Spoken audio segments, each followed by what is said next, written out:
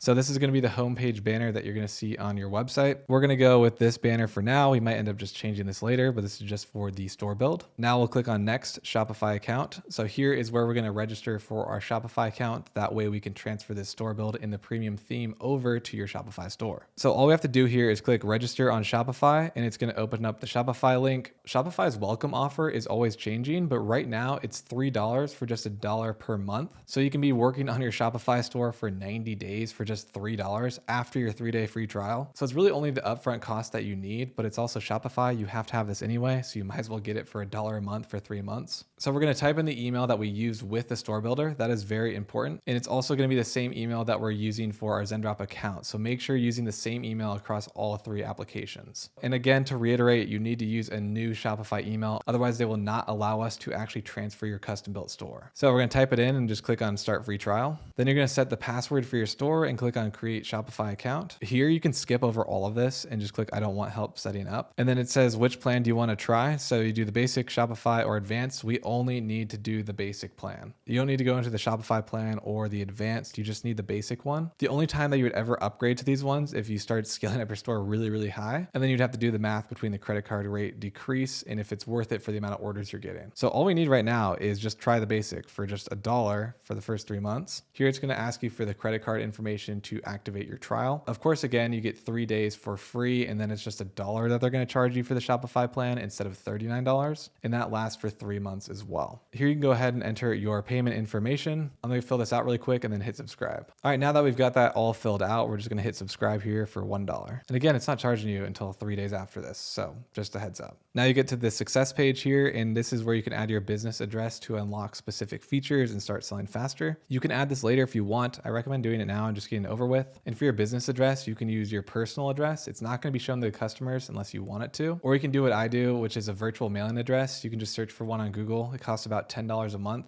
It's where they collect your mail at a location. It's kind of like a PO box, and you can access your inbox online, which is really, really nice, especially for businesses. So you can either use the virtual mailing address or your personal here. It doesn't really matter. And then we're just going to click on save business address. Then you've landed in the back end of your Shopify store. This is where we're going to do a bunch of different stuff, editing all of our products, our landing page, all of that stuff. But for now, we've just registered, and now you need to go back to the tab of the store builder. So now click back onto the tab that you were just on, and then we're going to scroll down and then click on next Zendrop app. Then it's going to ask you if you've activated your Shopify plan, which you have already done if you're following along. So all I have to do here is click I've activated it. Now we need to install Zendrop to build our store and actually transfer it over. Zendrop is a sponsor of the store builder. They do it completely for free for you guys. And they also are a supplier that fulfills products for us, which we're going to cover later on in the video. But right now we just need to add the app. So it goes onto our Shopify store, and then they transfer it over our custom store. So you just click on activate Zendrop. It's going to take you to the Shopify app store. You should already be logged in. At the top right, you'll just see MS, which stands for my store or my Shopify. And then we're going to hit install on the left side here. By the way, this is a free plan to install. It's going to open up your Shopify store or your account that you just created. It's going to say install app. They're going to view customer data, store data, all that stuff, because later on in the video, when we talk about fulfillment, they need to grab those customers' information, such as their address and their name. That way they can send out the products to the customer. Again, Zendrop does have a free plan, but they also have other features that you can upgrade to, which do cost money. But right now we just need the free plans. We're going to hit install, and then it's going to take you to the approved subscription page.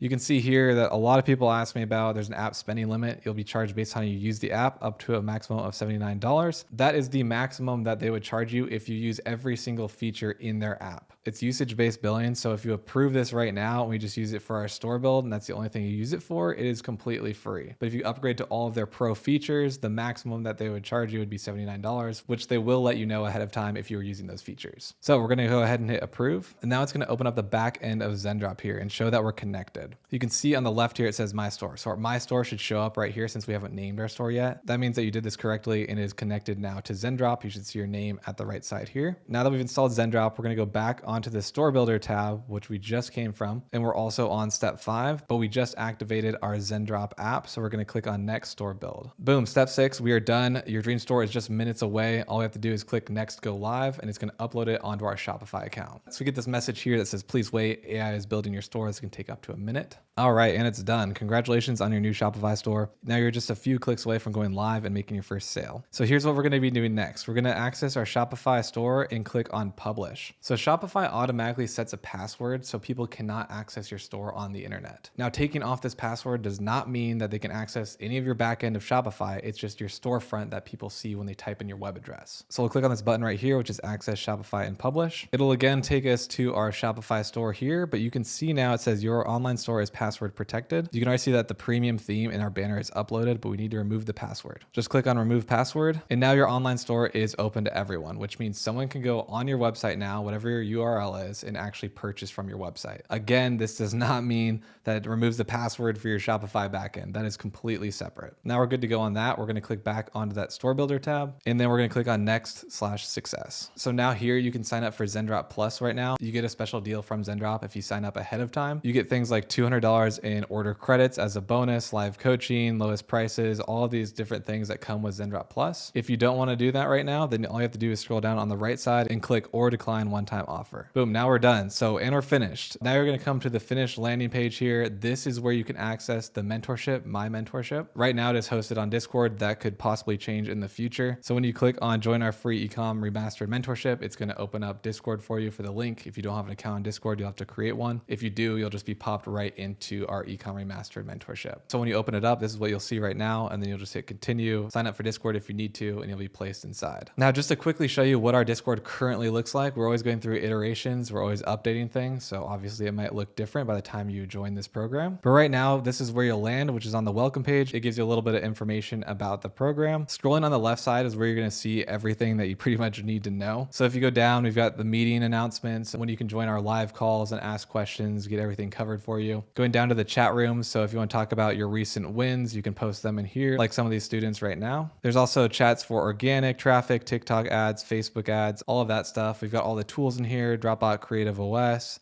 all of our free resources, courses, PDFs, supplier outreach, product research, pretty much just everything that you need to get started. You can go down even further into store reviews, ad reviews, all of that stuff. So that's the layout of the Discord if you are new to it, and that's how it works. So you can access everything on the left little panel bar there. All right, coming back to the final page of the store builder, the second thing that you can currently get, this is always changing as well with TikTok, you can get up to $2,400 in ad credits. So if you click on this and you sign up right now for your TikTok business account, if you end up spending $1,200 in TikTok ads, you get $2,400 in TikTok ad credits, which is really, really nice if you are looking to scale on TikTok. It just cuts your costs into like a third. And I'd recommend taking whatever offer that you possibly can right now and signing up for your business account on TikTok, because if you use this link and open up your business account and deposit just $1 into your account, this qualifies you for the code that you signed up with. So you don't have to go out and spend $1,200 right now. The bare minimum just to qualify for these bonuses for when you're ready to start spending on TikTok is just using that link, creating your account, and then adding $1 into your profile. Super, super easy. I'd recommend doing that. Even if you don't end up using TikTok, you just spent $1 on it, but it's just nice to have that bonus registered in case you do want to use it and you get those free credits. And the last thing, which we're going to talk about later more in the advertising section, is the free trial with Creative OS. In a quick summary, Creative OS creates templates out of static ads from the top ecom brands that you can just copy and paste into Canva and use for your own image ads. They also do landing pages and emails as well. We're going to cover all of that advertising stuff a little bit later on. So now we're done with our store build. Now you can go back onto the tab with your Shopify account. You can click on online store on the left side here. And then this is where you're going to see your theme. It's uploaded with the premium theme. If you want to hit customize, you can. We're going to be going in and customizing it later on. But right now you can just take a peek at your website, how the theme looks and everything that was uploaded on here in terms of products. But we don't even know what product we want to sell yet. So the first thing that we're actually going to do in terms of our store build is that I'm going to go through all of the settings for you on your Shopify account that you have to have set up. A lot of people don't talk about changing the settings, setting it up. So I'm going to cover everything step by step of what you need to know about these settings. They are so important that if you don't have them set up, you literally cannot collect payments on your Shopify store. After we cover these settings for you, we're actually going to put our store on pause here for a second, which then we're going to do some product research, find our winning product, upload it back onto our store, and then fully build out and customize the rest of our store. And again, all of this is going to be done step by step, and it does apply to every single niche. So if you already have a product in mind that I'm not building the store in, don't even worry about it. All right, now let's get right into the Shopify settings. I will show you everything that you need to set up and change. So when we're in our back back end of Shopify here. Just in summary, this is where we do everything in terms of managing our Shopify store. This is where changing your landing pages, your copy takes place, adding products, changing your products, managing your orders, looking at your analytics, all of the reports that you need, all of the marketing is done on this back end here. We'll be talking about a lot of that a little bit later on when it actually is applicable to what we're doing. But right now we're just going to go and change the settings that we need to. So at the bottom left, click on settings. This is going to bring you into the general Shopify settings. So on the general section, there's not too much that we need to change. We've got our store, which has your phone number linked and your email that you use to sign up. It also has your billing address for the card they have on file for Shopify. So we don't really need to change anything there. So the only thing that you could potentially want to change, if you already know your brand name or what you want to call your store, you could go into this setting right here and click on edit my store and then change the name of your store to whatever you want if you already have a brand name in mind. But you don't have to do that right now. If you don't, that's no worry at all. Scrolling down, we're going to see our store defaults. This is just the unit system that you're going to be using in terms of imperial system or metric system, and then the default weight unit, and then your time zone as well. So obviously make sure that these are all correct for the country that you are living in. Here we also have our currency display. So I'm going to be displaying this in US dollars. You can change this to whatever you want depending on where you're going to be selling your products. But for me, I'm going to be leaving it at USD. Now, order ID is what's the order that's shown on page. So what this is and how it works is right now, if someone purchased from us, that would be our first order on this store. So that order ID would appear as 1001. It starts at 1000. And then a second order would be 1002, 1003. You can add things in here like D or Ecom or whatever your store brand name is called. You can type that out right here and then the order will show up like this. And to keep in mind that your customer will see this. There's not really a reason to change this in my opinion. I just like to leave them always at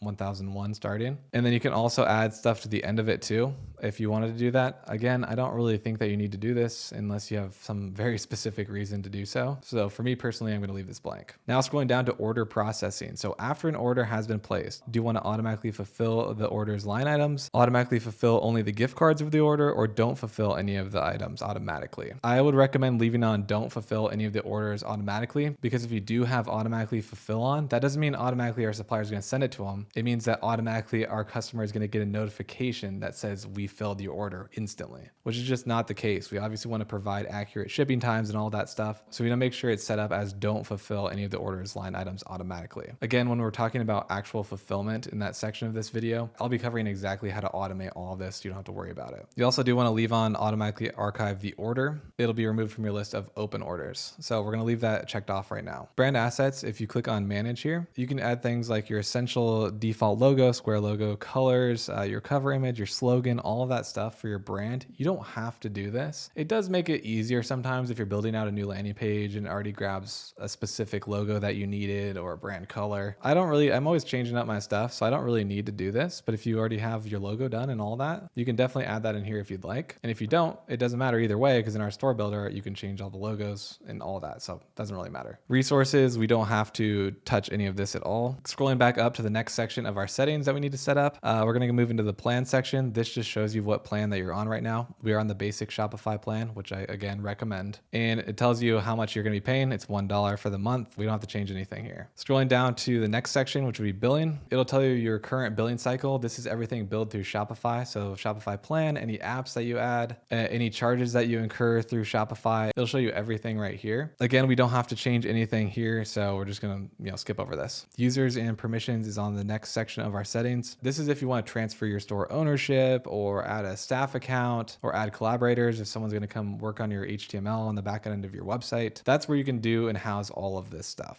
Right now, obviously, it's showing that I am the store owner because this is my store. I don't want to transfer it to anyone or anything like that. So we don't have to change anything here at all. Unless you're like working with a partner on this or something, this is where you could add them. Scrolling down to one of the more important ones on the left side, which is payments. We need to set up Shopify payments. We need to accept payments on our store. If we don't set up Shopify payments or some payment processing platform, customers can literally come onto your website, try to purchase from you, but not be able to and be blocked by Shopify because we don't have a way to collect their payments. So I heavily recommend using Shopify payments. It's the easiest. It integrates best with Shopify. And in summary, it's the cheapest and best way to collect customers' payments. And I know a lot of people are asking me, if you don't have Shopify payments available in your country, you can use third-party processors. So you'd click on see all other providers and choose one from there. But most of the time, you're going to be able to have access to Shopify payments. So we're going to click on activate. We need to complete our account setup to actually activate payments to be able to accept them. So what we have to submit is information about our business, which is our name, especially if you are a sole proprietor and you don't have an LLC or anything like that, you would just use your own name. So you'd click click on submit details here. And then you go through the process. You'd say I'm an individual or a registered business or nonprofit, hit next. Most of you guys are probably individuals right now. Now you need an account representative. So that would be yourself if you're a sole proprietor and you're just working for yourself. It's a side hustle. You'd scroll down here, fill out your residential address, hit next, and it's going to ask you a couple more questions, which I'm going to be filling out later because it's personal information and I don't have to block it out. But once you go through this and complete your account setup, it'll also ask you for your bank account information. So this is how they pay you out. And so how Shopify pays out, if you're not familiar, in the United States specifically, if I get an order on Shopify today, Shopify will pay out that revenue tomorrow directly to my bank account. That's super, super important, especially for cash flow in a business like this. So make sure you get your Shopify payment set up correctly and everything is a-okay. Now there are other payment methods that we can add, like PayPal. I do recommend adding PayPal onto your Shopify store because if someone has a PayPal account but they don't have their credit card with them, then they can check out through PayPal with their username and password. And it's just good to have multiple ways that people can actually pay for your products. Same thing here. You just click on set up PayPal right here, and then it'll take you to this page where it says your connected account. And so PayPal automatically creates an account for you with your email. But if you already have a PayPal account, you can deactivate it and then re-add your PayPal account that you do want to use. And if you're new to PayPal and you want to use the one that they created for your email on Shopify,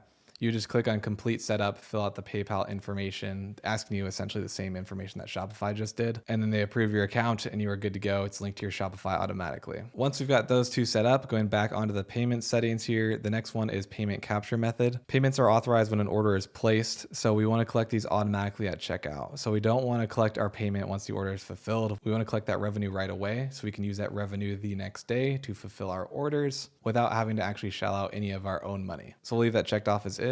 We don't need to add any manual payment methods. We're going to be taking all of them from online purchases. You can customize payment method and apps right here. I don't recommend doing this. You don't need to. Gift card expiration. If you're offering gift cards, you can have them expire or not. And then Apple Wallet passes if you want for gift cards as well. This is totally up to you if it makes sense for your business or not. For now, in the sake of this video, I'm just going to ignore all of this. The only thing that I really want you guys to make sure you have set up is obviously your Shopify payments and most likely PayPal as well. Now moving on to the left side in the settings, the next one is checkout. We've got the regular live one right now that we're going to leave. We're not actually going to touch that at all. You can customize the checkout and customer accounts if you want to. I just recommend using the recommended Shopify one. So we're actually going to leave this and move on to customer contact method. You can ask them for their phone number or email or just email. I like to go with email just for Shopify specifically, but there are apps that you can add on for email and SMS marketing where you'd be able to collect phone numbers in the future if you want to. But for now, I just recommend using email and then show a link for customers to track their order with Shop. That's totally fine. This just allows them to download the Shop app and actually track their order through their Shopify Shop shipping app. So you can leave that on if you want to. Require customers to log into their account before checkout. Definitely leave this off. We don't want to have any additional friction of people having to create accounts to purchase from your website. I just don't think that's necessary at all. Now scrolling down to customer information, it is important that we require first and last name on people purchasing from our website. This is required, especially in a lot of countries that you're going to be shipping to, because you need your first and last name when you send out that package. So we're going to click on require first and last name. Company name, we don't need to include. That's kind of pointless. Address line number 2 is going to be optional. Shipping address, phone number, you don't have to include if you want to, or if you do want to collect SMS or phone numbers early on, you can click required if you want, or optional. I personally just like to collect emails, so I'm going to leave that on, don't include. Now for marketing options, let customers sign up for email and SMS marketing. So you can say, hey, yeah, they can sign up for email. They can sign up for SMS marketing if they want. You also have the option to pre-select. So customers can deselect if they don't want email marketing. So when people are going into the checkout, they plug in their email. It's going to have it pre-selected for them that they sign up for marketing emails from your company. Now, legally, this is different in every country. I can't give you advice on to do this or not do this. You're going to have to look up your local laws if you can pre-select this or not. To be safe, uncheck it. If you want to collect extra emails and take the risk, if it's illegal in your country or whatever. Not that I'm recommending that. You can have it pre-selected if you want. Tipping, we don't need tipping. That would just be ridiculous. Allow shipping and billing address to be different. Leave that as recommended because people have different credit card addresses for their actual shipping address or buying it as a gift for someone. So we want to leave that as is. Validate shipping address, we're going to leave that on as well. We don't want to accidentally collect someone's invalid shipping address and then send it off to the wrong spot and all that because it was a typo. So leave that checked on. Scrolling down, we see abandoned checkout emails. So if someone goes into their cart or their checkout and they actually don't complete their order, you can set it up. So we'll send them an email, maybe give them them a discount code or remind them of their cart, to send them an email to remind them to come back to your store and purchase whatever they had in their cart or checkout. This is actually really, really important. This is something that we don't need to cover right now because we're going to be doing it later on in the video with our email marketing section. It is very, very important though, so keep that in mind and look forward to it later on in the video. Checkout language, we're going to leave at English unless you're specifically selling your products to a certain country that is not speaking English. Checkout rules, we leave blank. Additional scripts we don't need. We're just going to hit save. Now scrolling down on the left side to settings, we've got checkout done. So we're going to click on customer accounts. We don't need to change anything here. I just think it's not super necessary. So we're just going to leave this whole section blank. Now shipping and delivery is the next section in our settings here. This one's actually pretty important. If you don't have this set up correctly, again, similar to Shopify payments, if your shipping is not set up correctly, then some people visiting your store might not be able to purchase from your website. So the first thing that we're seeing here is shipping. Choose where you ship and how much you charge for shipping at checkout. So there's general shipping rates already set up for you. So if we click into this, we've got some of our products in here that are already loaded. We've got our fulfillment locations. One is going to be your address that you have put in here, and one's going to be Zendrop app. Don't worry, all your products are going to come from Zendrop if you're using them as a supplier. So it's not going to actually come from your address. You don't have to do that. And then you're going to see shipping zones. So domestic is United States. We've got economy for certain order and weight value. Like here we see economy 5 to 8 days shipping and its orders $50 and up is free shipping. And then an example here would be economy 5 to 8 business days, orders 5 to 70 pounds cost $20. So what I recommend doing is actually making all of your shipping free and just baking it into the price of your product. The last thing people want to see at checkout is just an extra $7 for shipping, and it lowers your conversion rates. Unless you're selling a product that it kind of makes sense. Like a lot of clothing stores do this. A lot of pickleball brands would do this, such as buy 2, get free shipping, or spend $75 and get free shipping. But if we're just doing a straight up drop shipping store, I recommend free shipping. So to change this, we're actually going to delete all of these rates. So we're going to delete all the ones but the free one. And the free one here, we're going to click edit rate. Now you can name the shipping rate whatever you want, custom if you want to, standard 5 to 8 business days. This is what I recommend. So Zendrop does a great job with fulfillment in terms of shipping times. I recommend just leaving 5 to 8 business days, the economy shipping here, flat as it is. People are used to seeing this shipping method on Shopify. So people are just kind of used to it, which is a good thing. So the price we're going to leave at $0.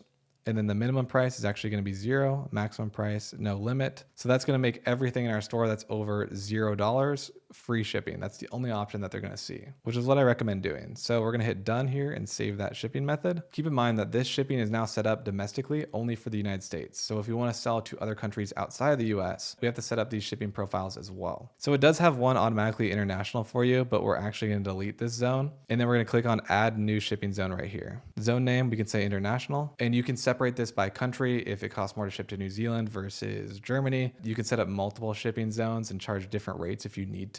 But for now, we're just going to scroll through and click on all of these shipping zones here so anyone can purchase. All right, and then Australia, New Zealand. So for the example, we just clicked them all off, hit done. So you can see here, there's no rates. Customers in this zone won't be able to complete a checkout. That's the error that you don't want to see. We're going to go down here to add rate. And then you could say use flat rate or carrier rate. I like to do flat rate. And then I'd recommend doing standard international, 6 to 12 business days. This is totally dependent with your supplier. So if you're looking to send your products out to Germany and Zendrop is your supplier, you can double check by inputting the address, which I'll show you guys later on in the fulfillment section of this video, to see what the actual shipping times would be to these countries. But just to keep it simple and standard, we're just gonna leave it at standard international. Price is gonna be $0. So again, we have free shipping. We're gonna hit done. Now our rates are set up, we're good to go. So you can see here, we can check out in the United States with economy shipping. We can check out international, every other country with standard international, also for free. Once we've got that set up, we're gonna scroll down and hit save. Now we're done with shipping. We're gonna move on to taxes and duties on the left side of our settings here. To be honest with you, I'm not allowed to talk about tax collection and anything regarding that. I'm not a tax professional. My advice to you is once you start making sales, reach out to a tax professional in your country, someone locally that you can show them what you're doing. But what I can tell you is that in this setting, you can select how much tax to collect from each country. If you need to do that, good. If you don't need to do that, even better. Moving on to locations on the left side, we don't need to change anything here, to be honest with you. It just shows the location of your actual business address. You could add your location here, but we're obviously not doing that right now. So we're gonna leave those blank and not touch anything. Going down to markets on the left side of settings again, you can see here we've got one active market of 3. So we've got the international market and then we've got the primary market. Here's where you can manage your payment methods that you accept worldwide or just in the United States. If you don't want to accept American Express for some reason in the US, you can do all that stuff here. here. Right now, we're actually just going to leave this blank so we don't have to touch anything. Going down to apps and sales channels. These are the apps that you have on your store and also your sales channels. So later on in this video, we're actually going to see Facebook on here, Snapchat, and some other apps for sales channels. But right now, it's just going to be the most basic ones. And this is also where you can access the Shopify app store if you want to install a specific Shopify app onto your store. So don't have to touch anything there. Going down to domains, this is where you're going to buy or connect an existing domain. Buying a domain is very important. If you don't buy a domain, this is what your website looks like. When someone clicks on your ad or whatever to try to get to your website, this is what they have to type in, and it just does not look professional at all. There's two ways to buy a domain. You can buy one through GoDaddy, which is cheaper, or you can buy one through Shopify, which is a little more expensive but easier to do slightly. So I'd recommend Shopify, but if you want to go the cheaper route, you go on GoDaddy.com, search for the domain that you want on there, you purchase it, and then you come back onto Shopify and click on Connect Existing Domain. Follow those instructions to upload it onto your store. But for this example, I usually just buy mine through Shopify. So I just click on buy new domain. We don't know the name of our store yet, so we're not actually going to buy one. But if you already do, and let's say for this example, we're selling clothing, and for our domain, we wanted it to be clothingstoreByAustin.com.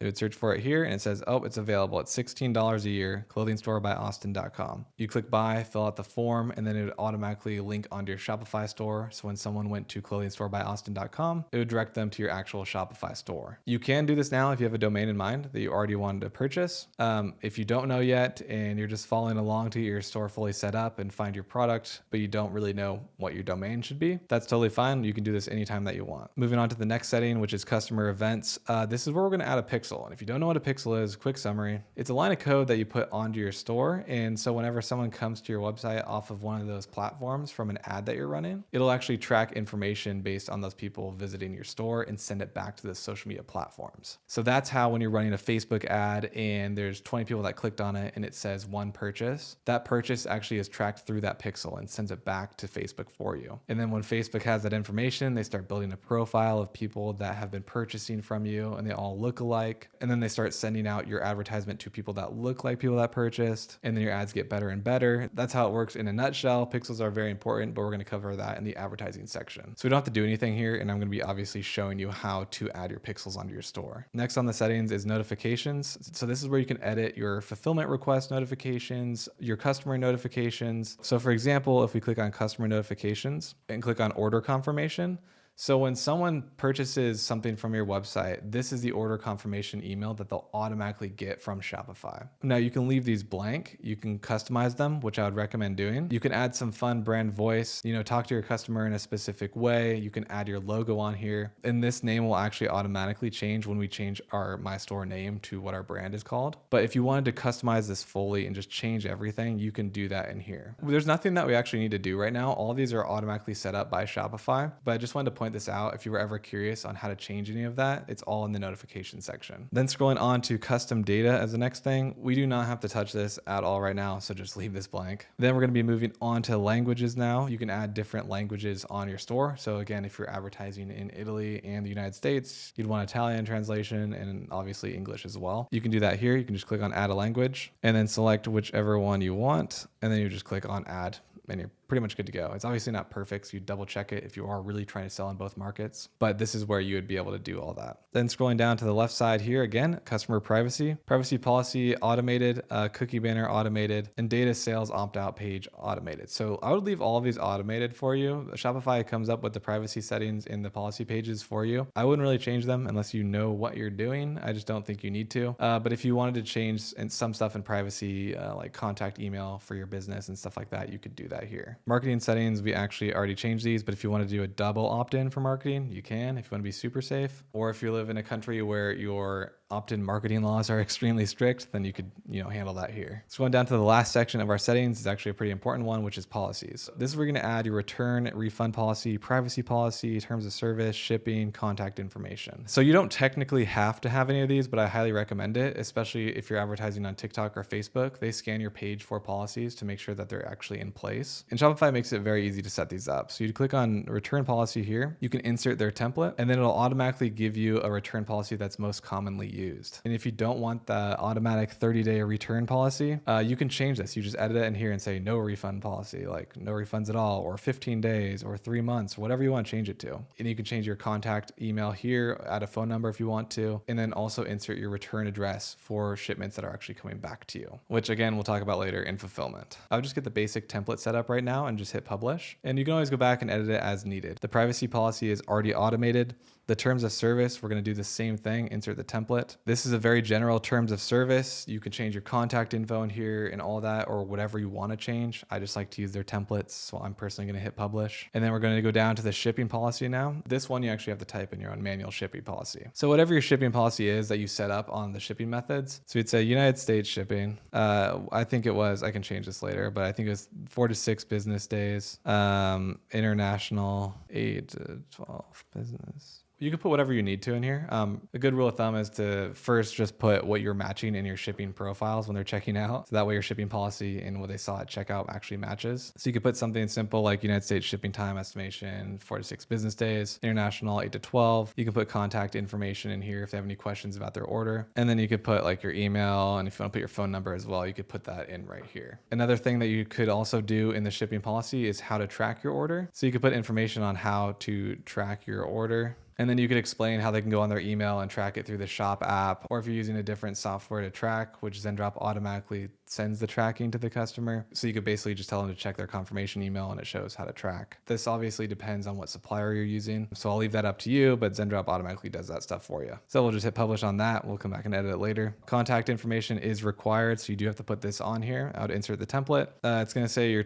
your store name, your phone number, your email, physical address, VAT number if you need it. I don't live in an area that I need the VAT number, or the trade number. So those are blank for me, but if you live in those areas, I don't know those laws and how that works, but you might have to do a quick Google search on that one. And then here, obviously for the contact info, you can change to whatever you need. If you want to use your business email address, which you do get when you purchase your domain, you can change your phone number here if you want to. You can remove it completely. This is totally up to you. And then you're just going to hit publish when you're done. Those are all the settings and the options that we have for Shopify. I obviously covered the ones that we need to change, and some of them you'll actually want to come back and change later on. Maybe the shipping time is different. Maybe you want to change your billing method or your plan or whatever it may be. But for now, those are the basics and must-haves to get set up and ready to sell. Now that we've got our custom theme uploaded for us, we've already got some products, if you haven't looked yet, that we've automatically included for you in this custom AI store build. You've also got your premium theme here that you can see if you click on online store, and then you see the Zendrop theme right here. You can customize it, which we're going to do later. But for now, we're going to be taking a break from our store building and actually do some product research and find a product that we want to sell and that we're going to add onto our store, build a landing page around, build a home page around, and then we're going to come back and complete our store build by optimizing the landing pages, the home page, the product page of the product that we chose. I'll essentially go back in here step by step, showing you how to optimize your Shopify store. That way you've got the best conversion rates and everything looks great when someone's viewing your website online. Until we come back to our store, let's go into the product research method, how I find winning products. Then let's actually go out and look for our winning product. All right, I'll see you guys in a second. Now that we're done with that, we need to move into product research. This is going to be a full product research guide within itself. We're going to cover examples. We're going to look for products together, and we're actually going to find the product that we're going to use for this entire business build out. Now, there's a lot that goes into product research. A lot of people get stuck at this stage of dropshipping. And the reason for that is, well, there's so many products out there that seem like good products, or products that are too saturated, or you don't know if you can sell them, if you could get good clips with them, good advertisements, all of that stuff. So a lot of people in this phase get analysis paralysis and kind of just give up. They'll just look for the product for like a week and then they will give up because they can't really decide or stick with the product or pick one. And product selection is extremely important. It's what a lot of your business is going to be built around. It's going to be your ad creatives, it's going to be your web design, your landing page. You're going to need the product in hand. So if you don't know what product that you want to actually sell, it's going to make this process a little bit more difficult, if not impossible. Now, a good thing for you guys is that I have been doing this again for over 6 years now. So I've seen and tested so many different products in all kinds of different niches. And that amount of time that I've spent in the e-commerce game has really allowed allowed me to kind of put together a full guide and complete understanding of what products to look for, what's the easiest for a beginner, and what elements that you need to look for in a winning product that's going to give you the most success. So the first part in this guide in teaching you guys is we're going to cover my winning product checklist. This is a checklist that I've came up with, again, over the last 6 years of what I think you should really be looking for in a winning product. And this is designed for beginners. There's a major difference between products that I would recommend for a beginner versus like a seasoned veteran ecom person. For example, if you want to start a designer clothing brand, it's a little bit more difficult to do as a beginner because that product itself is solely based on how cool the designs are. You're basically trying to sell luxury and convince people that they need this product to be at a higher status or convey themselves in a certain way. And without having any experience in e-commerce as a beginner, it's a lot harder to create and succeed in that type of industry. There are a ton of other products that I would recommend people to start off with as a beginner. You don't want to make this process any harder for yourself. So with that being said, let's go over the winning product checklist. This is very important. I do not recommend skipping this section because if you're not good at finding products, you are not good at building your store and you're not good at selling. So this is very, very important. So I put this checklist together and it consists of 5 different pillars. And a lot of people get confused and they say, does the product have to nail all 5 pillars to be a successful product or one worth trying? And that's just not the case. You really want to aim for at least 3 to 4 minimum of these pillars that you can knock off or check off with the product that you're looking at. You don't have to find one that masters all of these. If you do, great, that's even better. But in these pillars are things that you definitely want to keep in mind when you're looking for a winning product. And some are weighted more a little bit than others, which I'll talk about as we cover them. So the first pillar is product engagement. You need to find a product that has the ability to grab the viewer's attention, who's ever looking at an advertisement of yours, within the first 3 seconds. So what's the point of this? The point of this is that if you can find a product that can gather attention based on the product alone, your watch time on your videos, whether they are organic traffic or paid traffic, are on average going to go up. So the longer the watch time on these videos, these social media platforms are going to reward you. If you post an ad creative that most people swipe away within 2 seconds, they're going to penalize you. It's not going to go viral. And if you post a video that people watch 15 seconds out of 25, it's going to have a higher watch time and pump in that algorithm, which is really what we want in our advertisements. Whether it is paid, you want cheaper impressions, right? So if you have a better ad quality rankings, which I'll cover later in the ad strategy, your cost to advertise will be cheaper. And the same goes for organic traffic. No, we're not paying anything for organic traffic, but if you can get higher watch time on your videos, the more viral the videos are going to go, therefore getting you more free eyeballs and free traffic onto your store. So product engagement is very important. I'm going to pull up a couple different examples here that we can watch. All right, so this product you've probably seen before. This one got a ton of views. It has 30,000 likes. These are those glow sticky balls. And obviously this is a great example of an engaging product because right off the bat, you got some glowing balls, you're throwing them against the ceiling, you're throwing them outside, you're making cubes out of them or whatever they're doing right here. It's so fast paced, fast moving,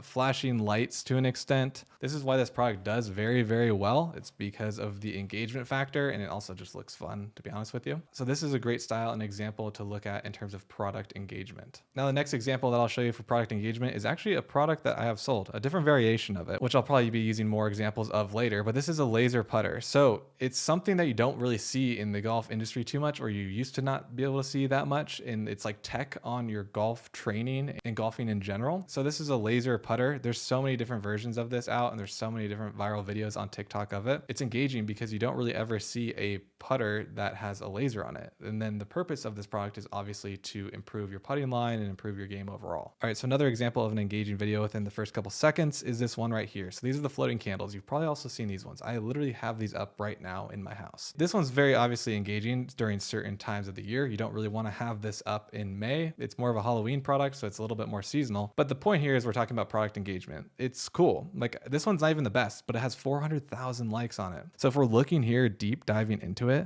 1-2 seconds right there and it cuts off. So they are really focusing on the hook for the first 2 seconds, which leads me to believe they prioritize this and have tested this many times. This is the best clip for the first 2 seconds. And then it goes right into the review of the product and how to set it up and all that stuff. It's pretty interesting that I just randomly clicked on this and it really is actually the first 2 seconds of the video that they really prioritize showing the product, the engaging element to the product, turning it on with the little wand, showing how they all float outside. They did a pretty good job here, which is why it resulted in, again, 400,000 likes. And I don't even know how many views. I don't know why it doesn't say the views on here. And with this amount of traction and in this organic video, I can't imagine how many sales that they made on this product. Here's another example of an engaging product, which is not as crazy as you might think of the product. It's really just a nail steam gel remover thing. My mind is absolutely cranking for marketing angle ideas for this product, but it's not really the most engaging start. They do start with a quick motion here. So if you look, 1 second here is right here.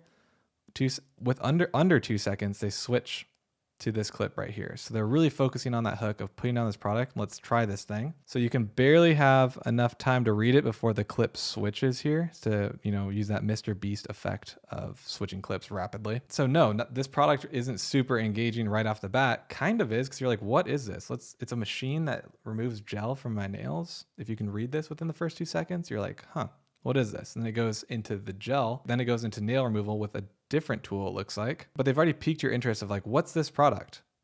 What is this? Okay, it's removing your nails. Okay, get back to the product. Now we get back to the product and seeing how it works. My point in adding this video is it's not the product itself that is super, super engaging, but they made the creative in a way that it is a lot more engaging than you'd typically just see for a product like this, which is why it leads me to believe that this video got 179,000 likes on it. Another product that you guys have probably seen is this, I don't know if this is Minea's brand, but it's the period cramp relief product. And so this one you can see has 31,000 likes on it. Why I think this one specifically is engaging is, one, it shows the product in the corner of your eye here. If we scroll back to the first couple seconds of the video, so you can actually see the product, but your eyes are naturally going to go straight to the font right in the middle, right? Your brain wants to read over this text over the video. So we see this text says period hacks, and then there's a little red drop emoji. So it's a little bit like shock value to an extent here.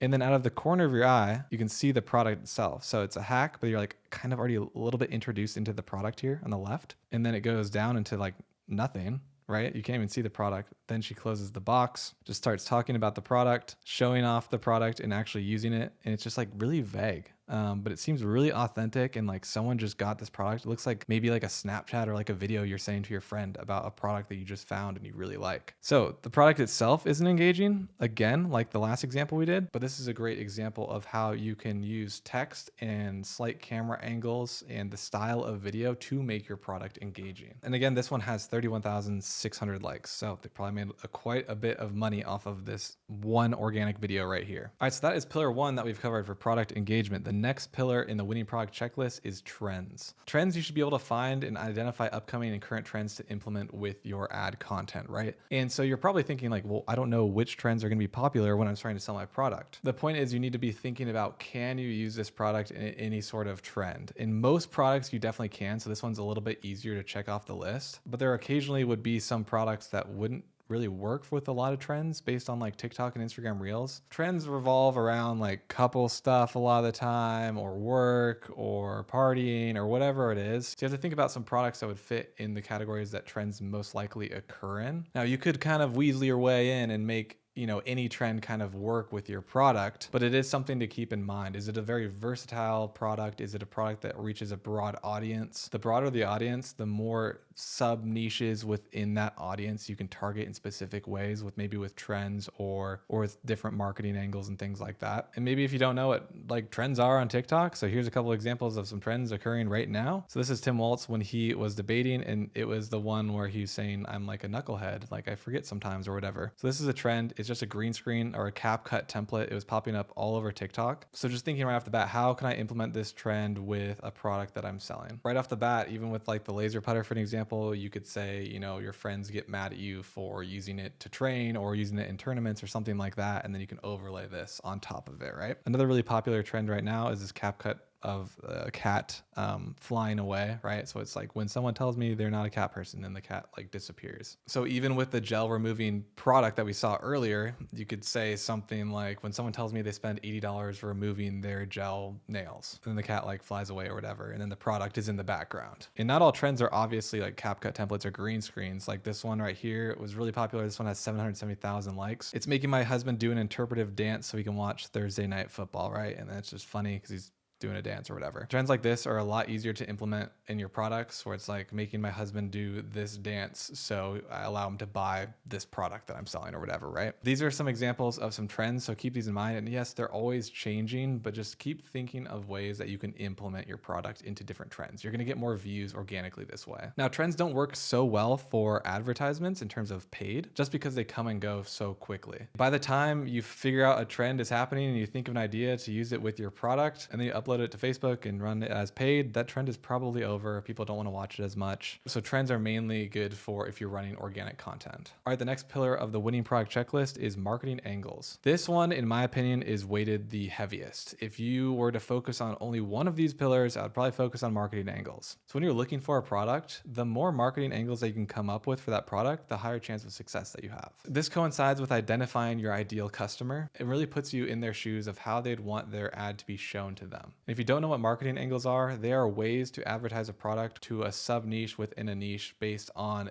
a specific angle of you positioning that product to solve their problem. And it might not make sense by the definition, and I don't even necessarily have a great definition for it, but I've got some great examples of marketing angles that I want to show you. So the first great marketing angle is Zima Dental. So one, for example, this website looks fantastic, but if you click on shop now, you probably don't know what this product is yet. So it's a dental pod. So what's designed and used for is to put your retainers in here. You put in like a little cleaning pod and it vibrates supersonically and knocks all the dirt off of it and cleans your retainers, right? Or maybe dentures or whatever is in here. So how is this a good marketing angle? Well, this product originally was just a jewelry cleaner. If you've been looking for products for a while, you might have seen it. You put the jewelry in, it vibrates all the dirt off, and then it cleans your jewelry, blah, blah, blah. That product itself alone was really good. It's really engaging. It's really useful. It solves a problem. They had the idea to take that product that was already being used for something else mainly, and then slap on the marketing angle of using this specifically for cleaning your retainers. It's the same product. It's a slightly different shape, but it does the exact same thing. Now there's the jewelry cleaner and then there's a retainer cleaner. It's the same product, but one angle is to clean your jewelry. The other angle is to clean your retainers. And this is one of my favorite marketing angles, to be honest, or examples of it. I think it's fantastic. I think they really thought outside the box. It solves a problem. They took an existing product and just slapped it on top, and it's doing really, really well. But another reason that I really like this one specifically is because not only are they just selling the cleaning pod, but they also are upselling you on tablets on a subscription basis. So they're selling your pod for $100, and then they're also selling you these templates, 1 box, 3 box, 6 boxes on a subscription basis. So you can subscribe and save 10%, and then they deliver it every X amount of months that you choose here. So they're building MRR, or subscription revenue, which is monthly reoccurring revenue, and they're also grabbing $99 in revenue from the actual unit itself. I think this company is absolutely crushing it, and it's a great example of a marketing angle. Now I want to do a quick exercise of how I think about marketing angles. That way you get a good example of how I look at things. So I see this product right here. I've seen a lot of people ask me if I should sell this product. It's like a scrubber, right? And a lot of people use it for cleaning in their shower. There's smaller ones that people use to clean their dishes. And then every time someone presents this product to me, they're like, hey, look at my advertisements for this. And it's like, clean dishes faster than ever.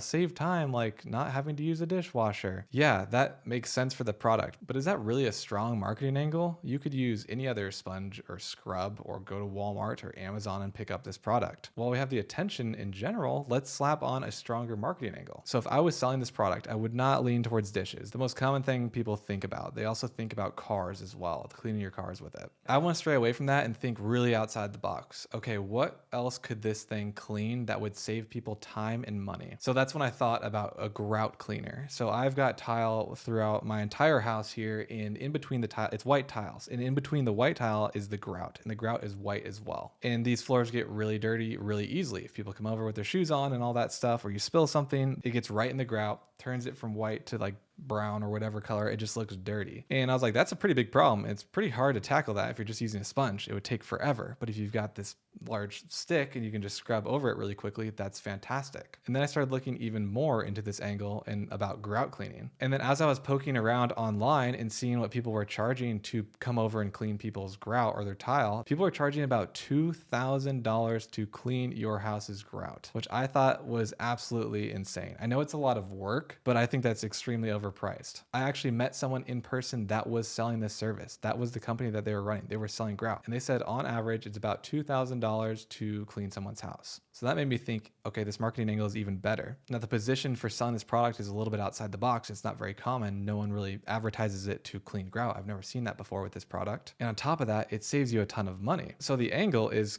clean your own grout and save $2,000. You could come up with so many strong ad creatives and ad copy using this angle. That's the exact thought process that I go into when I'm looking at products and different marketing angles for these products. Here is another example of a marketing angle. You guys have probably seen this product before. This is a beauty refrigerator. So there was some study that came out or something that made these popular, and apparently you're supposed to store some of your skincare at certain temperatures to preserve it and it's better for your skin. I don't really know the science behind it, but these got really, really popular. Now you're probably thinking, okay, where's the angle come into play? Well, let's take a look at the product. The product itself, let's look at it. Is this a beauty fridge? Yeah, it is. But what is it actually? What is just the core product? This is just a mini refrigerator. This product was around before it became the beauty fridge. It was just a small refrigerator, probably used for Coca-Cola cans in a gaming room setup or something, right? Then these studies came out about how it's good for skincare to keep it at a cooler temperature, and you don't want to put skincare in your main large refrigerator in your kitchen. So then people had the idea to slap on the marketing angle of cooling off your skincare because it's better for you on an already existing product. The already existing product is just a refrigerator. So now you see a website like this. This is like one of the most popular brands for it. So then you see websites pop up like this, which is one of the most popular ones, and look at all of their angles here. It's all around skincare here because that's the popular angle to go with for this product instead of Coca-Cola cans. I mean, you could do Coca-Cola cans still, but this is just a new angle on a product that already exists. And so that's how marketing angles in terms of sub-niching it down work. So there's X amount of people that are looking to buy a mini fridge. Some of the people want to buy it for their college dorm room. Some people want to buy it to store Red Bulls in their gaming room. Some people want to buy it for storing their skincare. These are all different angles to take on the same product. So again, there's a massive market for mini refrigerators, but niching it down by marketing angle gives you a smaller demographic and a lot more targeted of an angle towards these people. And so in whole, when you're looking for a product, if you can come up with 10 different marketing angles, then you can serve ads to 10 different groups of people, hoping one of those marketing angles sticks with that section of people. And that's when you double down and say, hey, that's the best marketing angle. So then you have 10 shots instead of having one shot and just advertising the features of the product. This is why marketing angles and mastering the skill of marketing angles is super, super important when looking for winning products. And actually, a lot of marketing angles can make or break the success of your business. So if I've convinced you to learn about marketing angles, that is great.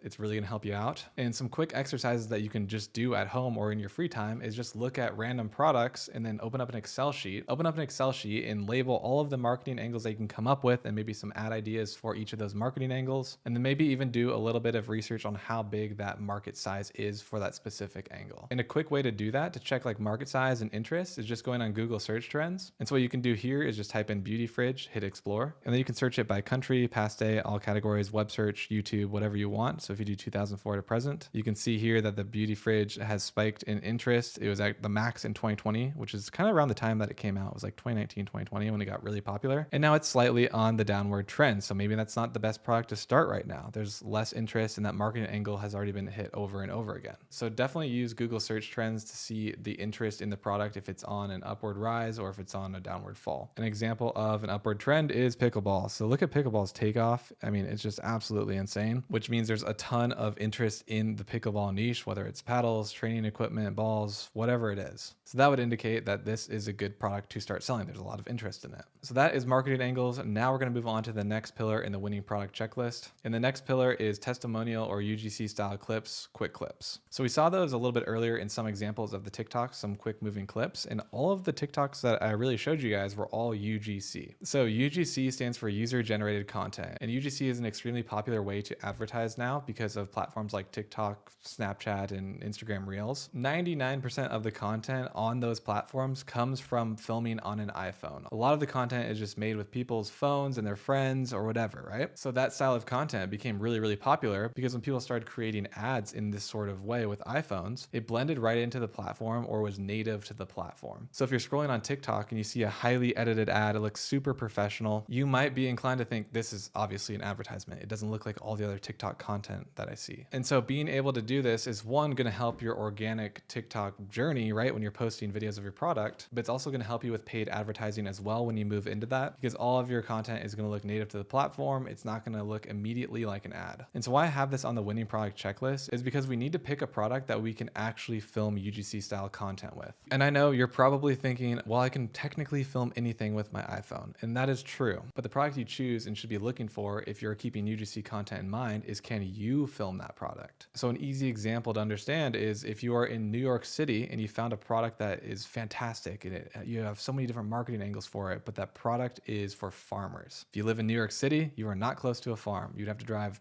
3+ hours probably to get to a farm to film your content. So it's really location based in what's around you. Can you actually film the product in the way that it's supposed to be used, just using your iPhone without having to drive 3 hours, and you have ease of access to it? And UGC style content, I just looked up some quick examples. It's all over TikTok. If you are trying to conceptualize what it is, just go on TikTok and look up any product you can think of, and you're going to find UGC style content right here. 51,000 views.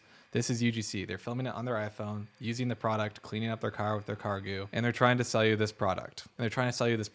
So keep in mind, look at the way this is filmed. It's shaky, it's up close, it's on an iPhone, there's quick clips. They're able to do it easily as long as they have a car. Now take a look at this video from Lululemon. This is the difference. Look how like edited and professional this is for their TikTok page. I'm not saying that they shouldn't do this because they're a massive brand already, but some of their videos are just highly edited and you know right away it's an ad for Lululemon. It's coming from their account. But you do see Lululemon mixing in UGC style content as well. So look at this video right here. It's a green screen of new products. So these bigger brands are catching on to this style of content and they're starting to implement it as well. It's still going to be highly scripted. It's still going to be pretty obvious that's an ad, which is an advantage that we have because no one knows about our company. They're going to be tricked into watching our ad a lot easier because it's obviously not coming from a massive brand like Lululemon. That brings us to the next pillar, which is problem solving. So as a beginner, it's a lot easier to sell a product that is problem solving rather than a product that is not. And what I mean by that again is like selling luxury designer clothes doesn't really solve a problem for anyone. So if you can find a product that does solve problems for people, they're going to be a lot more inclined to actually purchase that product because it helps them out. It's definitely something that I would recommend if you are a beginner. Finding a problem solving product is something I would definitely recommend if you are a beginner. It's a lot easier to sell, get some quick wins, get some quick sales, rather than trying to start off with a massive luxury brand right off the bat. And with a problem solving product, you can use the advertising and copywriting method called PASS. So PASS stands for pain, agitate, solve. It is your job to show them the pain of the problem that they're having, agitate that problem, and then offer up the solution. It is a very, very strong formula in advertising. If you can master this in the storyline of that pain, agitate, and solve, your ads are going to convert a lot better. You're going to get customer loyalty. You're going to help people solve their problems. You're going to give them some great reasons to actually purchase from you. Now, a little tip and trick about problem solving products, you might have some trouble coming up with products that can solve problems. There are ones out there that are extremely obvious that solve problems. So for example, the gel nail remover, right? That one is pretty obvious. It solves the problem of removing gel from your nails. Or the one with Zima Dental, it solves the problem of dirty retainers. But if you're coming up with a problem like, let's say, a weighted blanket, but if you find a product that you want to sell, but you're having trouble finding problems that it solves, what I do to get creative is go on Dropbotai. Then I plug in my product, and you can add emphasis if you want, and then go down to problems that the product solves, hit generate ideas. And then we've got the ideas that it spits out here, and then you can explore further by having more detail. So this says weighted blankets help people fall asleep faster by reducing anxiety and stress. That is a problem that someone has, and a weighted blanket is the solution. Giving a comforting hug that makes you feel safe and calm. Using a weighted blanket could lead to better sleep and more rest every night. That is a problem. Some people have trouble sleeping. Is a weighted blanket right for them to help them sleep longer? And then on the right side here, you can make it more professional, casual, shorter, longer, and just edit them how you want to come up with some great ideas. We'll be using Dropbot a lot when we're doing our ad creatives and building out our website for the copy because I'm just not that creative of a person, to be honest with you. And again, everything in this video that I talk about software-wise or tool-wise, they all have free trials, so I'll have them down below in the description. Again, you don't have to use any of this stuff. This is just the tools that I use to help me succeed in ecom. All right, so that's the last pillar in our winning product checklist that we want to be keeping in mind while we're looking for our winning products. This is maybe something that you want to print out, save, keep an image of somewhere. So while you're doing your product research, you can kind of revert back to this little chart here and these pillars and see how many of these you can actually check off when you're looking at your products. And again, in summary, we don't need to hit all of these. All of them is perfect. That's great. The ones that I think are the most important, if you were going to look for 3 of the 5, I would do product engagement, marketing angles, and then problem solving, with the number 1 being marketing angles. The more marketing angles that you can come up with, the higher chance of success. That is just blatantly true and obvious. So if you're going to master any of these skills on the winning product checklist, spend a lot of time on marketing angles. All right, now we know what key elements to look for in finding our winning product. Let's actually put this to the test. Let's do some product research. Let's use some product research tools. This next section is also going to be very important. We're going to pick out the product that we're going to be selling on our store. And you guys are going to be doing the exercises live with me, looking for a winning product. I'll be poking around, finding different products, evaluating them, looking at market trends, competitors to see which ones fit into all of these categories. So if you're bad or stuck at product research, this section is for you, so pay attention. All right, guys, now that we've covered the winning product checklist, we know kind of what we're looking for or the criteria that we're looking for. We're actually going to be using what we just learned to actually find our winning product. And once we find that winning product, we're going to build our store completely around that product. We're going to build it up, optimize the landing page, the homepage, all of that. Therefore, you guys are able to follow along step by step and actually do the same thing. But first, we have to find the product that we want to actually sell. And so in this section, we are actually going to do that together. I'm going to be walking you through my thought process and looking for winning products. I'm going to leave this a little bit uncut and unedited so you guys can actually follow along and see what I'm doing and get inside the mind of myself and how I actually validate and look for these winning products. We'll check into some products, look at the demand of some products. We're going to look at some example websites. We're going to come up with some marketing angles and see which one's the best fit. And I'll do a couple different niches as well so you get the same idea for each of them and more of a wide variety while we're going through this lesson. Now, there's really two main tools that I use while I'm looking for a winning product. One of them is Minea, which is a product research software, and the other one is Dropbotai, where I come up with marketing angles and ideas to validate that product. Again, like everything else in this full guide, they all have free trials for you to test them out. This is just my process. You don't have to use any of these softwares if you don't want to. But of course, if you do want to try it out, I'll have the trials down below in the description. All right, so the first one that we're mentioning is Minea. This is where I do all my product research. Some of my favorite features are top 10 winning products of the day by platform. It makes it a lot easier to look for products if you just got like 20 minutes or so and you're trying to look by platform, like by Pinterest or TikTok, and see what's kind of popping off. And then obviously, like when you click on one of them, you can actually go a little bit deeper into it. It'll give you everything that you kind of need to do your research. You can look at the website that's actually advertising this product. You can see the engagement from the advertisements, similar advertisements to the product, basically everything that you need in terms of product research, just consolidated in one place, which is why I love it. They also have some other things like shops and products that we'll get into while we're looking for the product. So let's go ahead and start this process of looking, and it can be a little tedious, but there's a lot of value here in watching someone actually find a product live that has found hundreds of winning products. And I've tested probably over 1,000 products at least. So let's get right into it. We're going to just be browsing around here and see what we can come up with. Like, what is this product? That's crazy.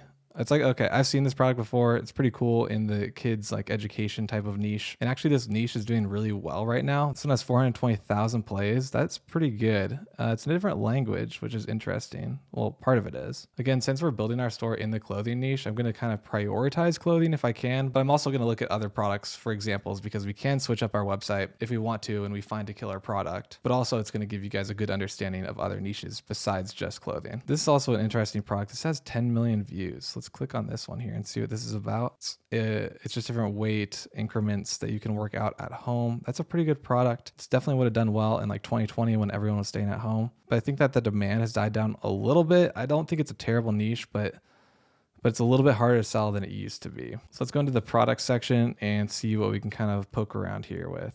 Let's go maybe into winning products, or should we do TikTok products? I'm not really sure which one we want to go under yet. Let's check out some of the weekly winners, little query search here, see if there's anything cool. All these are probably selling mainly on TikTok Shop, to be honest with you, which we're not going to be focusing fully on TikTok Shop, so I don't really need to look into this section. What is this one? This could be an interesting niche. Honestly, I've never sold or thought about selling in it, but like a firearm niche. What is this one? Like, what does this even do? It's it's like a holster. Okay. That's a pretty cool product, I guess. I thought there was another product that I was looking at the other day that was kind of reminds me of this one actually. It was like a magnetic holster. I thought it was pretty cool and had some good angles for it. Let me see if I can find it. Yeah, it was like some sort of like magnet holster that you could stick places. Let's see if I just type in holster here. I can't remember the company. It might have been like Vulcan though or something. Let's see if that's it. Quick draw. Yeah, this is it actually, I think. Vulcan arms. So what it is, it's literally like a quick draw magnetic mount. So we're going to click on this and take a look at it here. Obviously not the niche that we're going to be selling in today, but we're still going to cover it. The website looks pretty good. They're selling it for $30. So the idea of this product is that you can pretty much place it anywhere that has metal on it, and then you can attach your firearm to it, and I think you like uncock it, but when you pull it out, I think it cocks it for you. So there's not like a bullet in the chamber, but when you need it or take it out, then it cocks it for you, I'm pretty sure. And I think, with everything going on in the US, big Second Amendment people, I think this could be a pretty cool product. But let's see if it passes the test in terms of like the winning product checklist. So the product engagement, does this product have engagement? I would definitely say so. I think that you can make a lot of content around a product like this. One, you don't necessarily see this every day on your social media platforms, right? It's kind of taboo in certain ways. I definitely think you could make engagement around this product. And if you're going with angles, which which I'm kind of skipping to. But if you're going with angles in terms of like fear and preparedness and like, you know, doomsday prepper type of situations, you could definitely make some content around it that would be pretty engaging if you set up some scenarios or like scenes when you'd actually need that product. Obviously, you'd have to err on the side of caution in terms of what you're actually posting because you don't want it to get flagged on Facebook or taken down for whatever reason. But I do think this product definitely has some engagement. Trends, I don't know if about the trends on this product. I mean, hopefully not, you know, that you would use this in some form of trend. You might get some backlash for that. I mean, maybe you could, but I'm going to put this one as like kind of a no. Some marketing angles. I definitely think you could come up with some marketing angles for this product. So ones right off the bat would obviously be playing on like fear, safety, preparedness. You know, you never know when someone's going to break into your house and you don't want your firearm locked away in a safe where you can't access it. That's a great angle. Another one would be safety or hiding your firearm somewhere. You could essentially hide it in some pretty crazy places where it's out of the reach for children or like any guests that are coming over to your house that you don't want to, you know, have your firearm laying around. There's definitely some angles that we can come up with here, but let's plug it in Dropbot and see what we can come up with. All right, let's do some products that the problem solves and some marketing angles, hit generate and see what we got going on. Secure gun storage anywhere with metal. That's kind of what I was saying. Gun owners can easily store their guns safely and accessibly. That's good. Eliminates worry about safe and quick gun access. That's true. That's what I was kind of saying earlier. Prevent gun mishaps. That's actually a good one too. So it's an angle within an angle. So preventing gun mishaps and accidents with a firearm would be good to use because you could say, hey, you can put this anywhere. Like I was saying before, you can hide it in places that people wouldn't be able to reach it or it's not out in the open, just sneakier, safer spots. Let's expand on some of these. Perfect for unexpected adventures. Oh, stick it to camping gear or RV. That'd be good too, honestly. So if you're camping or something and you have a firearm to, you know, fend off bears or wolves or whatever, you'd want to obviously have access to it without it probably just laying around. You could kind of play on both those angles in one. It'd be like firearm safety plus like accessibility if you're like camping, where you'd put it high enough to like where your kids couldn't reach it, maybe on like the side of your RV or something like that. You also have quick access to it if you need it, God forbid, but that's also just a good angle there. I expanded on this one here. Secure attachment to metal surfaces in your vehicle. That is good. Camping gear, RV to keep your gun ready and you're feeling safe off grid with our magnetic holster. Okay, I like those. I think the angles you could come up with are pretty good on this product. Testimonial UGC style clips. I think you could definitely get a lot. Obviously, you'd have to have access to a firearm to be able to create your own content. And then probably want to be able to go camping with it if you're going to test that angle. Or if you don't want to test that angle, you could obviously do gun safety in your house pretty much anywhere. So I think that is a definite yes if that fits you, if you're a firearm owner. Problem solving, it is definitely a problem solving product. Firearm safety is a problem, so this makes people feel safer and more secure. I'd say this product specifically, it checks off most of the winning product checklist. I think it's definitely worth checking out if this is the kind of niche that you're interested in. So even going on like Google search trends, let's look up like firearm safety tools and see if this is like something people are kind of looking up. Like obviously, I guess that's kind of a broad search, but yeah, people are pretty interested in it. It always seems interesting, more in the winter. I don't know why. What if we type in like magnet, just the product itself? This is probably getting some search. Yeah, not as super specific, but you know, places like Montana, Oklahoma, Mississippi, obviously are going to be searching for that a little bit more. Let's see, gun safety at home. Whoops, I spelled that wrong. Gun safety at home. Okay, what about like secure gun storage? Like that's kind of in the same genre. Not too big of a search for that. What about magnetic holster just in general? Okay, that's actually got a pretty popular search. Obviously, again, we got Wyoming, Montana, Alaska, Arkansas, Mississippi. Makes sense there. Yeah, so it definitely has some demand to it. And again, looking at this website, I think you could build out this website quite a bit better. Like it's not bad for sure, but this is all grainy and, you know, pixelated, doesn't look that great. It fits a little bit weird there. A YouTube video that they put on. They're also upselling a bunch of other stuff like adhesive strips for stuff. Maybe it's for a different product. I'm not sure. This is kind of the product itself. Oh, I guess you can also drill it into places. Kind of crazy. But if you want to do that, that's good. I wonder if they have any like TikToks on this. Like, can you even like post this on TikTok? I'm sure you can, right? We'll find out right now. All right, yeah, we got holsters. Oh, what's this? Magnetic handgun mount. Amazon thinks aren't these like previewing at all? There's definitely a good amount of content on here, and some of these get a good amount of views. Obviously, they're not all the exact same product or concept, but there's definitely a market and like a channel on TikTok for this. This is something definitely to look into. All right, let's move on to the next product. That one's not too bad though. Honestly, I don't mind that one. All right, let's see what we got on the top 10 products of the day. Pokemon thing, some copyright there. Puffer.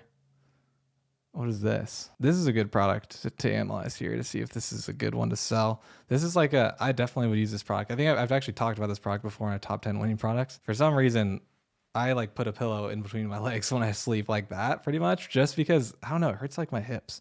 Maybe I need a new bed or whatever, but this is a problem solving product for sure that I would potentially use.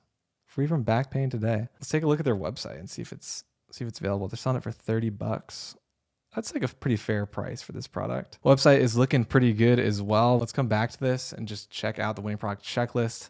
Product engagement. I don't know if you can get like a crazy amount of engaging videos.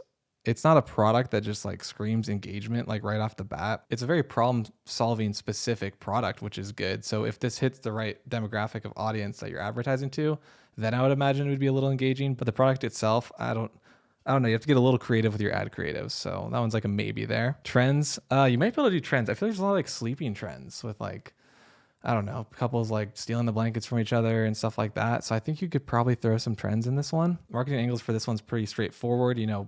Pain when you're sleeping, hip pain, sciatica, which I don't really know what it is, but apparently it helps with that. Uncomfortable while sleeping, hip pain, back pain. Maybe it like would stabilize you when you sleep. You could also do like, if you're getting poor sleep and you toss and turn all the time, this could be the solution to that as well. I think you could come up with some angles. Let's plug it in on Dropbot and see what else we got. What is this even called? Let's see. This is like a alignment pillow, like leg. Let's just call it like a leg pillow. All right, I think that's pretty much a good definition. Let's hit generate and see what we got going on. Again, talking about marketing angles in general, it's one of the most important skills to learn while looking for a winning product, because if you can come up with fantastic angles, you can really sell anything. I definitely think it's the most important. So having that skill, practicing it, and going through this exercise with me, we really want to put an emphasis on marketing angles because they can really make or break a product. And it really all starts from there. Does this product have a lot of marketing angles? Are we able to translate those marketing angles into advertisements to get people onto the website? Do we build the landing page around those angles and convince people to purchase? So anyway, we've got easing hip and back pain while sleeping. That's what I was saying. Relieving discomfort from poor sleeping positions. That's a good one. That's kind of like a mix of the two, what I was saying. Improving sleep quality. That's the other one I was kind of talking about as well. Wake up feeling bright and pain-free every day. That's a good one. Feel like a sleep superhero. Fight off pain and conquering comfort. Turn your bed into a healing cocoon and escape your night discomfort. Okay. So sleeping in awkward positions can twist the body, causing pain. This pillow helps keep the legs straight and ease pressure on your hips and back. Pillow helps keep your body in a good position, which can stop pain from starting. Yeah, you could go like with a headline of like stop pain in its tracks, or stop pain before it starts, or stop pain before you fall asleep. Something like that if you're going to go with that angle. Turn your bed into healing cocoon. Ooh. And escape night discomfort. Imagine being wrapped in a fluffy cloud as you sleep. That's an interesting one. That's like a little bit more like zen-y, like kind of like cozy, sleepy vibes. Yeah, those are pretty much all the straightforward marketing angles because they just solve that problem so well. And there's not too many other problems that I can think of right off the bat that this product solves, but it's a very specific problem that a lot of people have. So I'd imagine if we look this up, I don't know if this is like too many words to type in on Google search trends. No, it's actually okay. That's very popular. Back pain while sleeping. What about hip pain? All right. So hip pain while sleeping is also a really popular search here. Obviously this is showing some demand for this product. Let's type in like sleeping discomfort. Let's see what we got there. Okay, that's a little less. That's pretty specific though. Like saying just sleeping discomfort in general on Google. How would I describe like the pillow, like leg pillow? I guess is probably just the best way to say it. Got some very steady demand in that, which is good. So it's proving to be a little bit more evergreen in terms of people searching and demand for the product. All right, so I think that's pretty good. All right, let's do some advertisement research. So let's look up like leg pillow, see if we got any good content or they came up with any good angles on TikTok for this product. All right, so we got a bunch of them here. This has 1.5 million views. Lady Spine Doc. So they probably sponsored this like as like a Spark ad or something. That's a lot of views. We got 15K. We got a lot of content out here. 10K. 3.1 million. That's pretty good. 230K. Sleeper Essential wedge pillow. Is this good for swollen legs? That could be also another thing. If you have an injury, that's actually another angle I didn't think about. If you have like an injury or something, you need to sleep or elevate like your ankle or something like that. That could be a good angle to test. Improving circulation with elevation. That's actually another good angle. If it improves circulation by elevating your leg in a certain way, or like separating them and they're not, pressing against each other so hard and cutting off circulation. That's another good angle. All right, so we got some good content out there for that for sure. Testimonial UGC style clips. Yeah, as long as you have a bed and some legs, I think you could probably get some content there. Problem solving, yes, obviously this product is a problem solving product. It's a very specific one actually. This product definitely leans on the side of problem solving rather than just a product that you might pick up at the store randomly. Like if you're not really gonna buy one unless you would benefit from this, unlike some other products out there. This product I would say passes the winning product checklist as well.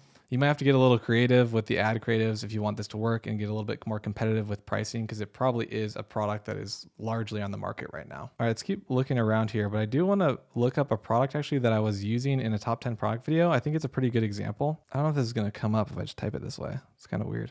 Yeah, actually this is it. So I saw products like this and I thought they were really good. I think it's a great example to kind of cover about the demand of the product, as well as the angles that you could cover with the product and how you'd actually advertise it. This one is like a baby head pillow and there's a decent amount out here. So I'm going to go in ads and search it up here. Let's see if we can find this. All right. So yeah, this is pretty much the product. Really engaging ads right off the bat, obviously, like babies falling over. Obviously, if you're a new parent or something, this is probably what's on your For You page. All right, this is definitely not the website that I saw earlier. I can't find the brand, but they did a really good job with their website. If you don't know what this product is yet, it's just to protect your baby from falling backwards and hitting their head, maybe while they're trying to learn to walk or they just are running around the house. So if you go over to the winning product checklist, product engagement, I already think it's really good. So you have babies literally falling over as the first clip and safely, obviously, with the pillow. But it's a pretty engaging first start to the clips that you could be making. The product itself is not super engaging, but the clips that you could get with them are pretty engaging. So you have to keep that in mind when you're looking for product engagement. So you have to keep that in mind when you're looking for product engagement in terms of the product. It's not just the product itself. It's can you create content that's also engaging? I'm gonna go with a yes on that one. Trends. For trends, I feel like there's always like funny baby clips and stuff like that you maybe could implement it with. None of them that I could really think right off the bat, but there's definitely some out there that you could dive into. I'm just not on like new parent TikTok or anything, so I don't really know. For marketing angles, there are definitely a lot of marketing angles for this product. Obviously, like baby proofing your house, keeping your baby safe, giving them encouragement while they're trying to learn how to walk. Because I'm assuming you don't really want to hover over them and like be overprotective where they're not actually kind of branching out and trying to learn. So this is like a safe way that you can let them walk around the house without worrying about them falling back and hitting their head.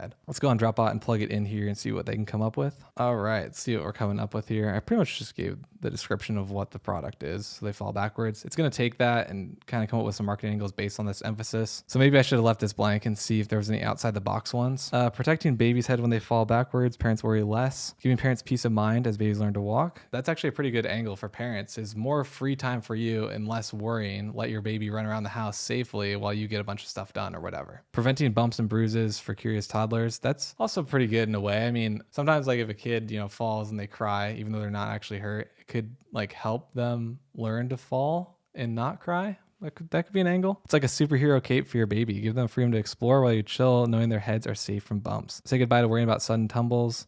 Let toddlers stumble and learn. Our pillow backpack is a gentle hug your baby needs when they fall back. It obviously solves a problem. There's a bunch of different headlines you could take with that, depending on the direction that you're going. Even like a headline like one less baby-proof thing to baby-proof. Even a headline like one less thing to baby-proof. That would also be pretty solid as well. There's a lot of like subtle, small angles that you could take, obviously promoting the same product and the same end result of baby safety. But even the drastic differences in angles, such as spend less time worrying about your baby and getting more stuff done, I'm imagining that's a pretty good angle because new parents are definitely busy, taking care of the baby and making sure they're safe and all this stuff. A lot of them probably resonate with the idea of getting their free time back and not having to worry. And the opposite end of that is just baby safety in general as another angle. They're both the same angle, but it's just different ways and different benefits that you're pushing forward, but giving you the exact same end result. Definitely some good marketing angles for this product. Testimonial or UGC style clips. You would need to have a kid to be able to film this. So that's kind of up to you. If you've got like a niece, nephew, your own kid. That might be a little bit trickier for some people. I wouldn't really have access to anyone to film content. So, that one's a little bit subjective there. Problem solving. Yes, this is a problem solving product for sure. Even going on like Google search trends, I'm sure like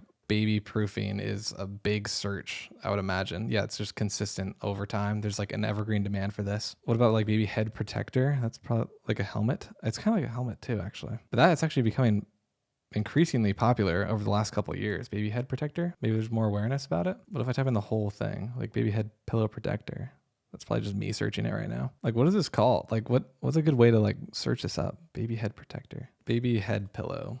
I don't know if that's like the exact same thing. Let me see. Newborn baby's pillow for head shape. Oh yeah, there's obviously the ones that people use helmets for, you know, shaping the kid's head if there's something wrong with it. That could be part of that search. But baby proofing in general, the term is just being searched day over day consistently at the same rate. So I would say this is evergreen. Definitely some demand for this product, but it's your job to put this ad creative in front of them and be like, yeah, I actually need this product. This would make a lot of sense. I think the demand is definitely there. It's just our job to put the product in front of them. This product also checks out. I really like this product in general. I think that it's a good one to go with. But let's kind of lean towards more of the clothing niche because I do want to stick in that a little bit. And then that way we can actually find the product that we're going to be selling and build our website around it. All right, so let's go into products here and then maybe by categories. And then we'll do apparel, casual apparel, clothing, accessories, footwear, I guess is in there. And then women's clothing. Let's see if there's anything coming up here for, well, it's automatically filtering by engagement growth the last 24 hours. Let's see, we got some bags, we got this apparel. A lot of these are gonna be like TikTok shop apparel because it's super popular on TikTok shop right now. Let's see if any of these stand out and solve a problem. This one, by men's body compression here. It's like I guess it's clothing, but it does solve a problem. I don't know what it does, but it's compression for something. I guess for like cold weather maybe. This is what's this? Clothing accessories, the slim sling. Anti-theft. That's a pretty good one. It is kind of in the clothing, like it's an accessory, I would say. Definitely get some good angles here and definitely good content if you're trying to post like UGC ads of like you could just have people stealing your phone out of here and you film it or have a third party film it. And like that's the hook is like stop getting your stuff stolen. Those are pretty engaging also. Like people watch videos of people's phones getting stolen. So that's not bad, but it's not exactly the clothing I'm really going for, but it's not a bad product overall, honestly. But let's keep scrolling. What about like, yeah, something for winter, like lambskin winter leggings. Oh, I feel like there's some other ones that I could probably find that are better. Actually, this one's pretty good. This is not a bad product, especially for winter, but I feel like there was maybe not leggings. I think there was like a tight one that I saw. Let's see if I can find that. Fleece tights, that's what it was. I think this is kind of a good product, especially this time of the year while it's cold. This one's pretty good. This is a good ad too. It has 5.1 thousand likes. That's pretty good. So they're tights, but on the inside, so it's like blends in the color there, but on the inside, they've got fleece, so it keeps you warm. Let's do some investigating here to see if this product actually passes the winning product checklist, and maybe this is one we go with. So product engagement is to grab the viewer's attention in the first 3 seconds of the video. The product itself might not necessarily do that. You'd probably have to use the ad creative itself a little bit more to make this more engaging because like just laying the product out on the floor might not be that engaging. It's not that super engaging of a product. I guess if you flip it open, the fleece, maybe it's not super common. It could be kind of engaging. I'm gonna go with like a 50% on that one. Could you follow some trends with this product? Definitely, especially during the holiday season here. There's a lot of trends I feel around like coziness, coldness, you know, just holidays in general. I think you could probably use this product in a lot of different trends that pop up during the cold months. Some marketing angles that we could come up with this product. I'm trying to think outside the box here. I guess, well, you could go the whole like night going out type of vibe too. So an angle you could use would be like if you have hairy legs, no problem when you're going out, right?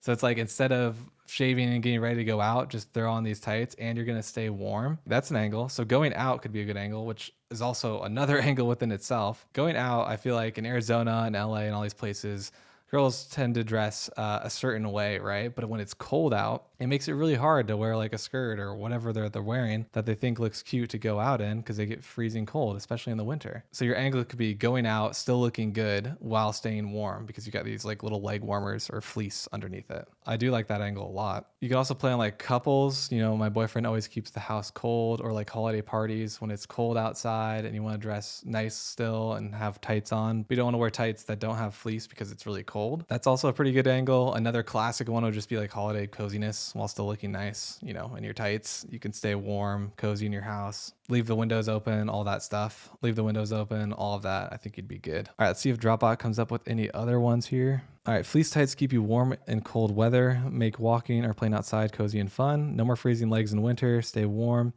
Beat the chill with fleece tights. Feels like you're hugged by a cloud all day. Perfect for unexpected cold snaps. That's an interesting angle. Great for evenings when the fireplace just isn't enough. That kind of plays on the same one that I was talking about. If you're like a holiday party or something, you're going in and outside and you want to dress up nicely still, but you're cold. This kind of solves that problem. Imagine wrapping yourself in a blanket even while you hustle through your day.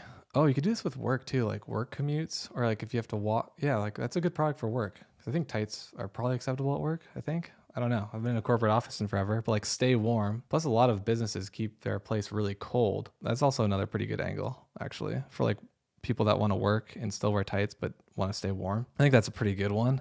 So we've got some good marketing angles, I think. I'm gonna have to double check that with Miranda here, but I'm pretty sure those are good marketing angles. And I do like that it's winter out right now and this product would kind of fit that vibe. Testimonial, UGC style clips. Yeah, you definitely can if you have someone in your house or nearby you or yourself that wears tights. I don't think I could pull it off, so I don't know if I'd be able to film it. But if I'm going to go with this product, I'm going to order it to the house and I'm going to make Miranda do all the content. So it works for me. Problem solving. Yes, this product does solve a problem, mainly all revolving around cold. And then it's just the angles that are going to position, solving your coldness in different ways in different scenarios. I think this one passes the product checklist. Let's see if there's some demand for it and maybe check out a website or a competitor that's selling this product and see how they're doing and seeing what angles that they're running. Let's type in fleece tights on Google search trends. Yeah, very popular product. And it seems to obviously, no brainer. It spikes during winter and the cold months. That makes a lot of sense. So we're kind of on the uprise right now, which would be a good time to get in on this product. And then also you could, I guess, switch over to selling it to Australia or the Southern Hemisphere, since it's the opposite in terms of weather, that could be good too. So you could technically do it year round, but probably less demand than it would be like October through March here in the United States. All right, let's see if we can find any good websites that are selling this. I think this one is a Cozy Crew. This is a good example of a website to use and kind of model after if we're going to build our website around this product. This is a Cozy Crew. I like the colorway. I'd probably do a little more brown. It's like a beige here, but I think a brown in this like type of clothing like store would like look really nice. And I think it would match in with the colors really, really well. So I'd probably go a little bit darker brown here if we're going to do this. This looks pretty good overall. It's a good format, good layout. I like the way it's built. Selling this one for $39. There's definitely some margin here to work with, I believe. Let's double check here on Zendrop to make sure they have this product. These tights. Yeah, we go. Oh yeah. Okay. So we got these for like $2.30 and there's probably some shipping costs as well. Yeah. So $10 all in all. Shipping time 10 days or under. That's pretty solid. Selling them for $40, so the markup is about 4 times. That's also very solid. I think we should probably go with this product. All right, for the sake of speeding this video up a little bit, let's go with this product. Let's build a store around this product. I'm actually going to order the product to my house. So I'm going to go on Amazon, order it so I can film my own content, and I'll show you guys how I'm making ads, how I'm filming them, how I'm editing them. So that's what I'm going to do right now. Have that ordered. That way I can probably get it by tomorrow using Amazon. All right, again, this is the product that we're going to be going with. I think this is a good one. Got some good marketing angles. It's perfect time to do this. And now that we've established the product, we're going to go back onto our website and add it in there and start building out the landing page for it, as well as the homepage, and just kind of brand everything and set that up fully. We're going to hear a quick interview from Nathan Nazareth. He is massive in the space. You've probably seen him online on Instagram, YouTube. He's pretty much everywhere. Nathan is a fantastic guy. He's been in e-commerce for a very long time. He's very knowledgeable and he's opened up a ton of different businesses in the space as well. For this interview, I flew all the way out to Japan to meet with him in person so we could actually film this interview. In this interview section, he covers so many different things that are extremely valuable: mindset, what makes or breaks people, Shopify stores, what traits you actually need to succeed. And he gives you a real raw, in-depth version of that. There's a ton of great information in here, so make sure you're watching this. Don't skip this section. He's a really good person, really good friend. So let's get right into it. All right, so I don't know. Let's talk about the future of content for us, because like we've already chatted about this like a little bit, but I guess I want to hear more of like your perspective, because we both started YouTube and TikTok and short form and all this stuff around the exact same time, which is kind of funny. And I've realized that I need to make a change recently. I'm taking a pretty big shift with my content, and I'll talk about that a bit more probably in this podcast too. But what have your thoughts been on this space overall so far, and like the direction that it's headed in, and how are you gonna continue to adapt in this path as a content creator? Yeah, honestly, I think the path that's changed the most right now is within the short form and then the type of content on YouTube. So what I've seen is like a lot of the traditional high edit short form clips that people have been pumping, like the Imangadzi style, moving over to YouTube, funneling that traffic just doesn't really work that well anymore. At least on my perspective, what I've seen in the space, like the high edit, a lot of like fonts and everything going on. It just doesn't work as well. So I think people want to see personality, like more vloggy, but while still doing your same ecom stuff mixed in. So my play personally, I think we've actually talked like offline about this, is literally like maybe 2 to 4 educational sit-down talking videos where you can't really show personality because like you're a professor essentially. You really just can't do too much, you know? Like you really can't like be jokey, funny guy. You can't get loose. You can't have a beer on camera. You can't do these things because you're trying to like teach a lesson. Doing those like 2 to 4 times maybe a month, and then 1 to 2 of creative vlog style or showing more personality in general. So I think that's what people actually like to see, rather than just like straightforward education nonstop. You seem like a affiliate robot almost. Yeah, no, 100%. I totally agree. I think like, you know, a year and a half, maybe 2 years ago, but I think a year and a half, I launched out some TikTok accounts and I did like a mass horizontal scaling. And you know, at that time, I blew up 3 or 4 different TikTok accounts at once to over 100K followers. And every video, I remember I was waking up and checking TikTok, and like every day I was cracking 1 million views on a new video. And a lot of that traffic was pushing over to Instagram. I was sending them all to YouTube. I remember we were both doing like the same TikTok videos where we were saying, you know, watch these 3 videos to be successful or learn ecom or whatever. And then we were kind of like advertising a couple people's videos in the space and then mixing in one of our own or things like that. Sneaky tip. Exactly. And back then, those kinds of videos like just mass blasted across as many TikTok accounts as possible. Were doing really well, and it was helping grow our personal brand as a whole. But I think like with guys like Tate and like Emon who've taken that to a level with like hundreds of accounts, Luke Belmar, just over time people got kind of sick of the horizontal scaling method, and now I almost feel like it's gone back to just essentially like solo creating or like not account siloing, but having like one individual account and posting really quality content on it. Because back when we first started, especially with short form, because short form's so new, there wasn't that many creators, especially in our space, that were posting good content. But now, you know, we just talked about this earlier, there's thousands of people in our space pumping, and short form specifically, like long form too, but short form's way easier to get in, there's way less barriers to entry, you don't need camera setups, you don't need all this stuff. And so you have so many people posting short form, and what happens is that, you know, the viewer on the other end, the audience, yes, it's growing, but it hasn't grown it hasn't grown in proportion to the amount that the content creators have grown on short form. And so now I believe that these audience members, these viewers, are craving to see really high quality content from an individual creator and almost be a part of their community and like form a relationship with that creator, rather than just seeing mass blasted like Tate, Luke Belmar clips everywhere. And so that's kind of been like the shift that I'm making now, where I'm trying to think, when I post something, is this piece of content, whether it's short form or long form, like quality, like down to the clips, down to what I'm saying, you know, do I believe that it's a very good video and people are going to enjoy it? And if it's not, I'll probably not post it. And, you know, I do have some accounts that, like, even in the past few months, have just been blasting as much content as possible. And I'm, you know, firing most of my team members. I'm cutting off from that, and I'm trying to take more of a less quantity, more quality approach. But I could be wrong. We'll see how it plays out. Let's talk about content in terms of ecom specifically, because that's mainly your followers and mainly my followers, honestly. True. What do you think of the space of ecom? Do you think ecom is doing well? Do you think dropshipping is still viable? Do you think anything in that space like SMMA, agencies, email marketing agencies, stuff like that is still something that people should be pursuing right now? Or do you think it's dying, as people say? Yeah, I mean, I think fair question. It's a fair question. I'm not going to sit here and say that, you know, all of online business is super successful and it's where your head should be right now, because there's a lot of stuff going on in all the different niches. I mean, when I first started, I actually started with SMMA, so I had an agency and we worked with a lot of clients. SMMA nowadays, I don't know if I'd tap into it as a complete beginner, because, you know, there's just so much, like, even back when I started, it was always chasing up the next client, and there was no freedom, and there was no, you know, you essentially still are working a job if you have like a beginning SMMA. Well, the clients are ripping you nonstop. Exactly, the clients are ripping you nonstop. Vision, they want this. You're meeting demands of other people. You don't really have as much freedom to be creative. You have to listen to exactly what somebody else is telling you to do for the most part, especially as a beginner when you're coming in with no experience, like nothing behind your name, like who you are. You have nothing to show for yourself. How are people going to trust you with their hard-earned dollars for you to go off and do whatever you want, to build whatever website you want, run whatever ad campaigns you want? They're not. They're going to give you like very, very strict guidelines and things. And that is going to become a problem, and it's going to be extremely hard for you to manage and scale.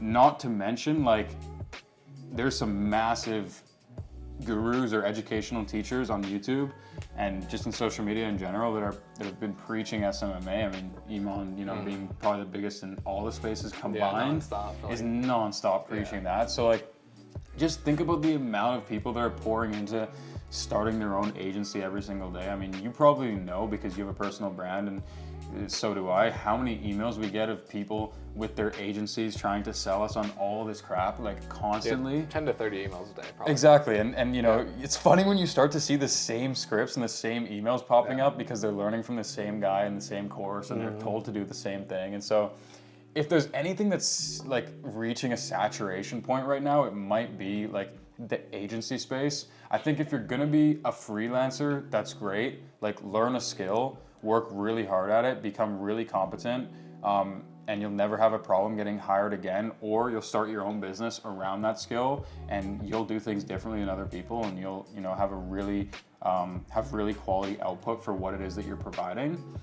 And you'll have some experience behind your name as well. Like, I always tell people who work for me, like, let's say they're video editors or whoever they are, they always ask me, like, oh, should I go and start my own agency now and, like, expand and get other clients? And I'm like, no, you've been working for me for like 3 months. Please don't leave. Like, yeah, it's like double down, work harder, build an amazing case study. Like let's say if they're an editor, right? Blow me the fuck up. Blow me up on YouTube, get me to 1 million subscribers with your amazing editing, and then start an agency. Yeah.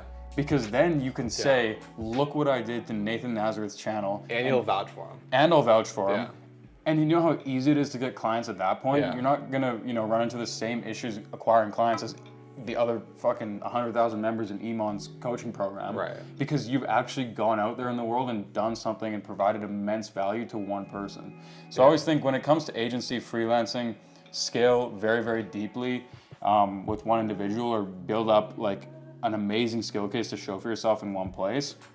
And I guess like now with Ecom, it's kind of like the same thing. Like, the thing about Ecom that I love for beginners, or for, even intermediate people or people who have started with another online business, is that you learn every single skill pretty much in doing Ecom. For sure. And so if you realize like partway through, well, maybe Ecom isn't for me, well, now you know how to build a website, you know how to run ads, you know how to write copy, you know how to do all these things, that maybe one of them really spoke to you, and you can go very, very deep in that one thing, and then become an expert, become the best, start your own business around that, whatever it may be. Maybe even it's content. Maybe you've made a bunch of, UGC video ads, or you filmed a product a bunch, and you're like, wow, I'm really good at this. Like, I think I could start a business here. I think I could build my own personal brand with content. I think I could, there's so many different routes you could take it. And I think that's what happened with me with Ecom too, and probably with you, is like, the further and further we went into it, we dove then into the little skills inside of Ecom, and then pulled them out and started something else. And that's how new businesses are formed. That's how probably our personal brands are formed. Yeah. Like, that's how everything sort of, picks up from there. But I think, as a beginner, Ecom, I'll always vouch for it, because just solely from the fact that you're learning so much, you have so many skills at your disposal, and then from there, you're opening yourself up to a world of opportunities. Versus if you started with let's say copywriting, you're narrowing yourself into only one aspect of business or online business, and then if you don't like it, you get discouraged. It doesn't work. You're probably gonna give up, go back to your 9 to 5, whatever you were doing. But with Ecom, it's well, it doesn't work. Well, maybe something within, what didn't work worked. Maybe you really enjoyed creating video ads. Maybe you really enjoyed building websites, whatever it was. So that above everything is probably why I'll always preach Ecom to a beginner. And also now, more than ever, all of the barriers to entry have been removed. What we both offer for free, because we're partners with Shopify and TikTok, is crazy. When I started Ecom 5 years ago, and same with you, we would have loved to have the opportunity that people have today. Yeah. Yeah, it's actually crazy. It's wild. It is crazy that no one takes advantage of that offer, to be honest with you. But I think I have the same feeling. I think Ecom personally, teaches you every skill that you could possibly need in the online space of making money, right? And you could take it any direction that you want. But what I noticed from coaching people, and I don't anymore, personally, I don't know, remember if you do or not, but what I've noticed is the people that win in that space are just people that win. They're people that have the mindset to win, they have the drive, they take the time, they actually spend the hours after work doing it and working on it, and they want to learn, they want to win. It's the people that think it's a get rich quick scheme, or they want to, get that Lamborghini next week, or whatever it may be, that fall into this trap that a lot of people put out online, and it's just complete trash. Like, you actually have to work hard. What business can you ever think of that someone has created overnight that has no skill and just saw a video online and started the business? There's not a single person. Yeah. It's all the people that actually work hard. So I've noticed that a lot, especially when the program that I was running, everyone that actually found success, I'd probably say like 40 to 60% didn't even end up running an ecom brand. They were doing exactly what you said. They took a skill from ecom that they learned and put it into something else, like an agency, a UGC agency, a marketing agency, or they're running an ecom brand, or whatever it may be, or a personal brand too. Yeah. They just had this drive and found the thing that they were the best at and went hard at it. And it's impossible to just, I guess, like, Win on accident or just. yeah, I think it's like like it's just hard to like fall into something. Yeah. Is basically what I'm trying to say. But yeah, I think everything personally works. I think agencies work. I think dropshipping works. I think ecom works. I think marketing agency works. Whatever you want to do, copywriting, it doesn't matter as long as you actually have the personality to do it 100%. and push forward through it. And that's the thing that people lack the most of. Yeah. And that's where you see that 90% fail rate. Yeah, that's the biggest thing is like, I always say everything works. Mm-hmm. You just have to be passionate enough and you just have to keep showing up enough to make it work. But the problem is, like, in our space and with content and with all these guys, like, everyone's, looking to gain something from their audience. And so what they're saying is they're always saying, Ecom is dead, do SMMA. They're saying SMMA is dead, do Forex, right? Yeah. And so everyone's just getting all these misconceptions in their head that like everything's dead and they need to find their golden ticket amidst like all this like stuff in the online world. But the truth is that everything works. I always like to tell people, like, what are you passionate about and what are you gonna like, step up to bat enough times until you're actually gonna, hit something out of the park. Right? And because, again, same thing like you said, what I've seen with most people and why like 90% of people don't go on to find success in online business or, to be honest, just anything in life is because they just give up when it gets, too difficult, when they struggle a bunch, when they have their first few failures. But what I've also found is the easiest way to get people past the hurdle of giving up and feeling discouraged and whatever is ensuring that they have enough passion in what they're doing. And I know a lot of people say like I'll be a bit controversial because a lot of the gurus online and the mainstream people in our space are preaching to build a practical business, to go from 0 to 10K a month, and then from there you can start to do more of your passions in your free time and your whatever. I would actually disagree with that because for me personally, if I wasn't obsessive over what I was doing when I started years ago, and even what I've been up to in the past couple of years, if I wasn't obsessive, then I would get crushed by people like you, people like other people in my space. And that really is what it takes to be reaching the top or to be, making 6 figures a month. Or if you have this dream of owning a Lamborghini, you have to be a bit obsessive. Like the average person who just sits back in their chair is not going to be able to be in fancy places, traveling the world 24/7, buying Lamborghinis, wearing diamonds on their wrists. Like, it's just not happening. Yeah. So that's why I tell these people who want all this stuff, the truth is you have to be passionate enough or just like outright obsessed with what you're doing to reach a level where your financial success is going to give you, these crazy things that you want. Right? Do you think that you are obsessed with the actual work itself, or do you think it's the monetary value that you get from it? I think it's it changes. Like my obsession changes, but the bottom line is if I'm not obsessed or passionate about what I'm doing, then I'm looking to make a change, right? And so when I started, it was like I was obsessed with Ecom and testing products, rapidly testing I mean, products. it was a blast, dude. It's so much fun. Especially back in like, 2018, 2017, when no one was doing this shit, and like you're just throwing up landing pages and getting like a 3-4x. Dude, I was maxing at 3 products a day testing. Yeah, It was 100%. wild. And so like I was just obsessed with like testing products and doing all this stuff, and then over time I started to form different obsessions in different areas. And I would say now like what I'm obsessed with isn't really anything like testing a product in particular or even posting a YouTube video in particular, but it's more about challenging myself to build towards something that I really see as like a vision for me in the future. And before this like obsession or passion came about, let's say I was obsessed with looking after my family, friends, like people around me and taking care of them. Before that I was obsessed with maybe looking after myself and just getting like finally being able to move out to my own place and buying my first car and all these things. And so I think this is like kind of goes into your big why or your purpose or like your reason why you obviously show up every day and do the things that you do.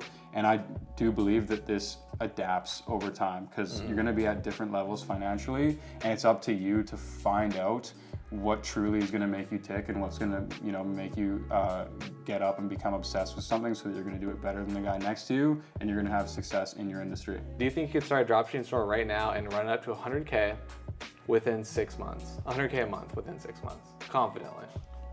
Yes, I do believe so. Like with my skill set, also with my capital, some of my existing connections behind me, I believe there's no doubt in my mind, if that's what I put my focus towards, there would be no problem. Yeah. But the question is, do I want to put my focus towards that? That's really, what it comes down to. But my philosophy is like, why?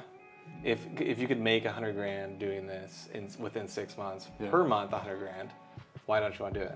Because you want to pursue the next challenge. That's Exactly. my guess. I'm kind of leading you to that answer, but personally for me, I want to just like be able to conquer something else.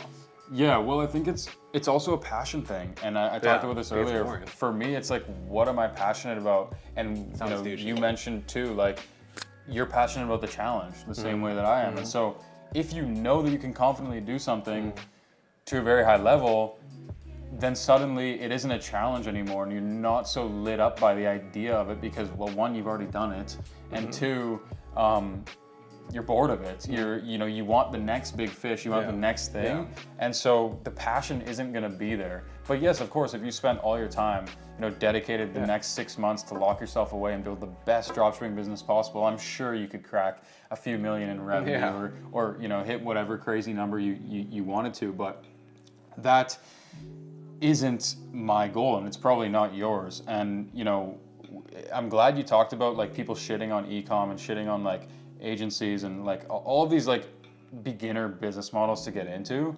because it also does piss me off when I see this, because it's like some people they've been born into a family where they've had $1 million trust funds, or their dad's a real estate mogul or something. I think that's everyone assumes about people in the ecom space in general too. Exactly. And like these people who have these connections already, who are born in these environments, who are going to Stanford and Harvard and whatever, they're gonna shit on ecom, they're gonna shit on agencies because they seen growing up how millions and millions of dollars are made from their parents, from people in their family, and they're like, yeah, this dropshipping shit is not the way to get rich, right? But the reason why they're gonna shit on that is because they know the real ways to become ultra wealthy, but they're in a very different position. It takes money. Yeah, than people like us. Right. We started with, maybe you in a completely different position than me, but I started in, middle class family, maybe upper middle class, but no money to my name. I wasn't given anything, and in fact, everybody in my family was very like academic oriented, which means that they weren't entrepreneurial. They weren't, into real estate. They weren't into investments. They weren't into the stock market, crypto, taking the risk on their own, starting a business, and all these things. Yeah, taking the risk on their own. They were very into just being spoon-fed and kind of like funneled into the system, right? And so when you grow up in an environment like that, you don't see the wealth around you. You don't see all these ways that people are getting extremely rich. You don't have access to that network. You don't have access to any of information. And so naturally, the only way, like you said, the only way for me to start is with an entry-level business model. And then yet these people who already grow up in these environments are going to come in and shit on everybody who's starting that way. It's ridiculous, and it pisses me off because it's like, well, what about the people who don't have the opportunities you did? What about the people whose dad didn't already develop, 6 buildings in your city? Right. Like, they have to start somewhere, and these are the best ways for them to start stacking those skills, to build enough capital to continue jumping from business model to business model and sort of climb that ladder to eventually go on to conquer more and own land and, have investments in large shares in big corporations and, maybe venture capital, like all sorts of different routes that you can take, but those routes are much higher barriers to entry, right? Yeah. When you first started, you probably watched a lot of YouTube videos. You probably read case studies online from various blogs, all these things to learn what you wanted to do, right? Yeah. You started with an agency. Yeah. Did you not read a ton of stuff online and watch videos about it? Totally, yeah. Exactly. Yeah. So it's like, obviously people have done it before and they want to teach you about it in the past because they moved on to the next level, which I was talking about earlier. Yeah. You just are on a different level and you just go up this pyramid. I want to call it a pyramid. It sounds like a pyramid scheme. Yeah. But you're at different levels. But I don't know. I think there's a bad taste of entrepreneurship in the United States specifically, and maybe Canada as well. That is kind of just a bummer. I see it with my friends. I see it with family members. I see it with all this stuff, and it's like, just stick to something and work. Get to level 1. Yeah. You'll realize once you beat level 1, level 2 just opens up this much. And level 3 opens up this much. There's so much opportunity out there to go after. And then, let's talk a little bit more about the level that we're at now, just for, for people who are maybe at level 1, but they're interested in what it's like when you climb that ladder, and also, maybe people at our level or people above us, they want to hear that perspective. Because I think what you just said there, like, it really is something that I've thought about over the past couple of years. It's like, well, 4 or 5 years ago when I was at level 1, the roadmap was so fucking easy. And like, I'm sorry to all the people out there watching that, like, they're struggling, they can't make their first buck online. For me, I put my head down and I locked myself away and I just consumed the heck out of YouTube videos. I think I bought like a cheap course, like a $50 course or something. I stole Biahez's. So. Yeah, like ripped some course from some I ripped guy, some like Red Biahez. whatever, right? Sorry, yeah, if you ever see this. And like, I just like, the roadmap was in front of me because people my age, it blew my mind. The people my age were making $100,000 a month online, no smarter than me, no different than me, and telling me about it. It blew my mind. So I was watching these YouTube videos. I ripped some courses from some resellers on Facebook for like $50, whatever I had to do, and like I grinded to like figure this shit out and start making money, right?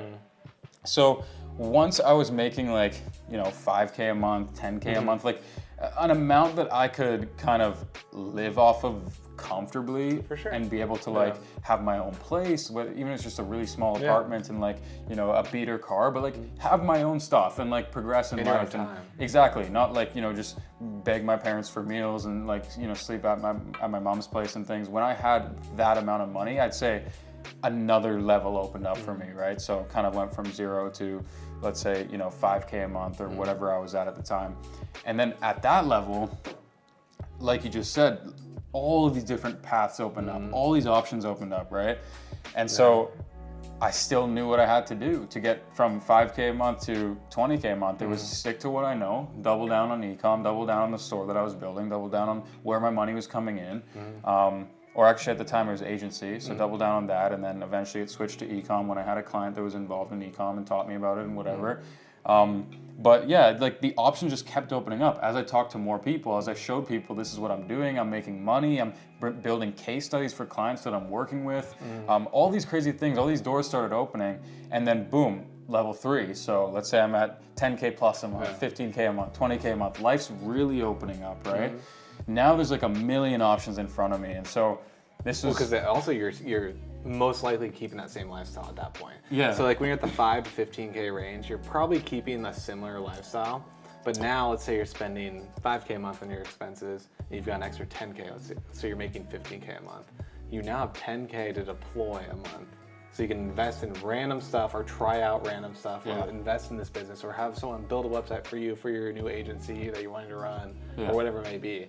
It just opens up the opportunity there. 100%. Deploying the capital is the biggest thing. And to only be able to deploy the capital is covering your expenses. Yeah. Once you cover your expenses, everything else should be drastically thrown into opportunities. Even if 90% of them miss, you just need one to hit. Yeah. You don't care, you don't need to throw 15K a month into something that's not working or whatever. You literally need to be able to have that 5 to 10K extra a month to deploy somewhere else. 100%. And one of them's gonna work, and then you're gonna move into level 3, and then level 4. And I think what happened at that level was like so interesting was like, because I had all these options with money coming in, both in business, like, oh, I could double down on my current business, or I could start this business, or I could partner with this person over here and run this, or I could invest in this and that. And like all these options opened up. But simultaneously, because I was making the money and the profit that I was, guess what happened on my personal side of things, my personal life, right? And I'm sure you know, like when you're making free cash flow, 10K a month to Austin Raven's name, what are you thinking about doing? You're thinking about, oh, well, maybe I could travel here. I've always wanted to visit this place. I've always wanted to buy this watch. I've always wanted to, you know, take this girl on a date here or do that, right? So it's like, then my personal life options just blew up. Business options blew up. And what happened was I was sitting at, Level 2 and 3 is almost a trigger point. It's a real trick. I was sitting in my apartment, you know, a small apartment at the time, because again, I was at that, you know, smaller level. I was sitting on the ground in my apartment. And I was thinking like, holy fuck, I could do whatever I want, whenever I want, with whoever I want, like, because that was the level of income that I was making at the time. And like, I ended up doing nothing, like for the first while. Then like, I got my shit together, but I honestly ended up like staying right where I was. Very comfortable. Doing exactly what I was doing as my income was growing, and I was getting so many more options, and I wasn't taking hold of anything new, if that makes sense. And it was weird because like, you know, my life was moving so fast in a sense, because my income was growing exponentially and I was doing so well with what I was doing. But personally, I was stagnant. Like personal growth, like meeting new people, traveling, all these sorts of things, I was stagnant. And so what happened was I was in this state of like overwhelm or like analysis paralysis, being like, you know, stretched with so many options. And I think even now to this day, it's the same problem, but just even more, because now the level we're at, whatever you want to call it, level 4, level 5, like whatever, there's so many options. And so it stresses me out. I'm like, well, shit, I could be in Spain tomorrow, or I could be like back home with my family, or I could be, you know, exploring Japan and finding winning products, or like whatever the hell I want to do. I could be with you, I could be with my girlfriend, I could be with, you know, my OG buddies, like so many things in my head. And it's really, really difficult to figure out what the right route forward for me currently is. And I've only recently figured out how to kind of navigate things at these higher levels, or at least I feel like I've figured it out to an extent, and I'm always learning more over time. But I'll let you touch on it first, and then maybe I'll, you know, provide a little bit of what I've learned in being at these sort of higher income levels and how that's affected me as like a young person as well. Yeah. I think you're handling it really well, personally, because I'm older than you, by a solid amount. So I personally feel stressed more. The higher level I get to, I feel like I do feel more stress. And I don't know why. Because it's not like... But it's a different kind of stress. It's a different kind of stress. It's a different kind of stress, for sure. It's not, you know, can I pay rent? Can I do this? Can I be able to help this person out? Can I do this? It's not that at all. It's a weird stress that I feel. It's almost like an anxiety of I should be doing more because of the opportunities that are presented in front of me. And I don't like it, and I want to get past this level, and I'm hoping the next one is better, if I'm being completely honest. 100%. It feels a little weird. It's like kind of hard, because I feel like you could chill all day long if you want to, and you're still making money. You can work as hard as you want, and you're getting to the next level. You can help people out, you can do all these things, you're not worried about stuff, but there's a lot of people reaching out to you. There's people saying you should invest in this, you should do this, hop on this business with me, do this, you should actually come up with this, let's make this video, let's do this idea, let's dropship this product together. And you have so many opportunities, it's almost overwhelming to me personally. I don't like it. Yeah. So I'm hoping the next level is a little bit better. But to handle it, I mean, I think the biggest thing is right now I'm at the phase personally where I want to cut down on things. And I feel like you are probably in a similar boat, maybe in a different level of perspective or half level or whatever it may be, where I want to like cut down a lot of things that, yeah, make me money, but I don't want to entertain anymore because I want to focus on certain things. Yeah. I want to like dedicate more time. Your time is the most valuable thing. And so you only run out, I feel like when you're from 0 to 1, you have a ton of time. You're from 1 to 2, you have a decent amount of time.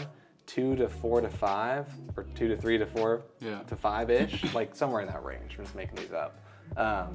It gets really thin. You have to be very And selective. you have to with like what start you're putting cutting time out in. income streams, which is for me is a really weird feeling. Yeah. Like cutting out income streams is Saying really no weird. to like such a Hey, great you opportunity. used to make Yeah. 8K a month from this and you don't do much work for it, but I need to cut it out to take that sliver of time back Yeah. and put it into something else. It's a really weird feeling. No, I agree. But I feel like I'm there where it's like, I got to cut certain things out to focus on a bigger picture to move on to the next level. Yeah. And the next level, I always think that once you move to the next level, you need to hire more Yeah. within.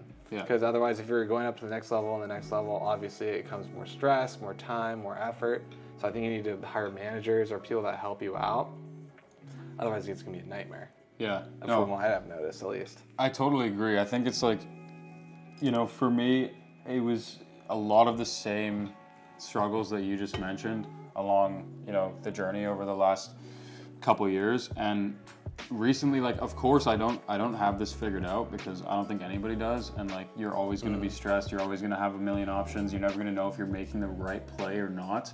And also, like, you know, what helped me so much in the beginning was saying yes, yes, yes to everything on my plate. And that's what got me to who I am today and where I am. But now it's like I have to relearn everything and learn how to say no, no, no, no to everything that's coming my way and say yes to the things that truly, truly matter to me, even if they aren't related to my growth in my career or monetarily. Because, you know, let's be honest, like, unless you're Elon Musk, you probably don't want to lock yourself in a room 24/7 and just commit to, you know, building one project or one main mission. Like, you want to live a life too. There's other aspects of life that really matter. And at the end of the day, when you die, like, you're not taking a single cent to your grave, but all those memories with your loved ones, and like, those are the things that truly matter the most. And I think for me, like, I started to do a bunch of research on people well above me financially, like billionaires and multi-millionaires, and they all said like they would trade,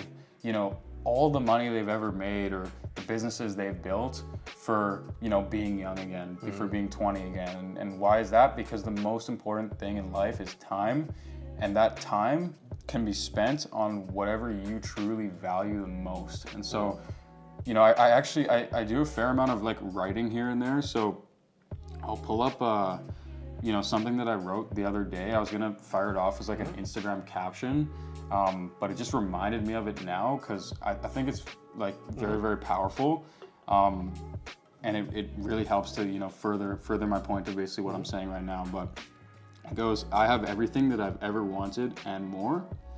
And then I go to give a little bit of advice. So I say, if you're young and you want what I have, put your head down and work. Cut out the voice in your head. There's no place for it. Become a new person, a person that's worthy and ready to have whatever they want.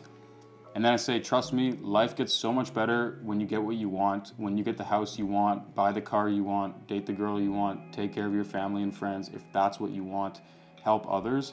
But 99% of people won't ever get this. You'll let life pass you by, pushing what you want to the side and thinking that in another life you'll get it. You are worthy of it now. You are worthy of being that person and getting everything, but you gotta believe it because nobody else will. Do better, work harder, literally go skull fuck the universe into giving you exactly what you desire, sorry for my profanity, and then do it again and again and watch as you turn your life into the movie that you always dreamt of.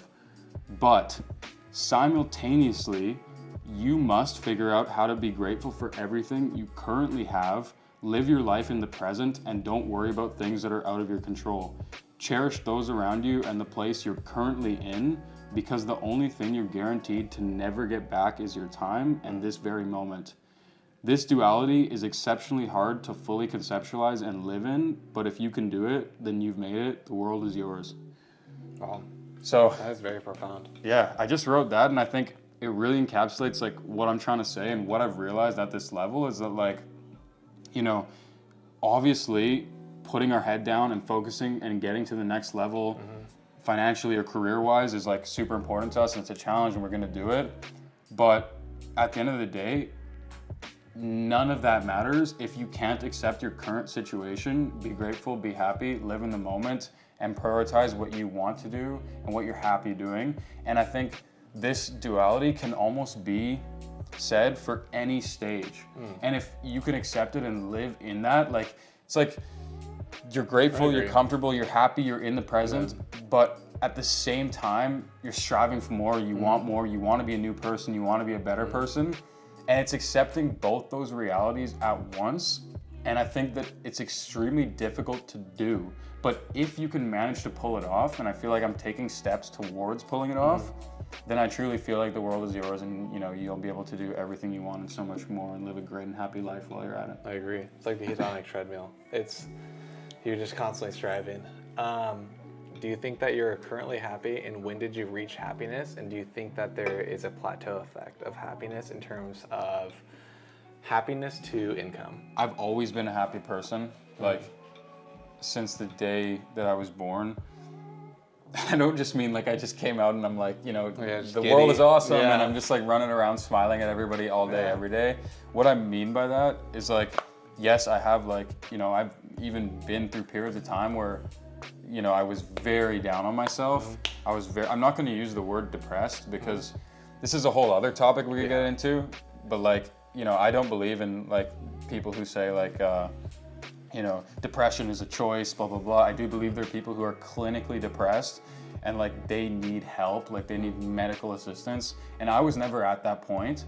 There was obviously periods in my life where I was, you know, very, very sad for a couple of weeks, but I was never clinically depressed. So overall, my whole life, I'd say like I've been a very happy person.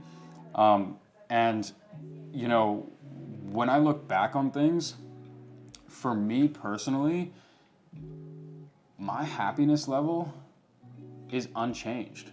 And so what I learned about that is, well, one, you know, I was born into a family that could provide for me in terms of food, shelter, opportunities, within, you know, education, so the school system, within sports clubs that I could play on from a young age, all these sorts of things that do require a bit of money to, you know, put your kid in a high level of sport, to put your kid in a good school, to like whatever, right? So these things I was all taken care of. And, you know, what's really amazing, what I think about the way that, you know, my parents raised me and my brothers was that their philosophy was like, you know, they would spend their last dollar on giving us all the opportunities that we could, but nothing in excess. So they wouldn't give us cash. They wouldn't let us go to, you know, expensive dinners and things like that. But if we said like, Dad, we really want to play like soccer, they would sign us up for like whatever team we wanted to. Or like if I wanted to go to, you know, an art lesson, or if I wanted to learn something, or like buy an online course, or whatever it may be, my parents were there to help out with it. But if I said like, hey, can you guys help me out? Like, I really want to get a car. Or like, they'd be like, fuck no. If I said like, hey, can I go out for a nice dinner tonight with my friends? They'd be like, no, figure out how to make the money yourself. And like, I'm really grateful for the way that they raised me, because, you know, they gave me everything that I needed to be happy, but nothing on top. And so over time, as I started to make more money, and then eventually in excess money where I could do the things like travel and go to fancy dinners and, you know, buy nice stuff and diamonds and whatever, I realized at a younger age that that's truly not what brings you more happiness and fulfillment. And once you reach a certain point where you're comfortable, as in like you have good food, you have good shelter, you have good water, you have, you know, good friends and good loving relationships around you, and you have opportunities and things that you can work on, then you know, your happiness level might marginally improve, sure, if Yeah. you're sitting on yachts and got a bunch of girls around you and whatever, but like, it's not gonna be the drastic jump that you think it is. But I Yeah. think maybe you might have a different perspective on this, you know, if you came from a slightly, like, let's say, worse off financially situation than how I came growing up. Yeah, I think for me personally, it was a massive incline and then a plateau. I didn't grow up wealthy at all. Food stamps, homeless at one point, single mom. Contrary to maybe the way I look or act, but it was just like, I don't really talk about it a lot, but yeah, I feel like I grew in happiness a lot really quickly. I was pretty like kind of the opposite. Like I didn't come out the womb happy. I came out the womb in kind of in chaos in a lot of ways, and a lot of sadness. And then being able to pursue everything that I wanted to, and I saw everything that I didn't have and what I wanted, and was able to, you know, get that pretty quickly, relatively, past like college and things like that. My happiness jumped exponentially. Like when I quit my job, first of all, my job like after college was like the best thing that ever happened to me. A stable income for me was huge. It was like, I don't have to worry about bills. I don't have to worry about the lights turning off. I don't have to worry about the air turning off in Arizona. I didn't have to worry about any of that. And I was so happy. My goal throughout college was, you know, I want to make $70,000 a year, and I'm going to be happy forever because I'm going to be stable. I don't have to worry about things. Yeah. It is what it is. It's true. And so when I got to that in that 9-to-5 job, I was like, this is it. This is the most I want to do. Like, this is perfect. But I always had that entrepreneurial spirit growing up, being poor. I was like, I was always slinging stuff on the side. I was selling duct tape wallets, all that stuff, right? So I always had that drive in me. I'm like, I can make more.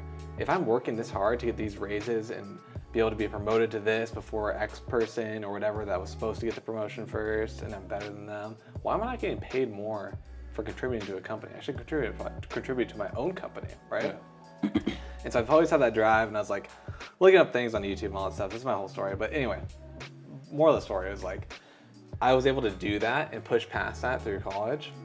And I finally was able to do it for myself, in that exponential growth of income and happiness just went like this, straight up to about maybe like 200 to 250K a year profit, I would say, like coming into me. Yeah. I think I like really like went up a happiness slope. Yeah. And I was like, okay, everything's covered.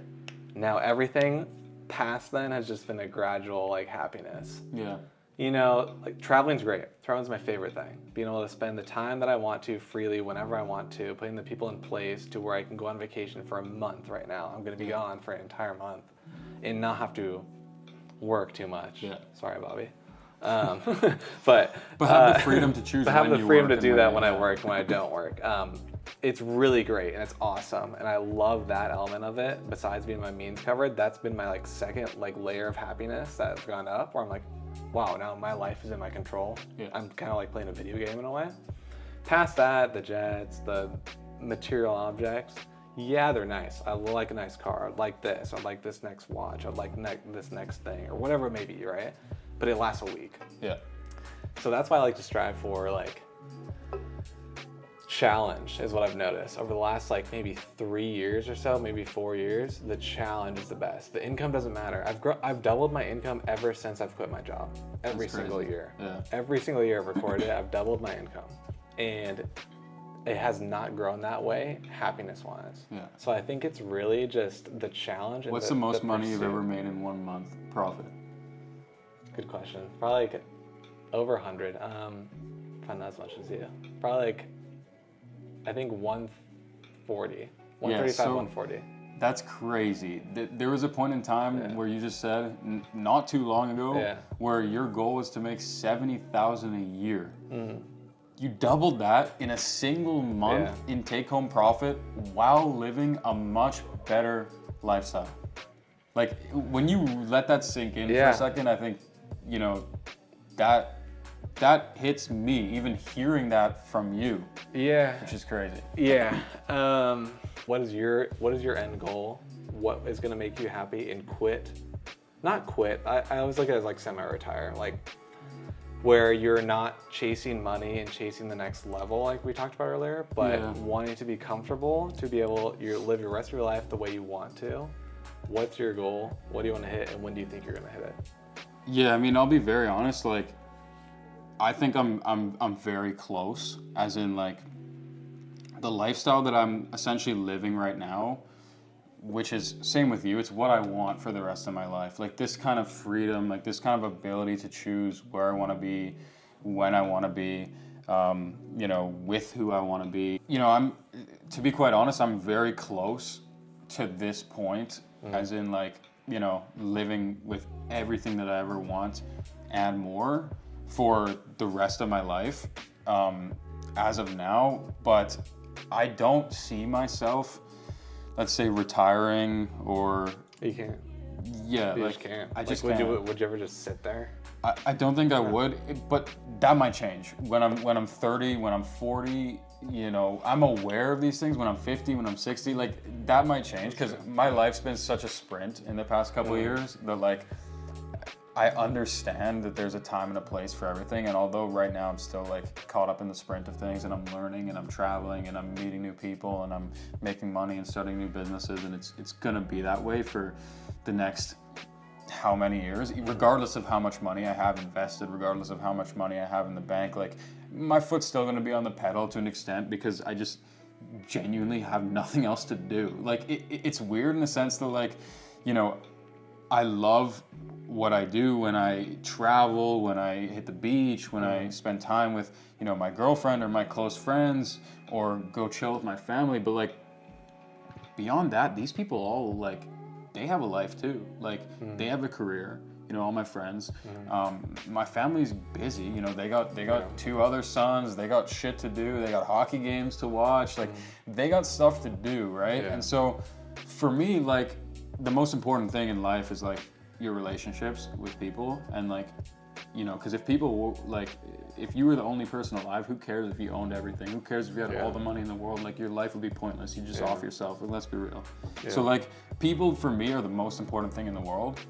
But, like, everyone that you love and everyone around you, like, they have lives too, and, like, they have to do shit and, like, whatever. So, like, for me to think that, like, I could just kick back and spend all of my time with these people, I think right now would be a bit selfish. Like, if I grew older and, like, my wife was also growing older and she just wanted to, like, kick it all day, then, like, yeah, that's what we would do. We wouldn't have to work. We would just kick it. But, like, right now, it's like, everyone in my life that I love and care about, like, they don't want to be with me 24/7. Like, I want to be with them and they want to be with me, but, like, in moderation, like a normal good relationship, right? And so I would love to spend my time, as I do, because I, have that time freedom now with my family, with my friends, with my girlfriend, whatever. But, like, I still have a lot of other hours in the day. You can sleep until 1, right? Yeah, I can sleep until 1, and I still This guy sleeps until 1. I sleep like crazy, but the funny thing is, I still have so many hours in the day, and so, like, even if I did everything that I wanted to do,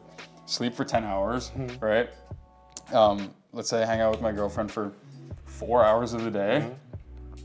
If I could pick a certain amount that I wanted, and let's say 4 hours. No, I'm just kidding. Let's say 4 hours of the day, right? Let's say hang out with, my friends for an hour of the day, and my family for 2-3 hours of the day. Well, I can't do math right now after a couple of these drinks, but let's say we still have 6 hours in the day.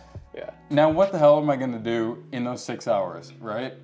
I'm gonna want to work. I'm gonna want to challenge myself. I'm gonna want to conquer. I'm gonna want to go work on my body in the gym. I'm gonna want to, like. Because even if you just fucking sat on the couch for 6 hours, you'd feel like an idiot after a month. Yeah. Just doing nothing. I think in the way that we've essentially trained our minds and our bodies to get to where we are today, you get antsy. Yeah, you get antsy. Not doing something productive. You can't unlearn the training that we've done to go from level 1 to level 4, level 5. So now you can't go back to 0. You can't go back to 0. So we're in a sense, like, feeling always this pressure to just keep moving forward, to just keep the foot on the gas, to just keep showing up for ourselves and doing something, because that's what we had to do every day for years on end to get to where we are today.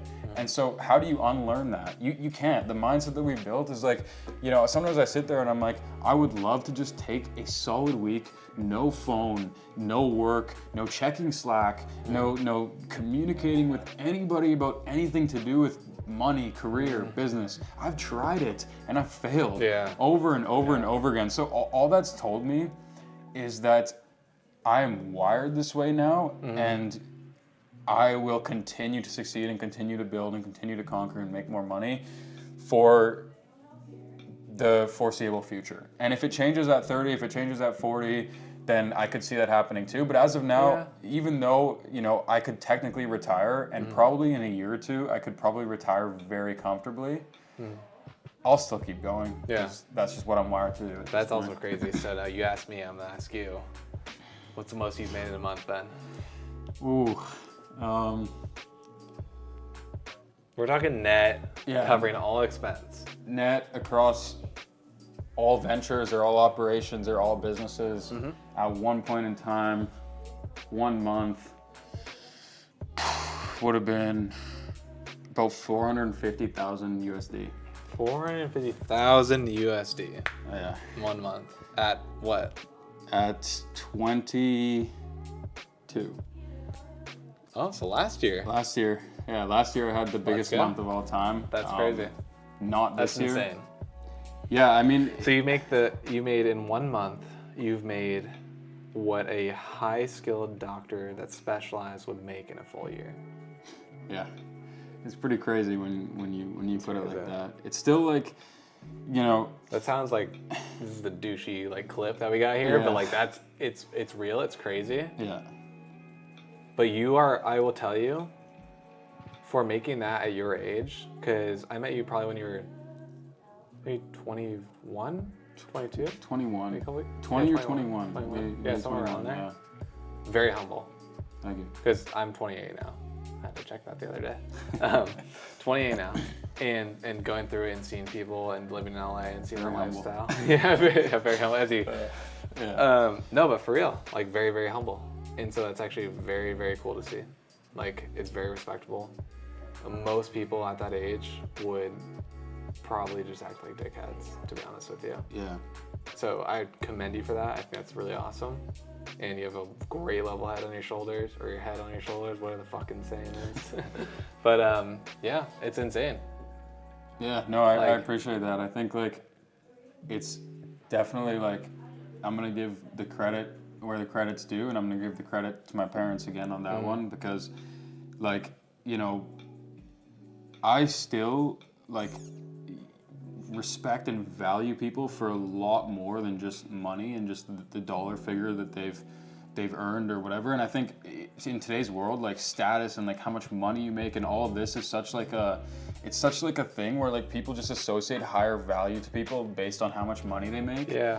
And like the way that I grew up was like my parents are smart as hell. Like It's all education. yeah, like my dad is like way smarter than me. Like his mind, he's way smarter than me, and I'm pretty smart, I would say. Like I've always found school easy. I've always, you know, blown through stuff, like, you know, done well in what I'm doing. My dad is way beyond me in terms of like intelligence. And so that is why, like, you know, I've always thought that like, well, I don't really see the world that like everybody else sees. Like I'm not gonna just think because you make $1 million a month or $1 million a year that you're smarter than me, you're better than me. And again, that was another mindset that I was blessed to have growing up, because I saw like, you know, my parents and I saw my dad, and I always thought like this guy could have been, you know, doing something crazy, but you know, he had an unfortunate situation. I'm not going to get into it, where he had, you know, chronic illness and all this stuff. But the point is that I respect like the heck out of people who have done well in different things that aren't just, you know, money related. Yeah. So if somebody isn't making a lot of money, but they're exploring, you know, a new species of bird on some island because that's what they're passionate about, then they could be a very cool person, very interesting to talk to, and I'll respect them just as much as I respect somebody, you know, who's making $200,000 a month with their e-commerce brand or whatever it is. And so because I grew up that way, and also, you know, my mom would slap the heck out of me if I got cocky or if I, you know, did anything growing up about, you know, my achievements in sport, my achievements in school, whatever it is. Between those two things, I feel like I just grew up and saw the world a bit differently than most like people who are just seeking status and looking at whoever's making the most amount of money. And even still, like, you know, I'll go home to the dinner table and get slapped around by my mom, like, and I'll just take it, and like I respect her way more than like, you know, somebody maybe who's making like millions and millions of dollars. I still respect her judgment, her opinions, even when it comes to business, because she's a very intelligent person. And like, even if I'm talking to somebody who's, let's say, a friend of mine, but they're not, making crazy amount of money or have a big business, I will still respect their opinion if I feel that they're intelligent, they provide value, they're doing something cool, they're ambitious. They don't have to be making a crazy amount of money. And that's the way that I was raised. That's what I saw around me, and that's how I grew up, and that's how I still think. Yeah. So I think that plays into it too, is just because I make a lot of money and more than like pretty much everyone my age, except for maybe a very, very small percentile. I don't go around thinking that I'm better than others, because those other people, just because they're making less than me, doesn't mean that they don't have very, very interesting insights to offer, stuff to share, a cool life that they're living, and all sorts of stuff. 100%. It does not equate. It does not equate. Your money does not equate to your intelligence at all. Yeah. At all. Some of the most idiotic people are the wealthiest, really, or they fell into it, or they did this, or they did that. It doesn't matter. It's about your life perspective, what you know, what you're passionate about. What I think is most important is what you're passionate about personally. If you're a cool person that likes something really cool and you love doing it, who cares what you make? Yeah. Like, you're a great person overall. I agree. And the relationships are way more important than someone that's making 2 mil, 5 mil, 10 mil a year. Yeah. And on the flip side, I think that's a very good perspective to bring to people who are wanting to make crazy money and wanting all this shit and Lamborghinis and the online, world and starting an e-commerce store, is that you don't have to be some super genius or somebody who's super intelligent. Like, in my personal life, in the way that I grew up, the people that I know who I can confidently say are the most intelligent individuals I know are not the richest individuals I know. Yeah. I agree. I 100% agree. And so I think it's the risk takers that exactly. Make the most money. I think it's people that take the most risk. That goes to show, and it's not even like the craziest risk. The people watching, that it's like, sometimes the dumbest people, like, even if you think you are dumb, you think you are low IQ, you think everyone around you is smarter than you, you can make it to the top, you can succeed, you can, make millions and millions of dollars a year. So it doesn't just equate with some natural, God-given talent or gift or IQ or any of this. Especially not in like 2024 specifically. Yeah. You really don't have to. Like, you literally have to take a risk. You have to step outside of your comfort zone. You have to do things that are against the grain of normal people around you. They're getting the 9-to-5 jobs, they're doing this, they're going to college, blah, blah, blah. You don't have to do any of that. It's like taking the risk, being entrepreneurial, and coming up with an idea and pursuing it and trying it for longer than 3 months or 1 week or whatever people want to do nowadays, and then give up. That's literally the only thing I think is the key factor of people that make a lot of money, if that's your goal, to not making a lot of money or making an average career. 100%. Couldn't agree with that more. So, yeah, I mean, I guess for everybody watching out there, that's probably one of the biggest things that you really need to take in, and you need to fully, conceptualize and understand. And luckily for me, and probably why I grew so fast and in such a little amount of time, was because I already had that mindset. But if you don't have that mindset, I'm gonna drill it into you right now, because when I was, 18 and I pulled up YouTube and I saw Jordan Welch, I saw Biaheza, I saw these guys clearing $100,000 a month with Ecom or whatever they were doing, my mind immediately said, this guy is no different than me. Like, simple. So that is the mindset that I want all of you guys to have when you watch this video right now. When you look at me, when you look at Austin, tell yourself that we are no different than you, because we aren't. We've just stepped up to bat more times. Yeah. We've just spent more time behind our computer screen working at the life that we want, and that's it. 100%. I can't even say any more. You kind of crushed that one. Well, if this is going out to long form, then thank you guys so much for tuning in. We're gonna go enjoy the rest of our night here in beautiful Osaka and the rest of our Japan I got 2 nights left here. Awesome. So we'll figure it out. All right. Peace out, guys. All right, guys, now that we found the product that we're going to be selling, we actually need to go back onto our Shopify store, and this is where we're going to build out our landing page as well as our homepage. Again, if you were going through this process with me step by step and use the custom store builder, but you chose a niche that is different to mine, that does not matter at all. You're still going to be able to apply the same things that I'm doing to my store right now. On your store, you're obviously just going to be using different images, different products, and different copy, but the structure and layout that we're going to be creating on our landing pages and our homepage are going to be applicable to to whatever niche you're in. This even will work if you already have a store and you're just watching this portion of the video of how to set up a converting landing page. It'll pretty much cover everyone that is watching this video right now and following along. But the first thing that we have to do before we even get into the landing page is we need to upload our product that we found onto our Shopify store. So it's super, super easy to do. We're going to be doing this through Zendrop, which is already on your guys' store. So let's go ahead and do that. I'll show you guys how that works. You're going to go into your apps at the left side here, and then we're going to click on Zendrop. It's going to open up Zendrop's dashboard for you guys, and then it's already going to be linked to your store because we've already done that in the past. But double check just to make sure your store is connected. So at the top left, if your store is not connected, it'll say connect my store up here. And all you have to do is click on connect my store through Shopify, you log in, and then boom, it's connected. After you've done that and you make sure that you see your store up here, what we're going to do now is search for that product. So we're just going to type in fleece tights, and we are just going to go with the first one right here. So the product cost here is $2.30. Average shipping time is about 10 days or under. So it looks like the total cost, what we're getting charged for shipping is $7.73 here. And then the total is anywhere from $10 to $11.41, which is what we talked about earlier, having a good profit margin. So I'll show you guys how to price your products as well. But we'll be doing that later on. So what we need to do now is actually get this product, get the images onto our store, and then we can start editing it. So all we have to do once our store is already connected, we just click add to my products. Then you can see this turn red here. And then on the left side, you're going to go to my products. And now we see it here. So we got fleece tight leggings.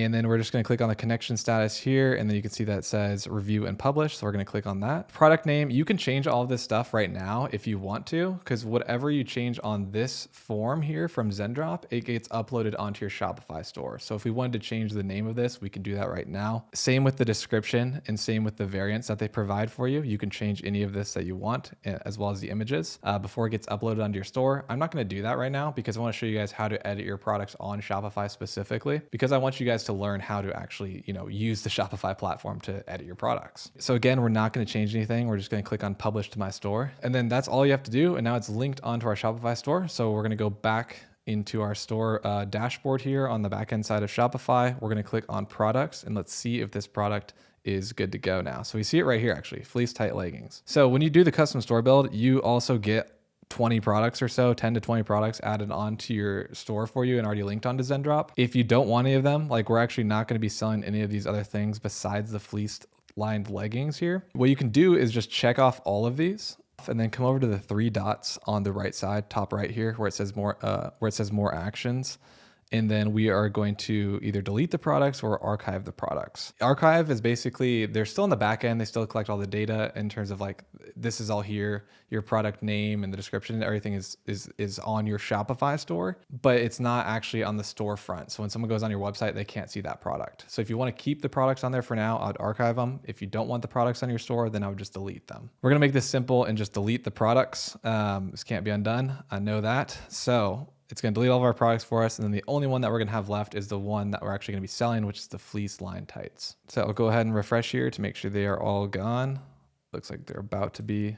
Takes a second. All right, now the only product that we have left are these fleece line tights. So we are good to go there. We're going to come back into the product description here when you can actually edit this. Right at the second, I'm going to leave all this. We're going to be bouncing back and forth here between editing the product itself and then editing the landing page of our store. So let's start off with the landing page of our store. So the first thing that we want to do to get into this editor, on the left side of Shopify, we're going to go into the sales channel section and then click on online store. Here you can see the Zendrop theme that is the premium theme added onto your store for you. And you can also see your original one that you started your store with. You don't want to use this one. We want to use the Zendrop one because the Zendrop one has a ton of features that are normally on like a $200 theme store. In simpler terms, it's basically that they have a bunch of add-ons and options to customize your store even more. One that a premium theme would typically have versus a free Shopify theme. So to edit this, we're going to click on customize here and it's going to bring you into the Shopify theme editor. This is where you can change everything. You can change all of your banners, your logo, your catalogs, basically just everything. You just edit your web page. So the very first step and the very first thing that we want to do, we want to get a new logo. We don't want it to say my store. We want to come up with a logo and brand name that represents our brand or the niche that we're in. For me, since we're kind of doing a one product store right now, it's going to be kind of revolved around our product of the fleece tights. So I actually found a competitor website that we're going to model our store off of. This one is called Cotton Tights. I think it looks great. They did a really good job on their website. Love the colors as well. It matches that cozy vibe. So I found this store and what we're going to be doing is kind of replicating this to the best of our ability and making it look just as converting as this website. No, I'm not going to copy everything one-to-one. I don't recommend that you do that. I see a lot of people do that. You got to add your own kind of flair and copy to it and different images and things like that. But I like the way this looks. We're going to use this as kind of the structure. So with that being said, going back into our editor here, everything that you can edit is on the left side as well. So if you're looking at the image banner here, you can either click on it and then your left options will actually pop up, and it will, you can change the overlay and all this stuff, the banner height, anything that you need. That's all going to be done here. So to access and edit different pages, this is just the home page. We're going to click at the top center here, and you're going to see homepage, products, collections, gift card, all at the cart, checkout, everything that you need to possibly edit. The first thing we're going to be focusing on is the landing page. So we'll click on products, default product, and now we see our fleece line tights uploaded nice and correctly here. We've got the color options that we have are sheer, coffee, gray, black, nude. None of that matters. So it's already got a little bit of stuff in here, which of course we're going to edit. But the first thing before we edit any of the layout, we want to add our logo. To access the settings for this, it's going to be on the left side under theme settings, and then on logo, we're going to do the drop down. When you're creating your logo, you can use something like Canva, but you want to keep in mind that you need to have them in a certain dimension. Otherwise it looks really weird on your Shopify store. So we're going to be using Canva to create our logo, and we're going to do a custom size. Our width is going to be 400, and then we're going to make our height 200. And I think that should fit nicely on our Shopify store. We might need to lower the height a little bit in the ratio. We're going to see how this actually turns out, but we don't know our brand name yet. So I'm just going to pop back into Dropbot and come up with a brand name here. So I'll just type in fleece lined tights. And then the thing that we want to grab would be a brand name. Let's hit generate. All right, so we got cozy tight, warm weave, and snug legs. Snugs. I'm just gonna go with snugs, honestly. I think that's just straightforward and simple and kind of matches the warm, cozy vibe, and it makes sense for the product as well. So we're gonna go with snugs. All right, so all I'm gonna do here is go back into Canva, and we're gonna add a text box here. And then I am gonna type in snugs. I think all lowercase could be kind of cool. And then we're gonna choose our font. Let's do like a Cooper. BT is a good one. Probably bold. Yeah, like that just looks instantly cozy. Start working on our logo here, and then we're gonna have to make sure that it fits. So that's right in the middle, apparently. It kind of looks lower. I guess that's fine. Like somewhere like right there. But also we're gonna make this pretty much as wide as possible because we want to utilize as much of that logo space as we can. And then I'm gonna change the color to a brown that I saw. So I think it's this one. Boom, like that. And then underneath, I think I'm gonna add something. So I'm just gonna copy and then add tights.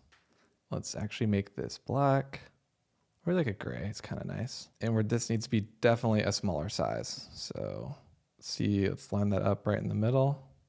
Let's scoot this up, give it a little more space. And then let's add like 2 lines on the side here. All right, so I'm gonna pop in a line and let's make it a little shorter. Why is it crooked? I just want a line. There we go. Now let's place this like right there maybe. I think that looks good. Copy and paste it. Put this one just as far away. Make sure it's lined up. Boom. Okay, there we go. I think our logo already is looking pretty good. Cozy vibes. I like the color. So what we're gonna do now is download this from Canva. So we click on share, PNG. We want to download it as a transparent background so it matches and blends into our website. And then we're just going to hit download, go back onto our theme settings on Shopify, select image. We're going to upload it now. Now our image or logo is uploaded. We're going to hit done and let's see how it turned out. Okay, actually I think that fits pretty good. Let's take a look at mobile view too, just to make sure. I think that's pretty good too. Okay, that was simple. There we go. So logo's looking good. Then we're gonna hit save. Always make sure that you're saving your status on Shopify when you're editing everything. Otherwise, it is a nightmare if you lose connection or something like that and it didn't save and all your work is done. So I always like to save like randomly. Now, the next thing we wanna do is start working on these colors. So the color of this, we can actually like pull this color and use the exact one, or we can just do something similar. I do like this cream color quite a bit. So I'm actually going to capture that. And what we're gonna do is just plug it right back into Canva real quick because I want to get the color code for this. So to do this, let's just say this, and then we're going to go to the color dropper and click on it. And now it's going to give you the code. All right, we got that. Now we're going back onto our theme. So we want to change some of the colors, and here's how you're going to do that. So what you have to do is go into your theme settings, which we are right now. Click on logos, and then we're going to choose scheme 1. Our background, we're going to leave white. Do they have like a cream? No, it's like a white. It's like an off-white.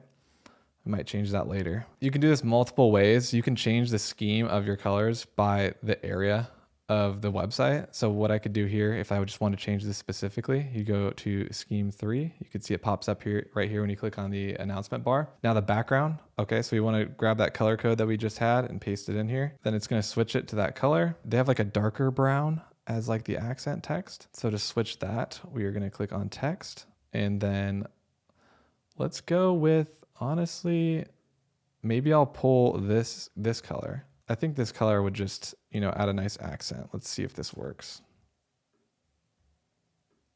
Plug that in there. I don't know if I like the way that looks, actually. Maybe we're going to go with, white. It's just classic and clean. All right, so we're going to leave it at white. So now that color is good to go. We've also got this color that's already changed for us because it's on the same color scheme.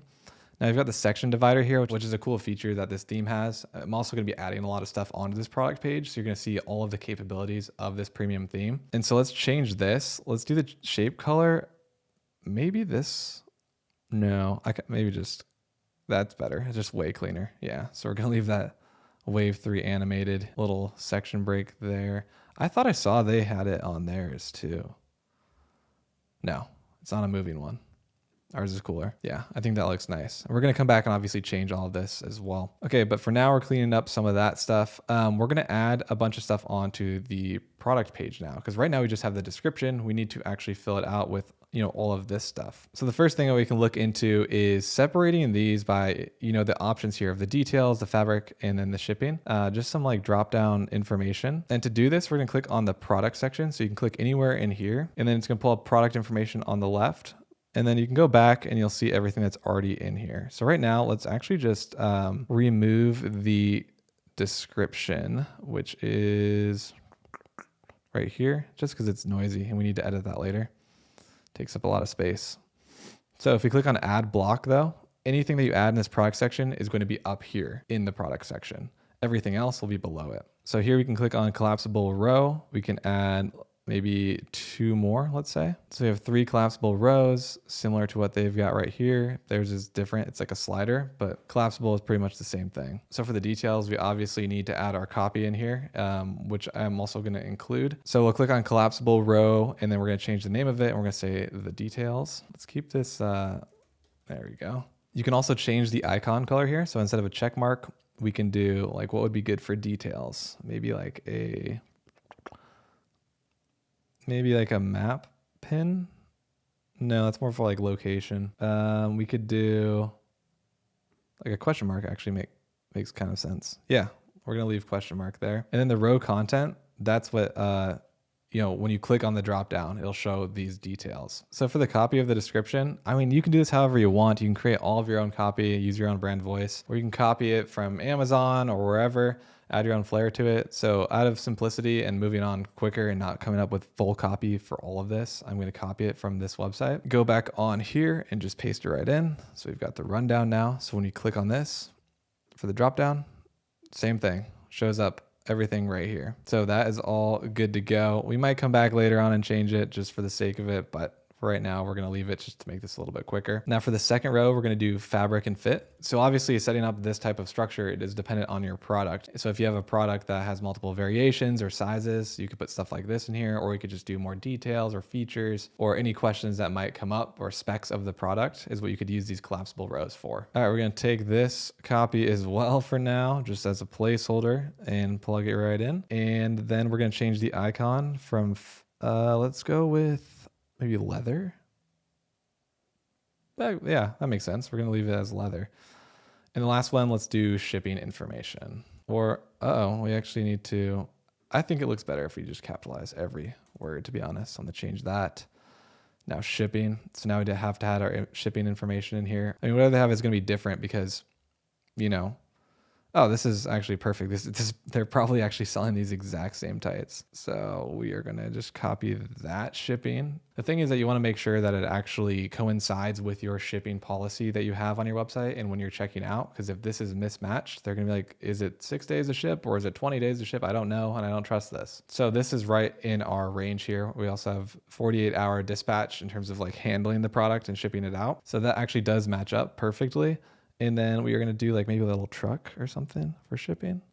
Yeah, there we go. Hit save. So we've got our collapsible rows now. We're good to go on that section. Let's see what else they got going on below that. So we've got an as seen on. We can't really do this because, well, one, I don't even know if this is true. So many people put this on their website. But what I like to do and what they're doing here is kind of breaking up the page. So this is like the product section. And then below that is like a little page break. And then it goes into a lot more details about the product. So we're going to do the same thing on our store. So we're going to click on add section. Make sure you're not adding it back in the product section here. There's a difference between the two. So we need to add a section here. There are a bunch that we can choose from. And this is where all this premium theme comes into play. There are just so many options. They actually have a section divider, but I kind of want to use it for like text, right? And talk a little bit more about the brand. We could do something like an announcement bar or a scrolling one. Comparison table will actually come in handy later. I think what we're going to go with is just like a rich text to kind of break it up. So this is where we can talk about our brand. I think we only need like a small statement. So I'm probably going to delete this middle block here. And by the way, if you're following along and you're like, how are you deleting all this and clicking so fast? I'm sorry, I'm just like used to it. But anything that you click on is what you're selecting. And then we've got the remove block at the bottom left too. So that's kind of how you edit these quicker. We'll remove that. So now we've just got this breaking it up. Click on this, go into the color scheme here. And let's make it scheme 3. So break that up color-wise. And now we need to write something about our brand. So maybe let's go back on Dropbot and see if we got like a skimmable message stack that we can come up with. So we've got stylish look with hidden warmth, dance freely without chills and shivers. These are kind of some nice marketing angles, honestly. I kind of just like stylish look with hidden warmth. That might fit in here pretty good. Let's see. Yeah, I think that's fine. Heading size, I think we're gonna go with medium. So I'll hit save. We might come back and change all this later. I'm just kind of setting up the structure at this moment. But if we want to optimize it for the marketing angles and things like that later on and change the copy, we can always do that. So right here, we kind of have like a product display section. So let's see what we got on our theme to kind of do our own version of this. So there's already a bunch of stuff added into the theme. It's just hidden. So I'm going to take a peek at this stuff. A comparison table will definitely come in handy, but we're going to be doing that later. What's this? Oh, I kind of like this section actually. I think this is good. So the one that I'm actually using, if you're on the same theme as me, is the Zendrop builder. So you can see here that this section is now above our actual page break. So we don't want that. How easy it is to change this. You just switch up the layout on the left side here. You'll see this little like grid block section of what you're highlighting, which you can see is the Zendrop builder. And then you're going to drag it down to wherever you want it. So we're going to drag it right below the rich text. So now we've got this right below, which is we can talk about the features of the product, add some marketing angles and emphasis on whatever we're trying to, get them to purchase from us. So we can add an image and then all of our features, right? So I was actually scraping a little bit earlier. It's really boring. I was like scraping for images, so I didn't include it in this video, that I could just populate these a lot quicker. I just compiled a bunch that I found on the internet and from other websites and things like that. We'll take this photo. So we're going to download it. So it's page 3. We're going to go with the JPEG and select page 3, download. Go back into our store, click on image, select our image. Let's upload it. Okay, it is done loading, hit done, and it should populate right here. And let's see how it looks. So in this section, it's a little bit higher. Let's see if we can move this at all. So we've got this. So under the Zendrop builder, there's the image, the icon. So you can always add more blocks within this massive block here, or this section, I'd say. But when you want to look at the settings and change them for the overall section, you'd click on the top one, the title of that section. So if we click on Zendrop builder, you can see top padding here. So maybe we could increase that. Yep. So that's going to help out a little bit. Let's do actually, I don't think 20 is that bad. So maybe let's try 20. And if you don't know, padding is like the space. I'm trying to use my fingers, but it's the space in between each section, and it adds more space or it takes away space. The bottom padding looks pretty good, but they're not actually equal. So I think I need to increase this to 25 maybe. Maybe even 30. That looks a lot more even there. Okay, so we're good on that. So we're good with that. We got our photo in here. Now we just need to change these icons with text. So we got to kind of come up with 4 titles of features / angles that we're going to be talking about. So let's browse on their website and see what they're saying. I think this section would probably be good. So we could take stretchy and elastic because we're kind of going for this similar vibe here as that. So let's say the heading is stretchy and elastic. And if you're watching me like, oh, you're copying everything, copying all the copy right now, I'm just doing this for the purpose of this video. Obviously, if this is my own website or the pickleball brand that I'm currently working on, it's all our own copy, all our own images, all that stuff. I'm just showing you the layout, how to structure this, how to come up with ideas for it. With that being said, we're going to take that description and plug it in here. We'll scroll down to the second heading, which let's see. Yeah, we'll go with like high-waisted support. Come over here, plug that in. Go back here, add that description in this text section. Okay, we'll move on to the right side. We'll do long lasting. That's a good one.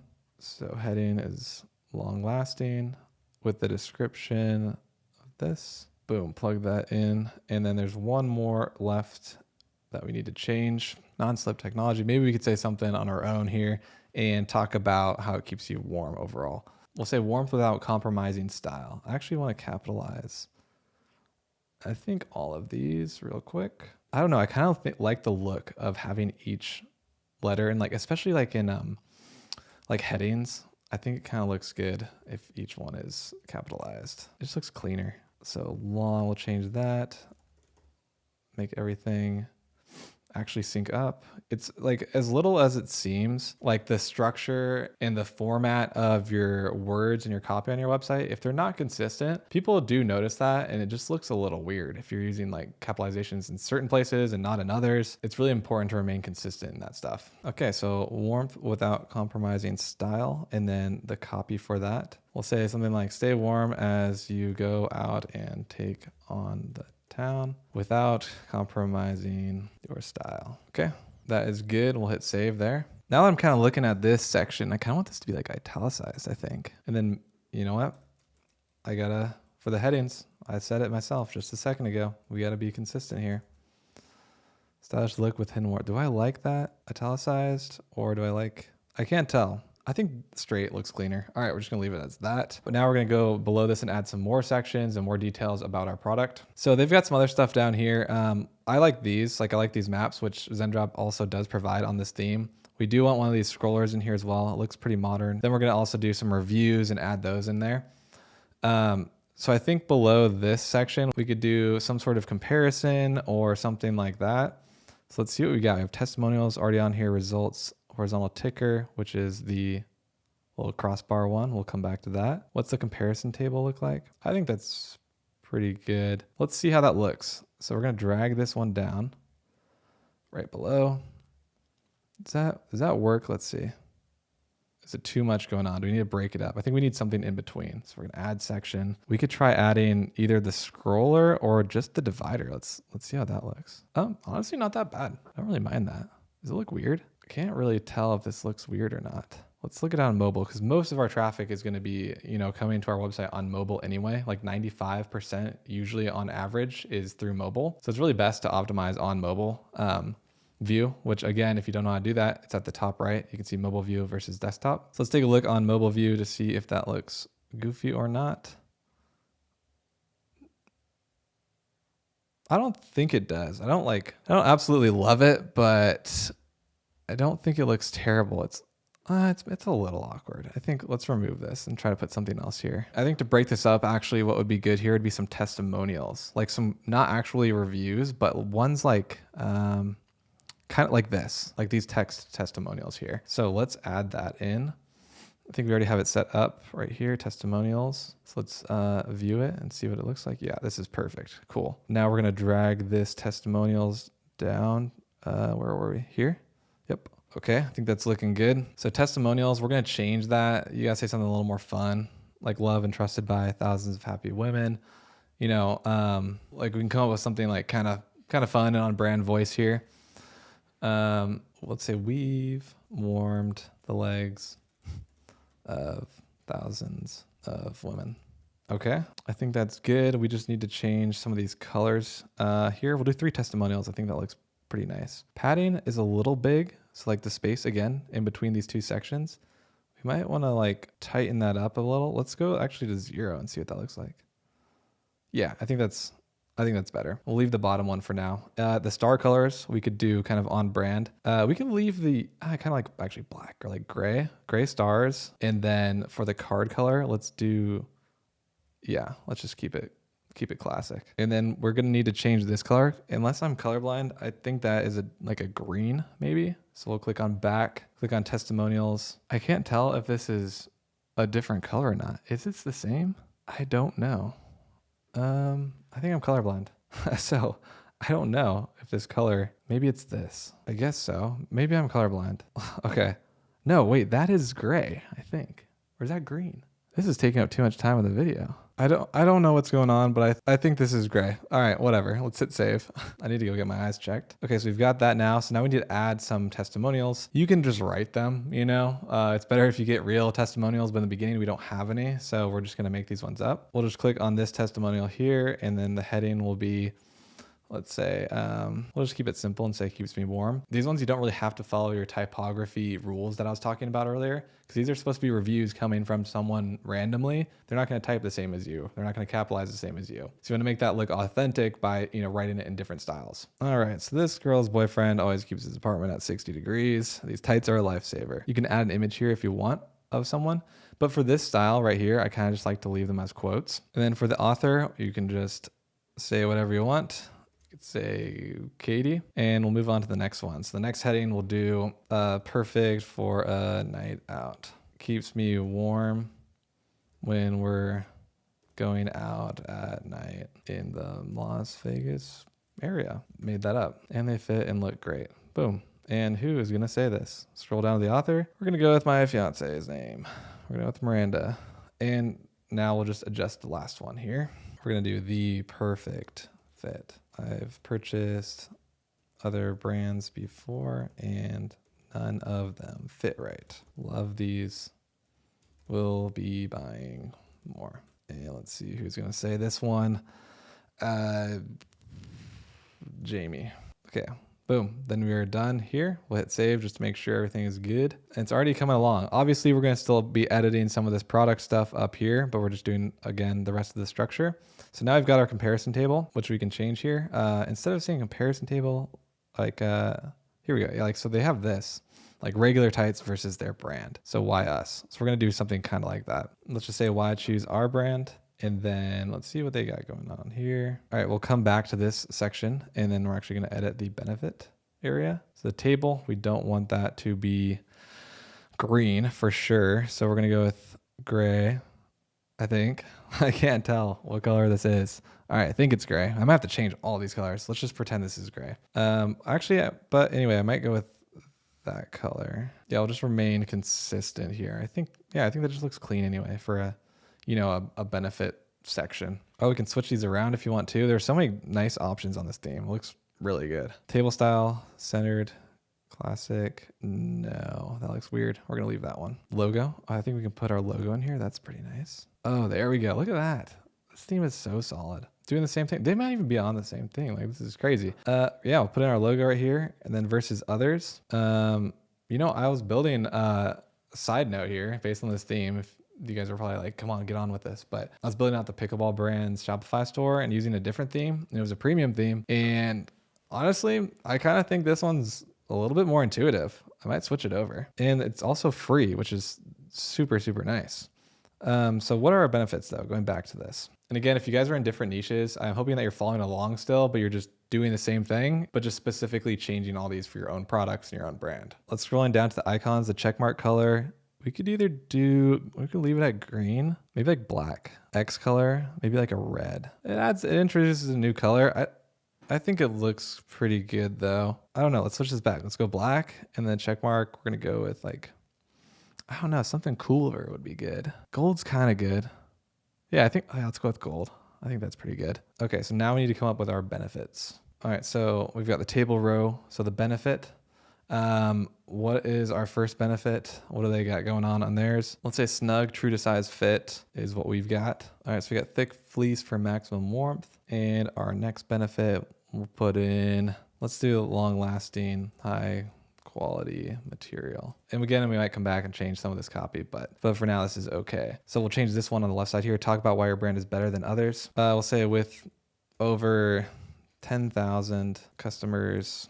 We've collected an average 4.9 star rating. The other thing that I added was no other brand on the market comes close to our quality. All right, so this is looking pretty good. Hit save again. All right, so now we are good with that section. It's looking pretty solid so far. We want to add a little bit more content here and then maybe do a FAQ section and also a review section. So the next thing that we want to be doing is probably something a little bit more simple. Something like, I think like something like our commitment to you. This is a pretty good section for that. So this would be, so let's add something in there like that. So we'll add section. I think this could be a good one here. Let's see. That is supposed to be not there. So we got to move this divider down to the bottom. Yeah. And then maybe like a UGC style image right here that we can upload.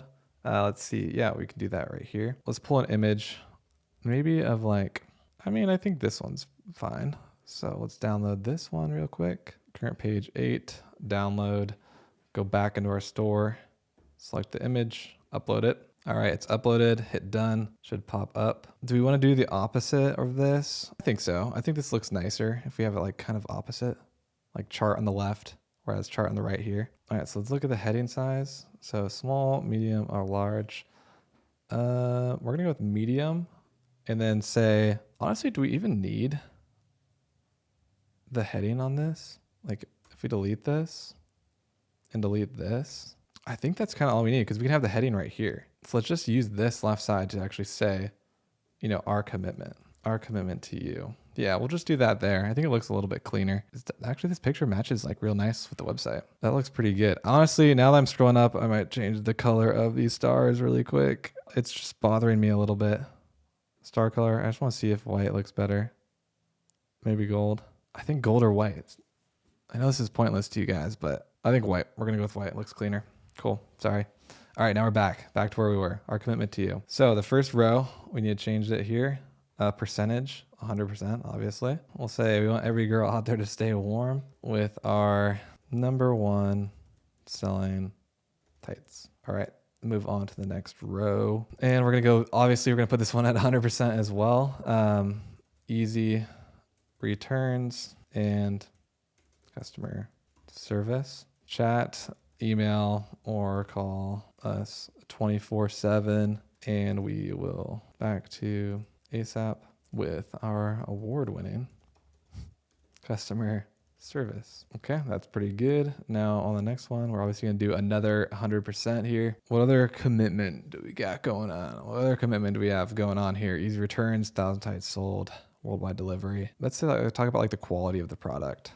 Let's say quality is our promise. Our tights are less wearing out. That's good. That's good stuff right there. Okay. Do we want to do 3 or 4? I guess 4 is probably good. I don't know. Did I accidentally add one? I feel like we had 3 before. What if I delete this? I think 3 actually looks not too bad. And then, okay, so those are good. They're all 100%. Caption about the results and their proof. So we need to delete that at the bottom there. Hit save. All right. It's looking pretty good here. Oh, and updated this. Oh, that's kind of nice. I like that. Cool. Okay, we've got our commitment to you section, and then below that, we're gonna do maybe some FAQs or maybe some testimonials will go there. Let's see, what other images did I pull? These are kind of more product images, a couple reviews. We could do some reviews or like this kind of thing. Maybe like another slider with images only. Let's see what we got here. We can add a section and let's image or video slider. That could be good. Horizontal ticker. I want to add one of those in somewhere. I do like the horizontal tickers. I think it looks pretty good. Honestly, the collection list, if we add this might work here. No, it's not gonna work. I take that back. I think it's probably just, Okay, we'll add in another testimonial section, but we're gonna make it different than this one. We're gonna do just like images. So I'm gonna download some of these images that we got here for the reviews. I'm gonna download these real quick and then I'll come back. All right, got them downloaded. So now we're gonna upload them all real quick. We got this one, and that one. Hit open. Okay, let's do the first one. Throw it in here. Then we can probably just not even take quotes. Maybe remove that. Then maybe remove this quote section, quote marks. Yeah, let's take that off. Maybe we could have like customers of the month, our favorite customers of the month or something. Throw that here. Recent customers love. Does that make sense? Not really. Our recent I'll come up with that later. I'll just add another image. Let's go with her. Let's take off the heading. Take that off. We'll leave the author on. heading here, select the last image, do the same thing. Yeah, I think our recent customers is fine. I guess that kind of makes sense. Maybe just change the author and just say like, what, Nicole. This one is going to be Kelly. This one is Lily. Okay, there we go. Hit save. Maybe this section we could do, oh, we need to move this back down. The section divider keeps slipping up here. Maybe we can make the background of this one a little different since it's been white for the last few. Let's do white on this. Yeah, let's go white on the card color. And then, I don't know. I can change the background, but it's going to be in the color section here. And it's going to change all of these because I'm already on that color scheme. To make this a little bit simpler, let's just change the card color we'll just change it to the brown that we've been using and then leave that. Check on these here for, okay. Go ahead and hit save. All right, the bottom of the page is looking pretty good. All right, now we're gonna add a frequently asked questions section and then reviews, but reviews we're actually gonna use through a different app. So we'll be adding that later on. All right, so we're adding a section and we're gonna add collapsible content. And this is gonna be our FAQs. So what do they do here? Let's see what they got going on. FAQ, yep, we'll just put that straight forward. FAQs, heading size, medium. Yeah, I think we'll go with medium. And then this is a green, I think. If I change this, I don't know. I'm done. I'm done trying to figure out if this is green or gray. Okay, so back to the FAQ section. This little wave divider keeps popping up. Pull that back down again. Okay, FAQs. Go into the collapsible row. Okay, a good one to be, are these tights durable? Maybe put these in quotes because these are, I guess, questions. Let's switch all of these to question marks too for the icon. We'll do that real fast. Question mark. Cool. Now that's all set. We'll go up to the first collapsible row. Are these tights durable? Yes. No, let's actually add more than that. Let's see what they've got going on. Yes. We'll copy their answer because ours are just as durable, but we'll change this to R. Cool. Now we're going to go down to this row. Another good question is, what other questions do people ask about? I don't know too much about this product. What if the tights don't fit? Can I return them? If the tights don't fit, can I return them? Of course. Visit our return policy page and reach out to our customer service team. Let's get you into the right comfy, cozy size. That's good. And then maybe I can insert a link and then we could say return policy. This is pretty nice to do. And then you can just have that link to your policy page, insert. So now they can click on it. So they can directly just open this up and click on return policy. Makes it look way more professional. It's way easier, less confusing. Moving on to the next FAQ. Maybe like, are they see-through? No, all of our tights are lined with fleece material and are not see-through. Straightforward. And let's do one more FAQ. What's another good FAQ? Let's see. Can they be worn with different outfits? All right, yes, we encourage you to style them however you'd like. Our tights go along with almost every colorway and outfit. Style it up and send pics of your fit. Maybe people start sending reviews as well. Cool, those are our FAQs. I think that's kind of all we need. Not too much, too many questions about these tights coming in. And obviously this is product dependent as well. If you're a product that has a lot more questions and it's harder to use, you're gonna use a better FAQ page. If you don't necessarily know what to put yet for your product or niche, once you start selling, just put something here. And then once you start selling, you're actually gonna get some of these questions coming in and then you can update your FAQ page. So let's maybe change the FAQ colorway, but I don't want to change anything else. So I think we haven't used scheme 2 yet. No, we have not. So the background, let's do the opposite. So we'll have this. That didn't work. That's weird. Well, okay, let's change this to scheme 2. Okay, there we go. And I kind of like leaving it as white. I just think it's cleaner. I think that looks good. Oh, actually, now that I think about it, since we do have this wave down here, it kind of looks weird if it's not white. So we're going to change this background to white again, and then maybe change the container itself. That didn't mess anything up, did it? No. So maybe we want to, why can't I change these? So to keep this white, this background white, I think it looks better with the flowing wave at the bottom. We're just going to leave it as is. I think that's just totally fine. Okay, I think it's looking pretty good. Now we'll just change the Zendrop down here. I'm going to go down here and delete this. So we're going to delete the brand information. So we just have quick links twice here. So you have home, catalog, contact, search over here. We don't really need a second one. So for this, we can just add a block, and then maybe we'll do brand information, and we're going to click on edit brand information. So we're actually putting this back. We'll put brand information back and then actually remove the middle quick links. I don't think that's necessary. So just those two. All right. So to change this brand info from just the theme information, all we have to do is go into our theme settings, scroll down here until you see brand information, and then you can change the headline. We can actually add our logo in here. Let's see how that would look though on the bottom of this page. Yeah, I think that's fine. Then we could just remove this headline, have it a little bit more branded, and then kind of like our about us. So we're gonna do like a little mission statement here. Our mission is to bring warmth to all of the women in the world. Okay, you can make this whatever you want, obviously. But that's what we're gonna put for that. So we'll hit save. Now let's check out the layout. I think this is a pretty solid layout. Definitely good to start testing some products on. So we're gonna still change obviously the product information here, which we're gonna do next, and kind of update this section. But in terms of the layout of the website, we go straight from the product information down to a little page break, this little chart type of thing with an image in the middle, some testimonials, why choose our brand, our commitment to you, our recent customers, and then FAQs. And then below that, we're obviously gonna have our reviews, which we'll be adding later on. But I think this is a solid structure. The thing I don't like, this is a great website that we're using for inspiration, but what I don't really like about this is it's really long. Like it's a lot of information, in my opinion. It's not bad. It just possibly is a little too much. Oh, I did want to add a slider in there. So we might add a slider somewhere. What did I want to break up? Oh, I think I wanted to break up these two potentially. Let's see how this slider looks. That's the beauty of having this theme and just doing this all on Shopify, is that you can just do whatever you want all the time. Like there's so many options. So we're going to turn on this horizontal ticker and let's drag it. Drag it right here. I don't know. Where do I think it's kind of good there, because those two below that kind of flow together. I think I'm going to leave it. Or is that too much? Let's take a look at it there. It's all just about trial and error. I think that kind of looks better there.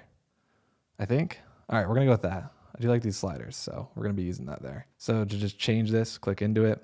Ticker speed is probably fine. We'll change the background color to our classic. Or do we do like black? Do we switch it up on them? I kind of like black because we've used so much of that brown. And what do they got going on for theirs? No more cold morning. Oh yeah, let's just add a bunch of kind of like marketing angles, like hints at it. So if they read it as it's scrolling by, they remembered why they're on this website and also why they need to purchase this product. So for the ticker, Zendrop theme, we're going to change that. No more cold nights. Stay warm and stylish. And then we're going to say built by women for women. Okay, I know I'm not a female, but Miranda's going to be helping me with this website. She's also going to be helping me with some ad creatives. So she's a part of this business too. Well, let's change that to created by women for women. Cool. Looks good. Hit save. Now our structure is looking pretty sick. Not too bad. Something's off about this. I don't know what it is. I think there's something here that I kind of want to change. I think it's the brown behind it. Like let's just play around with this for just a second. Bear with me, guys. This is the part of the process that we're doing here. Like when you're looking at something, it just doesn't, it doesn't feel right to you. You want to pay attention to it and you want to change it to optimize your website. Obviously, you can always come back and change anything that you want, but if you just see it, you might as well just get it done. So on the testimonials for the card color, let's just maybe switch it back, or black would be crazy. Oh yeah. White. I'm not liking any of these right now. Maybe like an off-white. Like just no, not that. Like maybe like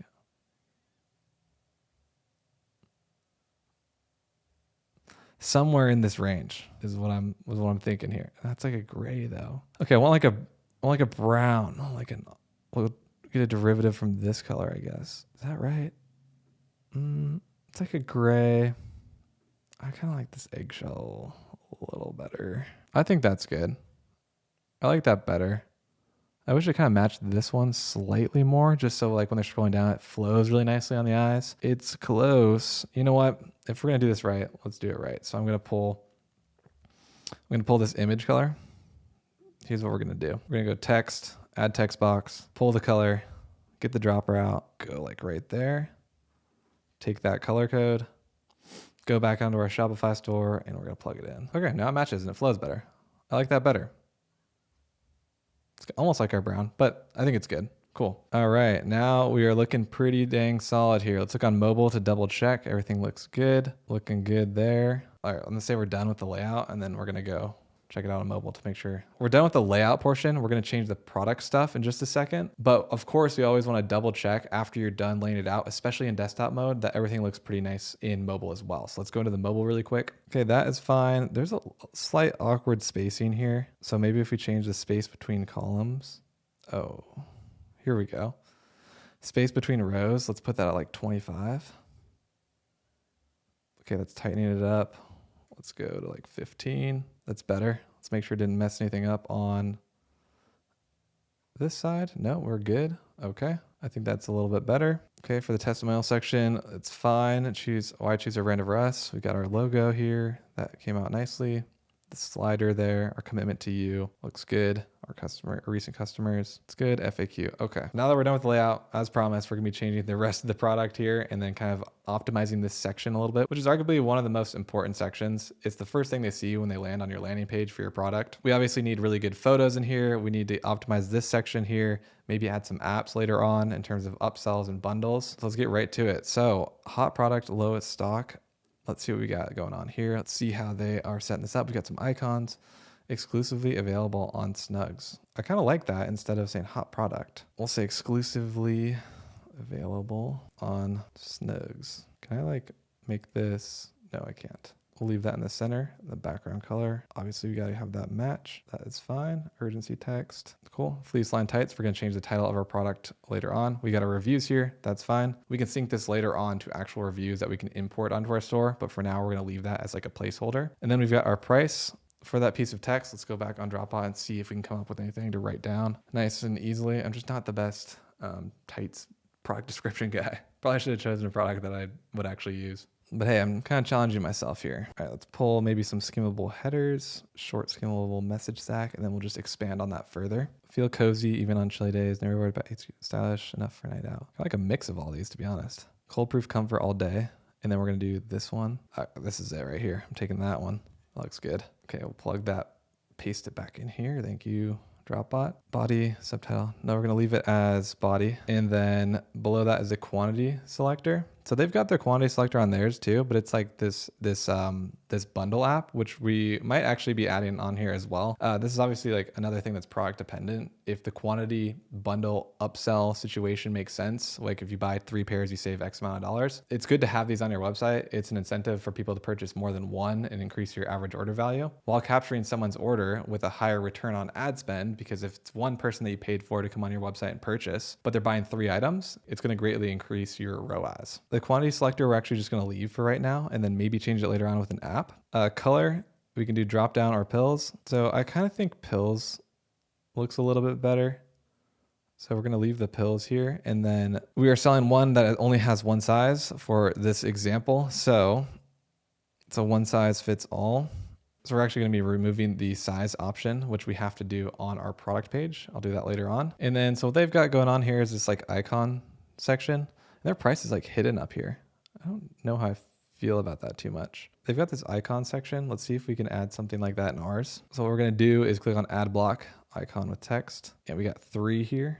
Go back and let's maybe drag this up to above the buy button and the quantity. I think maybe right here will look good. Yeah, right there is pretty nice. So what do they have? Cozy, warmth, flattering fit. Perfect. That's pretty much everything that we need. Do we have vertical or horizontal though? I think vertical could look nice versus horizontal on the phone. I don't know. That fills it up. It depends how long. Depends how long our text is that we're saying. We're saying cozy warmth, and then we'll change this icon to like, let's find one in here, like perfume. No, that's probably gonna, yeah, that doesn't make sense. What would be warm? Fire, I guess. That's perfect. Okay, we'll do fire. You can also customize these icons too. Like if you have a PNG on Canva and you create custom icons like they kind of have here, you could easily just go on Canva, save it as a PNG and upload it, and you've got your icon right there. The second heading, we're gonna say flattering, and the second icon, maybe a ruler. Is that? I don't know. That's kind of crazy. Maybe not a ruler. Maybe like, what's a silhouette look like? No, we'll say like maybe like a heart. Yeah, we're gonna go with the heart, and then we'll say the third one is gonna be stylish and versatile. And then for this one, icon, let's see, what do we got going on here? What's like stylish? Apple, banana, box, carrot, eye, fire, maybe an eye. It's like turns heads. Maybe like a shopping bag. That might be better. Do you not have a bag in here? Box. Lipstick. Oh, lipstick could be good. Pop print, perfume, plain plant, price tag, question mark. All right, I think we're maybe gonna do lipstick. Kind of makes the most sense. All right, so now we're gonna save this, make sure we don't lose any of our progress. And now do we want this as horizontal or do we want it in vertical format? Horizontal. I kind of think horizontal might look better. It takes up less space too, I think. Yeah, we're gonna leave it at horizontal. All right, so here's what this is looking like so far. We're gonna remove the size, the colors. I want to change this because I think that these could be a different color. Click on product information, change the color scheme, but this might change everything. Yeah, don't want that. Do not want that. Scheme 1. So we'll edit the scheme. That's weird. Why is that those colors? All right, forget I just said that. Let's move on to the add to cart button. Show dynamic. So if you don't know what that is, showing a dynamic checkout is they can buy with Shop Pay, Apple Pay, whatever like their browser recommends they use because they've used it in the past. It's definitely good to have on there. So if you remove it, you just have add to cart. But I personally like kind of cleaning it up a bit and just having add to cart so it's a little quicker. And then in the cart page and checkout, they can still use whatever method that they want. Plus I like the solid color of the background here, which we do need to change this colorway. So let's go up to the color scheme again, edit, solid button background. We're either gonna do that one. Maybe we're gonna do our Snugs color as the button. We haven't really used that much. So let's take that, plug it right in and change it. Yeah, I think that matches because as you're scrolling, you see that like logo and icon too, and these match, which is pretty nice. So we'll hit save. Things are looking pretty good. And now below that, we've got the order now and receive 4 to 8 days. You can have this on if you want. We're gonna leave it on because it kind of encourages them that the product is gonna come quickly, but we're gonna change it. So we're gonna click on the shipping estimator. Average days for fulfillment, we're gonna do 2. And then we'll move this up. Order now and receive in 6 to 10 days. So that coincides with our shipping policy. Cool, that looks good. Now there's a review section right here. I don't know if we really need this review section. We already have so many. I think that we could probably just get rid of this and clean it up a little bit more. So we're gonna remove that block. I think it just looks a little bit cleaner. Okay, cool, so we'll hit save. And then honestly, this buy button, I kind of want it to be like a little more round. I'm really picky about this, but it is what it is. So let's see if we can change this. So the buttons, the thickness, the border, corner radius, let's do 10. Yep, change that button up. Now it's a little more rounded, looks pretty good. And now I'm looking at this and I kind of want this to be smaller. And then I think I'm gonna change the padding on this just while I'm here. Bottom padding 10 as well. Let's see if that, maybe a little higher. Let's do 20. Yep, that looks better. Cool, save. All right, so now it's really, really coming along here. Everything is looking pretty solid. Now we're gonna go into the product settings and the images as well, and then change some of this stuff like the color options and the size to remove that. And then possibly remove the quantity selector and add an upsell or a bundle option. So the way I like to do this is leaving open the theme editor and then editing the product as well. That way, whenever you make a change on the product, you already have the theme editor open and you can see how it looks. So to do that, I'm just gonna exit, but I'm gonna do it in a new tab. It's gonna bring us back onto our Shopify dashboard here on the back end. Now we're gonna go into products. Then we see our fleece line tights. Open that up, and then we can change the title of them, where we're actually gonna change the title of our product. So we're just gonna say Snugs. So we're just basically adding our branding in there. And we have the description in here, which we don't need because we have all of the description and details down here. So we're actually just gonna Control A and then delete all of this and remove that description. Again, it's because we have all of our description down below. We don't really need to add extra and it's not even showing up here anyway. So we're gonna take that off. And I'd also just rather use the theme itself than just the Shopify regular product description, like editor section. It's more customizable on the theme. Now going down to those variants, we're gonna remove that size since we only have one. So we'll click this. We'll click on this and then we're gonna delete the size option, hit save. Save the product. Let's just see how this looks. Now we're going to go back onto that theme to make sure everything kind of aligned correctly. Everything is looking good. It updated Snugs, fleece line tights. We removed the size option now, so it's just quantity and color. Now the next thing that we're going to have to do is update all of our product photos. We want to make them look a little bit better and more branded and theme specific. It's pretty important to do that because when you're building out your store and this is the first thing that they see when they land on your page is just these AliExpress type of product photos, it makes them think it's a dropshipping store or it's just not as trustworthy. So it's really, really important to have custom content here in terms of images. And it's super easy to do with with Canva, even if you don't have the product in hand yet, or you're not good at taking product photos, we can edit them in Canva and then just put them back on here. That's what we're gonna do next. But before we get right into that, there's one more thing I completely forgot about, the announcement bar. We should change what the announcement bar actually says at the top. So right now we've got free worldwide shipping. We're just gonna change that to stay cozy. Stay cozy from anywhere, free shipping worldwide. Let's see how that looks on mobile. Oh, it's like one line too many. I like to have it on one line. So let's change this. Stay cozy with our free worldwide shipping. That works. Oh no, we just remove worldwide. We'll just say free shipping. Does that work? Yeah, there we go. Stay cozy from anywhere, free shipping. That's fine. We'll leave that as is for now. So next, we're just going to change all of these product images to make them more branded and fit the vibe of our theme and our colorways as well. So the first thing that we're going to do is go back onto our product page and remove the images that we don't need. There's a ton of them on here, which we do not need. We only need one copy of each, essentially. So 1, 2, 3, 4, 5. This is a copy. This is a copy. Those are good. We don't want this one. I'll just remove that one for now. So let's remove these. These ones we'll leave for the variant colors. So we'll have to match sheer to sheer here and like the colors of gray and stuff. So let's do that right now. So to match these, all you have to do is click on the variant picture in the product section. So we'll click on coffee, and the coffee one is this one, I think. Gray is gray. Black is black. Nude is this one. So now when you're cycling through them on, like when someone's on their phone and they click on coffee, the picture will actually show up for the one that they're going to be purchasing. That's actually super important to do. Otherwise, people get confused and they don't know actually which one that they're buying. So make sure you do that. All right, let's take a look at some of these photos that we can actually add onto our website that are a little bit better that I found on the internet, and if we need to customize them at all. So again, we're obviously going to keep the ones that are representative of the color, but some other images to have in here that would be nice are like this one right here, this one. Those are a little bit higher quality in my opinion. Maybe this one right here. And this one kind of looks AliExpressy. So I'm gonna add those 3, but we can customize them a little bit if we want to. As you can see here, like they have like trending, elastic stretchy, has like these little, has like these little icons and stuff like that on there. So we could do something like that as well with this one. So we'll do that with the first one here. Move it over to the side enough to where we can add those little icons.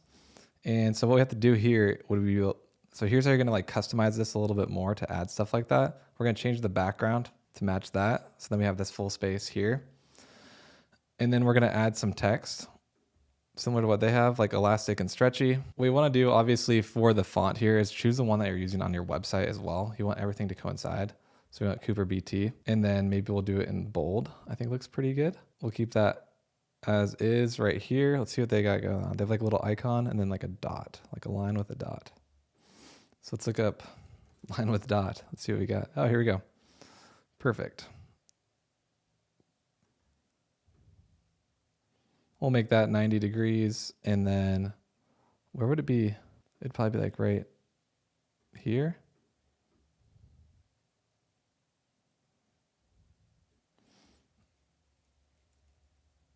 Something like that. I think I want to make this, oh.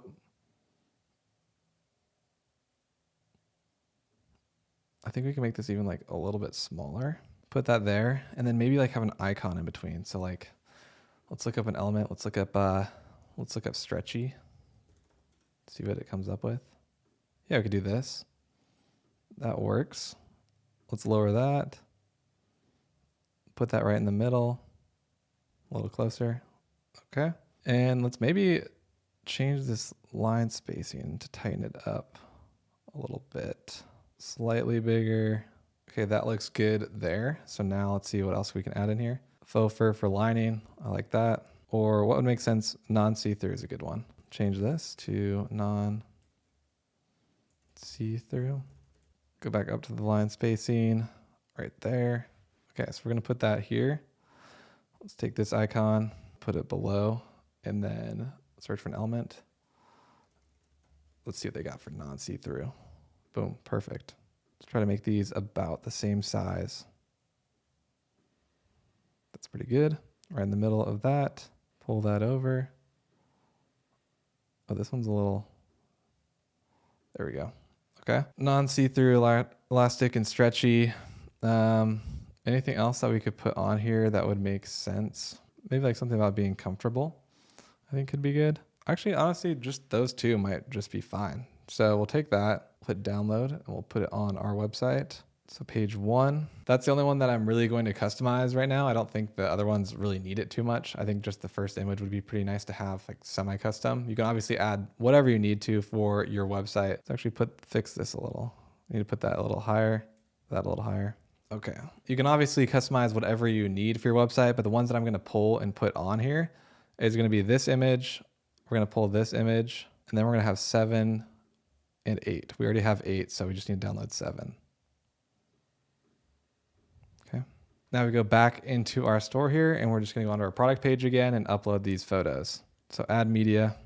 So it's this one, and this one. Okay, hit done, and we'll put them on our page. This one's going to go first, and we want to assign, this one is black. So we're going to do the black image and assign it to this one so it shows up first once one goes on our website. And then after that, if they're going to scroll through, I think this one's nice, this one, and this one. And the rest we have to match. So sheer is going to match this one.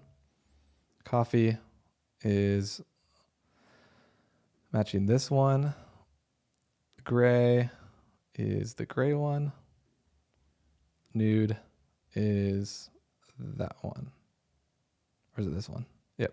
Nude, and nude is that one. Now we're going to hit save and then reload it on our live theme editor here to see what it looks like. Make sure everything looks good. But before we do that, we actually have to move over the black one to show up first. So we're going to click on the variants and then the black one, we're going to move up. And then we'll hit save. And now we're going to reload our live loader on our website. All right, there we go. This popped up. This is looking good. This is our second image now.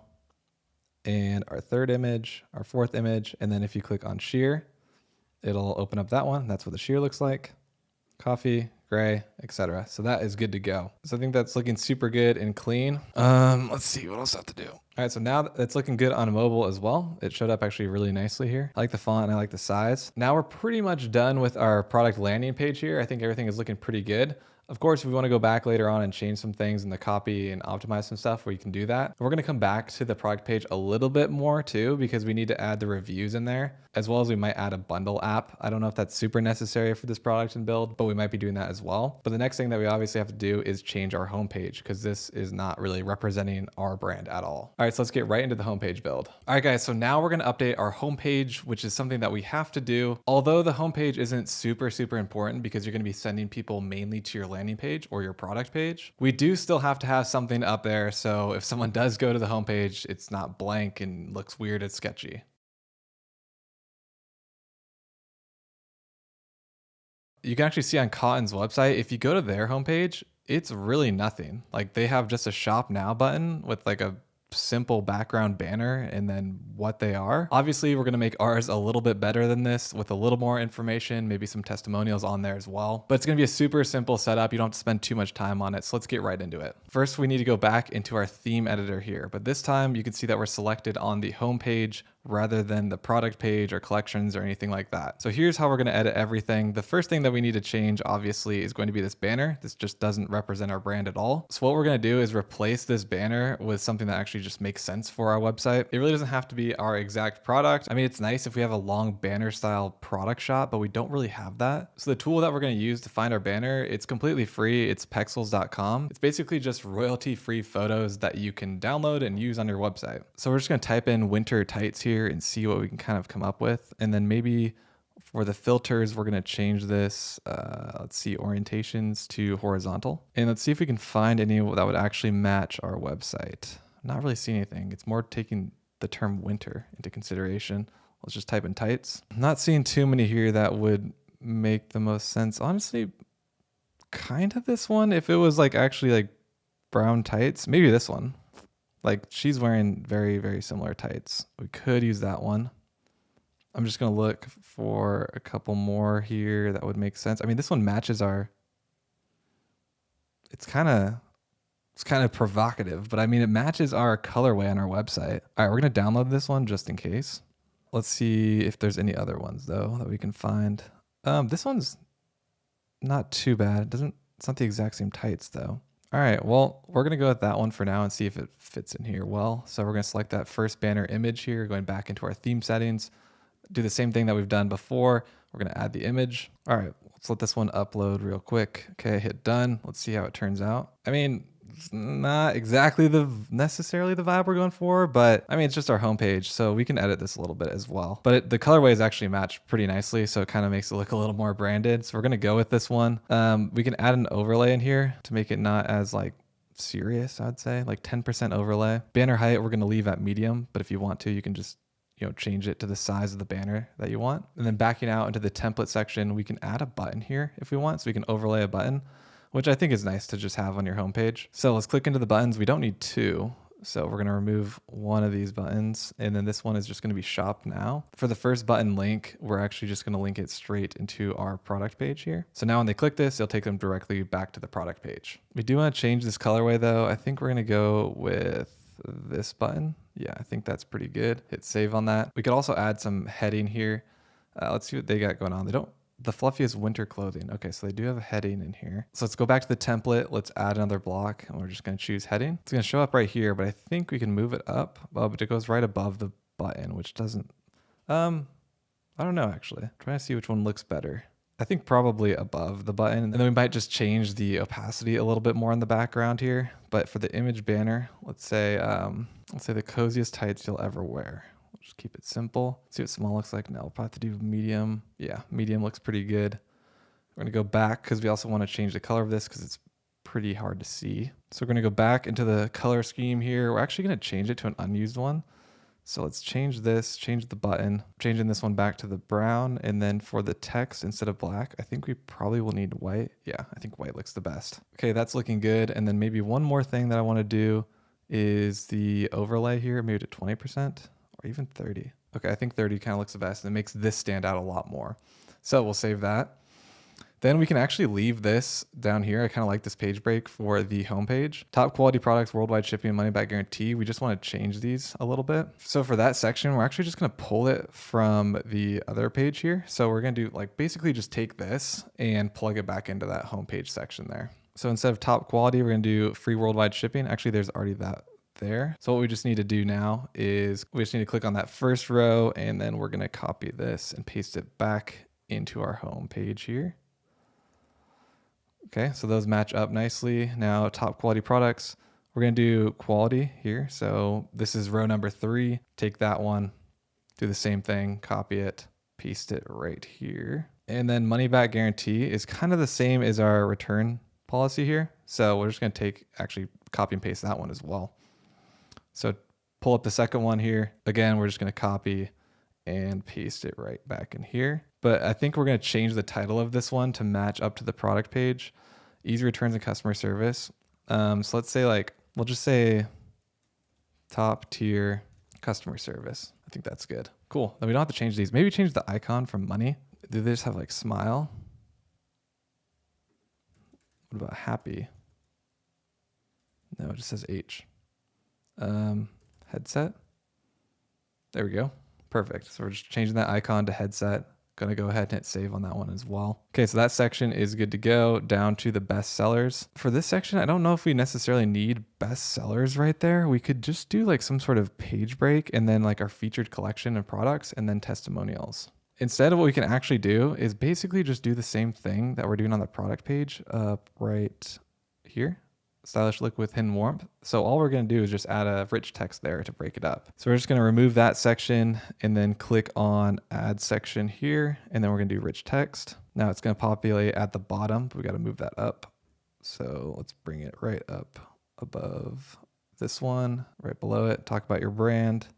Okay, let's just copy the exact settings here. We just have the heading and scheme 3. So we're going to change this to scheme 3. Then we're going to remove the extra details, the button label we probably don't need, and then just change this to the exact same one here. Stylish look with hidden warmth. Okay, break that up. And then now we've got our featured collection area. So instead of actually having the featured collection, since we're just kind of doing a one product store, we're actually going to just remove this one and make it not visible. So at the featured collection, we're just going to hide that right there. And then we've got featured product here, which is the one we want to reveal. So now it's going to pull everything from our featured product page right here, basically kind of just like a second product page in a way. Since it's the only product that we're actually selling, that's really all we need to do. So we're going to click into the featured product settings, click on change product, click on the snugs, fleece tights, And then we've got it right here. And then that populates right here. So that looks pretty good.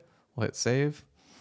Next, we need to do these testimonials. So we already have testimonials on the other product page. We can just copy and paste, do the exact same thing. So going back to the product page, gonna click this. We're gonna copy it. Heading, gonna place it right there. The card color we changed to this color. And then what else did we have? We had white stars. So let's change that star color to white. Then we need to add and basically just copy and paste these reviews. So we'll click on the keeps me warm one. Copy that. Click on this one, paste in there, copy this, paste it right back in here. And don't forget their name, that is Katie. So we're gonna go Katie. Okay, that one's good. Now we're gonna move on to the second one for the testimonial. Perfect for a night out. Do the same thing here. Copy, paste in there, grab this, paste that back in. And that was by Miranda. Oh yeah, that's right. So we're gonna do Miranda in there. And then now we need to do the third one. Copy the perfect fit, paste that there. Same thing. And that one comes from Jamie. So change that. And then we are gonna be good to go. So that is good to go there. It matches up with this product. It matches up with the product page testimonial. Now we are set. We'll hit save on that. Oh, now that I look at this section though, we need to change this colorway. So we'll click on this. Scheme, I believe it was 2 or 3. It's definitely not 2. Maybe it's 3. Maybe it's 1. I don't know why this is showing up. So for the outline button, we'll just change that. And there we go. Okay. That's fine because we have the dynamic checkout on this. Well, we can actually remove the dynamic checkout while we're here. And to do that, we're just going to go back into the settings again, click on the buy buttons, remove the dynamic checkout. So it's going to look the exact same as the product page. Cool. Now scrolling down, did the testimonials.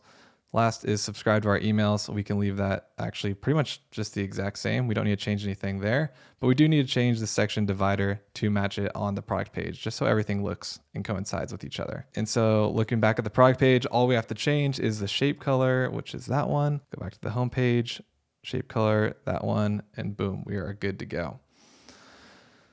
Now, that's pretty much all we have to do for the homepage. It's a super simple process. You just have to have something in here. You don't want it to be blank and look really awkward or sketchy. We're going to take a peek at mobile just to make sure everything lines up and looks good, which it does. Cool. So that's good to go. We're just done with our product page. That's really all we had to do. You don't have to make it extremely complicated. Maybe if you have a ton of different products on your store and you're building out a full brand, you could update your product page a little bit more. But for now, if we're just kind of focusing on selling one product, one main hero product, then I think this is pretty much all that we need to be doing. Cool. So now that our homepage is done, we're actually going to be adding some apps on here. Now, the 2 apps that I'm going to be adding onto our store, you don't have to do if you don't want to, but it's going to be a review app, which I do definitely recommend having reviews on your store.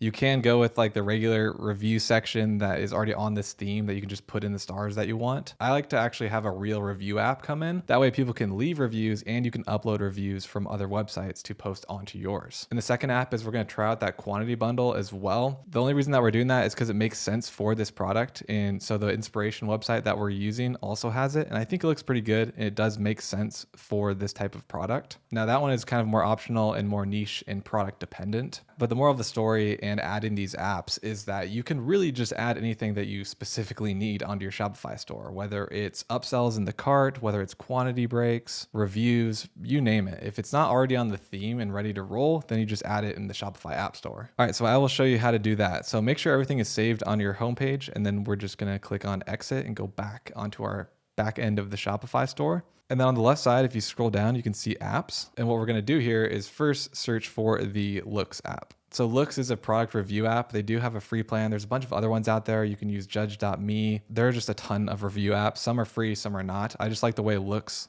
looks on our website. You don't have to use this one if you don't want to, but this is just the one I'm going to build for this store. So we're going to click on install. It's going to bring us to this page. Click install again. Now you come to the trial page. It says try Looks with a free trial. Yes, we will start our 7-day free trial. They do charge $14.99 a month for this. So if you don't want to use this one, I would try judge.me. Theirs is free. It's a really similar setup. But again, I just like the way that this one looks. So we're going to go with this one. All right, we're going to click on take the beginner trial instead. Click on approve. Now we've got our little welcome page. So welcome to Looks. Hit continue. What's your store's primary language? English. Make it pop. Okay, so the brand color. This is our brand color. Do we want to use a darker one or do we want to use the lighter one? I think we can try out the darker one. And then for the icon colors, let's maybe do white. I think that can look good with the stars. Hit continue. So when should we ask for reviews? So Looks will actually automatically send out review requests to your previous customers that have came onto your store and purchased from you. You want to give them some time to actually use the product or receive the product first, and then use the product, and then you ask them for a review to come back. And you could say, hey, come back and leave a review and we'll give you 15% off your next order or something like that. But this is just to basically ask for reviews from real customers. So we're going to wait about 14 days, I would say, is a good time frame to do that. So we'll hit continue on that, and then it says offer a discount submitting a photo or video reviews. So basically what I was just saying, you send out the email to a customer asking for a review, and it says if you submit a photo or video review, then we'll give you an additional discount code. So 15% is the most popular. It's pretty standard. You can go up to 20 if you want, and your margins make sense for it. But we're just going to keep it standard at 15%. Let's set up our referrals program. You don't have to do this, but you can. It's like a no-brainer. Like, why not have it? So basically what it does is after someone orders on your store, they see this page specifically on the thank you page after they've purchased. And it's just a referral for their friends. It's like give $10, get $10. Send this discount code to your friends to use in our store, and you get credit back to our store as well. It's just like a affiliate referral program. It will not hurt. No one's going to be offended by seeing this on the thank you page. So we'll just add that on. You can also have an on-site referral widget. I don't think we really need this one. That might be a little too much. So we'll take that one out. So 10, minimum purchase amount is 15. That makes sense. We'll hit continue. So now we have to enable Looks onto our store. So how that works with Shopify is apps need to be embedded onto your theme. So we have to enable the script to allow Looks to actually go onto our Shopify theme. We'll click on that, and then it automatically checks it for you. It says it's activated. You just hit save, and then you exit out. It says your Looks script was enabled. Hit continue. Add the product review widget. Click on that one. Same process. Product review widget is added. This one you can actually switch like where you want it. So these are like example reviews. We definitely want it above this section though, because this is supposed to be at the end. So what we're going to do is click back, and then under apps here, we're going to pull this up right above section divider. So now it's right under our FAQs, which is where we wanted it to be on our product page. Once we got it aligned to where you want it on your theme, just hit save, and then you can exit out again. It takes you back to this page. It says it's successfully added. Hit continue. Now we need to add the star rating widget to your store. Same thing, same process. So it shows up right here. We actually need to move that above. We need to put it where this is. And we do have to change the star color actually. Now that I think about it, we're using white. So let's pull this up all the way up to where the rating stars are from our old space, like the one that just comes with the theme. We want to use like the live real reviews. So now we can actually just remove our rating stars from the one that's actually pre-built onto our theme. So we'll delete that one. Now this takes its place essentially. And when you click on it, in here we can edit the star color specifically. So let's just change it back to yellow. There it is. There's the example. All right, so that is set up. Hit save. Once we've got that placed and you like the way that it looks in the color, we can hit exit. Goes back to our looks setup here, and then hit continue. And it says you're all set. So now we can either import reviews or enter the admin. So we want to import some reviews onto our store. So let's click on import. Another reason that I like Looks, and no, I'm not sponsored by Looks, by the way. You can actually just drag this one-click import from AliExpress onto your browser on Google Chrome. So it's as like a shortcut. So when you go on like AliExpress and you find some reviews that you want to upload onto a specific product, you just click on this shortcut button, and then it asks you which product you want to add these reviews to and how many and what pictures and things like that. And then it just does it for you automatically. It's pretty easy. So we're actually just going to do that. So I'm going to drag it up here, pop it up on the bookmark bar, and then we'll click on go to AliExpress. And now let's find some reviews for our product. We don't need like a crazy amount, but you want to, have enough to where it fills up a decent amount. It looks like people are purchasing from you. So we'll just type in fleece tights, and we've got this one right here that is the same. Click on this. And then you can see here that has 5,000 sold and it's got 412 reviews. So this is perfect. So we'll just click on our shortcut button, import to looks. Now it says import to which product. This pops up. Okay, it's obviously the only product that we have. So we'll click on that one. Reviews to scan. We'll do 20 reviews. Rating. You can do all ratings, countries. You can select specific countries if you want. And then you can change it to say, only fetch the most recent reviews, only reviews with photos, all that stuff. But we're just going to leave it open right now and just click preview and import. And then it's going to ask you if you want to import this one. Hit finish, or hit import, sorry. Import, import, import, import, import. You get the point here. Get all the ones that you need and you think look good. You can reject any ones that you don't want. Like this one's a 1 star. Let's reject that one maybe. Bad review, reject, import, import. I think that is pretty much good enough here. Let's reject that one. It's a weird image. So now we selected the ones that we actually want to add onto our website. So to see if this works, we'll go back onto our Shopify store. We click on manage reviews because we're already in the looks reviews section. We've got 16 reviews, 4.4 stars. So they should be actually uploaded. So to check that, we'll just go back onto our online store in the theme editor. We're going to click on customize to view it. Go down to our product page. We got 16 reviews in there. Okay, so that populated correctly. Let's scroll all the way down and boom, now we have our reviews. So we've got 16 reviews here. This is our review widget. They all came in nicely. I just like the way that looks is laid out. I think it makes it look, I don't know, just modern and you can see them easily. So I think that this isn't showing up properly. So we're gonna click on manage app. I think it's because I chose the white stars. Now in our app section under looks reviews, we'll click on settings and then general appearance, rating icon, stars, and then we are going to choose yellow. That should be the only thing that we need to do. So let's refresh and make sure that worked. Scroll back down and yeah. So again, we see it right here. Now we actually see the, gold stars rather than white blending into the background. Cool. So that's all you have to do to set up your reviews. It's pretty easy. You really just have to import them from AliExpress or find the exact product from a different website and then import them into Looks. And then again, to remind you guys, after 14 days, when someone receives the product, we'll be sending them out that email that says, hey, write a review and we'll give you 15% off your next purchase. So yes, we have fake or reviews from other websites at first, but that's really just to kickstart it. But then we'll start receiving real reviews from people that have purchased from us by collecting them, and then they automatically get added into the Looks Reviews app. Cool. So now our reviews are good to go. The next thing that we wanted to test out in the app to see if it makes a lot of sense would be adding that quantity break app. But before we add that quantity break app, there's one thing that we still have to do, and it's change the price of our product. Otherwise, the quantity break app based on the percentages is going to look weird and not actually make sense to the price that you're wanting to sell at. We're going to exit out, and all you have to do to change your product price is click on products, click on your product that you're selling, and then scroll down and you can see here the price is all adjustable. So we're actually just going to match the same price as cotton here. Well, I don't know about the same. $51 is kind of a weird price. What's kind of interesting though that I just noticed here is that they're making you buy 2. You can't even buy 1. It just automatically is saying that you need to buy 2 right off the bat. So I don't know what they're doing there, but I don't really like that. What if just someone wants 1 pair of tights? They don't need 2. So let's price our product accordingly and how I think that we should be pricing it. So first, to price your product, we want to double check what we're actually sourcing our product for. We're going to go back on Zendrop and then we're going to go click on my products. Then we will click on store listing and sourcing, click on the fleece tights. Now I see this product pull up here, the one that we actually have linked as our supplier. So it's about $10, $11.41. So we obviously need to sell this product for more than $10 because we want to sell it, let's just say, if we're selling this product, let's say for $40, our cost that we're going to associate with this is going to be the Shopify processing fees, which should be about $1.60 or so. We're going to have to pay for the product and shipping, which is going to be about $11.41. And then we're going to have to pay for any advertising on top of that to get customers onto our store. So we need a little bit of buffer, and to price this product a decent amount higher to actually become profitable. A good rule of thumb when you're pricing your product is to mark it up anywhere from 3 to 4 to 5 times. Now this is kind of price dependent because if you were selling a product that costs you $10 to ship out, you can probably get away with marking it up 4 or 5 times.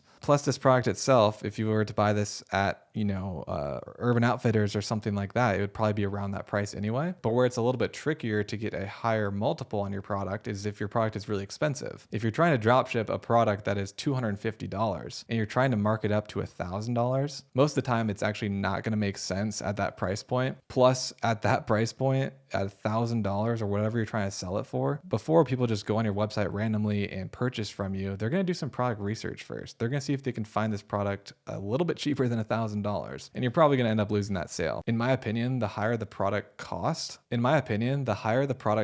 the less multiple that you can actually mark it up. I think a pretty good sweet spot is an overall product cost of like $5 to like $20 is pretty good. I think the price that we're going to go with this product, again, if it's $11.41, I think we're going to come back here and label it at, I think maybe like $39. Seems like a pretty good price point. So we're going to change all these to 39 bucks and then hit save. Okay, so now that should be fully updated with our new price. To kind of gauge on what kind of metrics that you have to hit and based on your price point and your advertisements, I just use a tool on Dropbot. I go right into the unit economic calculator. So you just plug in 2 inputs here. So our cost of goods sold, which is going to be $11.41. And you can even add like your Shopify fees in there, right? So like, let's just say $12.50. And our selling price is $39 a unit. Hit submit. So we have a margin of $26.05 to play with and a break-even ROAS of 1.47. So what a break-even ROAS is, if you guys don't know, is basically what your break-even amount is on your return on your ad spend. So for this example, if I'm selling it for $39, it costs me $12.50 all in shipped out. If I spend $100 on Facebook advertising, I need to receive 1.4 times that back in revenue. Basically, if I spend $100, I need to receive $147 in revenue back, and that is our break-even point. So if we need $147 on $100 in ad spend, we would divide that by our selling price. That would give us 3.76 in orders. So to be profitable, we need to sell 4 of these. To break even, we need to sell like 3.5-ish. And to break that down even further, what that means on Facebook, if we spend $100 and we get 4 purchases, then our average cost per purchase needs to be about $25 in Facebook ad spend to be profitable. This is a great tool to play around and mess with to see what your margins really need to be and what kind of metrics that you need to hit on Facebook or whatever platform that you're advertising on. You can always shift these things around by, adding upsells, quantity breaks to increase your average order value. You can also test out things like raising the price of your product to see if people are still purchasing at a higher price point to increase your margins. Or if you just want to start scaling up quickly with decent margins, you can do that too. And then with your high volume, you can reach out to Zendrop and ask for pricing discounts. In the beginning, we're just kind of going for sales in like a fair selling price. So I do think 39 is good, and I think $25 cost per purchase target on Facebook is good as well. We're going to leave that selling price as is, and then we're just going to add these quantity breaks now to kind of up our AOV. So to add this, let's go back into the app section here. We're just going to type in quantity breaks, search for it on the Shopify App Store. The one I'm the most familiar with is Kaching. So I like to use this one. It looks really good on most themes. This is the example right here. It's pretty much the exact same one that this brand is using. This one does have a free to install and free trial available. There's other quantity break apps that are completely free. Some are more expensive. I just like this one, the way it looks and integrates with your themes. Again, I'm not sponsored by this app either, but it's just a nice one to use. The starter one is $10 a month. We get a 14-day free trial. We're going to accept that. It's really not too expensive, but if you're on a budget, then you could probably go for a different one or a free quantity break. It might just not look as good. Cool, so we've got that installed. Now we just have to create a deal. So similar to the looks, all the Shopify apps have their own little backend in your Shopify store. We'll just click on create a deal here, and then let's see what template that we want to use. So there's standard with fancy badge, compact with simple badge. I kind of like the fancy badge. Got a little sparkle to it. I think that's pretty good. Let's click on this one. So we have bar 1, which is single, duo, trio. So how many, tights do you want to purchase? I don't think we need to change the title from single, duo, or trio. I think those are fine. And we don't need to add a label or anything. If you want to, this is what it looks like. So you could type it in. And so where it says free shipping. So a little trick here is at single, even though we're offering free shipping, on the bundle option, if you don't have free shipping included, but it says free shipping in duo, it might incentivize your customer to spend a little more and buy 2 or 3 and think that they're getting free shipping with this offer, but really everyone's getting free shipping even if you're just ordering 1. We'll leave that one there. We basically don't have to change anything in bar 1, and then bar 2 for duo. This is where you can change the percentage that they're saving. So they're saving 15% with 2 and then 25 at 3. I think that's a pretty fair price. We have to do slight math here. So if we get $66, so if someone buys 2, it's $66.30 minus $22 in product costs, minus $2 in Shopify fees, which leaves us with a margin of $42.30 versus our original margin of just selling one, which is $25.06. So it does beef up our margin quite a bit if someone comes onto our website and buys more than one. And why bundles and upsells and these types of offers are so important. Not only is your margin now $42.30 if they buy two, but what that also means is on average, if people are buying two, then your Facebook ad cost per purchase has to be $42 now instead of $26. Adding bundles and upsells is super important, especially for your margins and the longevity of your store. It gives you a lot more leeway to play with. And also, if someone's coming onto your website and they are actively trying to purchase from you, you might as well sell them 2, 3, 4, 5 products instead of just capturing one sale from them. If they're in the buying mood and have the buying intent, the odds of them buying 2 or 3 or 4 products from you is a lot higher. So just having the options available for them to purchase an additional product or an upsell or a bundle is super important. You should definitely have it on your website pretty much no matter what niche or product you're selling. So I'm actually fine with the free shipping label, and the most popular option here is Duo. You're saving 15% and then you select your 2 colors here. Makes sense to me. Going down to Trio, I think this one also makes sense. You save 25%. So now it's 3 for $87. So let's take a look at that margin. So we're collecting $87.75 and we are shipping out the product. It would cost us $33 or so for Shopify fees. And now we have a margin of $51.75 if they order 3. So your margin doesn't scale as high the more discounts you obviously give out, but overall it still increases that margin and that potential. Another thing that I want to point out here in terms of offers and things like that is you can add a free gift. You can add upsells onto this. So if I click add free gift, now there's even more of an incentive to buy the Trio. You get 3 of them, you get 25% off, and you get a free gift with it. And a free gift can be just anything that complements this product. It could be a pair of fuzzy socks that go along with this. It doesn't really matter. It can cost you $2, but the fact that if they buy 3, they get free shipping, 25% off, and a free gift. It's a pretty big incentive to buy 3 instead of just 1. After all, they're only spending $47, $48 more to get 3 pairs instead of 1 and a free gift. So you can mess around with these offers like that to really help increase your average order value, your conversion rate, and your margins. Right now, we're not going to do that. Might come back and add some fuzzy socks as the free gift, but I just want to show you guys that option here. Cool, so this is looking pretty good. The only thing that we have to do now is add our settings and style. So the name is just bundle. This is on the back end, so you know which one we're talking about. So I guess we'll do Snugs Tights to label it correctly. The block title is what you see at the top here where it says bundle and save. And then visibility, you can show this on all products, specific products, right? Because if we were selling socks separately, we wouldn't show this on the sock one because we would have to do the math differently. And obviously we'd set up all like the colors and stuff different. But right now, since this is the only product that we have on our store, we can just leave it as all products. Variants will let them choose the variant colors here, which is just the color of tights that they're going to be picking for their bundle. Pricing, you can show prices per item. So basically, instead of saying it's $87.75 for 3, it's $29.25 per pair. I think this one's a little bit, I don't know, trickier. I don't think it like looks as good. I like the total price better. Plus they get shocked at the end when they have to check out. So I like to leave that one off. You can click on use product compare at price if you want, which we actually don't have on this product. You can also do price rounding. So it's $88 versus $87.75. I kind of like price rounding, so we actually might leave that one on. Collect an extra 25 cents from this one. And then you can change the full style here. So we do need to change this because this is just gray and black. It doesn't really match our theme. Going on to our theme, let's see what colorway would look good right there. I know this website that we're using for inspiration is this. I think this is probably pretty solid in what we're going to go with. We'll change the colors here. So border color. So for the border color, we're going to grab it from this. I think that would be a good border color. Let's see how this looks. Oh, didn't plug in. That should work. Okay, so now our border is that color. And on the inner side of the tile, we want to make it that lighter cream kind of color that we have. So let's grab that one. This is the color code. Hit copy. Selected background, I think is the setting that we need to change. Yeah, yep. So whenever you select it, similar to this, it pops up with that color. And then we can have it white like they're having here, which would be the card's background color. So I think if we change that to white, that's what it looks like. That looks pretty good. And then maybe the label text or the background, I guess. Label text, we're going to leave at black. Label background, we can probably do this border color. I think it'll look good. We'll increase the depth of the color there.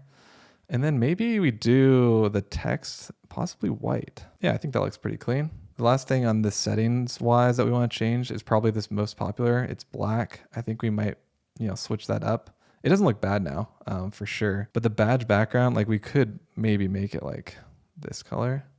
It just looks more branded. Yeah, I think that looks cleaner. All right, so I think that is looking pretty good. So now that we're done with those settings, we can just hit publish at the bottom right. So now we have to activate it first. So it's not activated, just click on activate. And it's pretty much just doing the same thing that we were doing with looks. So it's the app embed. So it automatically will check it for you. It'll pull you up to this page and then you hit save. Now we go back and it says your deal has been published, so it should be good. Let's hit a little refresh on our product page here and see how it looks, if we need to change anything. All right, so now we've got it populated here. So our bundle and save. So we've got single, duo, and trio, and then they add to cart. I think that looks good. It makes a lot of sense for this product. If someone wants to buy more than one and they get free shipping, plus they're saving a percentage. Let's check it out on mobile to make sure. Yep, that looks pretty clean. Cool, so everything is looking good. Now we've got our bundles set up properly. One thing that I did notice that we could tighten up is our variant picker if we're using this bundle, because at single, you'd pick the variant there, and already on these duo and trios, you have to pick the color. So what we can do with that is actually just delete the variant picker. It'll pull this up, and then when someone clicks on single, now we don't know what color that we're getting, so we're gonna go back into our Kaching settings, go into the bar 1 single, and then we're going to click on show product variant selection. And then we're going to publish that one. It cleans it up. Otherwise, it's just kind of repetitive and takes up too much space. So let's hit save. Check it out on our theme to make sure that it worked properly. All right, so now it reloaded. Click on single, and now they pick the color.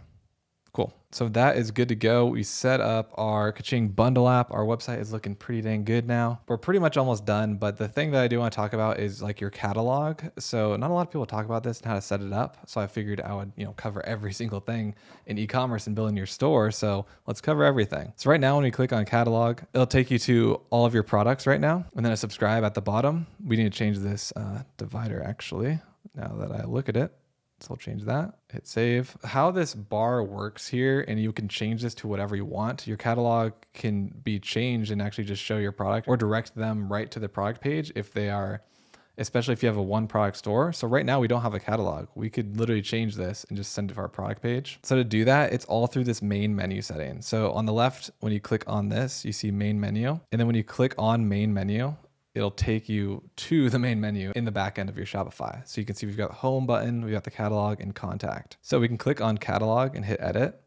And we could say snugs, fleece, lined tights. And instead of taking us to all product, it'll take us to a specific product, which is that one. And hit apply. And then you can edit the things in here that you need, like contact form. So you can edit this and it takes them to the contact form. You can have one that a lot of people look for, which is like track my shipment. Then you can paste that link to whatever you need, which would be like where to track your shipment. So we'll do the shipping policy and link it there. You can also add like your socials for more proof and stuff like that. So you could literally say our Instagram. We don't have our Instagram up yet, but we could paste the link in there. And so they click on it and see our Instagram account, see that we're a real brand. We post all the time. Just add a little more social proof. So right now we don't have an Instagram, so I'll just put homepage for now, hit add, then we'd save our menu. Now when we go back on our theme editor, let's refresh it. And when you refresh it, now you see we've got home, snugs, contact, track my shipment, our Instagram. If there's too much up here, like you can see it's doing 2 separate lines because we added our Instagram in there. I'm actually just going to delete it. But what you can do is change it to a drop down. You can change all the settings here. If you want to do a drawer, it would be up on the left now. I like having it like this. So we're actually just going to go back. We'll delete that Instagram, maybe add it later, hit remove, and then hit save menu. So it's all just on one page. Now we refresh it and boom, we've got it all on one page here. We've got our main product, contact, track my shipment. Looking at it on mobile, it actually goes automatically to the drop down here and you're good to go. All right, so now our website is officially done. There's always gonna be changes that you're gonna be making onto your website. If you wanna update the copy, which we might go back in and do later, depending on what kind of marketing angles that we're gonna create for this product and the advertisement. You can always add stuff, add new products, basically repeat everything I did for the product pages if you wanna add a new product. It's a lot simpler the second time around because it already takes a lot of the defaults and the structure for you. But for now, we're pretty much done with this product page. I think it looks really good. It's definitely competing with this bigger brand over here in terms of quality. I think it looks good overall and it's pretty much just ready to sell. It looks trustworthy. It's a good layout, good quality. Got some reviews in there. Got some sticky headers. When they scroll down, they can add to cart still. There is one last thing that we want to change before we move on to the next step. So going into your default product real quick, go into the selector real fast on your theme editor, click on checkout and customer accounts. Now you can see here that our logo is not here. So this is a small thing, but it is pretty important. If they just see my store, it looks like a brand new store, less trustworthy on the checkout page. So all you have to do for that is just add your image, which is going to be our logo. Hit done. Then it uploads it here at the top. We can customize this page if we want to. We could make it, brown. So like for background color here, we could like change this. You see it on the right side. So we could just paste, this color in here. I don't know about that one. Kind of like the other one better. Let's actually try this one. That looks a little bit better. Cool. So it's pretty customized. Looks good. We're going to hit save. The most important thing here on the checkout page is obviously just your logo at the top left. Cool. So now we're officially ready to roll. Everything is good, set up. People can check out from us. Our website looks great. And now we can move on to the next steps of building out our business. There are a couple things that we need to do on the back end before we actually start creating ads. There are a few things that we have to do on the back end of our business before we even send traffic to it. These things are super, super important. And actually some of them you can't even run paid ads without doing. What we're going to be doing next to prepare to create our ads and set up the ad accounts and all of that stuff. The first thing that we're going to be doing is setting up our email marketing flows, which I will cover step by step in depth on how to do it. They are very, very important. If you don't have your email flow set up and your win-back flow set up, you are essentially paying customers to come onto your website and not check out, forget about you, and then never hear from you again, and they won't come back and purchase, I promise you. Email marketing automation can result anywhere from 30 to 40% of your total revenue. That's how important email marketing is. If you're paying for someone to come onto your website, they give you their email, they don't purchase from you, and they just leave, that is just wasted ad spend. We want to recapture as much of that as we possibly can. So that's the first thing that we're going to set up, and then after that, we're going to be setting up our TikTok account and our Instagram account for our business.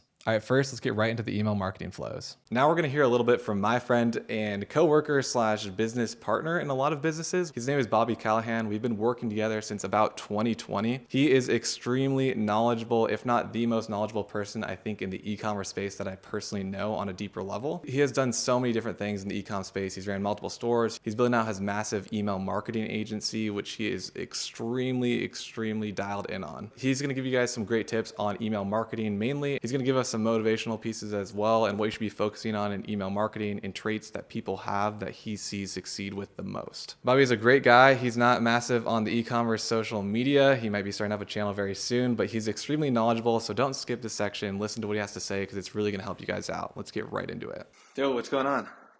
Hey, how's it going?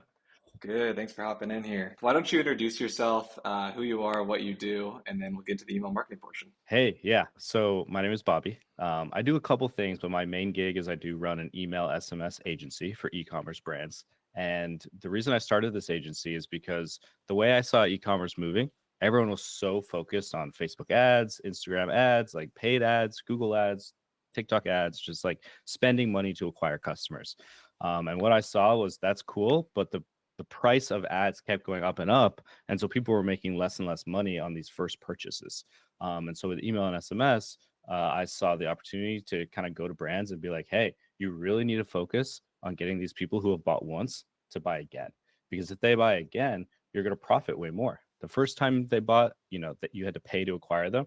The second time they buy, there's a lot more margin for you to scoop up. And so that's why I started the agency and seeing a lot of success with it. And brands really need it. And I think going into 2025, if you're not focused on building your email list and getting people to buy more than once, then you're not going to win in this space. Yeah, for sure. So how long have you been in the space of email marketing specifically and also ecom? Yeah, so ecom has been like 8 years. Came from the dropshipping world, did that heavy. And then email marketing started it in about 2021, 2022. So I've been doing it for like 2 or 3 years. And so I started e-commerce, a long time ago, and I was playing that game of trying to acquire customers, profitably with paid ads. Now I've kind of evolved into, okay, we can do that. Now how do we get them back to buy again and again and again? And at the end of the day, everyone's trying to push revenue, but it's like, how do we push profit? And I think email marketing is a big part of that. Yeah, totally. And so you've been working since within your agency for a lot of 7 to 8 figure brands and have a ton of best practices and a lot of success that you've generated for your clients. What are some of the best practices that you see at more of a beginner level that people should be implementing earlier on in their e-commerce journey or building their first store rather than late game optimization? Yeah, totally. So once you have a store that you feel like it is gaining traction, you do want to get a pop-up up. So like what that is someone comes to your site, a pop-up appears, and you're able to collect their information. You want this pop-up to perform at like 10%. And so let's say 100 people come to your site, about 10 of those people, you're going to grab their email and SMS to follow up with them. Because if you don't grab their information, they're just going to go back into the void. Like you paid to get them to your site. Let's try and capture as many of those people as possible. So that's step one. And then once you have about like 10,000 contacts, then you need to be sending emails every week. And so you want to get into what I call a campaign cadence. And so you've collected 10,000 emails. Now every week it makes sense to send a manual campaign. And then the third thing, and kind of the last basic, is you need about 3 flows set up. You need a welcome flow, you need a abandoned cart flow, and you need a post-purchase flow. We're going to talk about these in any courses or anything like that, or you can just YouTube it, Google it, but you can figure out what those are. But those are important to get live. And so pop-up, getting your campaigns down once you have enough contacts, and then having your pop-ups live, your flows live is really important for a beginner. Yeah, definitely. We're actually going to be getting into those exact flows and setting those up in the next portion of this video here. So in your own words, you touched on this a little bit, but why is email marketing so much more important now than it used to be, let's say, starting an ecom brand in 2020 or a little bit earlier on? Yeah, I think it's, at the end of the day, it's profit. And so margin is getting harder and harder to secure. And what I mean by that is paid ads are getting more and more expensive. And so let's say I have $30 of margin that I can afford to go and acquire a customer. Let's say it costs me $35 to acquire a customer. I'm in the negative. That's unsustainable. Let's say it costs me $28 to acquire a customer. I've only made $2. And so what happens is I'm really trying to push this kind of notion that yes, you've paid to acquire people. Now that you have their emails and their information, use that channel to get them to buy again. Because the second time they buy, that $30 of margin you have, that's all yours. And so I know people are really focused on revenues and that's super sexy, but at the end of the day, I think e-commerce is moving from how much revenue did I drive to how much profit did I secure. And I think if email marketing is just such a huge part of that. At the end of the day, email marketing and SMS marketing should be doing about 30% of your revenue. And so by not doing it, you're leaving 30% extra revenue on the table. And that 30% extra revenue is high profit revenue. And so like, yes, you're leaving 30% of your revenue, but you're also leaving a lot of profit on the table. And so I think it's just a part of this new wave mindset. Ads did not cost what they did in 2018, 2020, etc. It's 2025. Like things are expensive and you need people to come back again and again and again, or else it's just not sustainable to run a Shopify store brand. Yeah, totally. That is super important. There's not too many people talking about it, the importance of email marketing, how much revenue you should be generating off of it, because everyone's so focused on paid ads. And that still is the case in a lot of I would say the YouTube space of people teaching other people about e-commerce. It's kind of overlooked. Yeah, absolutely. I think paid ads are definitely king. Like they are the most important thing, but email marketing makes your paid ads better. And so it's like, I just, why not do it? 30% of your revenue coming from email and SMS, like that sounds good to me. I'm gonna do that. So I think other people should as well. Yeah, totally agree. So you've been in the space of ecom and email marketing for 8 years or now. So email marketing specifically for just a couple. But what are some of the traits that you see in successful people, whether it's people that are successful in email marketing, creating an agency, or just starting their first brand, and the traits that you see from people that go from 0 to 1 and the ones that go from 1 to 10? Like, what's the difference, or what do you commonly see in those people? Yeah, I was just actually talking to someone about this. So the difference is, in my opinion, there's a lot I could talk about, but the thing I want to touch on is that people are so obsessed with making money and they want to make money online. They want to do the thing. That's super cool. And that's what they're trying to achieve. I'm trying to make money as well. But what I'm trying to do first and foremost is I'm trying to become a really good marketer and let the money come as a byproduct. And so if you're not skill stacking and really trying to understand marketing, understand how all this actually works, you're not going to make money because you're trying to go after the money and be like, let me set these ads at this budget and hopefully I get this ROAS and this click-through rate. And if I don't know why. And it's like people will like kind of attempt this stuff, whether it be an agency or an e-commerce brand, and they'll do all the things and they'll copy and paste a strategy off a guru. But then when it doesn't work, they don't know why because they're not competent. And so my advice to anybody is like in e-commerce, you have to become a generalist, which means you have to acquire a lot, like a wide range of skills. Even if you're not the best at any given one, you still have to have like a base understanding of a lot of different things. And so if you're trying to make money in the space, like kind of put that desire to the side and be like, hey, how do I have this desire to just get really good at marketing, get really good at e-commerce itself? And then I promise like the money will come as a byproduct of that. 100%. I totally agree. That seems to be a common theme. Pretty much everyone that I've asked that question to. Well, I appreciate your time. We're going to get into the email marketing section of this, covering pretty much everything you just talked about. We're going to be walking through it step by step. So we'll see you guys there. I appreciate you, Bobby.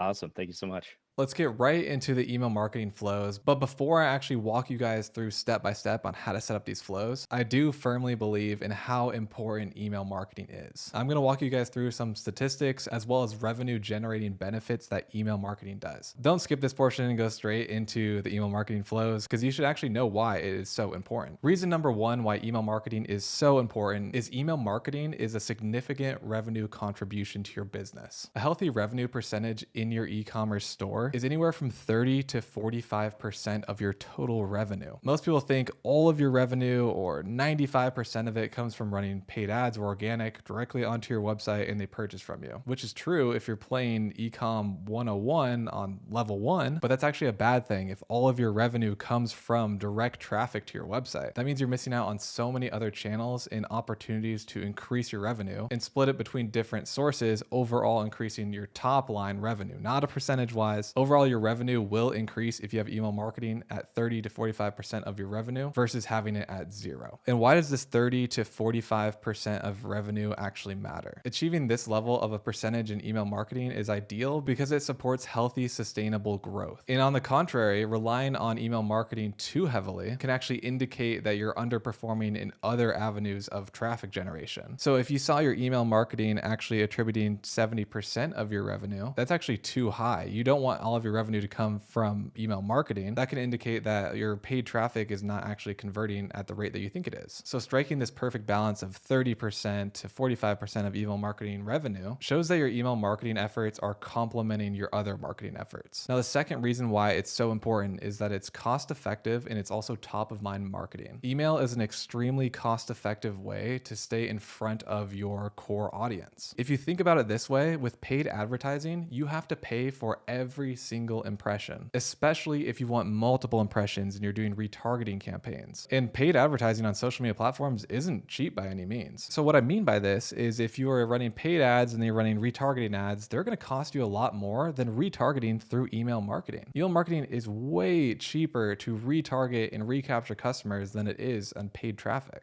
And since people that have subscribed onto your website already know you and they signed up for your email marketing, they've already shown interest in your brand or product, which means that they're a warm audience or customer. And now that you have their email and permission to email them, you can stay on the top of their mind for pennies on the dollar. Example, if they came to your website, they put in their email, they didn't check out, maybe they got busy, maybe they didn't have their credit card with them. You can put them in these email marketing flows that's going to send them emails or maybe even SMS to remind them about their carts, any offers that they might want, and just keep hitting them with your brand first in mind. Every time they wake up in the morning, check their email, boom, they see your brand again. Oh, maybe they forgot to check out. Perfect. Now it's on the top of my mind. I've got my credit card with me. Let's finish this order. Collecting these emails and setting up these flows allows you to position your brand to be ready and in front of your customer when they decide to purchase. The third reason why email marketing is so important is because it maximizes your ad spend by capturing traffic. A key point here is that email helps you retain anywhere from 8 to 12% of visitors driven by paid ads. Again, like I was saying earlier, instead of losing a potential customer that you paid for to come onto your website, it captures their attention, it captures their contact information, and you're able to nurture them into coming back and purchasing. You're also able to build a relationship with them, offer community incentives in groups, and really show them who you are as a brand and nurture them to be a loyal customer. And the fourth reason why it's so important kind of goes hand in hand with what I was just talking about. Email marketing and the tools that are available today have such powerful automations that you can tailor to your customers depending on where they're at in their journey and how warm they are as a customer. You can set up so many different flows based on where people are at in terms of checking out on your website or how warm they are as a customer customer. You can set up a flow that says if they've purchased more than 2 times, then they go through this flow, and you know how to talk to them, and you know what kind of products that they've purchased in the past and they like, so you would offer complimentary ones. People that have gone to the checkout page,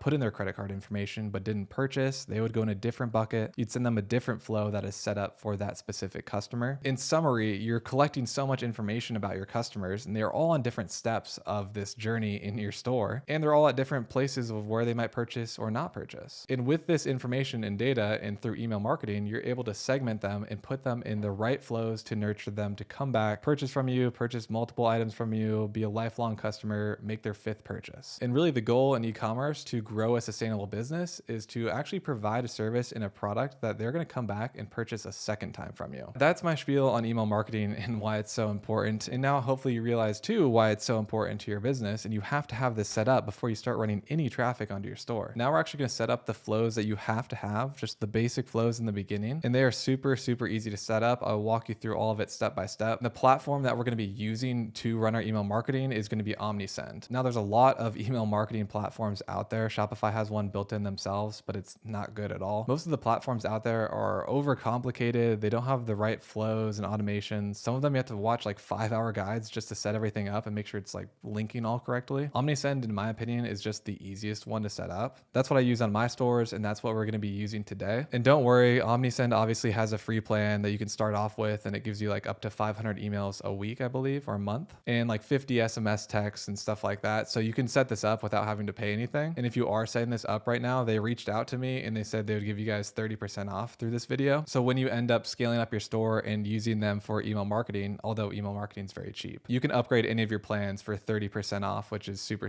nice. So I'll put the link down below in the description to sign up. If you sign up through that link, you're still going to get your free trial, and you can do this now. You don't have to pay anything. But in the future, when you do need the email marketing, you might as well get a discount on it. Let's go ahead and set up the flows that we have to have before we start. So we're just going to click on start free here. It's going to take you to this page where we can sign up through Shopify, Google, or email. I'm just going to sign up through Shopify. I think it's just kind of the easiest since our account is already linked. Again, pricing free to install, so don't even worry about that if you're not using it yet. Just hit install. Going back to this familiar page now and hit install again. Now we have to fill out the onboarding form here, so just plug in your password, plug in your first name, your last name, which email marketing software you're using. You can just hit none. I agree with the terms, and then we'll click on get started. Then they're going to send you an email to verify your email to make sure it's real, so go ahead and click that verification. Now we're taking this page where we can set up our brand assets, and they apply it automatically to the emails and forms, which is super nice. So we're going to add our logo in here that we've already created, upload from our computer, hit open, hit upload. That way every single email that we set up in here is already going to have our logo on it. It's just nice. It's easier. So I'll select it.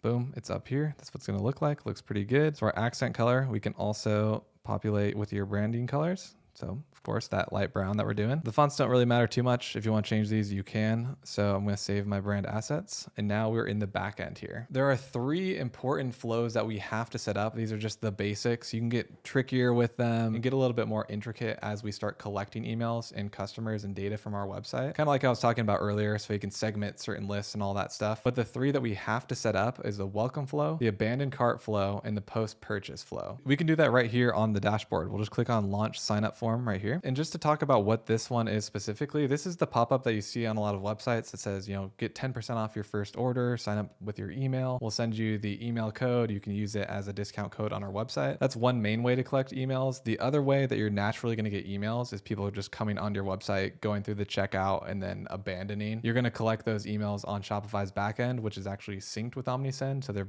going to be flowing data back and forth between each other. Here you can set up this form however you want. You can say get 10% off your first order. You can change all of this. So we could switch this up. You could say get your first pair at a discount and stay warm. So whatever you're doing for your product wise or your brand, you can kind of just change all this right here. Everything on the right side is like your editing. It's very similar to like Shopify, right? So you can add items on the left side to whatever you want, like inputs, drop downs, buttons, all that stuff. For our welcome flow, we don't have to do anything too crazy. We're going to align it center. Maybe I'll change the background color to the actual brown. So in my colors, we'd change that here. I think that looks, it's just a little more branded. And then we're going to change this to white. This text also, we're going to change to white. Click on the layout, the background color of the form, probably go white. Oop, not that. We'll go down to the button, click on this. On the right side, we'll do primary, secondary. Let's make it all white. Button alignment, full. That looks good. You can make it even more customizable, right? You can add images in here. You can pop it up there. We could do our logo if we want. We could have snugs at the top here just to brand it a little bit more. So once you get this all set up to the way that you like, you'll just click enable form. Now we've completed that. And so if we click on forms on Omnisend, we'll see the one that we just created. So we can click into this and I'll show you a couple more settings that you might want to change. It's going to show you what it looks like. And then also for display, you can do like rules on it too. So the number of pages that someone has to click on before they see this pop up, the time that they spent on the page, the scroll depth, if they have exit intent. So if they're about to leave the website, their AI actually can recognize that. Right before they leave, it pops up. And it's like, wait, don't go. Get 10% off your first order. You can change everything in here, fully customizable to what you need and what you want for your business. So after they click on this, they move on to step 2, which is join our VIP club. And so you can edit this one as well and say, hey, enter your phone number as well. But if you don't want to pry them too much at the welcome, you don't want to ask for their email as well as their phone number. It's kind of a lot. So personally on the welcome flow,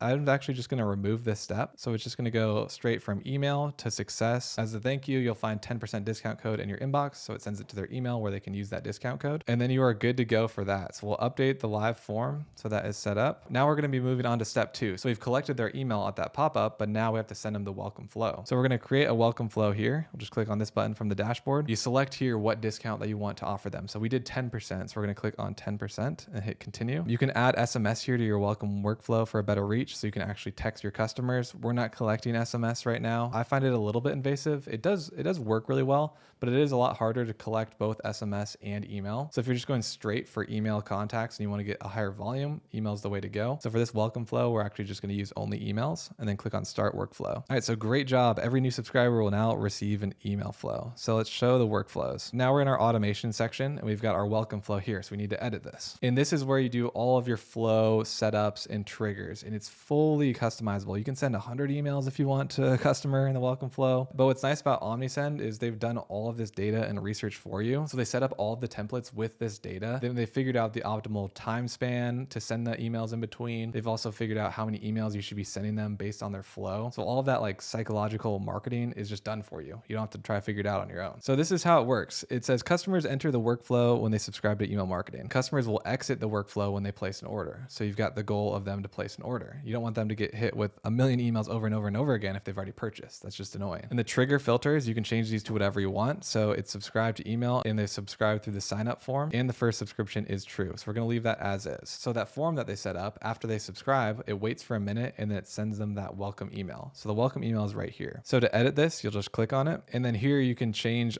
everything that you need to. The subject line of the email, here's your 10%. If you want to add your brand voice in there, my store's name, so it'd say Snugs. All of this stuff is just fully editable. And so if you don't like the way this is colored or you want to change it up, you just click on edit content, click on let them finish the workflow, even though there's no one in it right now. And then we can edit this email. And so it's a full email editor. We can change all of this. We can add quick ads like text, button, videos, product recommender, in the welcome flow. Hey, don't forget to get your Snugs. Like that's why you're here. Click on this. Redeem discount. You'll have that linked onto your website. So if you click on the button, it'll automatically give you that discounted value in the cart, which is super, super nice. You can just fully set this up however you want for your welcome flow. Since it's the welcome flow though, it's really just like a 10% off. So you don't really need too much here. So something simple like this is just fine. And then change this to your brand voice and whatever you want to say to encourage them. Maybe you could add testimonials if you really want to. Whenever you finish, you'll just click on finish editing. And now this is edited, and now our new welcome email would show up right here. And then we would be good to go for this welcome flow. This is how powerful this tool is, especially the more emails that you collect, the more data you get. You can do A/B tests. So for example, here, once they fill out the welcome flow, you can have it split here and say, you know, if the trigger filter, their language was Italian for some reason, right? You type that in here and it would send them the Italian version of your welcome flow. And to do that, you just throw in another email right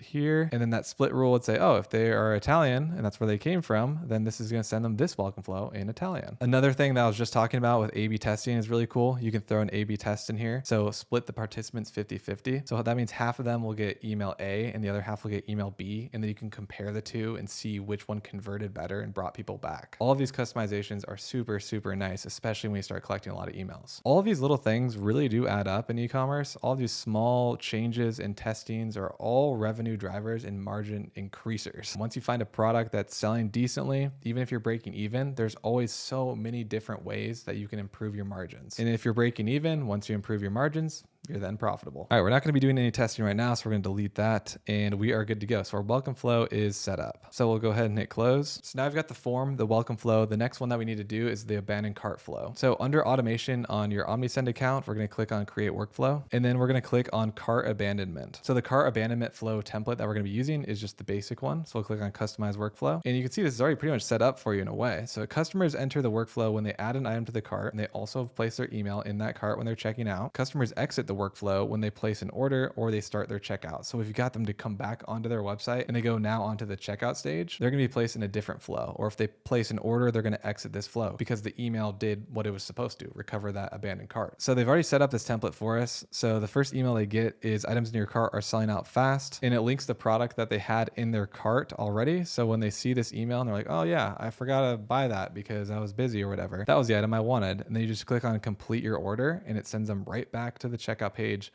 ready to go and ready to hopefully purchase from you. Again, all of these emails are fully customizable. You can brand this however you want, say whatever you want here, add product images, add dynamic content, hero images. You can make it as pretty as you want to. But again, OmniSend has pretty much optimized all of this for you. So they kind of already include all the things that you want. Granted, we don't have multiple products, so we would actually just have one hero product here. So if it was just our one product store, they obviously had that only product in their cart. So the number of products to show would just be one, and it would be your main product. So get this all dressed up, I guess, however you want to with your branding, and then you just hit finish. And now we're back in that workflow. So that was the first email. So once they abandon their cart, that's the email that they're going to get. Now, how persistent is this? Because if they did not open that email, they didn't come back and purchase from you, it's going to wait 11 hours automatically, and then it's going to send them the second email. And so the second email is your cart misses you. Again, you can edit everything that you want in here. You could say something like, you know, they're about to sell out. There's only 14 left in stock in your size. Basically customize this to whatever your product is. And then after that, if they don't respond or click anything, it's going to wait for another 12 hours, and then it's going to send them a discount code now. So you're first going to try to recover these carts without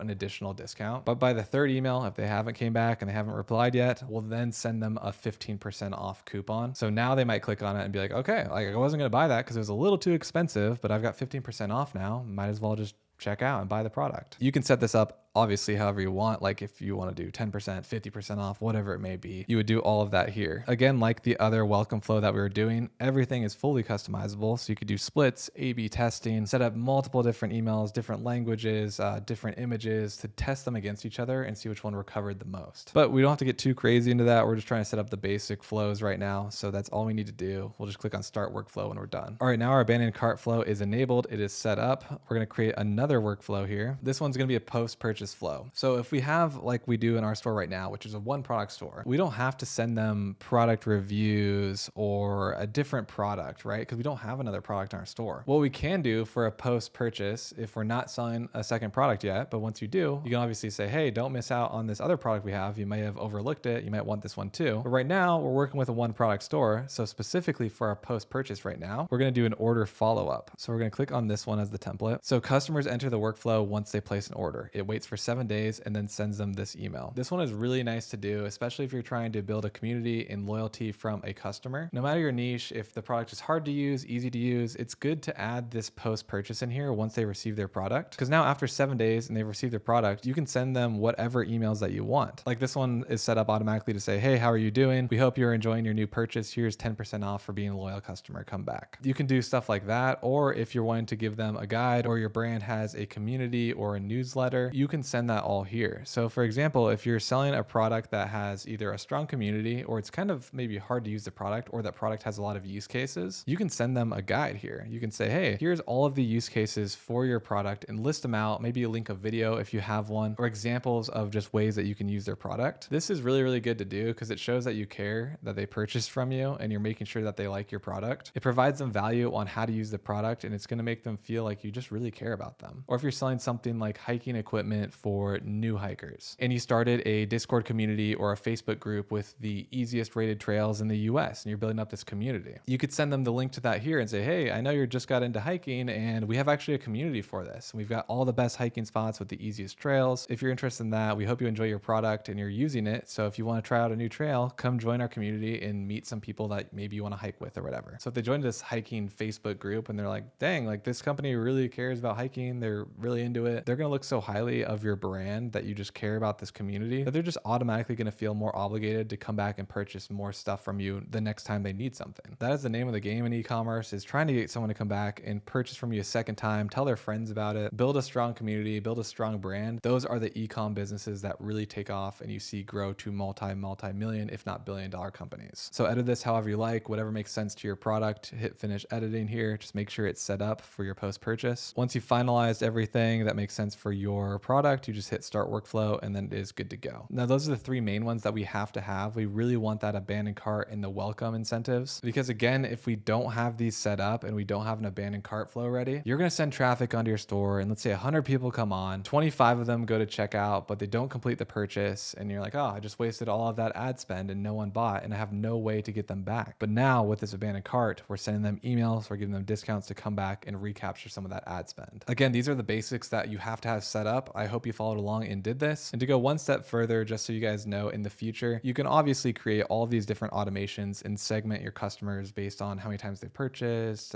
age, location, all these things from the data that you're collecting from your customers, and then put them in the proper flows and continue to A/B test. But you can also just send out campaigns from here. So you can go to the campaign section and you can say, hey, Valentine's Day is coming up. Let's create an email campaign and send it to all of our email subscribers saying we're doing 25% off for Valentine's Day. It's like buy his and hers XYZ or a gift bundle, whatever it may be, and just send them a special offer to all of your past customers, ones that have abandoned their carts, basically every email that you just collected. You'd be able to do that right here. You could just say Valentine's Day sale. Sender name would be your brand. So this would be Snugs. Free header, campaign name, all that stuff. You set it up and then you click on choose email template. And then they have all these templates like ready to roll for you. So you could say, oh, we're doing a Black Friday sale, so let's use this template. Edit it to whatever you want to say. You can change these stickers, you can change the colors, show them the products that are 50% off for Black Friday or free shipping or whatever it may be. They've got these templates all optimized for all mobile and desktop. And then once you finish this up, you just say save and choose recipients. And then you could say all subscribers, or let me choose segments and say, oh, it's only people that have purchased from me before. I just want to target those people and send the email out to them. That's all done right here. And again, you can do A/B tests and say, send it to all customers, but 50% of them, they get this Black Friday discount code and the other 50% get this one. Let's see which one converts better. And then, oh, it ended up being the 25% off instead. They converted better for some reason. Perfect. Now you have that data. So next time you set up a campaign, you've got all of this data to make those educated decisions and again, to increase your margins. Again, that's getting a little bit further into the future. Right now, I'm assuming we're just beginners here setting these up. So just make sure that you've got your welcome flow set up, your welcome form, your order follow-up, AKA your post-purchase, and the most important one, which is your abandoned cart flow. If you followed along in this email marketing step-by-step section, I hope that this was easy enough to comprehend. I mean, OmniSend makes it really, really easy to set all these up with all the templates. Plus everything is like automated and connected. So it's a breeze. And if you've kind of just watched this and skip over it and you want to set this up later, just don't forget to come back here and use that OmniSend 30% off. If you want to take that discount, you might as well. Again, it's free to sign up and you get X amount of emails a month for free. But when you start scaling up your store and you have a larger customer base and you're sending more emails and generating more revenue from it, you're going to want to use that 30% off to save some money on those emails. And again, the link for that discount, I'll throw it down below in the description of this video. Now that we're done with that, pretty much everything on our Shopify end in terms of the store build and all of that is pretty much done. But before we move on to creating ads, setting up the ads, running organic and paid traffic, we have to set up our social media accounts. Social media accounts for Instagram, Facebook, and TikTok as well. One, if you're doing any paid traffic, you have to have those accounts set up on Instagram and Facebook. And two, it just creates social proof. And as you grow the account, it gives you more brand credibility and you're naturally going to get followers through both organic traffic and paid traffic. For example, the store that I was running on that one for 100,000 orders, we were doing only paid traffic on, and that Instagram account just from paid traffic alone got up to 55,000 followers. As the paid traffic scaled and the Instagram account grew, our conversion rate naturally went up because people saw it as a real brand. So building these brands does take some time and effort in the beginning, but once you really start kicking things in gear, and most importantly, you just don't give up, everything everything starts to build on each other, and it's just like a big snowball that just keeps rolling down the hill and getting bigger and bigger and better and better. Before we get into any of the ad creatives and all that, let's set up all of our social media accounts. All right, guys, so now we're going to be moving on to creating our Instagram account, our Facebook account, as well as our TikTok account. A lot of the times people actually don't do these steps, or they do the bare minimum in terms of just creating a Facebook account so they can run advertisements. But I personally think that having all of these social media platforms in a presence is super, super important. One reason is obviously it builds a brand presence and awareness. It gives you social proof. And even if you're a smaller account and you're just creating the Instagram account, it just doesn't really matter. As long as you're showing that you're actually active on the account, you care about it, it's going to grow over time naturally. And it's going to provide people that happen to click on your Instagram account and they just see that you have one. It's going to provide them a sense of proof that you are a real brand. Again, it doesn't really matter how big or small you are. Everyone pretty much just has to start anywhere. So that's what you should definitely be doing. And not only that, when we create our Instagram account, it's not going to take up too much of our time. We really just need to have at least like 9 photos in our little grid right away. Set up the account, set up the icon or the profile picture, but we don't have to go like above and beyond, because what's going to happen is if we are running paid traffic on Facebook, we're actually going to have both our Facebook page and our Instagram account linked to that ad account. And so when you're running paid traffic, and most of the time your advertisements will probably be hitting Instagram rather than Facebook. That is product dependent and format dependent as well, but a lot of the traffic is going to be coming from Instagram. And so when you're running paid traffic, people are going to click onto your Instagram naturally. If they see your advertisement in an Instagram reel or a story and they like it, but they want to click on your profile first, they'll click on it. Then they'll check out your page, maybe follow you, or people that will click directly into your ad and purchase will come back and follow you. You're going to get these organic or semi-organic followers just from running paid traffic. Again, I was talking about this earlier, but one of my Instagram accounts for one of my businesses, the one that it has over 100,000 orders on it, that one gained over 50,000 followers fairly quickly. It was like 8 months or so when it hit that mark. And none of that really came from organic too much. Like we'd post here and there on it, but it was all just paid traffic. So having all of these accounts set up is very, very important for social proof, especially if you want your brand to last longer than a couple drop shipping sales, right? So here's what we're going to do. We're just going to dive right into it. We're going to set up the Instagram account. I'll show you how to do it. If you don't know how, I'll show you what you should be adding into your profile, how it should look. It's super, super basic. It's not going to take too long at all. So go ahead and grab your phone or use your laptop, whatever you're working on, to set up your Instagram account. So you're just going to go to the Instagram account page and log out, obviously, if you are already on someone else's account or your own. And then click on don't have an account. You're going to click on sign up. Here you can either log in with Facebook or do a mobile number or email. So we're actually just going to sign up via email. All you have to do is plug in your email, your password, your full name. We're going to put Snugs Tights, and then the username. We're going to try to see if we can actually grab a good username here,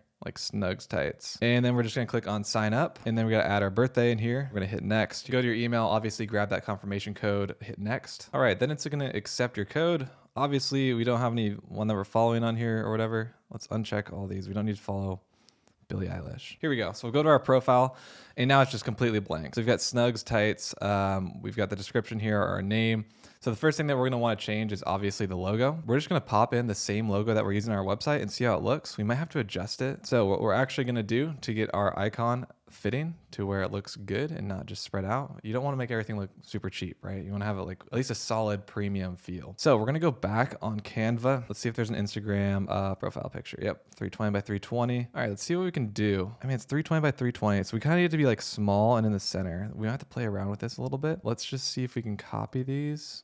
Same style of logo, but we just want to make it, fit on Instagram. Let's place that center there and just made it a little bit smaller. We'll download it as a PNG and then see if we can upload that onto Instagram and see if it looks good. Honestly, it's not too bad. We could make it even a little bigger. Let's do it just to perfect it a little bit here. So we can make this a little bit bigger. Or what if we just did just Snugs? I kind of like just Snugs now that I'm looking at it. Because what if we branch out and sell some other products too, We could make this a little bit bigger, center it. Let's just download that. Let's see how that looks. All right, pop it in here. There we go. That's perfect. That looks pretty clean. All right, so we're leaving that. So we can change our bio here, but we can't change our website. We have to do that on our iPhone, on the app. So I'm just gonna throw in a bio. We're gonna say the original and coziest fleece tights. Stay warm and stylish all winter long. So we're gonna leave that as that. We'll submit it. All right, so profile is saved now. So let's check out our profile. That's looking good. This is good. And now all we need to do here is add some posts. We don't have to post anything too crazy in the beginning. We're gonna post more as we go and our brand evolves and we build it out more. We could just post,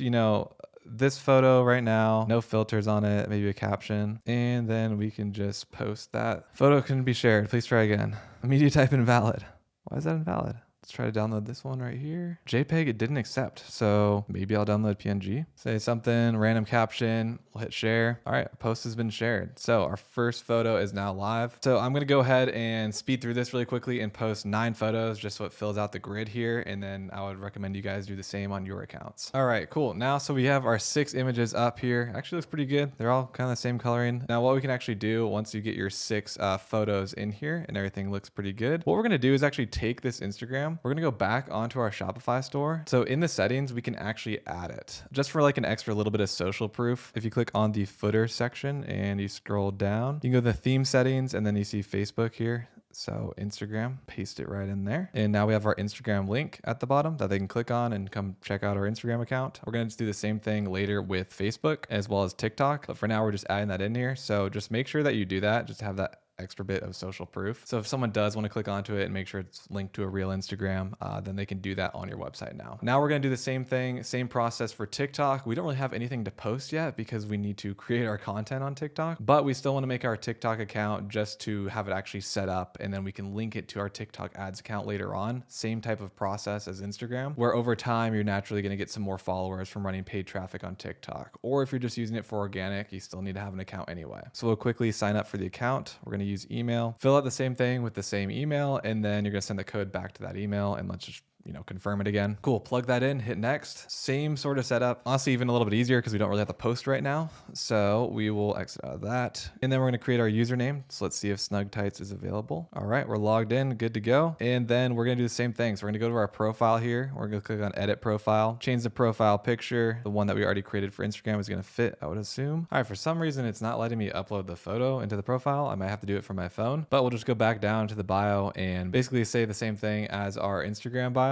So I'll just copy and paste it, hit save. All right, so that populated. Maybe let's go back and try again to see if we can upload that in here. Hit apply. It's still not uploading now, so I'm just gonna do it from my phone in a little bit, but that's exactly how you do it. So the same exact process. Then we're just gonna exit out. We obviously have nothing set up here. So even if we're doing organic or paid traffic, right now we don't have any videos ready. We need to get some UGC content and other TikToks to actually post. But for now, before we link all the TikTok ad accounts and actually get content ready, I just wanted to have you guys set it up to make sure that you secured the username that you want. And now we can also link this one back onto our Shopify. So we'll do the same thing. We'll just copy the URL, go back onto my Shopify store, and then we can throw the TikTok in the settings in the footer again. And now the TikTok logo will pop up and they can click on it and it's the same exact thing. All right, now we have those 2 social media platform accounts created. The last one that we need to create is the Facebook account, the Facebook page. This one definitely isn't as important in terms of social media proof, but the thing is, when you run a Facebook ad campaign, you have to have a Facebook page attached to it. Otherwise, Facebook will not let you run that campaign. Right now, we don't really need it, but we do when we're setting up the ad account. So we'll just create it then at that step as a part of that process. Now that we have our account set up, we've linked them onto our Shopify store. We're now going to create UGC content. So I'm going to be creating UGC content with Miranda here. That way we have ad creatives to run and post on our social media platforms. I'm going to be creating 3 different video style ads, and I'll show you guys how I'm editing those and how I'm filming them. It's a super simple process, pretty easy. Just kind of copy and replicate what other people are doing in the space that did well. I'll give you guys a behind the scenes look on how I'm doing that. And then also we're going to create some image ads as well to run on Facebook and Instagram. All right, so let's get right into the ad creation step. In this section, we're going to be hearing from Sebastian Escueda. You guys have probably seen him online. He is huge in the e-commerce space. He's done millions of dollars in sales and has opened up so many different business ventures in the e-com space in general. He's a fantastic person, a great resource to learn from. We did a short little interview. He's going to explain who he is better than I could. He's going to give you guys some tips and tricks and inspiration in the space of what's working right now for him and his team. He also has some great words of wisdom to motivate you and also to explain the traits that he typically sees in people that succeed. I know you're locked in right now in your store and building it out, but it's a really good time to take a break and hear some words of wisdom and inspiration. With that being said, this is Sebastian Escueda. Cool, what's going on, man? How are you doing? What's up, Austin? I'm pretty good. How are you? Pretty good. Thanks for hopping on here. We could have honestly done this in person too, now that I think about it. Yeah, you could have pulled up to the crib, but it's all good. No Yeah, worries. for sure.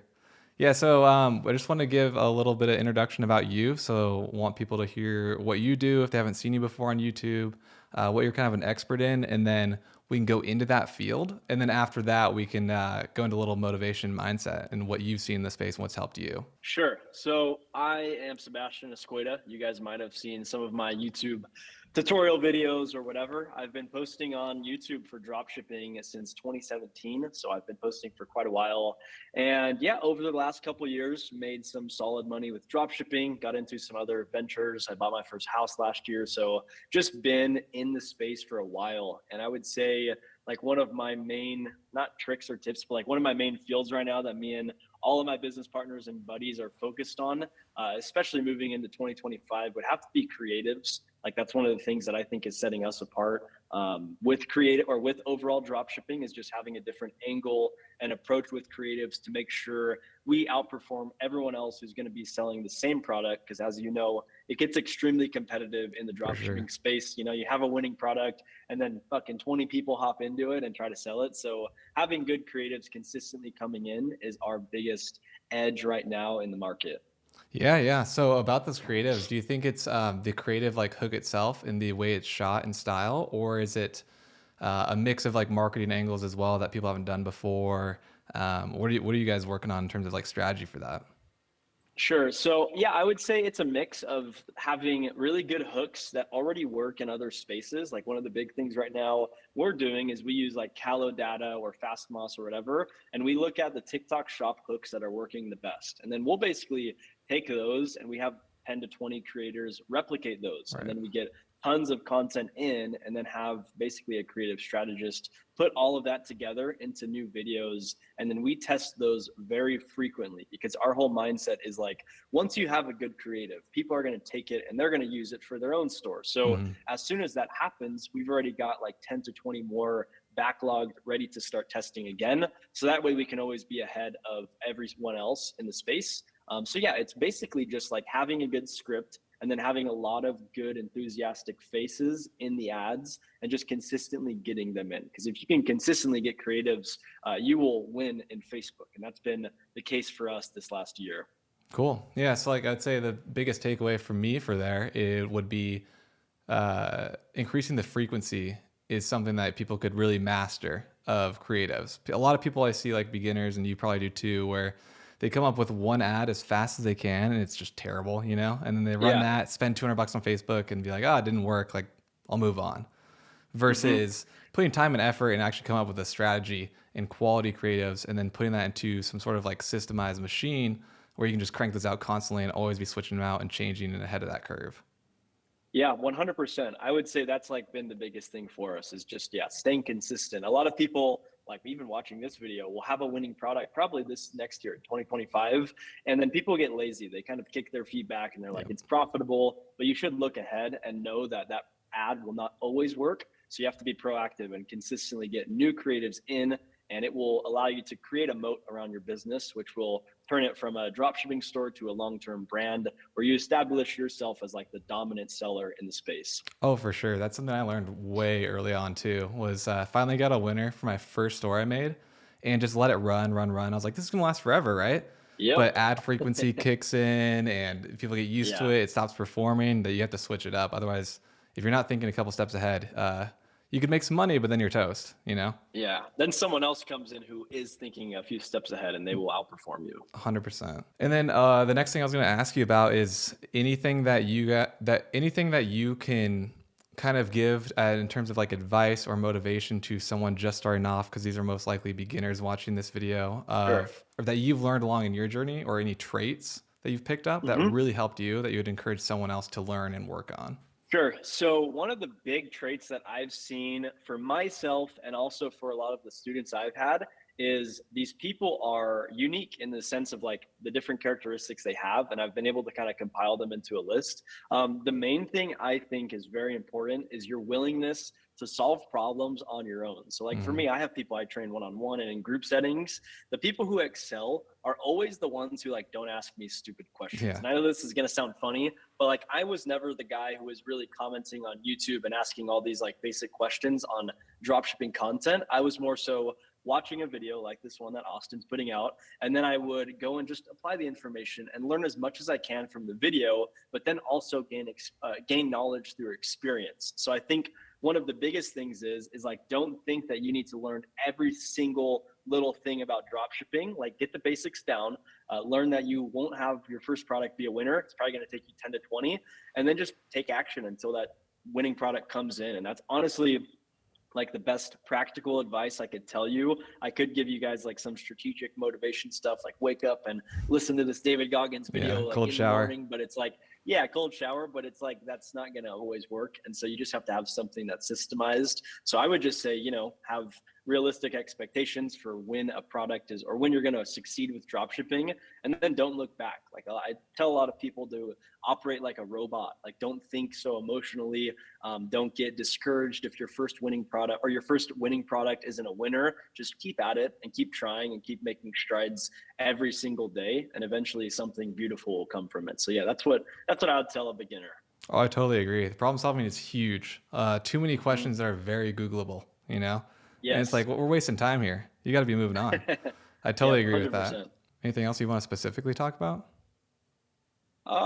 No, I mean, whatever else you want, if you want to ask me anything else, but no, that's kind of about it. I mean, like, just, I think if any beginners are watching, like, also do this for the love of the business. Like I see a lot of people that hop in and they just want to make a quick Yeah, bag, yeah. and they get outperformed by people who want to create something legit and like a cool long-term business, and people who want to, you know, run this like a business, not like a hobby. Like a lot of people want to get in and just get rich. And honestly, you can make a shit ton of money, but you have to be in the trenches for a while for the universe to kind of give you that access to all that money. Otherwise, you won't be, you know, proven worthy. So I would just say, like, make sure you're doing this with the right intentions, and also like make sure you understand your why, because shit gets tough sometimes. Like there's always going to be difficulties, like payment processing will go down, or your ad account will get banned, or maybe someone somehow shuts down your Shopify store. Like whatever the case may be, stuff happens. And if your only drive is like you want to buy a Ferrari, you know, that's not going to fuel you in those dark times. It needs to be something deeper than that, which is, I don't know, like taking care of your family, being able to have freedom, whatever the case may be. Like just understanding your why, I think, is a very important thing that even keeps me very fired up on the daily basis. Because when you have stuff, like it's very easy to get complacent. So I would say like having a good why keeps that complacency out of the window. Oh, totally. Yeah. Yeah. If you come in with the wrong mindset and just saw a short form video and you're like, I want to get rich quick, I want that Lamborghini. They come in frantic, desperate. You know, you make mistakes quicker, right? Because you want to rush the process and get things done as fast as possible. I've been telling a lot of people that lately. It's just like, if you don't actually like, you know, the ecom business itself, or at least the niche that you're selling in, you're going to struggle a lot. Like if you're just doing it just for money, you know, then go be a lawyer, right? But you're not going to, because you don't like doing that, right? So it's the same thing with any online business in general. It's super, super important to actually like it and enjoy it. 100%. And then I would say one more thing too, like one more piece of advice based on all the past success like stories that I've heard, is most of the time, and you could tell me if you agree with this, but most of the time the people have some job or like side hustle that's funding their dropshipping business. Like when I started out, I only had a couple $100 and I spent all of it. And as I got down to like a couple bucks, my mental kicked in where I was like, whoa, like I'm almost out of money. I should stop testing products. When in reality, I should have looked at it where like I need to make more money to keep funding this until something worked out. So I would recommend, like, if you're a beginner and you have the option to get a job, it would be beneficial. I know a lot of people are like, I'm going to start dropshipping and quit my job beforehand because I'm going to make it. It's like, I get it, but I think you should have cash to consistently put into the business, because it could take you a week, it could take you months. And so you need to, you know, just have the capital to deploy into the business. Otherwise you likely won't make it. 100%. Yeah. There's people that I talk to that, you know, don't have that stable source of income. It doesn't have to be a high amount either, but they can't pump back into the business while testing, and they will have to stop testing even though they're so freaking close to getting it to work, because they have no funds for it. And it's just like, you got to have a little bit of a backup and leeway to continuously continue that flow, I guess, and your mindset and your train of thought while you're creating the ads or whatever almost worked. And if you run out of cash, you got to stop right there. So it's super, super important for sure. Yeah, exactly. Yeah, 100%. But yeah, man, that's those are the pieces of advice I would give to anyone watching your video. And I think as long as they go at this with the right mindset and know that they're going to have to test a few products before one works, I think they will start out on the right foot. 100% agree. Anything you want to plug? Any cool videos coming up or projects you're working on? No, well, yeah, I mean, if you guys want to check out my YouTube channel or anything like that, like I put out also dropshipping tutorial videos and stuff like that, product research. We're going to start doing case studies too. So like going in and showing off some of the stores we run, as well as challenge videos. So if you guys would like to check that out, you can check out my channel. But yeah, other than that, enjoy the rest of Austin's video. 100%. Appreciate that. I'll link it down below too. Yeah. All right, guys, so we're gonna get some UGC content done here. Got the package, the tights came in, and so here's what we're pretty much gonna do. All I did on TikTok was look up fleece tights, and I just went through some videos, and we're basically just gonna copy these scripts right here, and then have Miranda over there, who's getting ready to film it. She's just gonna talk over them, kind of voiced over. We might do one where she's not talking in it, and like it's less of a review. The 3 videos that she's going to be filming, 2 are gonna be like a review, but they also have their marketing angles in it. The first one is gonna be going out and looking good while having these tights that keep you warm. The second one is Miranda's actually going to Nashville. I don't know if you saw some pink cowboy hats back there. That marketing angle can actually be real because she's about to leave for Nashville and it's freezing cold there right now. The third angle we're still gonna come up with, I think it's gonna be more of a voiceover rather than an actual just review. But that's what we're doing for the UGC content, so we're gonna get right to filming. All right, Miranda just finished up all of the UGC content. We got 3 different ones. So 2 of them are like talking UGC style that I was kind of showing you guys on the laptop. And then the last one, we're just gonna have overlay with text with the marketing angle there. What do you think of the tights? I honestly am happy that I have these. It's perfect because it's so cold in Nashville and I'm gonna be there for 4 days and obviously we have to dress cute. And these are gonna be a lifesaver for me. Yeah, so it looks like we actually did pick out a good winning product if it's Miranda verified, so. It's Miranda approved. Miranda approved. All right, cool. So now we got this all filmed up and thank you for doing that. So next we just gotta chop these up and then Miranda also gets final say in this ad because she wants to see how she looks in them. But we're gonna cut up all of these videos. I'm probably gonna use CapCut to edit it all, so it's super easy. It's a free app, obviously. I'll show you guys how I'm editing these clips, chopping it up, what I'm gonna put over it, what kind of music, the marketing angles, the text, all that stuff. And then just get these edited and then we're good to go to launch them as ads. But per Miranda's request, while I'm editing them, she wants to get final say before I show you guys what they look like, which I guess is totally fair. So I'm gonna edit these in CapCut. If you don't know, the easiest way to kind of create UGC content is really just filming it on your iPhone and then using CapCut or an app like that to edit them. So I'm gonna edit all these videos really quick. I'll do a little time lapse and then I will show you guys the final results. All right guys, we're done. I finished editing them all on CapCut and I also got Miranda's approval for these videos. Honestly, it didn't take me as long as I thought it would. It was probably like 20 minutes in total to edit these, which isn't too bad, honestly. So like I was saying earlier, we created 3 different ones. 2 of them, Miranda is talking in it in kind of like a UGC style review. And the last one is just her kind of showing off them with a caption over the top of it. I thought having a mix of those 2 styles would be pretty nice because we could test them against each other along with the image ads that we're gonna create as well. All right, let's go ahead and watch the first angle / video. So I'm leaving for a bachelorette party in 30 minutes in Nashville and the weather is freezing. But luckily I picked up these tights and they look like my skin, but they're fleece lined, so I'm gonna be so warm all weekend. This is what they look like on the inside and they're seriously so warm and thick. And they go well with so many different outfits. I'm gonna be wearing these all the time. So I got mine from Snugs and they're super affordable and really good quality. You should get yourself a pair. All right, so that's the first one. It's pretty good. The angle was kind of going to a bachelorette party in Nashville, which is actually true. I thought that was a pretty good angle and hook for when you're kind of going out or you have somewhere to go that is colder than you're used to, or you just want to go out and it's too cold outside. All right, now I'm gonna show you guys the second video that I edited. This one is slightly different hook, kind of the same type of style though. So let's go ahead and watch this one. Girls, I have cracked the code on how to stay warm this winter while looking really cute. These look like sheer tights, but these are fleece lined. This is not my skin. They're life changing. This is what they look like on the inside and they're seriously so warm and thick. If you want to go out this winter while wearing cute outfits and staying warm, you seriously got to pick up a pair of these. All right, so that's the second one. That one's pretty good too. So this one, I just added that quick little overlay of the cold is not stopping the girls from looking cute this season. And then the whole hook that she's doing is like, I've cracked the code on how girls look cute while going out in the cold, right? I thought that one was pretty good too. Not as strong of a CTA at the end and doesn't mention the brand Snugs. I think that's totally fine because it's not as pushy. You can just swipe up if you want them or check out the link. That one's pretty good as well. Now I'm gonna show you guys the one where it's just the text overlay and we're gonna put some music on top of it. It's gonna be a little bit shorter, but I think it's gonna come off less as an ad than these ones would. This one doesn't have any volume or sound yet, but you get the point. She's just kind of showing off them and it says, POV, finally found the viral fleece tights all the girlies have been gatekeeping this winter. They're so cute and I'm obsessed. Cool, so that's it. It really didn't take long at all. It probably took her like 30 minutes of filming, 20 minutes of editing or so, and that's really how easy it is to do it. You just set up your phone somewhere, look up on TikTok some scripts that people have used and have gone viral with, and then just recreate it in your own terms and then test out those. If it's worked for them and they've already tested that out and those hooks, then it's probably gonna work for you if you can kind of replicate it in your own way. Now that those are done, let's head back into the studio. We'll wrap up the whole UGC type of section. After that, we're gonna go into my image ad creating strategy. So we're also gonna create 3 image ads for this product as well. All right, I will see you guys in there.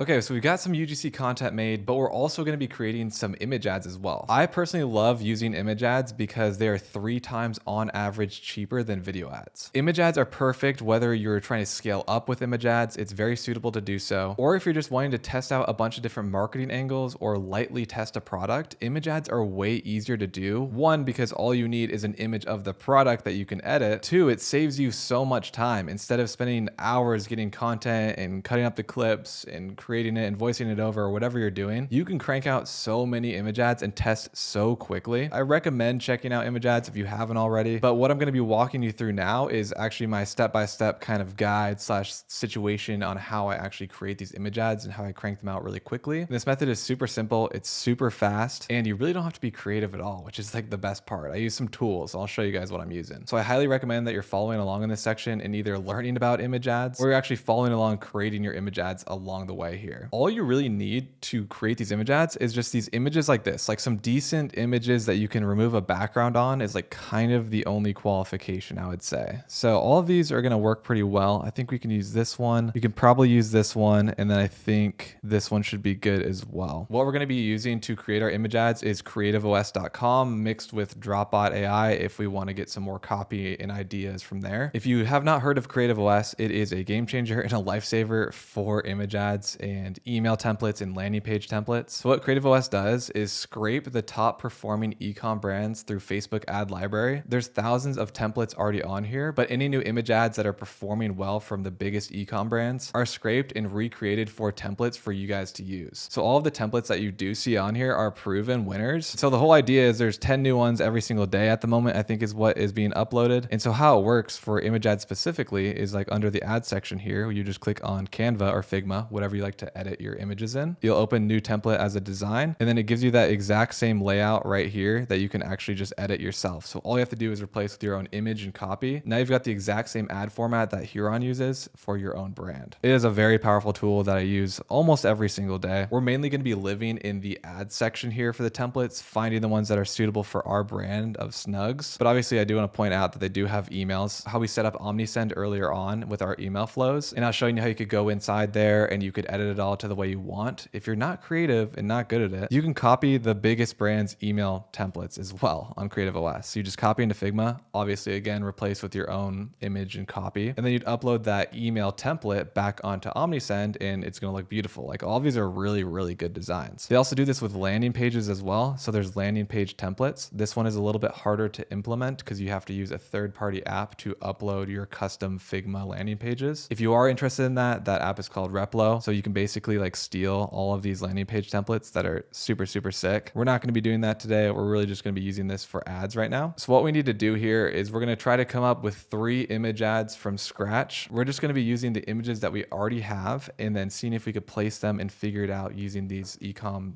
templates right here. And as you know, I do have the tights in person and I'm not going to take any of my own photos because I want to make this as realistic as possible for you guys to do it right away. Although of course I already recommended ordering the product to your house, but you might not have it yet or you might not be good at photography. So we're going to work with what you guys would have live right now, which would just be AliExpress images and random images you find on the internet of your product. That way you guys can follow along and kind of feel on the same level and playing field right now. If you're wanting to follow along while I do this exercise step by step, and you can do it with your own product right now, CreativeOS does have a free trial. So I will link that down below in the description if you want to follow along. So let's just do it. Let's find some image ad templates. Let's create them. I kind of like a strong copy one. Like strong copy copies on image ads always do really, really well. So stuff like this performs well, but we're also in like the clothing category. So I might have to look through clothing rather than strong copy. Let's take a look first at our images. So we've got this one I think could be well. I think this one might do well. Yeah, obviously something showing the product would do well too. The problem with this one is we're limited, right? Because if we remove the background in this one, it's gonna be cut off. Let me just show you my thought process here. If we shrink it, it just looks awkward, right? Because it's cut off now because we need to have space like for text and whatnot. So this one might be hard to use, but we will try. This one's pretty good though to use for it. Oh, we could do it like with this one actually. Maybe let's try this one. All right, so we're gonna copy this into Canva here. I kind of like this because then you can talk about the features of the product and like hit on some marketing angles. So we're first gonna need to delete this one. This is for Instagram story style of ad, which it can crop down. We're gonna need a photo, so maybe a longer photo, one that would work. We might be able to use this one. Let's take it and see. Like if we stretch it, I don't know, if we stretch it too far, it's gonna be real big. Do we have any vertical images? Let's see. I don't think we do. So what we can do here is either do a mix of the two and actually turn this into a square. Then we can run a square as all 3 carousel images. Plus all of our images are square anyway. That would probably be the easiest solution here. So what we're gonna do is actually just create a new design, and then we're gonna do Instagram post square, and we're gonna copy all the stuff over. So we're gonna take this one and just use it for the inspiration. And then now we'll delete this one, and then I'm gonna copy this, throw it here. I will place that there. Let's see, we want a background color though. What kind of color do we want to use? I kind of like that color. I think that's good. And we'll square this up. See what theirs looks like. They have little icons. I don't know if it's like girly enough. Okay, I can just change that with the fonts and everything. So that's fine. So we're going to use the same thing and put our own icons in here. So let's take some of the benefits. Let's go back into Dropbot and put fleece tights. Let's do problems that the product solves. Let's see marketing angles. Let's go with skimmable header. Image ad ideas we'll throw in there. Add that. Okay, let's hit some generate here. No more cold legs ever. Stay warm without the bulk. Feel cozy, looks sleek. Like that one. Let's kind of expand on some of these. I kind of like a mix of these two actually. They hug your legs and keep you warm, but also no more cold legs ever. Like that's a strong like headline there. But I think I want the headline to kind of hit a marketing angle a little bit more. Like no more cold legs ever. I guess that is a marketing angle. Let's mix that with like style and like being able to go out confidently. This is kind of an angle right here. So that maybe like the secret tights that look good and keep you warm. And then maybe we could do this as like maybe like a quote and then maybe like a little star reviews underneath it. Okay, we want like a kind of a strong header here. Let's see if we pull this up a little more and pull it down. That gives us a little space here. We should probably change these all to Cooper because that's our kind of style that we have on our website. So it'll make sense when they click on it, or just subconsciously they'll see that same style. Okay, so that fits in there. And then maybe we'll make this like, what if we made it a different color? And then if we change this to white, like how would that look? Nah, it doesn't stand out enough. I think we need to make this either black or white. Okay, we'll keep it as is. So we need to replace this obviously with little points. So let's take some from our store. So we have non-see-through. That's good. We've got that icon. We'll shrink that up a little. And now we're going to grab an element and we'll do non-see-through. Grab that same icon. I think we'll put it like right there and maybe like slightly bigger. Okay, so we'll do this right there. And then this will be obviously talking about the fleece. So let's look up the fleece. Thick fleece for maximum warmth. We could throw that in there. Or we could do like maybe like something we make up ourselves. Kind of like brand it a little bit. Okay, and then let's get like a warm icon. Switch this out for something maybe over here. Oh, we could do something about the quality. Snag resistant material. Make it like that. Delete that one because we want the same size. Paste it maybe like here. And then let's like do like a anti-snag. Is that a thing? What about like quality? That could work. So we did 2 about the legs, 1 about the fleece warmth, maybe 1 like an elastic band. Okay, let's get that set up. So I'll throw that up there maybe. Let's see, elastic. Maybe that's a good little icon for stretchy. Okay, and so I think I want to have like arrows. So we'll do some like really small arrows here, highlighting what we're talking about. We'll do this one. Let's get a little closer. Drop it down. Grab another arrow. Now let's flip this arrow to switch it up. Paste it again and turn it around. All right, so that's what we've got kind of as a rough draft so far. So we're kind of pointing out the features. Basically took these and then just added arrows. One thing I do want to make sure of, I think I want to add these all the same size. All right, so we've got the headline as the secret to staying warm and stylish. Maybe we could add some reviews under here and also possibly tighten this up and maybe round it a little more. Okay, I think that looks a little bit better. All right, I'm gonna add a second page here and start working on another ad. I'm just gonna go through some iterations, maybe some different angles, different styles of these ads and see what I can come up with. Again, I'm a little limited just based on the images that I have, but we're gonna do our best here. All right, so we can exit out of this one. Let's find another one on creative here. Maybe something a little more simple like this. Do we have an image though? We do have one here. Okay, let's try this one. We can make it look like a square like this. Also, we could have it as an Instagram story style like they do right now. We only need one person in here. So let's go in, take that guy out of here and paste. Now we're gonna remove the background. I'm gonna have to edit that a little more. Sorry, lady. We're taking you out of here. All right, so we're gonna place this here. Let's lower her a little. Do we need like a shadow or anything? Does he have one? Yeah, he does. So maybe let's focus on the shadow first. Let's try to recreate pretty much everything that they're doing here in Lulu. I think this is Lulu's brand. So we're gonna add that shadow, click on effects. It would be a backdrop. Whoa, too strong of a shadow. Let's blur it quite a bit and make the direction maybe, I mean, the direction's fine. I don't like that it's like, she's like floating though. So maybe we're gonna make it real blurry. Yeah, we're gonna do that because that's kind of what they're doing. Okay, cool. So that's good. Let's resize it. Okay. Right there, pretty much the same. They have like a gradient in this background here. So maybe let's kind of copy that. We'll click on the little dropper here and then we're gonna go to gradient and they're going from bottom to top. Okay, so we'll switch that from top to bottom here. And then we're gonna use our, signature color, of course. All right, so we're gonna take this background color from this ad, grab the code, and we're gonna go white to the brown, I think at the bottom. This is gonna change to that color. This will be white. All right, looking pretty good. It's a little more gradient than they have, but it's fine. All right, so they're doing a sale here and a give back sale. So here we can change this and let's probably do Cooper again. So let's have a different strong header here. So let's redo with skimmable headers, just marketing angles. So we could do like going out, but that doesn't really make sense for that image. And also we could probably add, because you can't see that it's fleece. So I know what we're gonna do.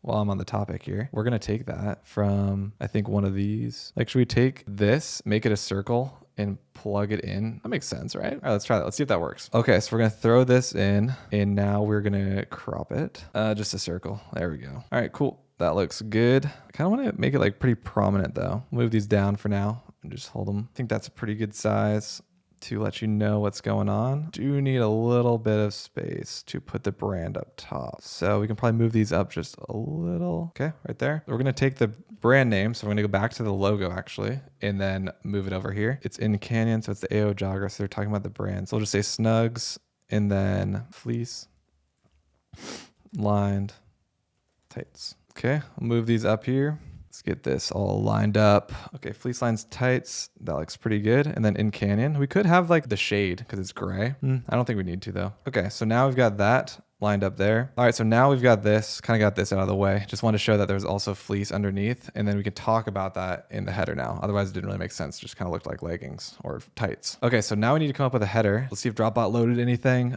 Stay warm on the chilliest days, like a cozy blanket you can wear. Feel confident and stylish even when it's freezing. That's pretty strong. All right, let's see. Open this up a little. We could probably move this up just slightly. We have all the room up to here. It's kind of like the safe zone. All right, feel confident and stylish even when it's freezing. And then maybe we could say here, like, we'll have some description, right? So we can throw in warmth without compromising style and maybe talk about it a little more. Is that too long? Let's see. Stay warm without compromising style. We can also center it. It's like a little wordy, but I'm not mad about it. Do we like the red though? Or do we want to do that brown? I think the brown's good. And then maybe this will do, I don't know if I want the gray, maybe like something a little stronger. And then give back sale. We could say holiday sale. And then let's lower this a little bit. Okay, I think that looks pretty good so far. Definitely need to HD this a little bit. Other than that, that looks pretty good. Now we can list some of the features here. So 4-way stretch. We're gonna say stretchy and elastic. That matches. These are pretty much Lululemon products anyway. We'll place this and say stretchy and elastic. Sheer look with warm fleece inside. Okay, so color and fit retention. We need to replace this. Let's do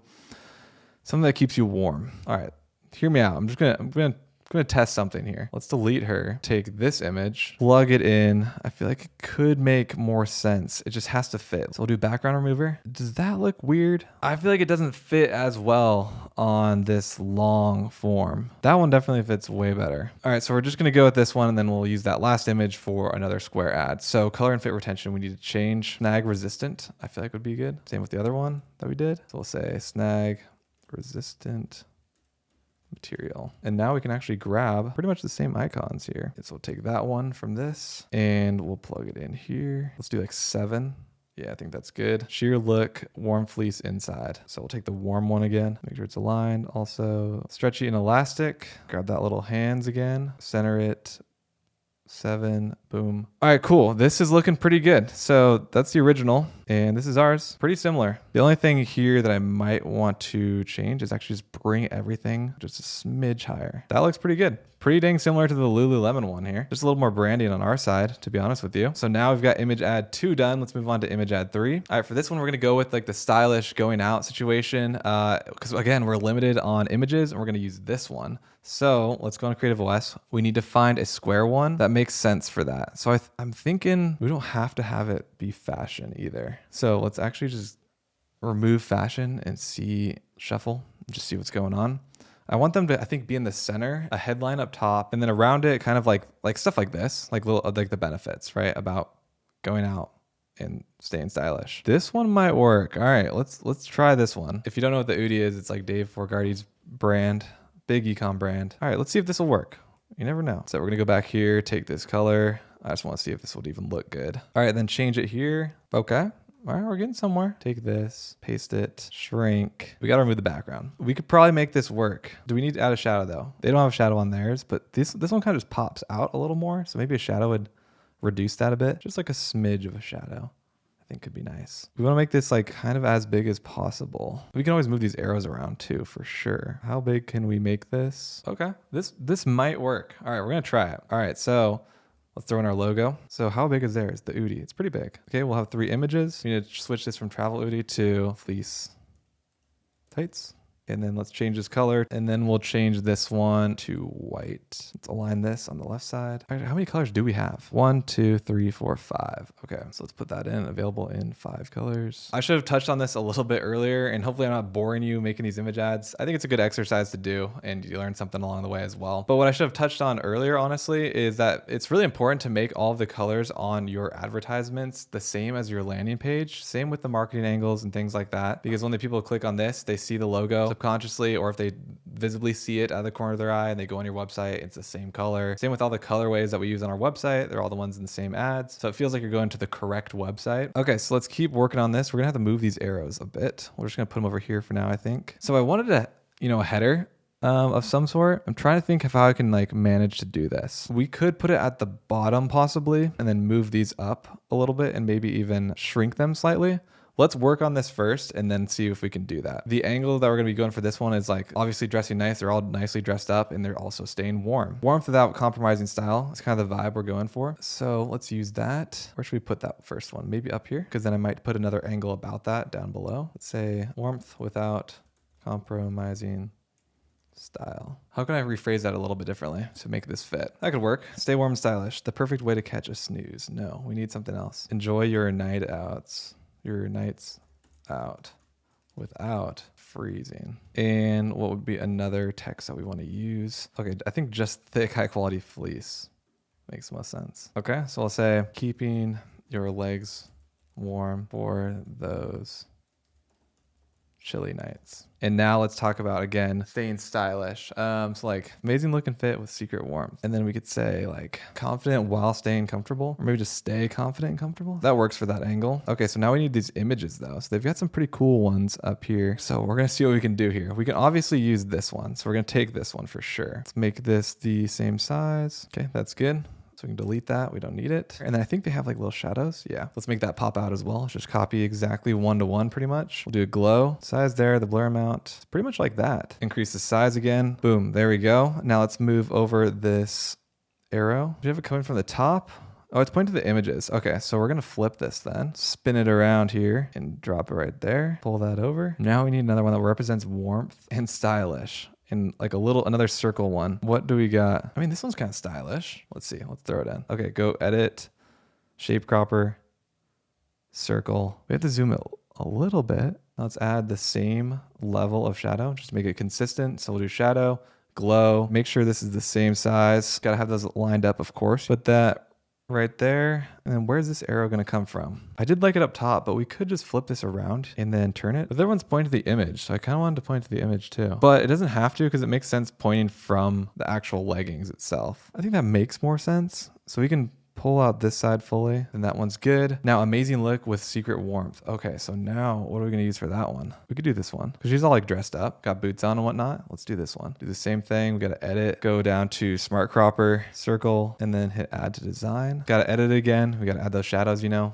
So glow 27, 95, and then 25. Delete this image. Same process. Make sure it's the same size. Throw it in right there. Flip this one too. Okay. Then we can drag this fully out and boom. Cool. So these look pretty comparable here. They have a little bit more space than we do, which is fine. So earlier I was talking about maybe adding that strong headline at the bottom, but we already have strong headlines on 2 of the other image ads. So I don't think we need it for this one. Plus I think it's just too much text. If we also throw that in at the bottom, it would just be a lot to look at. Now we're good with these 3 image ads. Honestly, they didn't turn out too bad. Like this one's pretty good compared to the images that we have and that we were able to use off of like AliExpress and whatnot. They don't look too bad. And then our second one here, copied from Lulu. That one just looks like pretty clean in general. And then our first one that we did, now this one I don't even like as much. It looked good on the other ad, but it's just kind of a lot going on. But we don't really know until we test it because this style was a top performer for another ecom brand. So maybe they'll do the same thing with ours. I mean, it only took like 10 minutes to do anyway. It's definitely worth testing, but I still think this one is my favorite for sure. All right, so now we have our UGC content with our videos that we created. We've got our 3 image ads. And I hope that these image ads that I created, yeah, it's a little slow and boring because I'm just trying to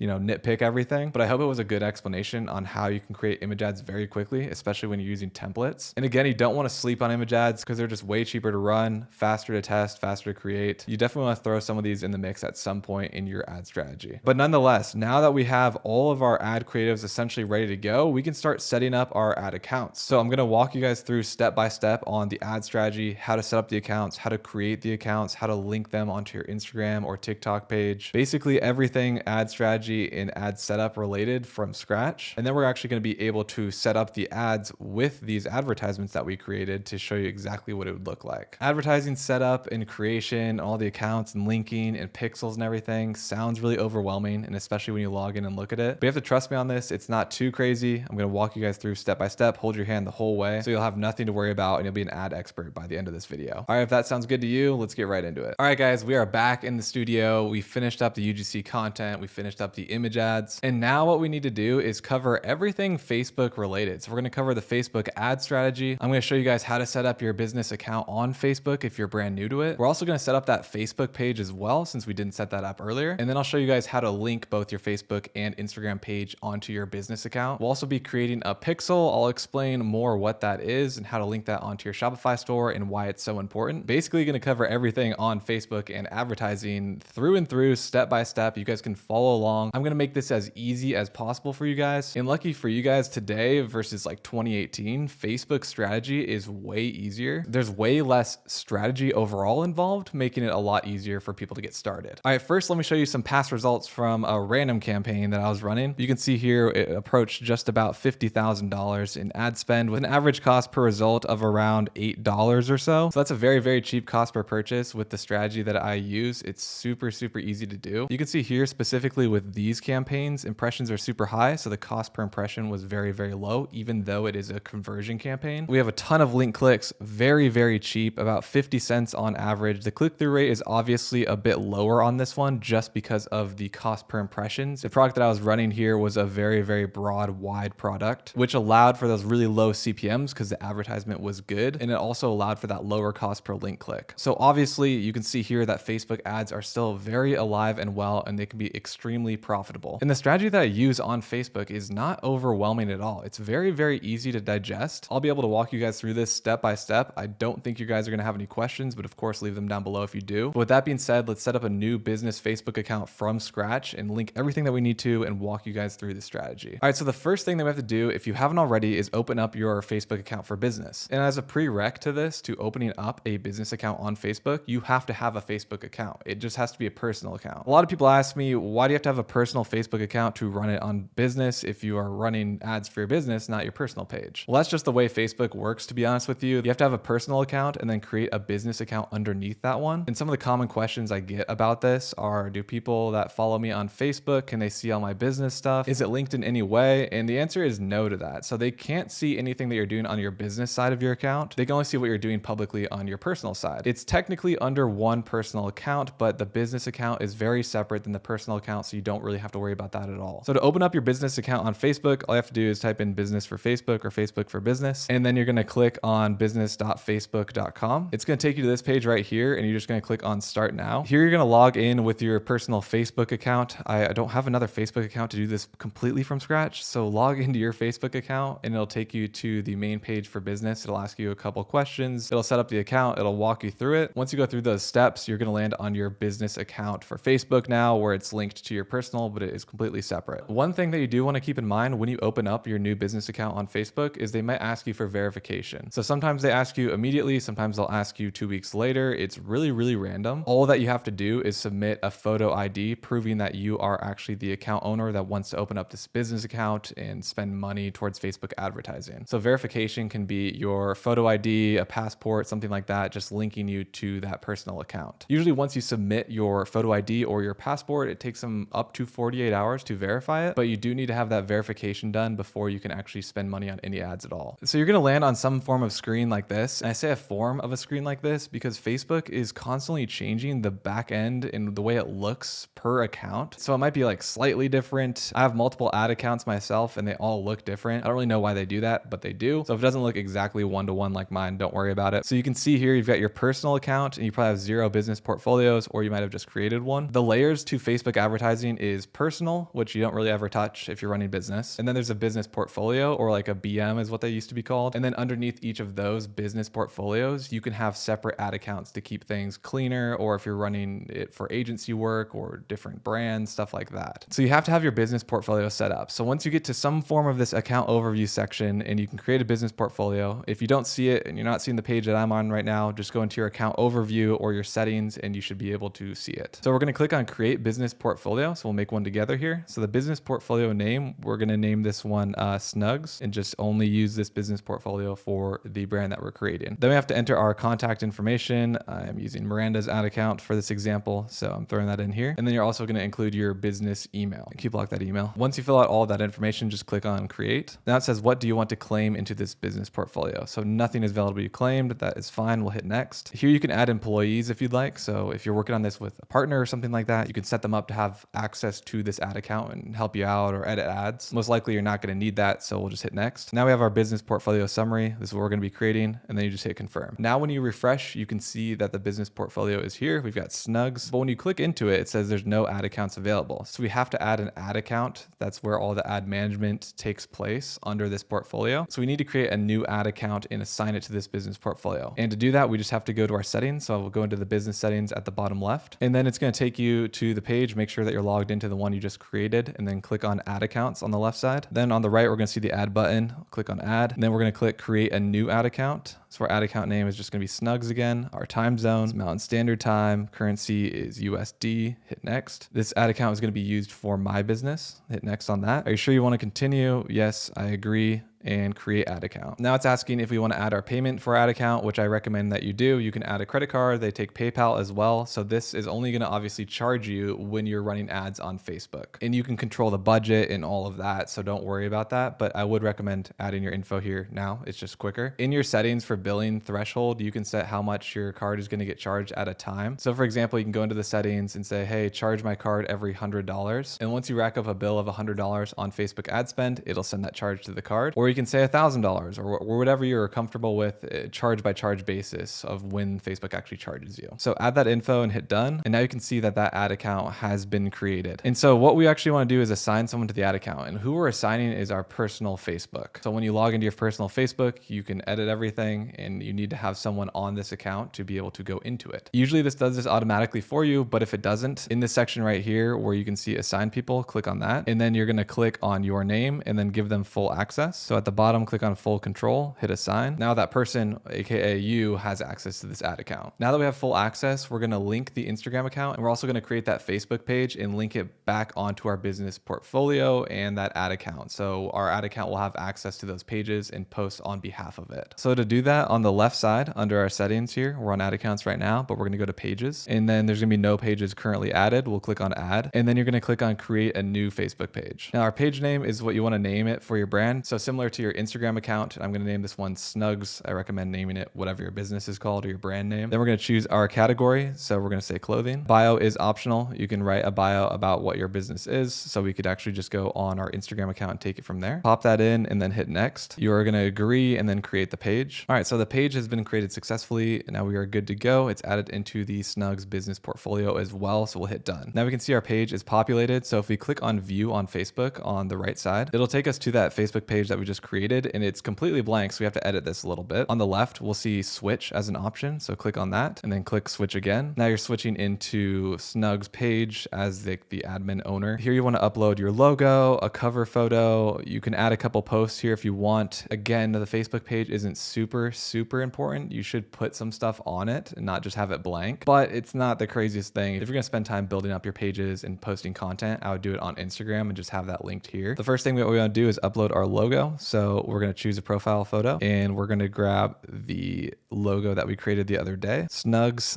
hit save, and now we're going to add a cover photo. So we'll just upload that here, the same one, and hit save. Cool. So now our cover photo is good to go. And here you can post some stuff from Instagram. You can automatically link it as well. Once the two are actually linked under the same business profile, you can edit all the details here that you want, like the intro, the bio, photos, write a welcome post, basically anything that you want to kind of spice up the page a little bit. You can also add like your contact information, link to your website, obviously, and just kind of like, make it an official page. So we're done there. We've linked our Facebook page onto our business account. Now we have to link our Instagram account. Now we go back onto our business suite. Hopefully it's open in another tab. If not, just reload it and go back to Facebook for Business, and then go into your settings again. And then we're going to go down to Instagram accounts. And now it says no Instagram accounts added. So we're going to add the account that we created. Then we're just going to click on agree and claim an Instagram account. Log yourself back into your Instagram account. It's going to ask you which best describes you. We're going to hit business, hit next. Category is going to be shopping and retail, hit done. Now you got to review your contact info. You can add it in here if you'd like, which I would recommend doing in terms of your business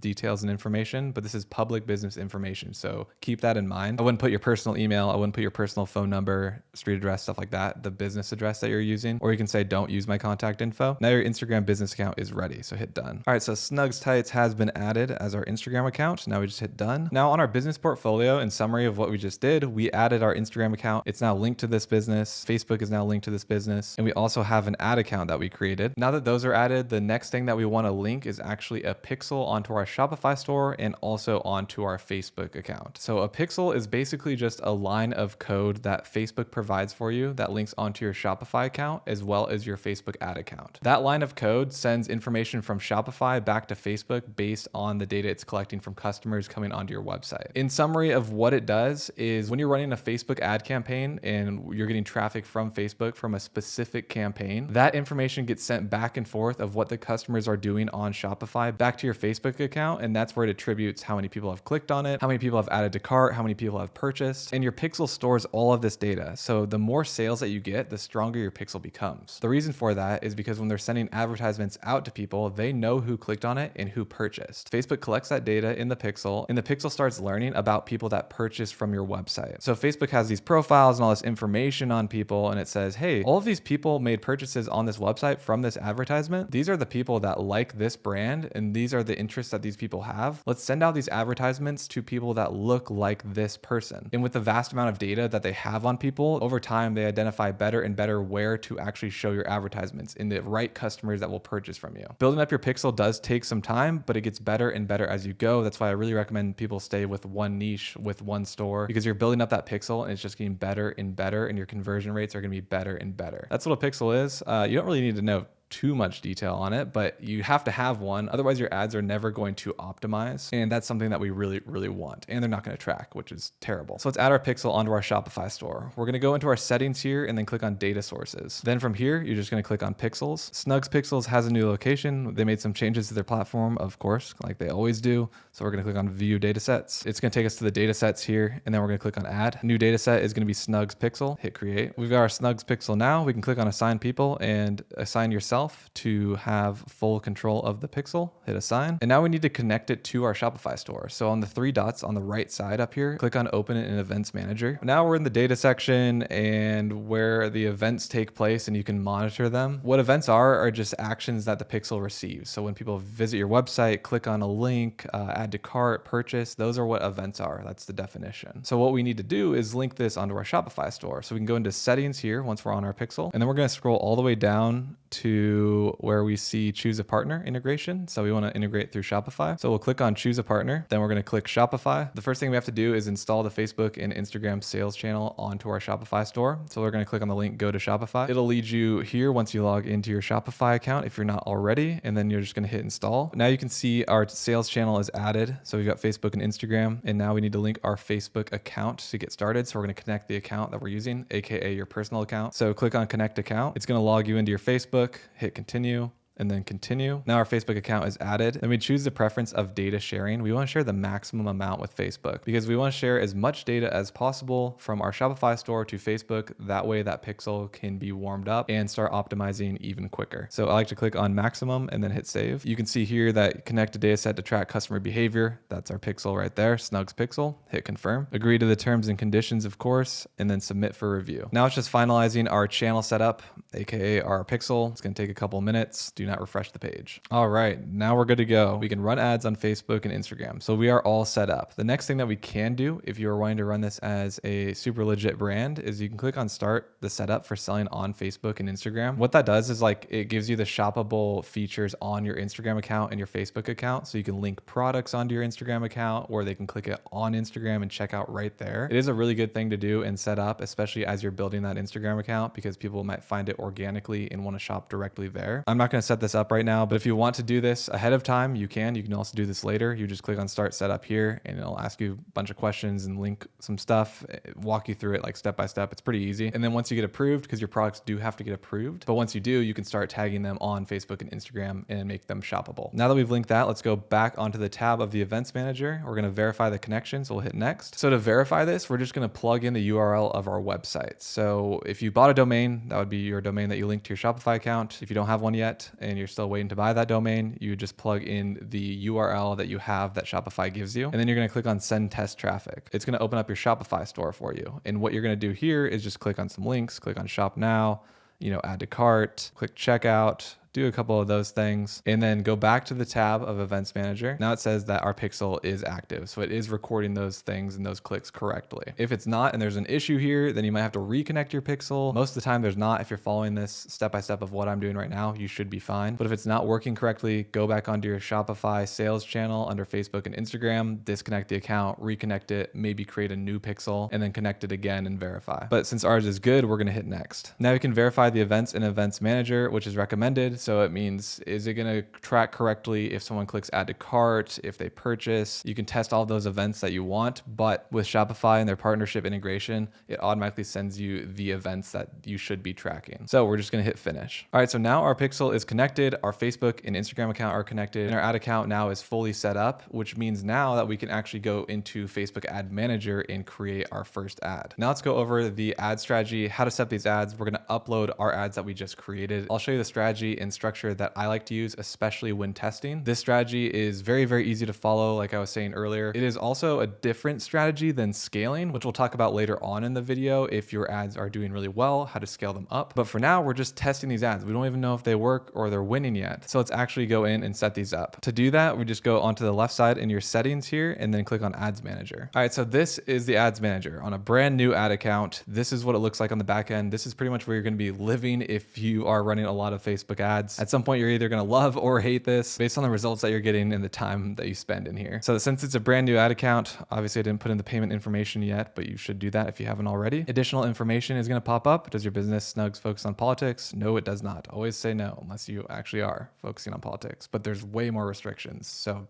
say no. This is what the back end looks like. We can create a campaign in here. We can see all of our audiences, advertising settings, billings and payments, events manager, anything that we need in regards to ads here. So how Facebook works and is set up, pretty much like every other social media platform, Facebook kind of pioneered this layout and setup in terms of advertising on social media channels. We've got our campaign level, we've got our ad set level, and we've got our ad level. So it's a 3-tiered kind of setup for your campaigns. I'll cover in detail each of these steps when you're creating your campaign, but just know that campaigns are generally just a way to label things and organize stuff. The ad set level is where you do your targeting. So you can do interest targeting. You can put your lookalike audiences in there from your pixel if you want to separate those out. This is where you change the demographic. You could say, I want to target 25-year-olds only in the United States. All of that's kind of done on the ad set level. And then on the ad level or the ad creative level is where you actually put in your ad creatives and edit the copy and the link that it's actually going to direct the customers to. For a quick summary of the ad strategy that I'm going to be showing you guys how to run, it's very, very simple. We're going to be setting up 2 campaigns, one for the video creatives and one for the image ads, and just keep those separate just because it's easier to view them. You could do this technically in one. I just like to keep things a little separate. And then on the ad set level, each of these campaigns is going to have 3 ad sets. They're actually going to have the exact same targeting, but allocate a certain budget to each of them fairly. And below that, we're going to have 1 ad for each ad set that we have. So it's going to go campaign 1 is here. This is for videos. In that campaign 1 for videos, we're going to have 3 ad sets, and below that we're going to have an ad creative assigned to each of those ad sets. And the reason for this strategy, and I like to do it, is because I'm giving each of these ad creatives individually an allocated budget. So for example, if we're doing $25 a day per ad set, that $25 is going to be spent on one creative, $25 on another, $25 on another. It's going to spend that full amount of $25 on that creative, giving it a fair test. This might not make too much sense to you if you're brand new, but another way you can do it is a campaign budget, which I'll talk about in a second, and that just lets Facebook decide where to spend all that spend. Campaign budget optimization is great. They can be good for scaling and sometimes even testing, but I like to do things extremely clean and give every single ad creative a fair try. Quick little summary of that. We're going to get right into it, and I'm actually going to cover all of these metrics so you can see budget, bid strategy, results, reach, everything that you would do in terms of metric analysis later on in the video when we go into scaling. But for now, we're just setting up the ad strategy, so let's get right into it. So we're going to create our first campaign. So at the top, we're going to click create. You might get this sign, account info needed. It's a new account, so you might have to go to the account overview and just click like yes, no, or answer any of the questions that you need to. Otherwise, you won't be able to publish an ad first. So you should go into this if there is a flag here, and they usually just ask for payment information if you haven't put it in yet, or possibly to verify your account. But we can set this up regardless. So the buying type is going to be auction. Facebook works on a bidding system, so we're bidding our ads against other people placing ads on their platform. It tries to get you the lowest bid possible to show your ad. That bid can be impacted by the quality of your ad, the feedback that you get on your ad over time. A lot of things actually go into that bidding system. Again, I'll cover that more in the metrics portion of this video, but that's generally how Facebook works, is just a bidding system. So now we need to choose our campaign objective. There's awareness, traffic, engagement, leads, app promotion, and sales. Now, each of these campaign objectives is going to optimize exactly what you are saying you want it to do. So if you use awareness campaign, you're going to get really, really cheap traffic, but it's just for awareness. There's going to be like no purchases, but people are going to see your brand. You're going to get a lot of views, but not converting customers. So they're optimizing for people that just scroll mindlessly all day and never purchase. Same with traffic. Engagement is for more like leads,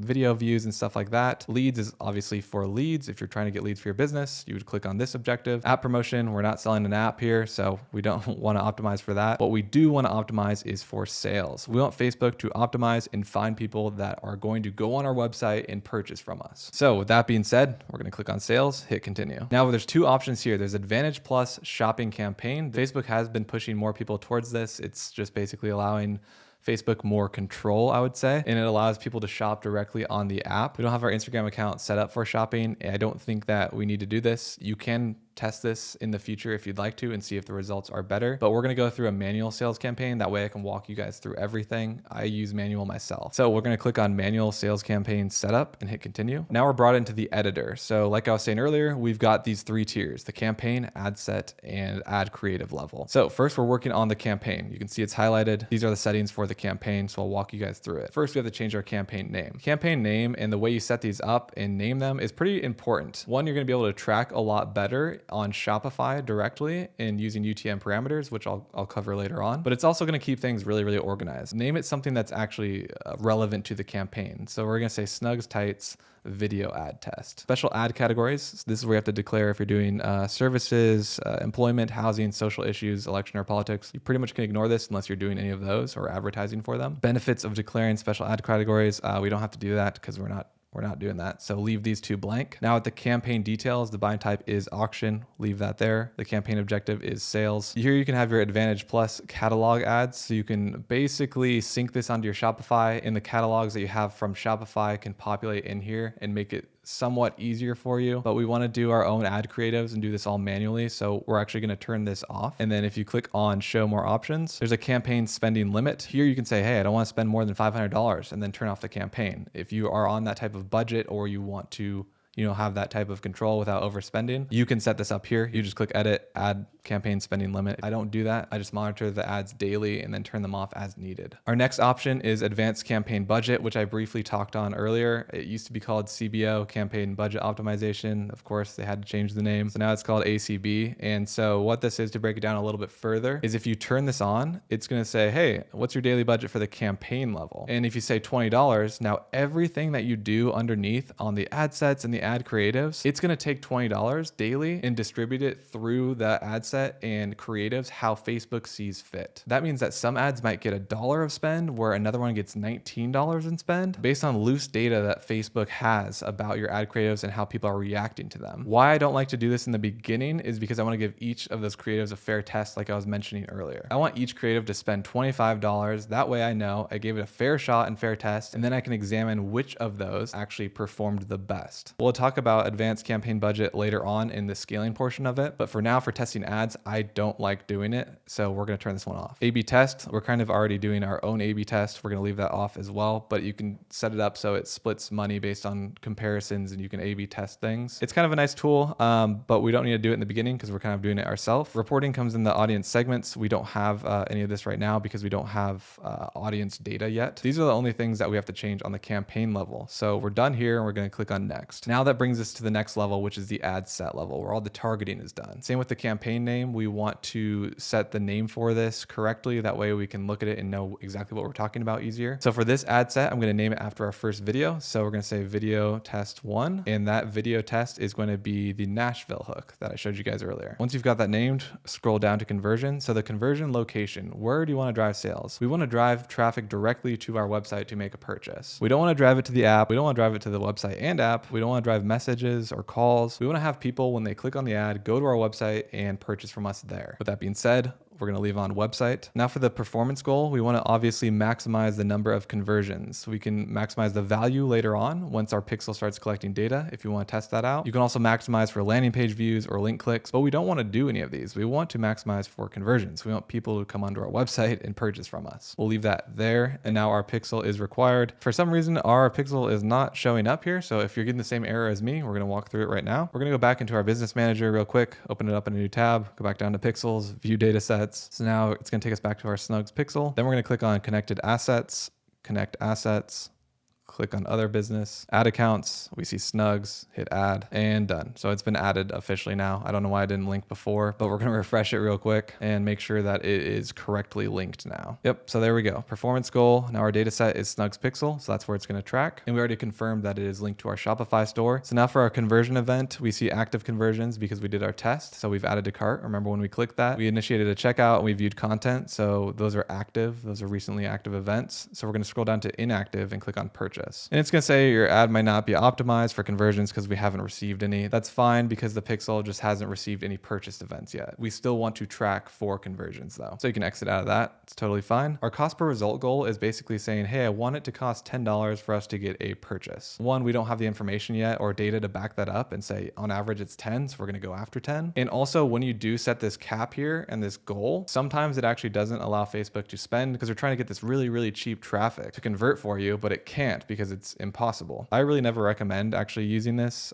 I have heard that it has worked for some people. It's never worked for me personally. So we are going to leave that one blank. And then you click on show more options here. There's attribution settings, 7-day click and 1-day view. That's what we're going to leave it as. This is how long it can take to attribute the data back to the pixel. Delivery type is standard. So we're good to go there. Dynamic creative will automatically create combinations of your media and text that your audience will likely respond to. We don't want to do that here because it's adding another variable and we're already trying to test our ad creatives separately first. We just want to see if they're working or not. We will leave off dynamic creative. Now going down to budget and schedule. This is where you change the daily budget per ad set. So if I put $20 in, we're doing 3 ad sets with 1 creative underneath each of the ad sets. That would mean that this whole campaign will be spending $60 a day. Budget, you can do whatever you're comfortable with, how confident you are. I get really aggressive when I'm testing things, but I've been doing this for such a long time. I'll spend like $200 on my daily budget because I like to get the data back faster. But this is up to you. What you're comfortable with, spending it over a long period of time is just fine. The only difference in your daily budget is if you spend $1,000 a day versus $1 a day, you're going to get your data and information back 1,000 times quicker. So if you're doing $5 a day, you're going to want to run it longer to get an accurate depiction of your data. And a good rule of thumb of your spend over time before you can make a data-driven decision is spending at least 3 to 5 times your AOV. AOV is your average order value. So if we are selling our product on average for $40 for our tights, we want to spend at least $120 all the way up to $200 in ad spend, letting Facebook optimize and find new traffic for you to make any educated decisions after that. It's just a good rule of thumb to do. I see too many people cutting off their ad campaigns way too early. So for this, we're going to put in $10, just be conservative here. You have your start date whenever you would like to start your campaign. If you're ready to set it up and roll right now, I would set it for the next day and then start it at midnight. That's just the cleanest way to do it. And then you can also set an end date. If you only want to run this campaign for 5 days, maybe it's a Valentine's Day sale or something like that, and you only want to run it for the weekend, you can have it automatically turn off. So under budget scheduling, you can say,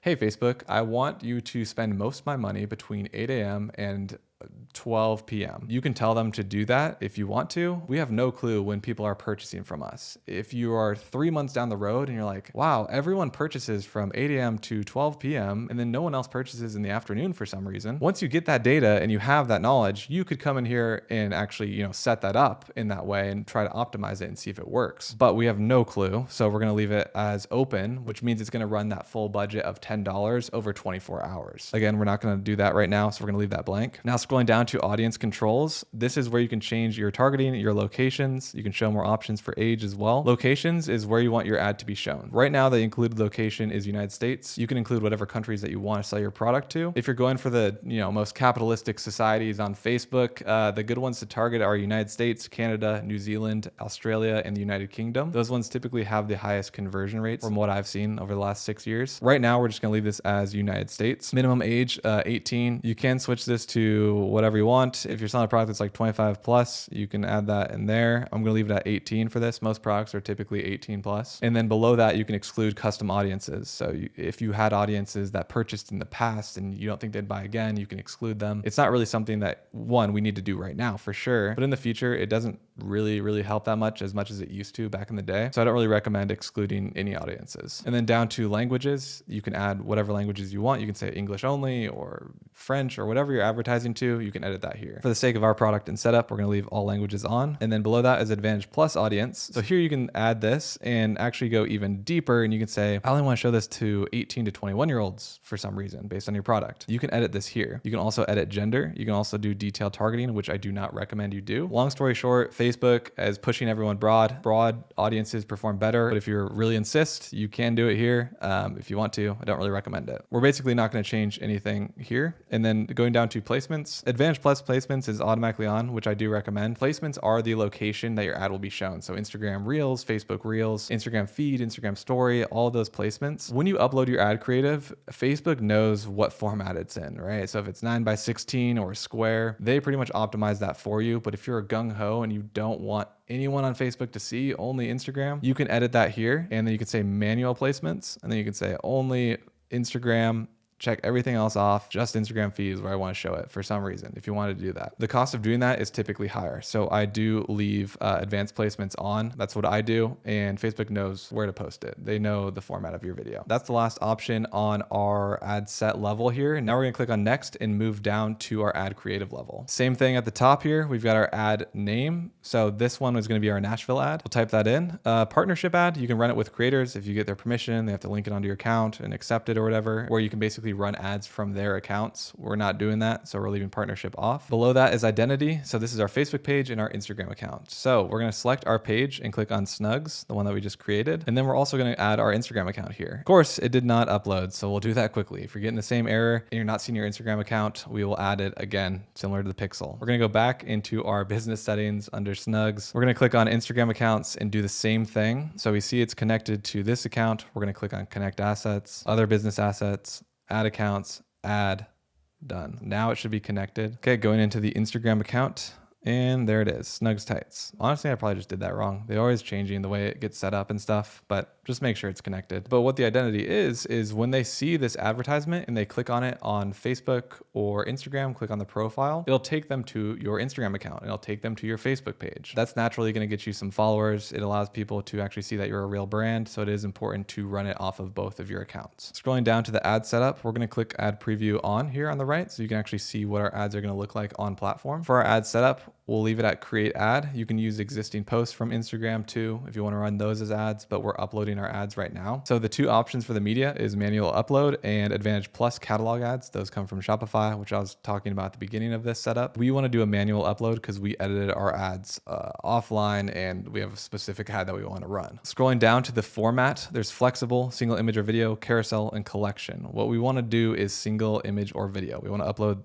that video and run that as the ad. Multi-advertiser ads, your ads can appear along other ads in the same ad unit to help people discover products and services from businesses that are personalized to them. This is fine. It gives you cheaper traffic. Showing more options, you can schedule. We don't want to do that, so we're going to leave as is. Scroll down now to add creative, and we're going to set up our creative, and we're going to click on video ad. Now you can source it from your Shopify catalog in here. We don't want to do that, so we'll hit next. Primary text, we're going to edit later on. We'll hit next. Now our media, this is where we need to upload our video. So we're just going to click on upload at the top right, and we're going to upload our Nashville ad. We don't want to trim it. Unless you want to for some reason, but we're gonna hit next. Now enable flexible media to deliver media selected below to additional placements. Square, this will look like we're gonna do original because we want the full video. We don't want anything cut off. For vertical, original, obviously, because it fits the best by 9:16. So for example, for square, if they do see this in an Instagram feed, that's typically a square, it would show up with bars on the side essentially. For video, I just keep everything original. And then we'll hit next. Here you can add a ton of AI options. They love doing this now. We're always releasing new ones. You can add, it adds video filters for you, text improvements, a bunch of stuff. Catalog is kind of fine. It'll show other products in that catalog if you have multiple. Maybe they're not interested in this specific one, but another one. We only have one product, so it doesn't really matter. Those are the options for that. So we're good here and just hit done. Now our video is uploaded. So this is what the ad would look like on a Facebook feed. You'd see it right here. This is what it would look like on an Instagram feed. So you can see a preview of how it's actually gonna look. But going back into the editing section, here. Now our media is placed and we have a primary text. This is the text copy that you will see in some placements. Here you'd add mainly your marketing angle of what you're talking about in the video. You'd say these tights are a game changer for cold nights out. You can add emojis if you want to. Advantage Plus comes with generations. If you like the text variations that they come up with, you can apply them. I'm not going to optimize the copy right now. What I do is normally go on Dropbot and grab elements from the generations on there and plug it into the copy text. But we're not going to do that right now just to get through this overall strategy. Now moving on to the headline, but before we do that, you can see the primary text will actually show up in certain locations. So for the Instagram feed, it'll show up right down here. That's just something to keep in mind as you're editing where the locations of this text will show up. Now we can change the headline. We could just say cold nights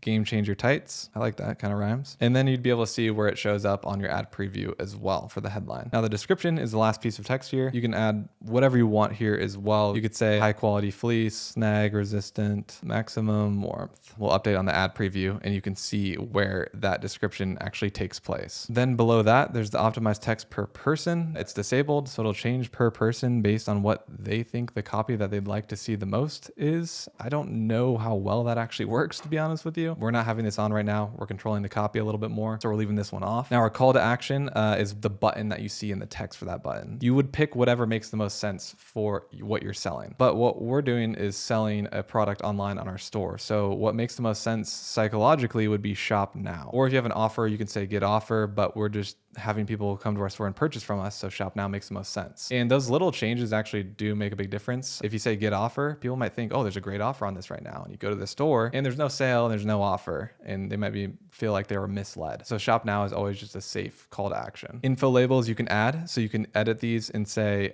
we have free shipping or payment options, return policy. So if I click on free shipping, for example, free shipping applies to over X price if you have that, or you can just hit next and you just always have free shipping. And you can add that in here in the like pop up as little like info areas. So if I hit done, it would pop up on some formats and say like free shipping. It only pops up on certain placements, and I think it's dependent on the person viewing it too. If you click back, edit it again, it gives you like business information and stuff, and it's like random what it picks. We don't need like any of this stuff, so we don't really have to have this on, to be honest with you. A/B test your catalog versus a manual upload. Run a 4-day test against what they want you to do, which is upload a catalog versus a manual upload. Don't want to do that. We just want to test this creative specifically to see if it's a winner. You can highlight promo codes here. You could turn this on and say 20% off with this code, and then they'll manually add the code that you want with your Shopify store to promote offers and things like that. We don't want to do that in the beginning. We just have our flat rate and shop now, and what our price is on our website is our price. Scrolling down below that, we've got Advantage Plus Creative. You can add the enhancements on here, which is like the ones that I was talking about earlier, where it's like they can add filters and stuff like that. We'll leave that as is. Now we're going down to destination. This is the destination that when someone clicks on your ad, this is where it's going to take them. You want to send them to your product landing page. You do not want to send them to the homepage where they have to poke around and find the product that they're looking for. When they see an ad for the product, they want to click on it and go right to that product page, check out some information about the product, and check out. We don't want to make it harder for them to check out. We want less friction. So to do that, you'd go back onto your website, click on your product page. So this is our product page URL right here. We're going to copy it. We'll paste it in there. You can click on preview URL. So when they click, this is what they'll see, but just make sure that's connected correctly to your product page URL. Display link, you can change the link if you want to. I like to leave it as is, especially if you have your own custom domain, which you should have. Add a call button on your website if you want to. Don't need to do that. Instant experience is a fast loading mobile optimized experience. For example, if you click it, you have to create a new one and build out that experience and have it connected to your shop. We just want to send people directly to the link. So what we're going to do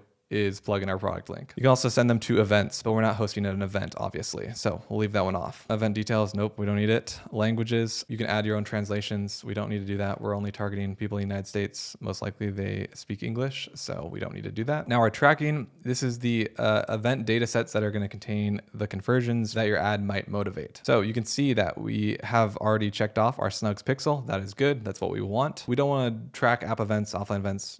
You don't want to do that. We want to have our pixel. So just make sure your pixel is showing up here. Now, URL parameters. This is a little more advanced, but it is important to know, so I'll cover this quickly. URL parameters are strings of text at the end of URLs specific to your campaigns, your ad sets, and your ad creatives. So if I set these up and someone clicks on this ad specifically, at the end of that product landing page URL that we input up here, at the end of it, you can say pull the campaign name, pull the ad set name, and pull the ad creative name. Now your customers won't see this, but on your Shopify backend, you can see this and it can help you track even further. You can go into your Shopify reports and you can look at URLs and when people started the session, which exact ad that they came from, what did they do? Did they purchase? What's the conversion rate from this exact ad that was perfectly tracked? Overall, it helps with more tracking. I always have them on because Facebook is not 100% in their tracking. They might lose information along the way. The customer could exit out and come back. The data will not 100% track correctly on Facebook ads. You might see 10 sales on your Shopify store, but the ad that you're running only has 9 conversions tracked, it's not perfect. Sometimes they just lose the data. So this is kind of like a backup to that. So we'll build a parameter real quick. Just click on build URL parameter, your campaign source, click on site source name, campaign medium. Medium is placement. So it'll say it came from Instagram Reels. Campaign name is your campaign name. Campaign content I put as ad name. And then I just hit apply. And so now those strings of text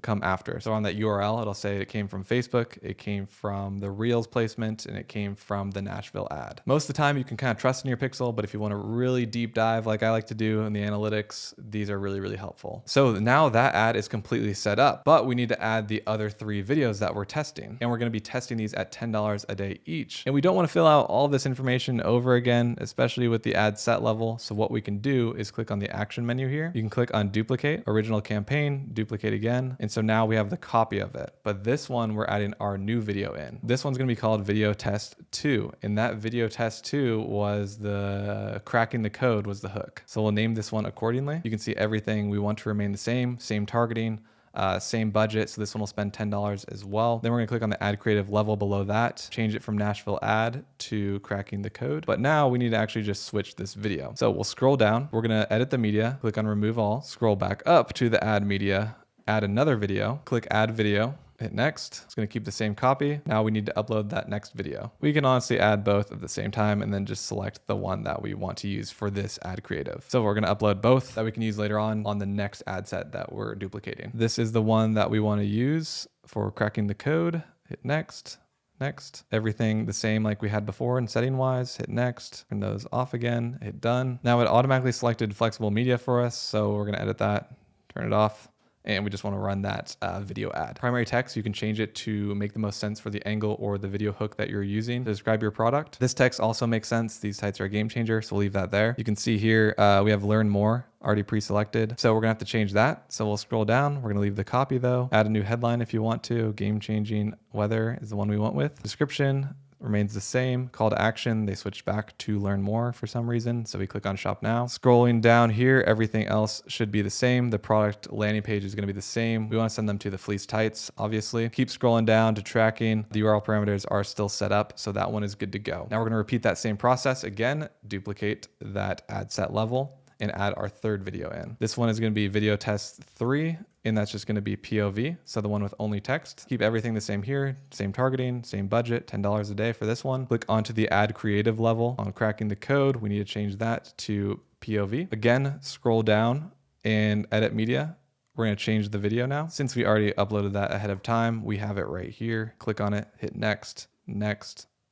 Done. Flexible media is disabled this time. That's good. So now we have our new video ad over here. Again, if you need to, we have a different angle. You can change the primary text. For this, we're going to leave it the same. Headline, already using that one. Call to action, actually pulled this time, so it says shop now. That's good. Again, scrolling back down to make sure everything looks good, and product landing page is there and linked, and our tracking is still set up with the UTM parameters. So now our video test is ready to go. So the moment I hit publish, it's gonna start running at your set date, and it's gonna be spending $10 a day on this ad creative and $10 a day on this one. Now, after I run this for 3 to 5 times AOV of my product, which is $40, so about $120 to $200. Then I'd come back in and see which ones are performing the best. You can obviously monitor this daily if you want to, which we're going to cover in the scaling and metrics portion of this video. This is the simple ad setup strategy for video in terms of a testing basis. I like to do this. It's very clean. You know what's working, what's not working. Obviously, the more marketing angles and the more creatives that you have, the higher chance of success of one of them actually working and resonating with the audience. At a bare minimum, I would recommend testing 3 ad creatives all the way up into 100 if you can make that many. So now this campaign is good to go. We're gonna pause it right now and exit, and then we're gonna set up our image ad campaign, which is a little bit different just based on the style and the format of those ads. So I'll walk you guys through that one now. So now we're gonna set up something very, very similar, but with image ads. So we're gonna do a little bit of a cheat code here to make it a little bit quicker since we already walked through all of this. We're gonna exit out of this campaign. We're not gonna publish it yet. So just to clarify, if you guys are brand new, campaign, you can see it. It's one right here for video ads. Going into the ad set for this campaign, we've got 3. So you've got video test 1, 2, and 3. And then underneath those, we've got the 3 ads. They're all separate. And it tells you which ad set that they belong to. Now to set up our image ads, we're gonna go back into campaigns and we can click duplicate. Number of copies, 1.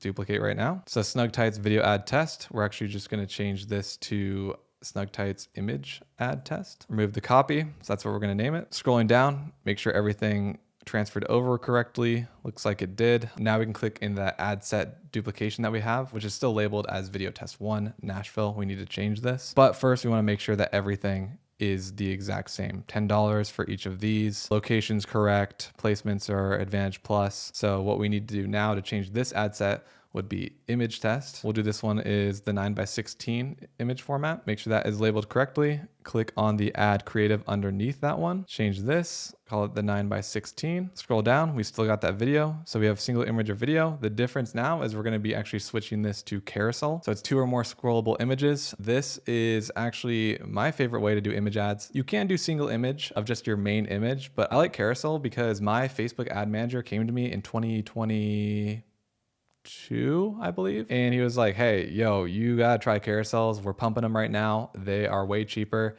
And I've used them ever since. They are a lot cheaper, especially in comparison to video. So we're gonna set up our carousel ad. Click on carousel, it's gonna remove our video. It's a little bit different of a setup now. So under add creative, we have carousel cards. You can add up to 10 swipeable cards here. What we wanna do is click on add cards, add image. Here's our account images. We need to upload the ads that we created through Creative OS and Canva. We'll open up all 3 right away. So it'll upload. So the one that we're running here is the 9:16. Click on that one. Click continue. Now this one will be uploaded in here. Create the headline that you want. So for the short headline for this image ad, we're gonna say Snugs fleece line tights. Add a description here if you'd like to. This is card dependent, so image dependent. We can come back and add that if we need to, and make sure that the website URL is the landing page. And how it works is each carousel card, they can click on each separate link. There's multiple links spread out over the cards that they're seeing or the swipeable images. And there's also the actual link itself that they can click, which is down below in the learn more right now, which we're gonna switch to shop. So we uploaded the main one. We're gonna add another card,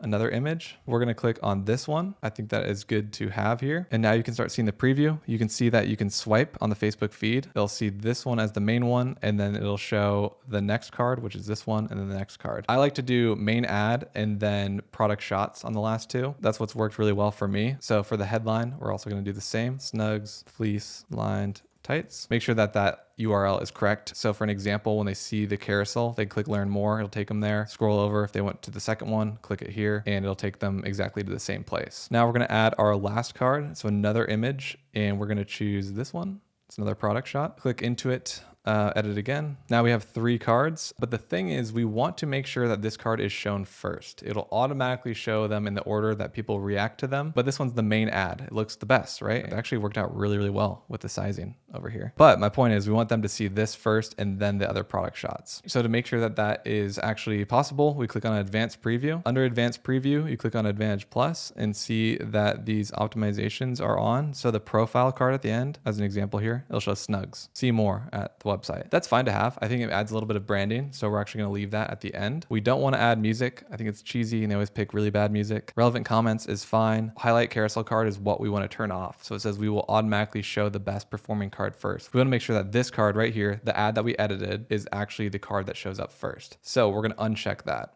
and then hit save. Now our image ad carousel is good to go here. Now we're gonna do the same thing for our second image ad. We'll click on the second ad set level and remove video test and do image test. And this one is going to be the one with multiple people in it. We'll do that one next. Again, make sure everything's the same. It shouldn't have changed. Actually, now that I think about it, I wanna make sure on the one we just completed that the call to action is corrected. So instead of learn more, we wanna do shop now. And double check with the URL parameters. Yep. Okay, good to go. Going back to our second one, we click on the add creative level underneath it now, and we're going to type out the name of the ad, which is multiple people. Click on carousel, add our cards, add image cards.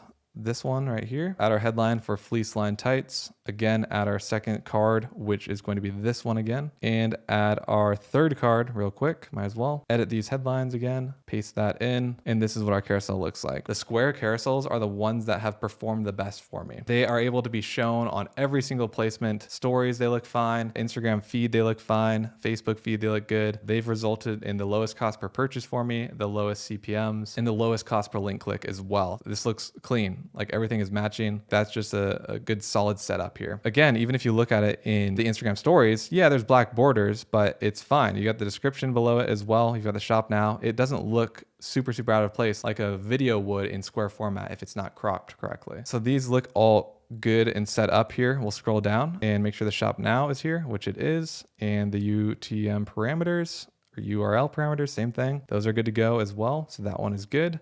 Move on to the last one. And now this one is image test 3. This one is the up close one. So we'll label as up close. Make sure everything is good, $10 a day, and then go down to the add creative level and then say up close. Same process, scroll down, carousel, add the cards, add image, our last image ad here, pop in the headline, add another card, this one, add another card, put the last one in there, change the headlines for both of those, and make sure that is all set up correct. Shop now. Yep. The last thing that we need to do again is the advanced preview. Go back in here, click on Advantage Plus, highlight the carousel card, take that off, turn off music, comments is fine, profile card at the end is fine, and then hit save, which I actually forgot to do in the second one here. So we're gonna go back real quick. Advanced preview, Advantage Plus, highlight, turn that off, music, turn it off, save. And so now our 3 image ad tests are set up and ready to go. $10 a day each. The second time's a lot easier if you just duplicate it and have the copy the same, or you can change it.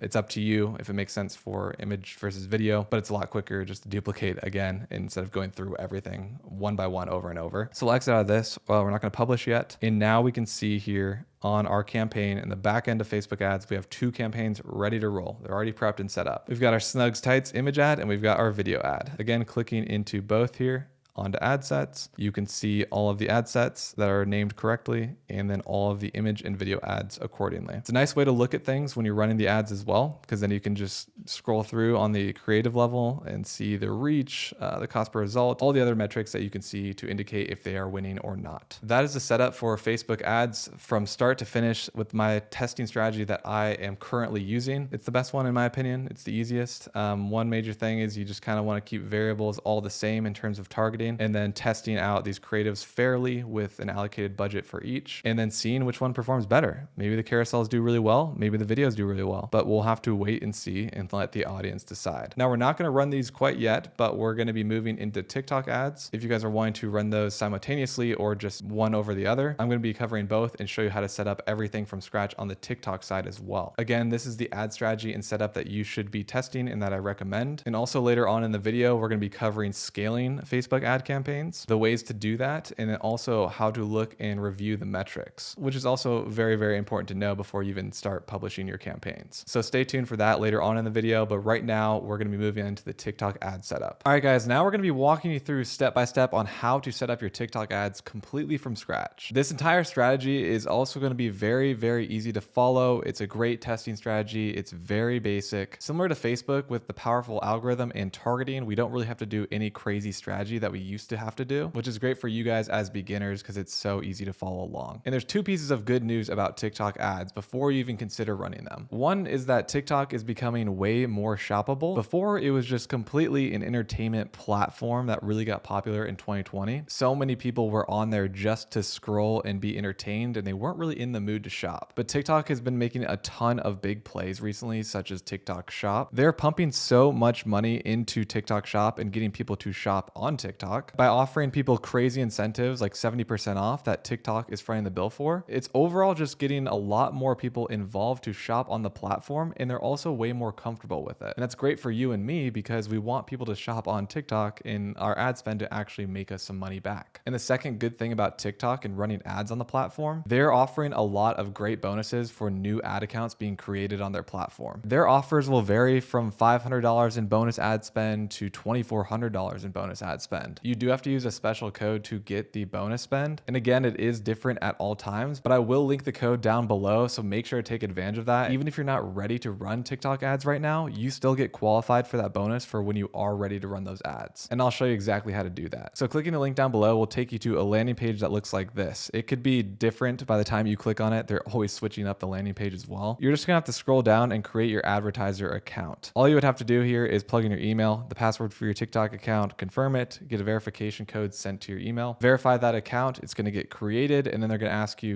are you in e-commerce, or what are you using TikTok ads for? Like a couple questions. And then you're ultimately going to land on this page right here. But there are a couple of things that we have to set up before we build out our TikTok ads. One is you have to add your billing information. So on your dashboard, it's going to ask you for your billing info, which is the same as like whatever credit card you'd be using to pay for these advertisements. When you click in it, it'll just ask you a little bit about your business, the billing information, and then you'll just submit that. Then once you're done with that, we need to set up our payment details. And this is super, super important to get our TikTok ad bonus. So how these bonuses generally work is they'll show up at the top right here. There'll be coupons for you. You can see whichever one is crediting your account at the time. But one thing that you have to do to lock in your TikTok bonus is that they make you just add $1 into your account, and then you'll qualify for that bonus. That's a great thing for beginners, especially if you're on a budget. I highly recommend that you qualify for that bonus, because with those extra ad credits, you just have essentially free extra spend to test your advertisements or scale them up. So to qualify and do that, we got to set up our payment details. So we'll click on set up payment. It'll first take you to this summary page where you can add your payment method. But you can also see on the left that there's promotions here. So if you're wanting to track how many free ad credits you have, you can just take a look in the promotion section. This is what it will look like. So when you start earning those free ad credits, you'll see them here, and then you can redeem them for your free ad spend. But let's go back to the payment summary and fill that out really quick. What you have to do here to qualify for that bonus is just click on add payment method. This section will pop up so you can add PayPal or credit or debit card, plug it in real quick, and then hit submit, and you are good to go. Once we've got that set up, there's a couple other things that you're going to see at the top here. They want you to verify your phone number for security. It's a good thing to do. It helps verify your account in case they ask you more questions before you can first run your ad. After all of that is set up, we need to add a new business account, similar to the way a business manager on Facebook works. If you just watch that section of the video, at the top left here, you can hover over it and then go into the business center. Then it's going to ask you about your business. So I'm an advertiser or I'm an agency. Most of the time, you're going to be an advertiser for your own business. We will click on that one. Direct account set up for advertisers. I want to use information from one of my existing. You don't have an existing account if it's brand new. So we're going to click on I want to use new business information. Then just plug in your country or region and then your company name. So I'm just going to plug in United States and then plug in Snugs as the company. Business center name, we're going to call it our Snugs account. You can name this whatever you want. It doesn't matter too much. Select our time zone. We'll click on Phoenix time and hit create. And then you're going to land at the overview or the dashboard right here. So we've created our ad account now. So the next thing that we have to do is add our pixel, very similar to the Facebook pixel. It does the exact same thing. And if you skip that section, it just collects all of your data from your advertisements and attributes them correctly to the ads and campaigns that you're running. It is a must have. Otherwise you won't know where your sales are coming from and your pixel won't be optimized to keep sending it to the right people that purchase. To get into that, we're going to click on assets, and then we're going to click on add a pixel, and then we're going to create a new pixel. It's going to bring us over to the events manager, where we're now going to paste in our link or our website. Drop your URL in there, hit next. Partner integrations, we are going to be using Shopify, so we'll click on that. Then we're going to click Shopify once more, hit next. Now we need to install the TikTok app on Shopify, very, very similar to the Facebook one. So we'll click get started on Shopify. It'll open up and link to our Shopify account that we're working on, and then hit install. Same thing here that we've done for every other app. Just click on install. Now that we've got it installed and you can see it here on the left side, that means you're good to go. It installed correctly. Now we need to get started with advertising. So we're going to grow our business on TikTok ads. We'll click on setup now. It's going to bring you to this page where you're going to connect your TikTok business account. So we'll click on connect. Then you'll just want to log into that account that we just created,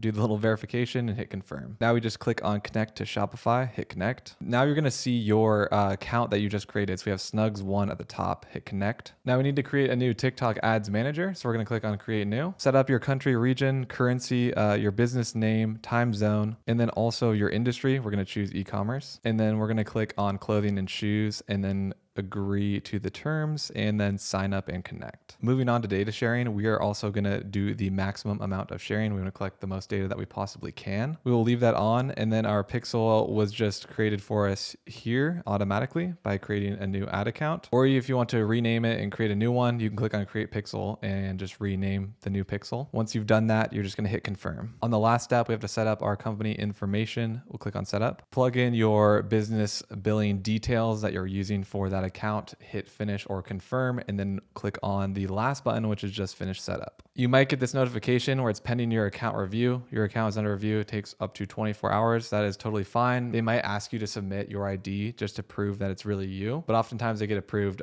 fairly quickly. Now that that's done on our Shopify end of things, we can go back into our events manager tab, and then we can actually just exit out of this because we set it up. So hit confirm. Now we're going to click on the accounts section to make sure everything is linked correctly, and then select our industry. It's going to be e-commerce. We're going to be doing the clothing and shoes. Contact name is going to be me, and then we'll click on submit. Just verify that everything is linked up in terms of your accounts and you see your new account name that you just created. Then you're going to go up to the top left again and click on Ads Manager. You'll then see the account you just created, click on that one, and now it'll bring you to that Ad Manager account, the same kind of setup and layout that Facebook has as well. We just want to make sure that we could access this ad account, and it looks like we are good to go. The next thing you want to do is link your TikTok account that you created for your business. So to do that, just go back into your business center. At the top left, go back down into accounts, click on TikTok accounts, and then we're going to click on request access to an account. Our goal is to request ad delivery permissions. Hit next. We want to check off all of the permissions here. So make sure you just click them all off and then click on generate QR code. Now you have the TikTok account owner scan the QR code and accept the request. So you can take your phone and link it here. So log back into that TikTok account that we created. Once you've scanned that code, just click on got it and you are good to go. And now we can exit out of this. Everything is linked up and we can start creating our campaigns now. To get back in there, if you've already closed the tab, just go up the top left and click on add accounts again. It'll bring us back to our first campaign. So if we click on campaign again and click on exit, I just want to show you guys that you will see that it's very similar setup to Facebook. We've got the campaign, ad group, and ad set level. We've got the campaign level, the ad set level, aka the ad group here, and then the ad creative level. So you're probably already really familiar with this. So what we're going to do now is actually just click on create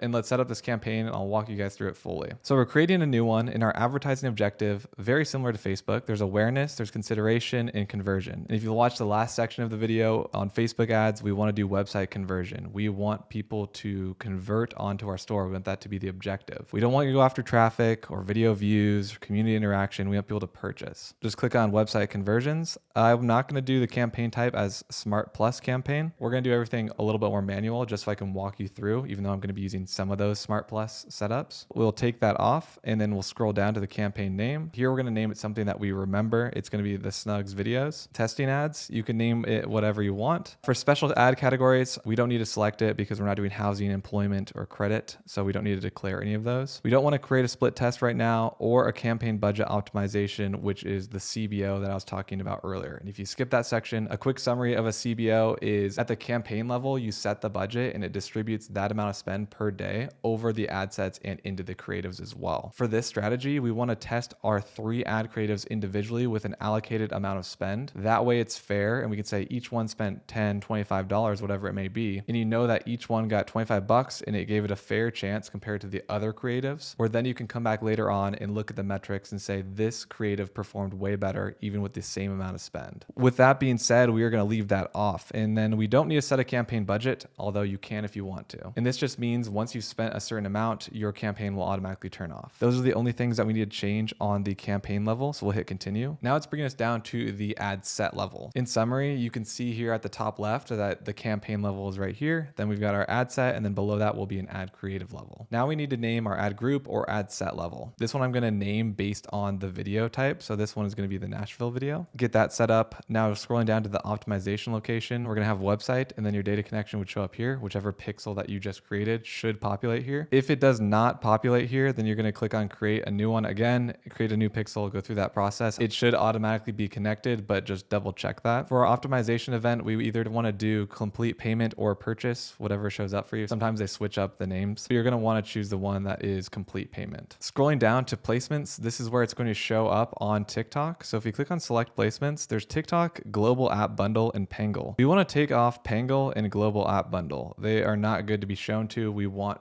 to only show our advertisements on TikTok. You should also leave on include in search results. If people are looking for a specific product that you're selling, it'll show up there too. Just make sure that you deselect these two. And then we're going to go into advanced settings, and you can see that users can comment, they can download the video, and they can share it. The one that I recommend turning off is allow video download. We don't want people stealing our ad creatives. Let's make it a little bit harder for them. So let's actually just turn that one off, but people can comment and people can share the video. Scrolling down below that is the targeting. So broad targeting, again, like I was saying, is the best best solution for most advertisers. They want to use their algorithm to decide where to send your traffic, and they're getting better and better at it every single day. It is the one that works the best right now, so we are going to leave it broad. But if you want to change some things, you can change the location, like the demographics. So we could say we want to advertise to Canada as well. We could change the age. Right now we have 18 to 55 all checked off. Again, like in the Facebook section, this is all product dependent. If it makes sense only to advertise to a certain age group or a gender, then you would consider turning those off or on. Scrolling down to languages, we'll leave on all. Spending power, high spending power versus all. Turning on this option is basically saying people that have a lot of money to spend online. Target those people specifically. This doesn't necessarily always work, and it also increases the cost of your advertisements. So especially during a test, we're just going to leave it on all. We want to advertise to everyone. And that does not mean that you're not going to get any sales. It doesn't mean that you're going to target people that don't have any money to spend. This is just what TikTok thinks of people, essentially. You can also change things like household income if you want. It's like top 5% of zip codes in the US. I never turn these on. I guess maybe you could do this if you wanted to sell, like, I don't know, a really luxury item that costs a ton of money. Maybe that would make sense to turn this on. But we're selling generally low to medium ticket products, especially with e-commerce and drop shipping. So we're going to leave household income just on all. Audiences, this is going to come from your pixel. We don't have any data yet to even include or exclude in here. Plus, I don't recommend doing it anyway. I think going broad is the way to go. Then we've got interests and behaviors. Similar to Facebook, we want to leave this broad. All of these social media platforms recommend that we just go broad and let them figure out where to send the advertisements. They have all the data. They will find the people that are interested in the product that we're selling. So I do not recommend having any interest on at all. There is an option for device. You could do Android or iOS. This wouldn't really matter unless you're like selling an app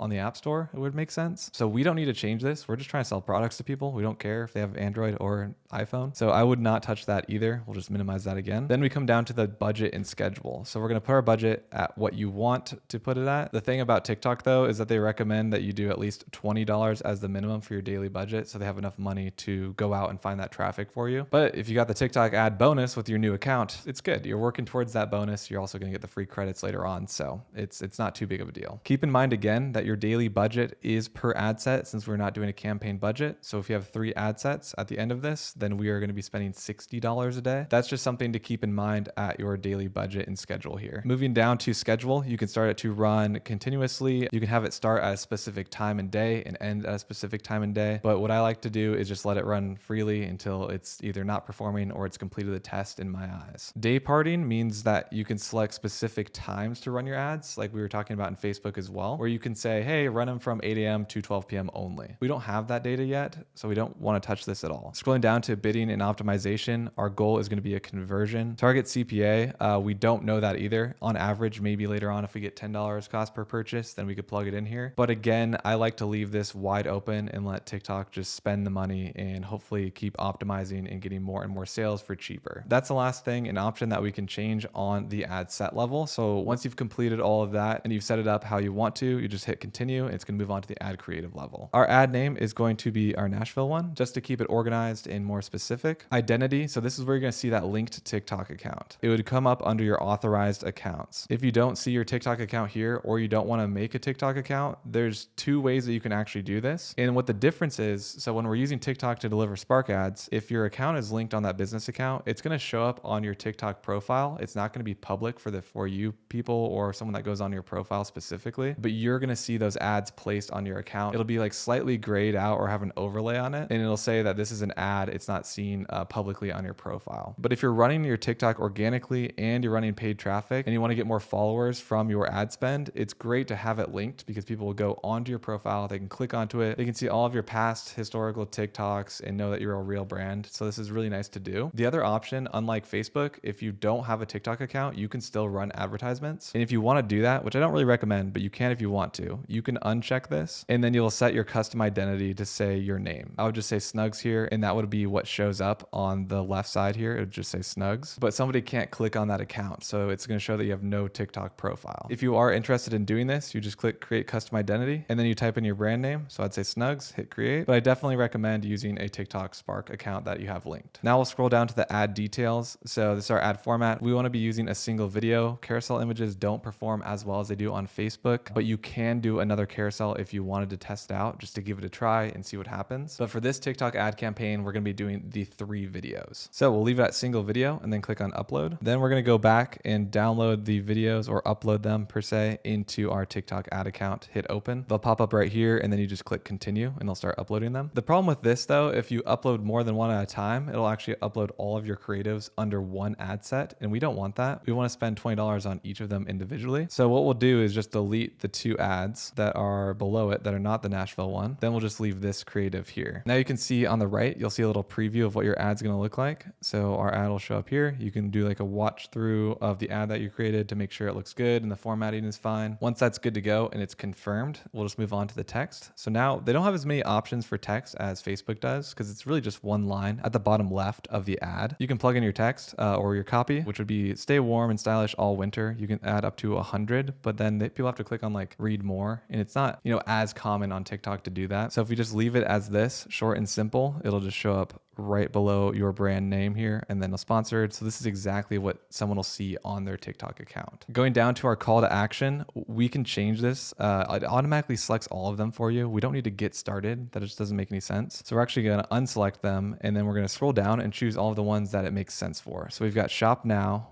We've also got order now. And these are the only 2 ones that would really make sense for selling something online. All the other ones are like learn more or review or subscribe, which doesn't really make any sense as a call to action. Below that, you can add interactive add-ons. So you can say website info, like a card will pop up, a display card, a countdown sticker if you have a sale. I think these look a little bit cheesy and make it pretty obvious right off the bat that it's an advertisement. Unless you've got like a great sale going on for a holiday, that could make sense and you'll see them more often. But right now, we're just running this as a straight ad. So we're not going to include any of these. Then you'll just scroll down to your destination, and we're going to do the same thing. You want to make sure it's your product landing page, not your home page. To get that, we'll just grab it from our Shopify store and copy it back in, paste that right in there. And if we click on preview, it should open up that landing page for you to make sure that this is where we're sending the traffic. That looks good to go. So we're going to exit out, come back to the ad creatives here, automatically add URL parameters. So what we did on Facebook when we had to manually upload them, they actually do this for us, which is really nice. And if you don't know and you skip that section, you just want to learn about TikTok ads, URL parameters are strings of text at the end of URLs. It helps you track your ads better. And when you go on Shopify and look at your reports, you can see exactly where it came from. You can see the traffic come through on your Shopify store based on the campaign name, the ad set name, and the ad creative name. That way you can do some filtering and some manual attribution if you want to yourself to just see how many sales came from a specific ad or placement. I have URL parameters on every single time I run any ad. It is important because your pixel won't always collect every single sale. To double check your ads manually, this is pretty much the easiest way to do it. So we'll let TikTok add those for us.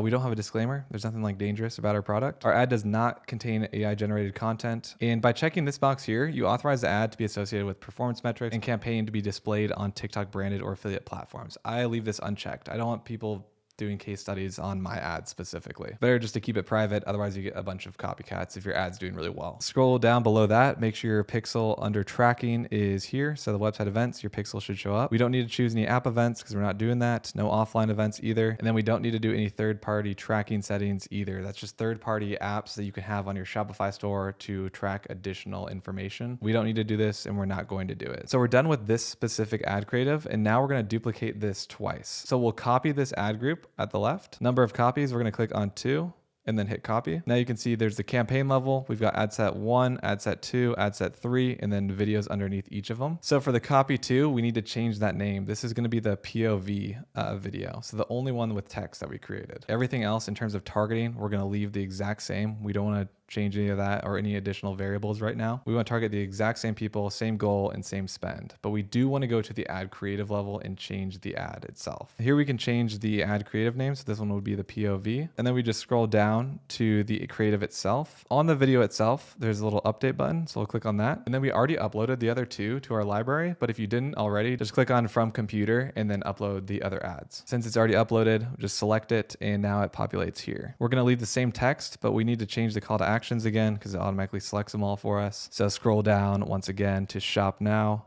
And the other one was order now. Same with the interactive add-ons. We're not going to have any. Make sure the URL is the same. Automatically URL parameters is checked off. Tracking is the same. So we're good to go on that one. Now just go over to the second copy here of the ad set level. So copy of Nashville 1. We'll change this one to our last ad creative, which was Game Changer, I think we called it last time. Same exact process. Make sure all the targeting stayed the same as before. Once that's confirmed, go down to that ad creative level. Update the name here. This is the Game Changer. Then we're going to do the same exact thing. Scroll down and upload our last ad creative. Now we see our last one here. Looks good to go. Again, call to action, we're gonna have to unselect and just click on shop now and order now. Scroll down, make sure everything is good. Same product landing page, URL parameters, and then we are good to go. So in summary here, we've set this up fully and we've got our 3 different creatives. So we've got this Game Changer one, the Cold Nights. Clicking into this one, we've got the POV one, and then our last one is the Nashville one. Now our campaign is set up and it's ready to run. It's gonna be spending 20 bucks a day on each of these creatives. And once you run them for a little bit, you'd come back and look at the metrics and see which one out of the 3 is performing the best. That would indicate maybe it's a winning hook,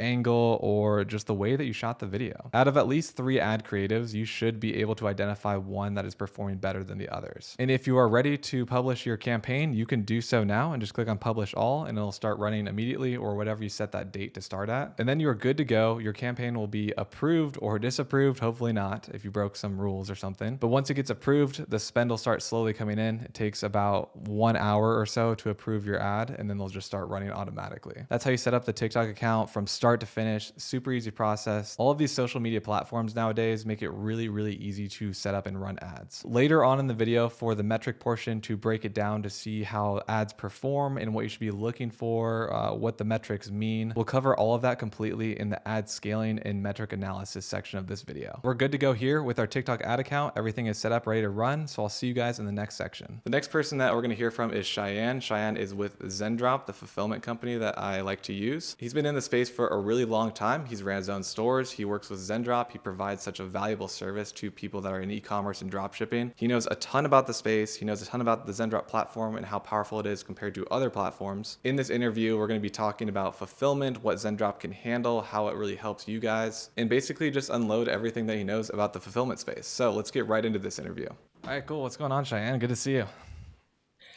Great, man. How are you?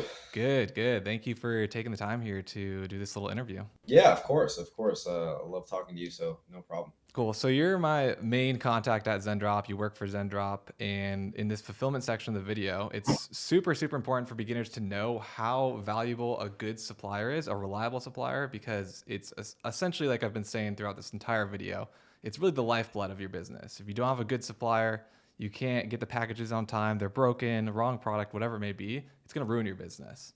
So I wanted to come on and talk to you about what you're seeing in the industry, what you guys provide, why Zendrop is a good fit, especially for beginners, and also how Zendrop can help you guys scale as an online business. Yeah. So that's a great question. First of all, to the audience, I'm Cheyenne. I'm CRO of Zendrop. I've been with the business for a number of years now. So getting to your question, Zendrop, what do we do? What do we provide? And why is it important really is the summary of that question. So Zendrop is an e-commerce sourcing and fulfillment tool. So not only do we work with beginners, we also work with experts in the space. So what we have 2 large warehouses out in China. We have 1 warehouse out here in Miami, in the US.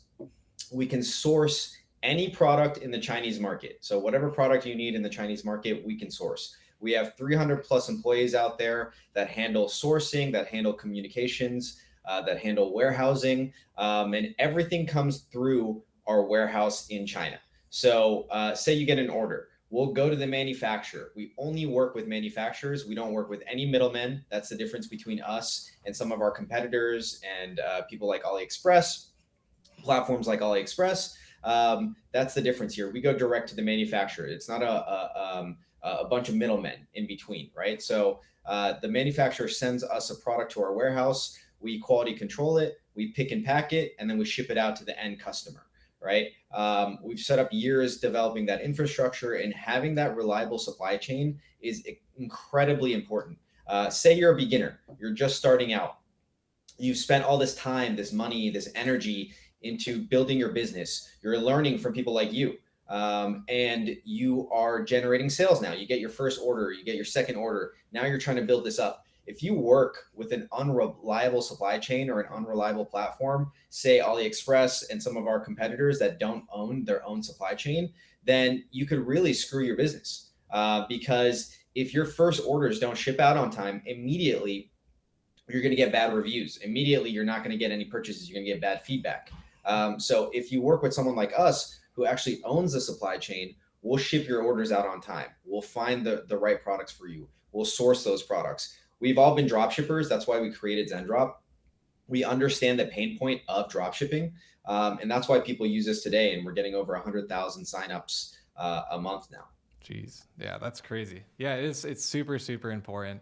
And what would you say separates Zendrop from other softwares or other companies out there that provide this fulfillment service? Yeah, so the biggest thing for us is the infrastructure that we have out there. So if you take a look at some of our competitors that I won't name, a lot of influencers and affiliates, they like to promote them, but on the back end, their supply chain and their actual fulfillment service is not up to standard. They don't actually own the warehouse space out there like we do. They don't have those employees, those boots on the ground communicating with the manufacturers. They're using other middlemen, right? They're just acting as that front end platform, and they're using a variety of other suppliers, multiple suppliers. Zendrop, the difference here, like I mentioned before, is we have those boots on the ground in China. We only go to the manufacturer. So you don't have to worry about products coming in from multiple different suppliers, multiple different packages. It's all consolidated from the manufacturers through the Zendrop warehouse and then out to the end customer. So that's really the biggest differentiator here. Not only that, we're a US-based company with that Chinese infrastructure. So drop shipping, a lot of people can use the same manufacturers, right? Nothing is proprietary. What really it comes down to is the customer support and service. So above all else, we have the best customer support and best customer service in the industry. We have a no questions asked refund policy. We really understand the beginner persona to be able to service them and really help you get your business up and running, right? That's the ultimate goal here, is to get someone's business up and running. You're a beginner, you want to start running ads. You want to make sure that you're working with someone reliable like us that understands that, okay, if something happens to your orders, if you need some help, we're there to help you. 100%. And so a lot of people consider these softwares like really beginner friendly, and it's a great place to start where you don't have to spend a ton of time trying to find a reliable supplier or have it come from multiple locations and just overall the big headache. That's the solution to it by using Zendrop. But my question to you is, it's a beginner platform and it's known for that. What do you guys do and provide to be able to scale with a business past the first, 100 sales, like private packaging, all that stuff? Yeah, that's a great question. So not only does Zendrop service the beginner, we also service the expert dropshipper and the brand. So I mentioned before that we're a sourcing platform. So an expert dropshipper or brand can join Zendrop, can ask us, hey, can you source this product for me? We'll go out and find it from the manufacturer. We'll customize it for them. We'll customize the packaging. We'll put branding on it. We'll put custom thank you cards in there. And we have a specific program for high volume sellers called the Zendrop Private Agent Program. And this is for that expert seller, right? Once you've reached a certain threshold, say 10 orders per day, you want a much more customized feel, right? So the beginner can start off using Zendrop as a platform as is, right? Log into your Zendrop account, pick products you want to sell, source through the platform, and fulfill them. Once you're an expert, you get a dedicated Chinese quoting agent that works only with you, right? Where they will quote products for you, source products for you, customize everything, and you'll get the best pricing in the market because it's just like any other private agent, except it's through Zendrop and it's through the platform. It's automated. It still has the same support, the customer support system. So really, that's where you're a beginner. Once you scale through the platform, you'll get a dedicated quoting agent to scale. Not only that, I mentioned we have a US warehouse. So if you wanted to, you could ship your products in bulk. You can brand the products and send them to our US warehouse. Now you get that 2 to 5 day shipping time within the US. Those are good for things like TikTok Shop, right? And once you hit a certain threshold, you want to provide 2 to 5 day shipping for people, and that's where they can level up with us. Yeah, for sure. There's a lot of beginner things that you can do just to get your feet wet and started on your store. But if you want to take it to the next level in terms of building out a full brand, those are the things that you have to do. So you guys are really providing the service from beginner all the way up to expert dropshipper slash brand. Right, exactly. We wanted to tailor the platform. We don't say we are a dropshipping fulfillment solution, right? We say that we're an e-commerce sourcing and fulfillment solution. Right. So e-commerce is both dropshippers, it's brands, it's beginners, it's experts, and we can service the whole life cycle of an e-commerce merchant, and that's our goal. All right, so that's a great summary. That's why I love using Zendrop, and that's why we're building out an entire store around Zendrop for their fulfillment. But as a final question, you work with a lot of people like me, other people in the space, bigger dropshippers, bigger brands. What are like one or two characteristics on a motivational side or characteristic side that you see these people have trait-wise that allows them to succeed? Yeah, so we get thousands and thousands of users, right?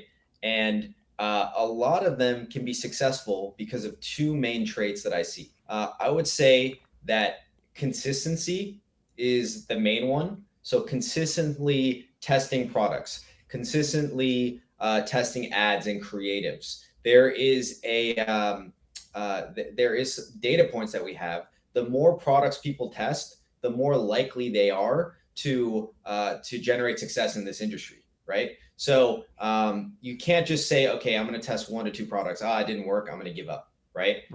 You can't, even 10 products, 20 products. Some people don't find their first winner until they've tested 50 products, right? So really staying consistent from start to finish and not giving up. That I would say is the number one thing, is consistency and just a drive to succeed, right? Having that effort. And that mentality that, okay, I'm not going to wait until tomorrow to do this. I'm just going to get it done now. Right. So really, I would say the number one thing here is staying consistent and never giving up. Those are the main two things. Yeah, totally. Based on the other people I've interviewed, everyone says the exact same thing, but it's like the most truthful thing. It's really just not giving up. Like these things do work. Every side hustle works, right? You can be a day trader or, Amazon FBA or whatever it may be, but it's just all about consistency and pushing through and overcoming those road bumps. Yeah, exactly. And the last thing I'll say to that is, it sounds cliche, right, to say something like this, where, okay, consistency, effort, and so on. But we literally have the back end data on Zendrop that supports this. We can see that the more products people test in this dropshipping industry, the more likely chance they are to succeed, right? To get a sale. So it's not just us saying something, it's data backed, right? Test more products, test more creatives, keep trying, and you'll eventually find a winner and succeed in this industry. And then you can take the traits you developed by scaling a dropshipping store, and you can take it and scale a brand. You can start a software business. You can do multiple other things. Dropshipping is just one avenue that can teach you how to become successful in life. 100% agree. Well, awesome. Thank you for your inputs. Appreciate your time. So we'll get into the next section of the video here. Now that I've showed you how to set up all of your ad campaigns on both Facebook and TikTok, after you launch them, you're gonna have to wait a little bit of time to get the data back from the sales that you're either getting, or if you're not making any sales at all, we can go into the metrics and I'll show you what to be looking for and what things to change based on what's happening with your ad account. Before we get into that section, we're gonna make the assumption that you have made a sale on your store and you need to know how to fulfill that order to the customer. This by far is the easiest part of dropshipping and running an e-commerce brand in general. Having our store set up through Zendrop and having them as the supplier for our products makes it so easy. Also, you're only going to spend about 5 minutes a day maximum fulfilling these orders because pretty much everything is done for you. Let's go back onto our Shopify account and I'll show you exactly how to fulfill your orders. So if we go into the main area of our Shopify store, on the top left side, you can see orders. So our first order came in right here. This is just a draft order. That means someone went onto our website, they added some products or one product onto their cart, they checked out, successfully collected their payment, and now the order shows up here. Since Zendrop is already linked onto our store, all we have to do is go into the app section and then click on Zendrop. It's going to take you to the dashboard on Zendrop where you can see how many sales that you've received, how many orders over X amount of time. They've got a little dashboard set up for you linked to your store, which is pretty nice. But what we need to do now that we've got our first order is go into the order section on the left side here. So you can see that the one order has populated. Click into there and then you're going to see it here. It's 1001 We've got a fake name here. This is the date of the order, customer order received, Zendrop payment is unpaid, and the order status needs to be fulfilled. There's a couple different ways that I'll show you how to fulfill the order, but one is just doing it manually and clicking on all of your orders per day. So you can select them all and click on bulk fulfill. But for this one, since we just have one order right now, all we're gonna do is click fulfill order. Then it's gonna break down your product cost, your shipping cost of the product, and then the total, what you're gonna be spending to actually purchase this product and ship it out to your customer. If everything looks correct here, you're just gonna click on fulfill order. And if you haven't already, it's gonna ask you to add your payment information to pay for this order. Once your card is added, you're gonna get the notification that says success, operation is successful. Okay, so now this order is fulfilled. They give you a little bit of information about your first order. You're just gonna hit accept. Now our order status has been changed to processing and our Zendrop payment has been paid. So we did pay for this order and now it's in processing. So now Zendrop on their back end received this processing order. It's gonna grab the customer information, their shipping address, their name, what products they ordered, and then it's gonna send that information to their warehouse where they're then gonna pack and ship it. And it's gonna go directly to the customer. So you don't have to worry about obviously holding any inventory or shipping it out yourself. The second way that you can fulfill your orders and automate it even more is just clicking on the auto fulfillment here. Once you turn on this auto fulfillment, every single day, Zendrop is gonna order everything for you automatically and charge the card that you have on file for that product cost. If you turn this on, which I do recommend doing, unless you wanna do it yourself for some reason, or you wanna do it manually to keep track or whatever, you literally won't have to touch a thing in terms of fulfillment. Every order is gonna be automatically shipped, automatically paid for. Their customers are gonna get it in the fastest speed possible. And then you don't have to do anything at all. That's what I recommend doing. It's the easiest way to do it. But if you want to, you can obviously do this manually like the way I just showed you. So now what happens after you fulfill these orders is that information now gets sent over to Shopify, who then sends it out to the customer. A lot of people ask me, does it say, you know, your order is shipped from Zendrop and it's gonna arrive in X amount of days, here's the tracking? That's not how it works. So what happens is now Zendrop is packing the shipment, and once they ship it out, they're gonna have a tracking code. They're also gonna mark this order as fulfilled on your Shopify account. So when you go back into your Shopify store and you click on the order that you just fulfilled, it's actually gonna automatically change this status to you from unfulfilled to fulfilled. And then what Zendrop does with the tracking information is they submit it back onto Shopify automatically for you. So then Shopify will have the tracking information, they know that it's fulfilled, and your customer is gonna be notified of this. How that works is once this information is populated, the fulfillment status is changed to fulfilled and shipped out. If you go down to your settings and then click into notifications, this is exactly what the customer is gonna see. If we click on customer notifications here, these are actually all the emails and communication methods that get sent out to the customer, telling them that their order has been shipped, it's been fulfilled, and here's the tracking information. If you scroll down to the area that says shipping updated, sent when you add or update an order tracking number. So when Zendrop puts that tracking number back into that order specifically, this is the email that they're gonna get. So we can click into it here. It's gonna say items in the shipment, their fleece line tights are coming. You also got a discount. And then here's their tracking number to see when their order is going to arrive, at what time, through what service. You can edit this to however you like. So if you go up to the top and click edit code, it looks scary, but you can pretty much change everything on here. So all of the text, you just need to find the area of text that you want to change. If we wanted to change your shipping status has been updated to something else, like congrats, like your order is on its way, like can't wait for you to get it and get a review from you. All you have to do is copy this, go into the code, Control F, look for it right here. So that's actually the first line. And you can just edit it here by typing and changing it to whatever you want it to be. You can do this on all of the customer notifications. So updates on delivery, when their order actually came and it has arrived through the tracking, returns, exchanges, payment errors, anything that's automated like that, that Shopify sends out to the customer through their email, you can change here and edit to however you want and brand it out. That's all you have to do in terms of order fulfillment and your supplier. They're kind of tied into one, which is really, really nice for us. And again, like I was saying, is the easiest part of running an e-commerce store or a dropshipping business. It really takes no time at all to do, which allows us to focus on things that are actually important to the business, like marketing, finances, testing different ad creatives, finding more winning products, things like that. So all of this is pretty much hands off, and it's a very, very simple process. Now, if you're not at the stage yet where you've actually made a sale and you need to fulfill your order, that's when we need to go look at the metrics of our ad creative to see what's working, what's not working, what can we change, what can we learn essentially about the data that we purchased from Facebook. And how can we interpret that to change our ad creatives or make adjustments as needed to actually make more sales and get a higher conversion rate. All right, so we're back into our Facebook ad account now as the example for the metric analysis portion in scaling. I really only need to cover this on one platform because they're pretty much set up the exact same way and all of the metrics mean the exact same things. Paid metric analysis and digging into what's working and what's not working is probably one of the most popular questions that I actually receive. So a lot of people want this information. So I'm going to try to cover everything for you and lay it all out step by step of what you should be looking for, what to avoid, what doesn't really matter, and what decisions to make based on some of the information that we're actually getting back from Facebook. So I'm pulling up this example campaign here that we were running. So you might just have one campaign in yours right now if you started running paid traffic, but it's going to look very, very similar to this. So the layout here is the exact same as setting up our campaigns, but the difference is now that we can review the metrics. So here we've got the campaign level, we've got the ad set level, and then the ad creative level. And you can break down the metrics by each of those levels differently, which is really, really nice to look into when you're digging into the metrics of your creative specifically, where you're targeting or which countries are performing the best. So I'm gonna give you a quick overview and definitions of some of the platform. So the campaign obviously is your campaign name here. Delivery, if the campaign is on or off, kind of nice to know, just to make sure you're not spending money and you don't know it. The action section is if you got a error in performance. The action section will give you notifications if your ad was not approved or there was a performance issue or something like that. This is where that's going to show up. Just a little more information for you. The attribution setting, this is never going to change. It's just for your information.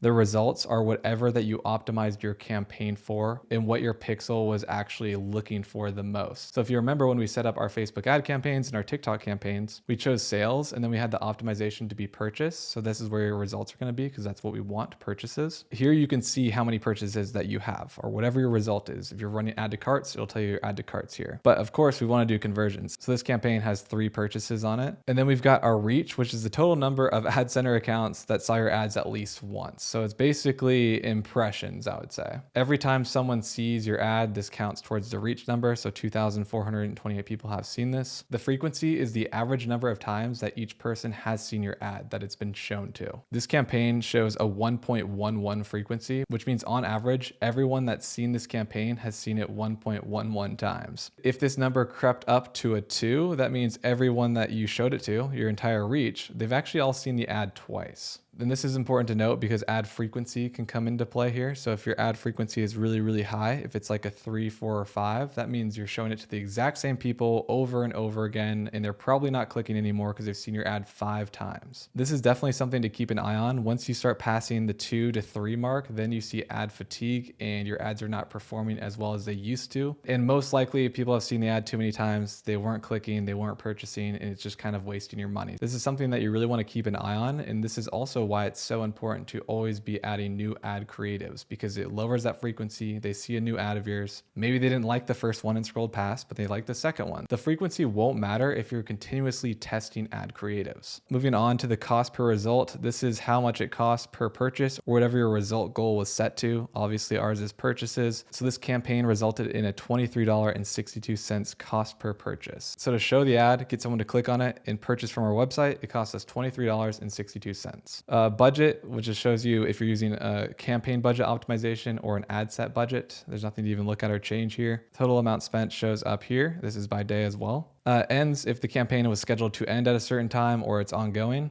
Now keep in mind that ongoing does not mean that the campaign is on. This campaign is off, as you can see, but it just means that it could continuously run if the campaign was on.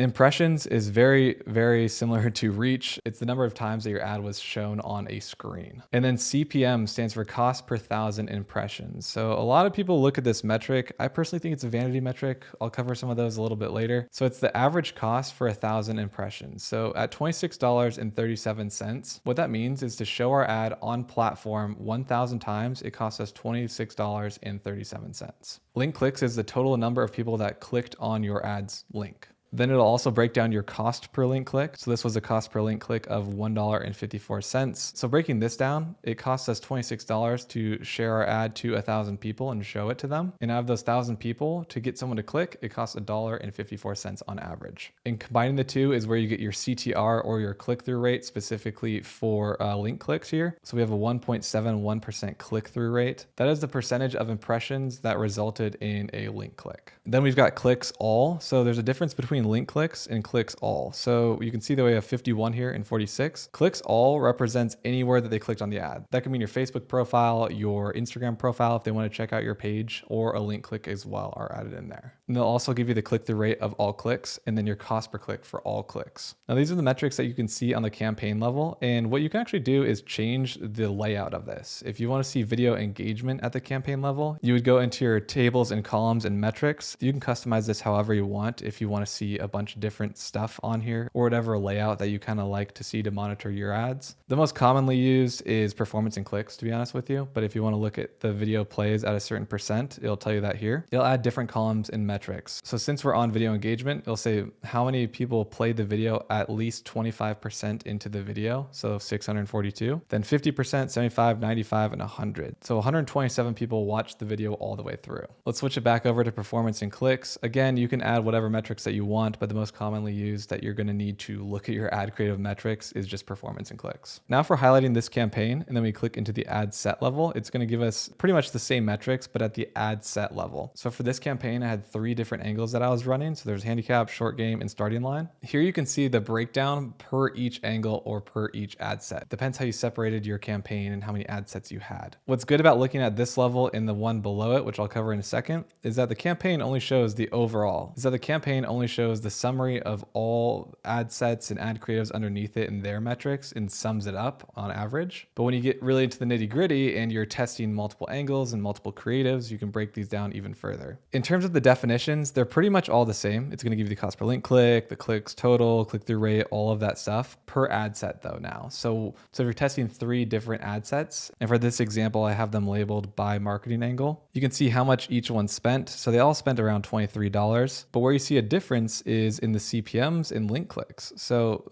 angle number 2, the short game, had higher CPMs, but the cost per link click was actually the lowest. So on average, it costs more to show the ad, but more people are clicking through this ad. You can also see the link click-through rate is much higher than the other 2. This is where you start getting a little bit into the analysis. This is a good example of how you can see differences in ad set levels and angles and creatives. Everything else is pretty much the same in terms of the metrics of definitions. You can also click on different columns in this section as well if you want to, but it's very similar to the campaign levels. And now we can look at the metrics for the creative level. So if we were like, hey, we want to look into angle number 2, that one was performing better. Let's look at those creatives only. So you check off just that angle to look at the next set or the ad creative level. Or if you chose all 3, you'd see every single ad creative that you have in there. You'd select whatever you need or wanted to specifically look at, go to the ad creative level. Now it's going to show us the 3 hooks that we had for short game as the angle. Breaking it back further again, just so you guys are fully understanding, at the ad set level, the marketing angles that I was testing for this specific ad set was short game,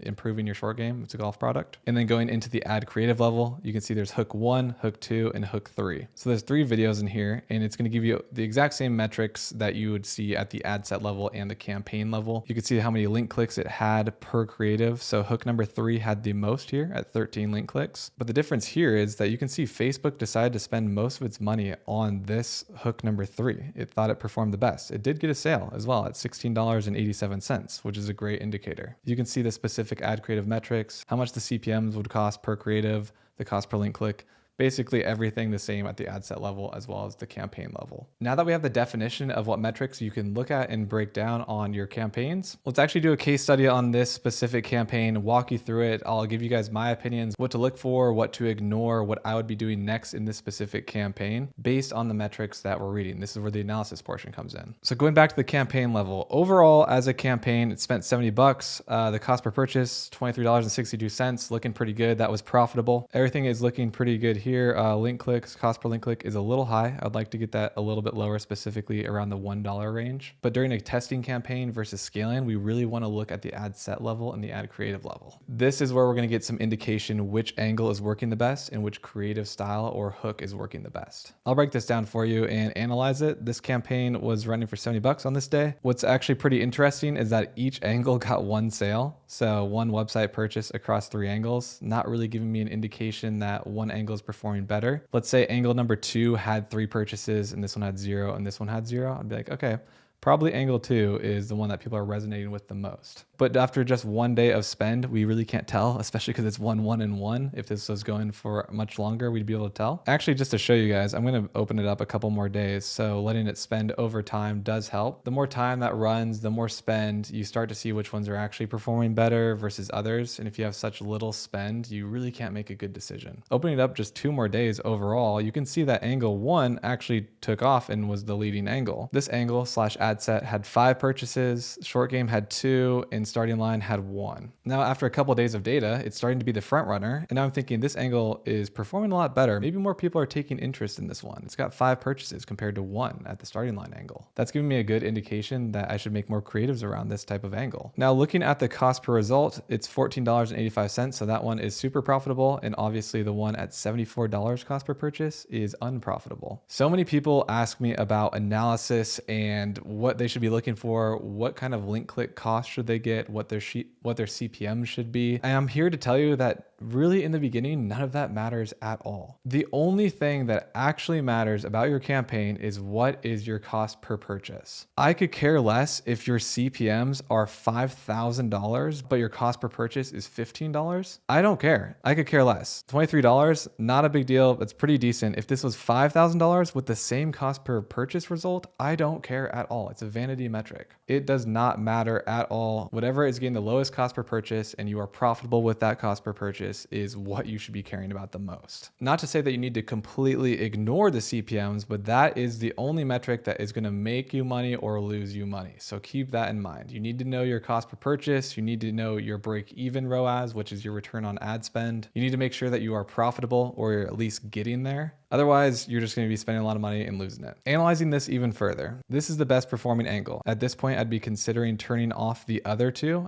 maybe after a little bit more spend, but this is an early front runner of a cost per purchase basis and kind of the winning angle. I would take a look over here and see the CPMs, $23, $29, $26, not too bad. Again, it's a vanity metric. It doesn't matter what they are as long as your cost per purchase is good. And one thing that I do want to touch on in terms of cost per purchase and why so many people ask me about what their CPM should be and cost per link click. One, like I was saying, is a vanity metric, and it's also very, very product dependent and niche dependent. This is a golf product. There's a good amount of golfers in the United States. If the niche that you're selling in has a wider audience, your CPMs are more likely to be lower because Facebook has a large audience of people that are interested in golf that they can show your advertisement to. If you are selling a product that does not have as big of an audience, like a knitting set or a sewing kit, expect your CPMs to be higher because if there's 50 million people that play golf in the US and 2 million people that knit in the US, advertising to the 2 million over the 50 is going to cost you more per thousand impressions. There's less people online all the time that are interested in that. There's a lower addressable market in general. And so with those smaller audience sizes, if there's other people advertising to them as well, such as other sewing kits, you're competing with them for a smaller audience. Your CPMs might be higher. That's the main driving factor of what your CPMs are going to be. So if you run a campaign right now and you're watching this and you're like, mine's $150, yours is $23, you might be selling a product that there's not a lot of people on Facebook that are interested in that product. And it's not a bad thing. It's just something to keep in mind and keep in the back of your head. So don't freak out if yours are super, super high. CPMs are not only impacted by the addressable market size that Facebook can serve the ads to, they're also impacted by some other things on Facebook's back end. This can be the quality of your ads, your feedback score, your budget, how many people are clicking your link, how many people are purchasing from you. All of those things will change and impact your CPMs. The reason for that and all of those metrics that go into your CPM cost is because Facebook wants to show the best content on their platform to the best people. If you make a really bad ad that everyone's reporting and no one's purchasing from you, Facebook is going to be able to identify that ad creative, that product, your business as poor, and they don't want to show bad stuff to people on Facebook. They already get in trouble for that enough. So they're going to penalize you and charge you more for advertising on Facebook with your terrible products and terrible ads. Keep that in mind as well when you're looking at your CPMs. If you've been running a bunch of campaigns that have been doing well and they were all around the $24 range for CPMs, and then you created a new ad creative and it was really ugly and it went up to $60, that'd be a good indication that you probably have a pretty bad creative that people do not like. Reeling it back in though, in the beginning, you're not really going to know what your CPMs should typically look like. You may not have ran a successful campaign yet, so we don't really know. And obviously in the beginning, if you're a beginner, the idea is to get those CPMs and the cost per link click lower, because most of the time, if you're brand new and you're running your first ad campaign, it might not be the best. So that's maybe why the CPMs might be higher your first couple tries. This brings me into the point of sticking within the same niche. The longer that you can stick within the same niche, the more tribal knowledge that you have around what your CPMs and what your cost per link click should be to be profitable. I ran beauty tools on Facebook for years, so I know exactly what my CPM should look like on a good campaign and my cost per link click. But you're not going to know that until over time when you collect all this data and you run a successful campaign, where your CPM should be on average, what your cost per link click should be on average, and then how you can improve those and lower them. That's my little rant on CPMs and vanity metrics and why you shouldn't really care in the beginning. But breaking this down even further as a case study, I would be still looking at this one as the best because it just obviously had the lowest cost per purchase. It also happened to have the lowest cost per link click, and sometimes those do not correlate. Sometimes the cost per link click can be higher and still be the best performing ad. Same with the click-through rate.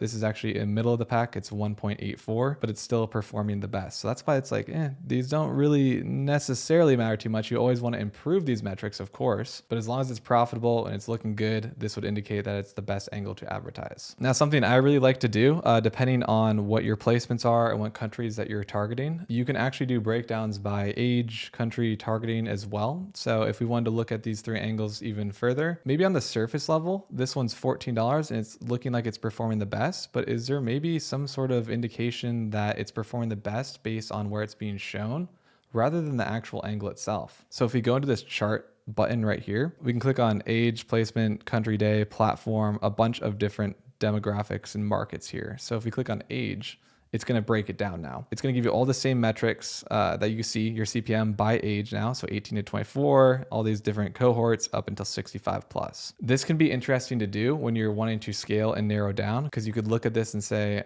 wow, actually everyone that purchased was the ages 55 to 64. I didn't even know that until I broke this down. Maybe I should only target 55 to 64 year olds. So using this as a case study, let's see what's going on here. So the first angle got one purchase only, and it was from 55 to 64, and it cost $22.51. So that cost per purchase is actually a lot lower than the total for that ad set because we spent so much money on these age groups that did not convert. Scrolling down to this one, same thing actually. So 55 to 64, they bought one at $14.80. Scrolling down to the last one, we had the 5 purchases, I believe, and 45 to 54, 55 to 64 had the best cost per purchase. But we also had one from 35 to 44. What I would look to compare this, like this is still in my eyes the best angle in campaign, but let's see how much it spent on each one. So it goes $9 to this age group is 20, 18, 16. It looks about the same for here. This one was a little bit higher than the one down below. So they spent a little more money on 55 to 64. And then the one up here, kind of the same pattern, pretty much almost the exact same. So there's not really a big difference in where the money was spent per age in this campaign. This is still verifying how I'm reading this data. It's actually proving it even further that this angle is still the best performing angle, has the most purchases with around the same similar spend pattern here between age. But what I actually learned from this without looking just at the surface level is that all of the purchases on every angle came from 55, 55, 35 to 55. This could tell me that maybe next time when I want to scale up this specific angle at the bottom, what if I only target people 35 to 64 and put all that spend there? That means that $10, $8, and $2 would actually be distributed between these areas instead with the best cost per purchase. That could be the next test that I wanted to do to kind of narrow down the audience now. Or we could even look at it in the opposite way and say, only $2.07 was spent between 18 and 24 year olds. Only 45 cents in this one, and only $2 on this ad set. Did they really get enough money to make a decision that 18 to 24 year olds do not like this product? I'm not really sure about this. I don't think this is enough spend to make a decision that 18 to 24 year olds don't like this product. Now, a secondary test of what I could run would be advertising only to 18 to 24 year olds and see if that actually helps out. If it spends all $75 in this cohort of age, are they going to purchase? Would they purchase at a better rate than 45 to 64 year olds? I'm not really sure. I'd have to run that test. That's why metric analysis is so important. Most people as beginners, if I take this off here, most people as beginners just look at this and they say, oh, $14, that's the best one. I'm just going to try to scale this one up. When really you can dive so much further into age, location, country. So these are all in the United States, but if you had multiple countries here, you could see, oh, Canada was purchasing a ton and US did not. They pulled the weight in all the sales. Maybe it's a really interesting product for Canadians. That's why it's really important to break down metrics based on different demographics to see if there's any weird patterns going on or any tests that you want to do further without just giving up on your product or making an assumption that, yep, this is the best one. I'm going to scale it up right now. In terms of this campaign as a case study live here, this one is still the best angle in my opinion, even based on age. The only thing that I maybe want to test is, run a campaign with 18 to 34-year-olds only as the demographic of targeting for my Facebook ad spend, and then spending some money there and seeing if they actually purchase or not, because we didn't spend enough. But if we're looking at the campaign overall for marketing angles and which one resonated with the audience, angle 1 is still performing the best. Now we can go on to the ad creative level, and there's some important things in here that we really want to look at, because there's a big question that always comes up, and it's, why are my ads not performing well? I think it's a really good ad, but how do I know that Facebook thinks it's a really good ad? Let's look into angle number 1 even further. So we're just going to highlight this one and then go onto the ad creative level. And now it's going to break down our 3 hooks that we're using. And you can see here, Facebook decided right off the bat that hook 2 was the best. People liked watching it the most. And it spent $73 of 74. So all of the money went to hook 2 over hook 1 and hook 3. So if you do like a brief little look at this, at the video, people didn't like the hand. People liked that, the product in hand. I don't know why. People like that one the best though. And that's a good note to take for future ad creatives. This hook performed the best. People like this shot of the product the best. Maybe I can implement that in other variations of ad creatives. So on this section, you can really break it down even further on which creative is performing the best, take notes on it, and then improve your creatives if you need to, or duplicate and mimic what's working and implement it in other ads. Now, scrolling over here is something that I don't think I've seen really any ecom person talk about. I'm sure they have, but I've just never seen it, are the ad rankings of your creatives.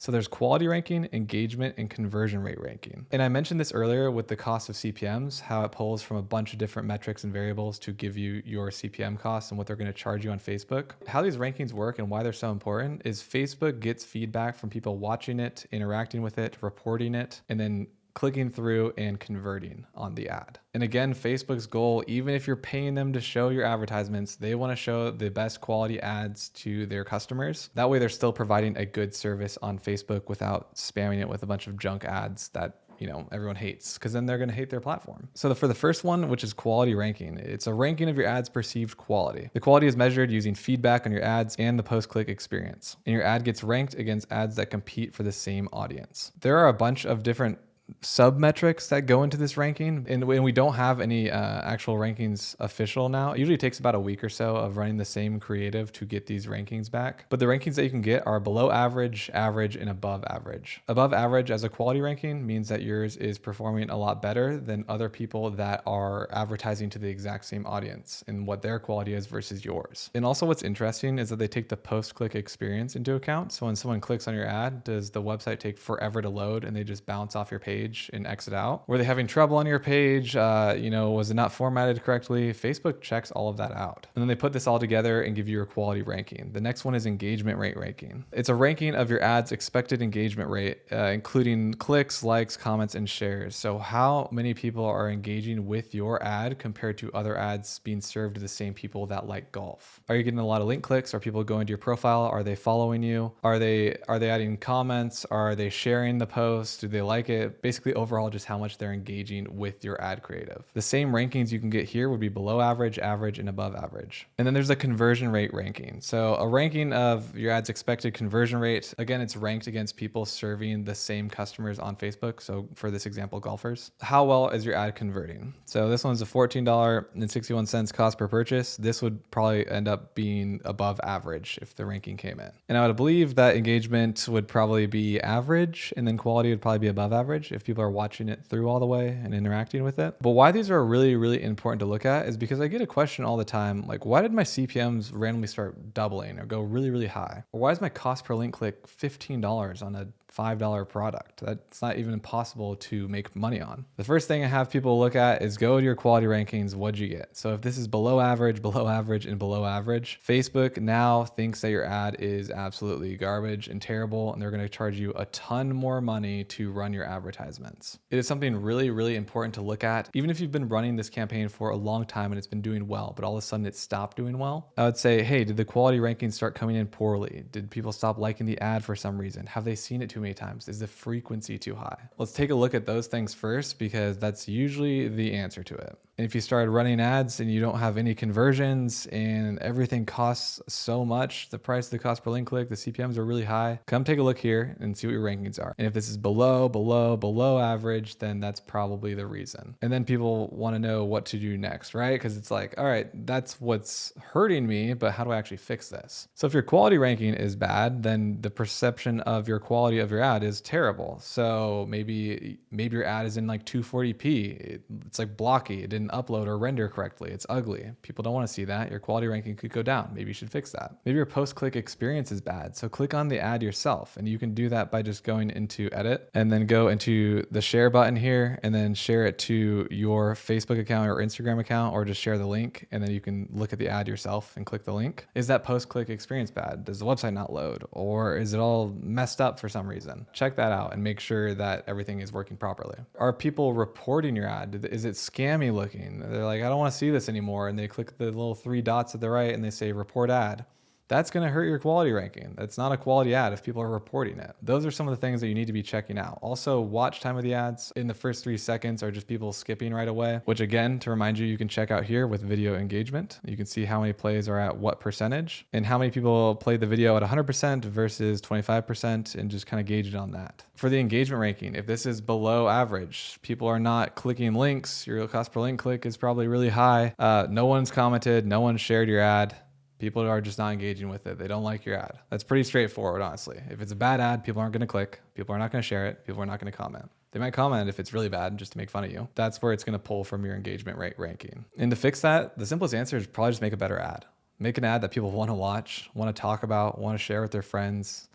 Doesn't look scammy. Overall, in summary, you probably just need to make a better ad. Conversion rate ranking, if this is below average, that means people are clicking onto your ad. For an example, if this one is below average and these two are above average, people love your ad, people are really engaging with it, they're sharing it with their friends, but your conversion rate is low, that means people love your ad, and when they click onto your website, maybe the price is extremely high, maybe the website doesn't work, maybe you don't accept their credit card, or whatever it may be. Your conversion is low to how many people are actually liking and engaging with that ad. And to be honest, if these two come back low, this one's automatically going to be low. You're probably not getting any conversions. But if these two came back high and this one is low, I would directly go to your post-click experience. I'd go back on your website, make sure everything is fine, make sure the price is okay, makes sense. Make sure people can actually check out and have the option to ship it to their house. And overall, just give your landing page a good hard look and see what you can do to improve that. I can't reiterate enough on how important the quality rankings are, and they're the first indication that your ad is not a good ad. Going back to this case study here, the Hook 2, obviously it spent the most money, but Facebook believes that it was the best ad and people liked it the most. There was a lot of clicks. The cost per purchase was good, so they kept spending more money on this. So in summary, from this campaign, I would say the campaign overall did pretty good. The cost per purchase was $30.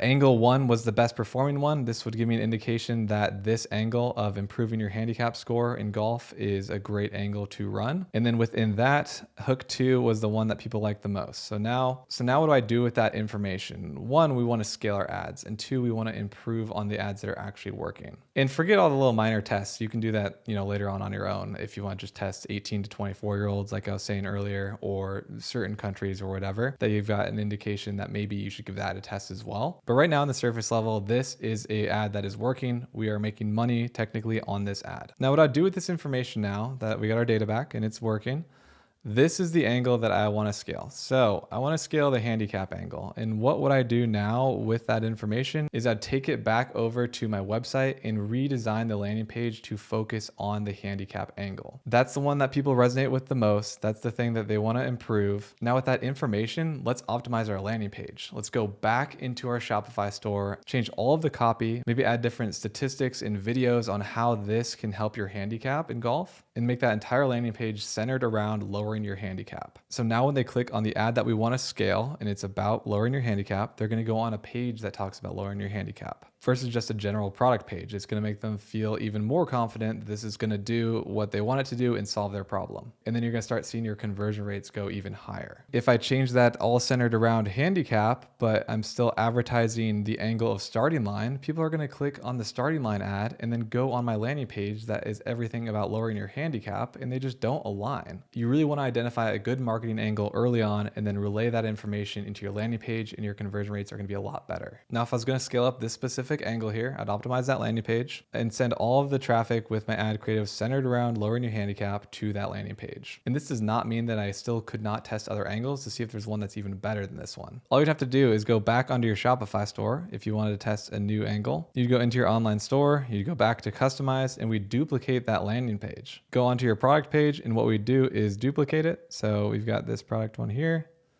create template. So it's our default product. And then I'd say, you know, angle 2. I want to test a new one, and then name the angle. And then you're going to base it on your default product, create template. So now in our backend, we've got angle 2, and we've also got our default one, which for this example, I guess would have been the golf product for the handicap. But now when we edit this page specifically, we can change it all to whatever angle we want. We would remove all of that verbiage and that marketing angle about lowering your handicap. We change all of this to the new angle to try to optimize it. And then when we're creating an advertisement, we'd send it to this landing page specifically. One thing that we do want to note is to assign your product to that angle landing page that you want to. This is getting a little bit deep, but it is important to cover. So angle 2 is not assigned to any product. That means everything would automatically have this landing page. And to change that, we would just exit, go into your products, click into it. And then at the top, you can see duplicate. We click it here. You change the name of it.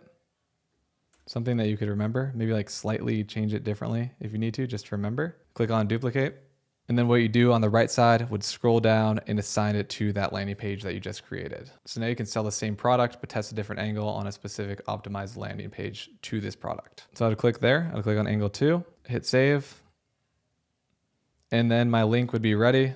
I would just copy that and then I'd paste that into my Facebook ad where when they click on the link, it goes specifically to this page. Before we move on to the scaling portion, there is one more thing that I do want to mention about metric analysis is that sometimes Facebook isn't perfect and it does not attribute every single sale. So for example, if this campaign had 8 sales total, but on my Shopify website, I'm actually seeing 9, one of the purchases did not have the data sent back over to Facebook and then, you know, report it here correctly. And so this one could have been 6, this one could have been 3, this one could have been 2. We don't really know if we were missing that one, but that could be very, very important. If this one had 3, it might have been better. And you know, there could be something good about this angle and maybe we just need to change the creative. And this one could have been recorded as 6 and then the cost per purchase would be $10 and be like, this is definitely the winner. It performed way better than I thought. I'm going to show you guys a back-end way to track that even better if you are missing some of that purchase data. Facebook about 95% of the time will track it correctly, but there is going to be some that is just kind of loose out there and not reported correctly. On the creative level, if you remember this, we set up URL parameters to do some extra tracking with the text at the end of the link that people don't really see. This is to help with that tracking. This is where it comes into play. We set it up in a way that we can see the site source where it came from, which would be Facebook.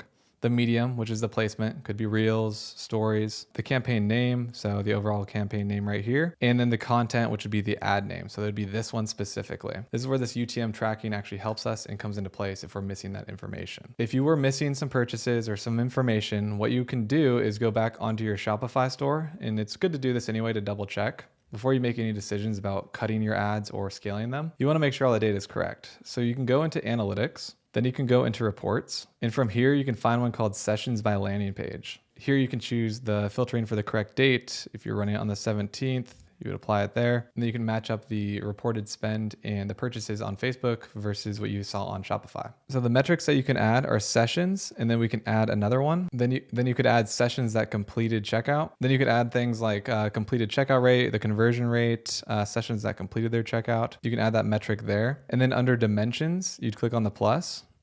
You'd scroll all the way down to UTM. And let's say we wanted to see from that specific ad. And then you can pull in all of the UTM parameters from that session landing page. So you can see the UTM for the campaign, the content, the medium, aka the placement, Facebook, the source, everything that you need to fully match it up correctly. So if we wanted to see the campaign that it came from, we'd click on UTM campaign. And then down below, it would see the landing page type. It would see the landing page type, which would be your product page. The UTM campaign would say the title of your campaign. And then you could see how many sessions actually converted from this campaign and track it properly. So if you are missing information, you can do this and see which campaign or ad creative or ad set that it came from based on this report right here on Shopify. Like if this said 6 sessions that converted on this day right here and it recorded those from the UTM ad set level, we'd go back onto our Facebook and we'd see that this is the ad set. It's angle 1 handicap. That's what would show up right here under this UTM area that you're filtering by. And then we'd see Facebook is reporting 5, but we really saw 6 on Shopify. So this one actually performed better than we thought it did. That is something super, super important to do, just to double check before you make any decisions about canceling a campaign or scaling up the wrong campaign. You just really want to double check. Now with this case study as an example, $14.85, I'm confident this is the right angle. I want to scale this one up. I'm going to show you a couple of different ways that you can scale and how you can also retarget some campaigns. Now that we've identified the angle that we want to scale, there are a couple different ways that you can do it. And I'm going to be showing you exactly how to do that in the options that you have. So we've identified this is the winning angle. We want to duplicate this. We want to spend more money day over day, make more sales, higher conversion rate, optimize our pixel, and make more money. That's the entire goal of scaling. The more money you spend on Facebook, if you're profitable, the more money that you take home at the end of the day. If this is the one that we want to scale, the first option that we can do is duplicating the campaign. So we can go back to the campaign level. We can click on duplicate. Then I would click on duplicate with current settings. I wouldn't change anything if you're trying to scale it up and it's performing really well. Number of copies, you could put 1, hit duplicate. It's going to take us to the setup, and then I would delete the other 2 angles that did not perform. So I'll delete that ad set. I would delete the starting line ad set. And then I would only be left with angle 1, which is handicaps. Now we're not gonna have any spend go to the other angles. We wanna spend all of it on this. Then we can go into the ad set level, scroll down to the budget, change this from 25 to whatever you want to scale with. I wouldn't go too crazy, even if it's super, super profitable. You still want to scale it up a little bit slower. So you could change this to, $150, $200, whatever you're comfortable with. Then everything is going to remain the same, and all of the interactions on your ad creative will remain the same. So when someone clicked on this ad, or they left a comment, or they liked it, or whatever it may be, it's also going to show up on this campaign as well. So as you're duplicating and you're scaling up more and more, you're going to be collecting more likes on the ad, more comments, more shares. And it's really going to help you optimize and also add a little bit of legitimacy to that ad. Because if you see an ad on Facebook and it's got 1 like on it versus an ad with 100,000 likes, it's just kind of social proof, and people are more likely to purchase from you. And that's when you start seeing your conversion rate increase and the overall efficiency of your ads increase. That's one way to scale it up. It's also kind of the easiest, and it's also my personal favorite. I've had the best luck with it, scaling campaigns that way. Another way you can do it, which I don't really recommend, would be going into that already existing campaign that you were running where you found out the angle 1 was the best one, then going into the ad set level and manually turning off the other 2. So you could turn this one off and turn this one off, and now there's not going to be $25 a day being spent on angle 2 and angle 3. It would be only spending $25 on angle 1, the one that is the winner, which means, yeah, you'd be saving $50, but that's not really scaling. So what you'd have to do from here is go into the budget and edit it. The problem with editing the budget is this is like a little bit of superstition. Why I don't like doing it, it's a little bit of superstition, and also there's some truth to it. Based on what my Facebook marketing partner is that they've assigned me, is if something is working in the campaign, just don't touch it. Just duplicate it, create a new one, or run it as a CBO, which we'll talk about in a second. I don't really recommend doing this way, but you can, and people have had luck with it. You can just increase the daily budget of that spend here. So from $25, you could put it up to whatever you want, which I don't recommend. My Facebook marketing expert told me that if you are going to do it this way and you're going to scale this way, you should only increase your daily budget 20% day over day. This one, for example, if I wanted to do it this way, I could increase it to $30. The next day I could increase it to 36, and then so on and so on. So 20% increase day over day. It takes a long time to do. I also am a little superstitious about it and don't like touching campaigns that are performing well. I always feel like it's going to mess it up, but you can do that if you want. And if it works for you, great. Those are the 2 easiest ways to specifically scale up a campaign that is working. And the one that I recommend most is duplicating, but another way to scale up campaigns and overall spend on your ad account and increase your profitability is creating CBOs. But in order to create a CBO, you need multiple ad sets with different variables in them to actually have the CBO work correctly. And what I mean by that, as an example, is if I scaled this one up and I was only doing angle number 1 and I was only doing hook number 2, this video right here, because it's the best one apparently, I would put that in the back of my mind or write it down as winning ad creative and winning angle. That one would be scaled up. We'd be spending $500 a day, making some money, and then I'd start testing other hooks. Can a new hook that I come up with perform better than this hook 2 right here? I'd leave those campaigns alone. I'd let that scale up, and if it's working, that's fantastic. But on the back end, I'd still be testing. I'd test different hooks against each other to see if I can get my cost per purchase and engagement even lower. And so what I would do there is create new campaigns, same targeting, so same angle, same demographic of audience, and the only thing I'd switch in that new campaign would be the hook or the video or the ad creative. I'd keep everything else the same, and I'd create that campaign here, and I'd test, let's say 5 of them. And maybe 4 of them flop and they're not performing as good as the original hook, but one of them performed a little bit better than the original hook. Now you have 2 winning ad creatives under an angle that you know works. Once you get 2 or more, you can start doing a CBO, which is campaign budget optimization. And I'll show you exactly how to do this and how it works. But in quick summary is that you're going to plug in all of your winning creatives that you've found to be proven to work and do well into one campaign with one overarching budget that Facebook gets to decide where to spend it to between all of the creatives. This is also applicable if you're testing something else besides creatives, such as age targeting. If you tried out ages 18 through 36 and that worked really, really well, but the original campaign is still doing really, really well for people that are, 45 to 55, you can put those two winning variables and campaigns into one campaign together and let Facebook decide where to spend it out. The idea of plugging winners into a CBO is that they're all winners. So wherever Facebook decides to spend the money is probably going to still be winning. And having all of those options to be able to send different ones out to different people and all the variables that you've tested that have won gives Facebook so much room to decide where to send ads at what time, what age, which hook they think they're going to perform the best with. It gives Facebook a ton of variables and inputs to make the best decisions and the most cost efficient ones. Let's say I had 2 or 3 different ad creatives, hooks, and age demographic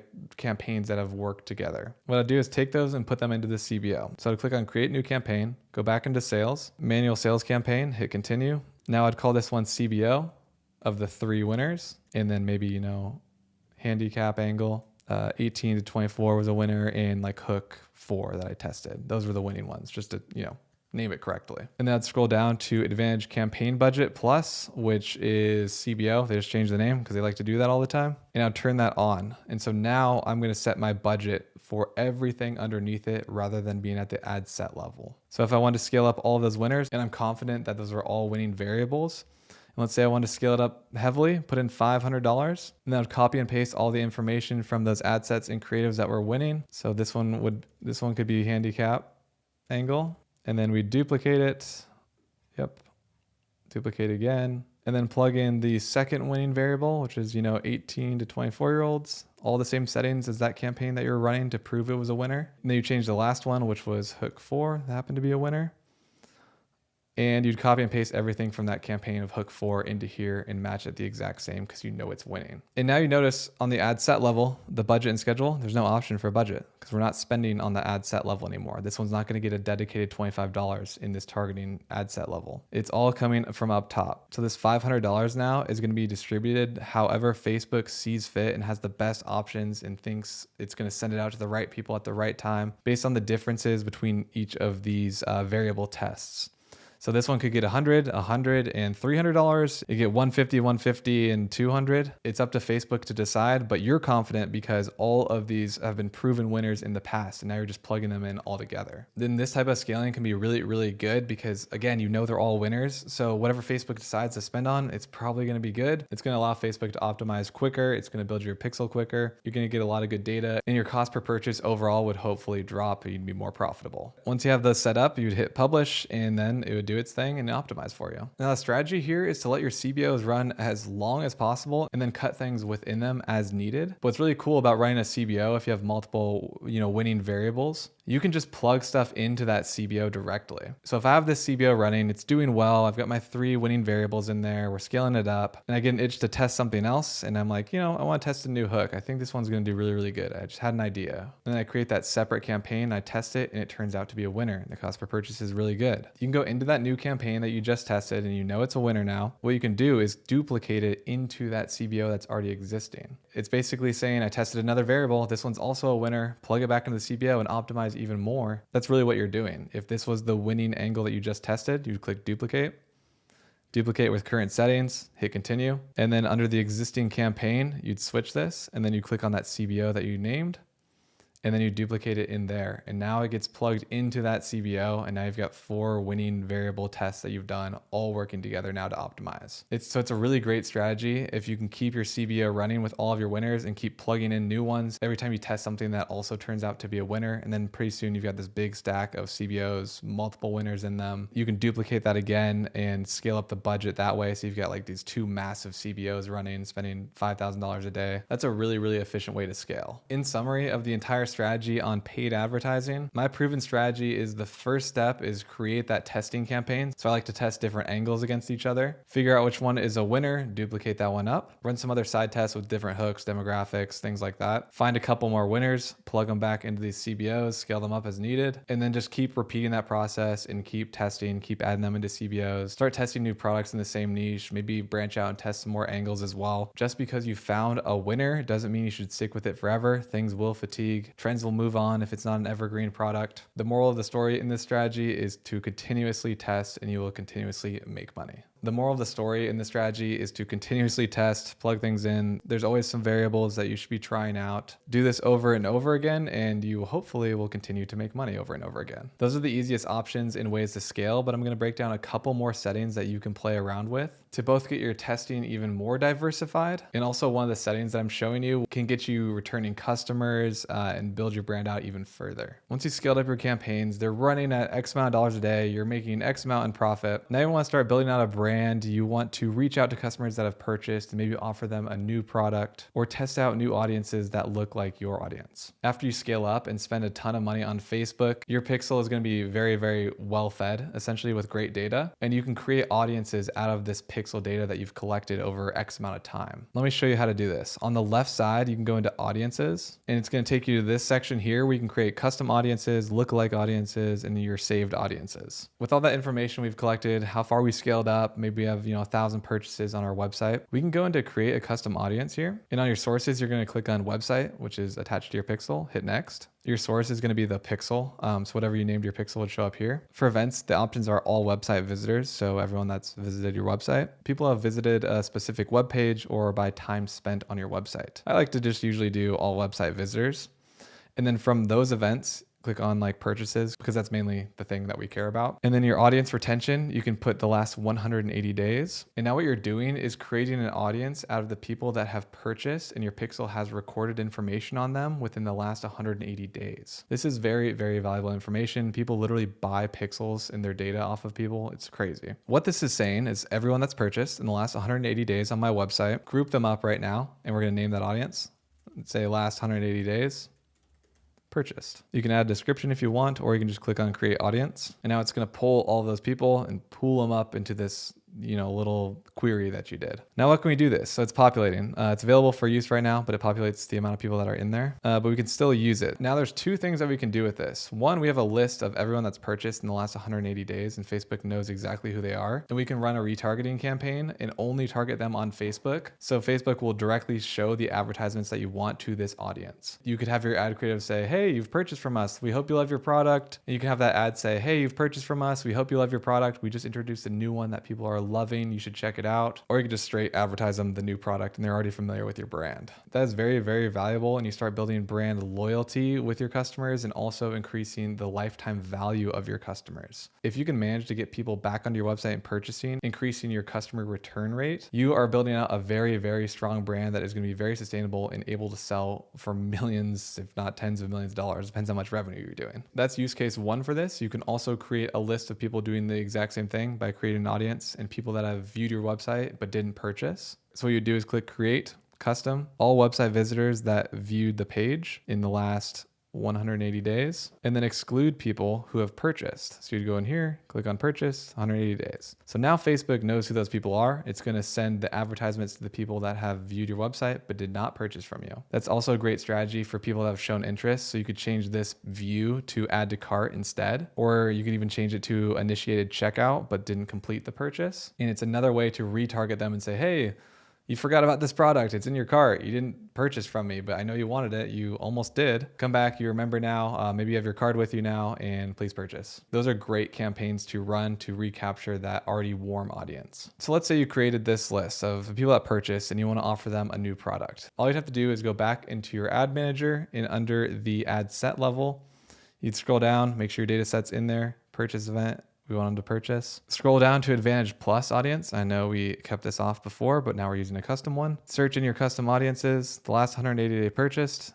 And now Facebook would know to target that exact group of people that purchased within the last 180 days. And then you'd set up your campaign and run it towards them. Creating these custom audiences is great to reach people that have purchased before and you want to sell them a new product, or they initiated checkout but didn't complete the purchase. You can directly advertise to them on Facebook. Another thing that you can do with this data is create lookalike audiences from people that look like specific people within your pixel and the data that you've collected off of them. You can go here, create lookalike audience, click on your source or your pixel, select an event with value. So purchases, there was 7 purchases on this specific pixel. Select your event with value, purchases. So it'll show you how much they've spent on average and how many days. You can say only people in the US, or if you're selling like worldwide, I would just leave this open. And now your audience size is the number of lookalike audiences. And so there's a scale here that's 1 to 10%. 1% is grouping people in a smaller cohort of people that look like people that purchased. So what that means is 0 to 1, it's going to take the data of people that have purchased from your website and find other people on Facebook that have not purchased from you before, but share the same interests as those people that have, spent in similar ways that they have, their family members, pretty much everything about them. And it's going to go find those new people that look like the people that have purchased. And then you've got this audience size of people that are very, very similar to purchasers, but they've never actually been on your website yet. Plugging in the United States, it'll show you your audience size. So 2.8 million people, and then it scales up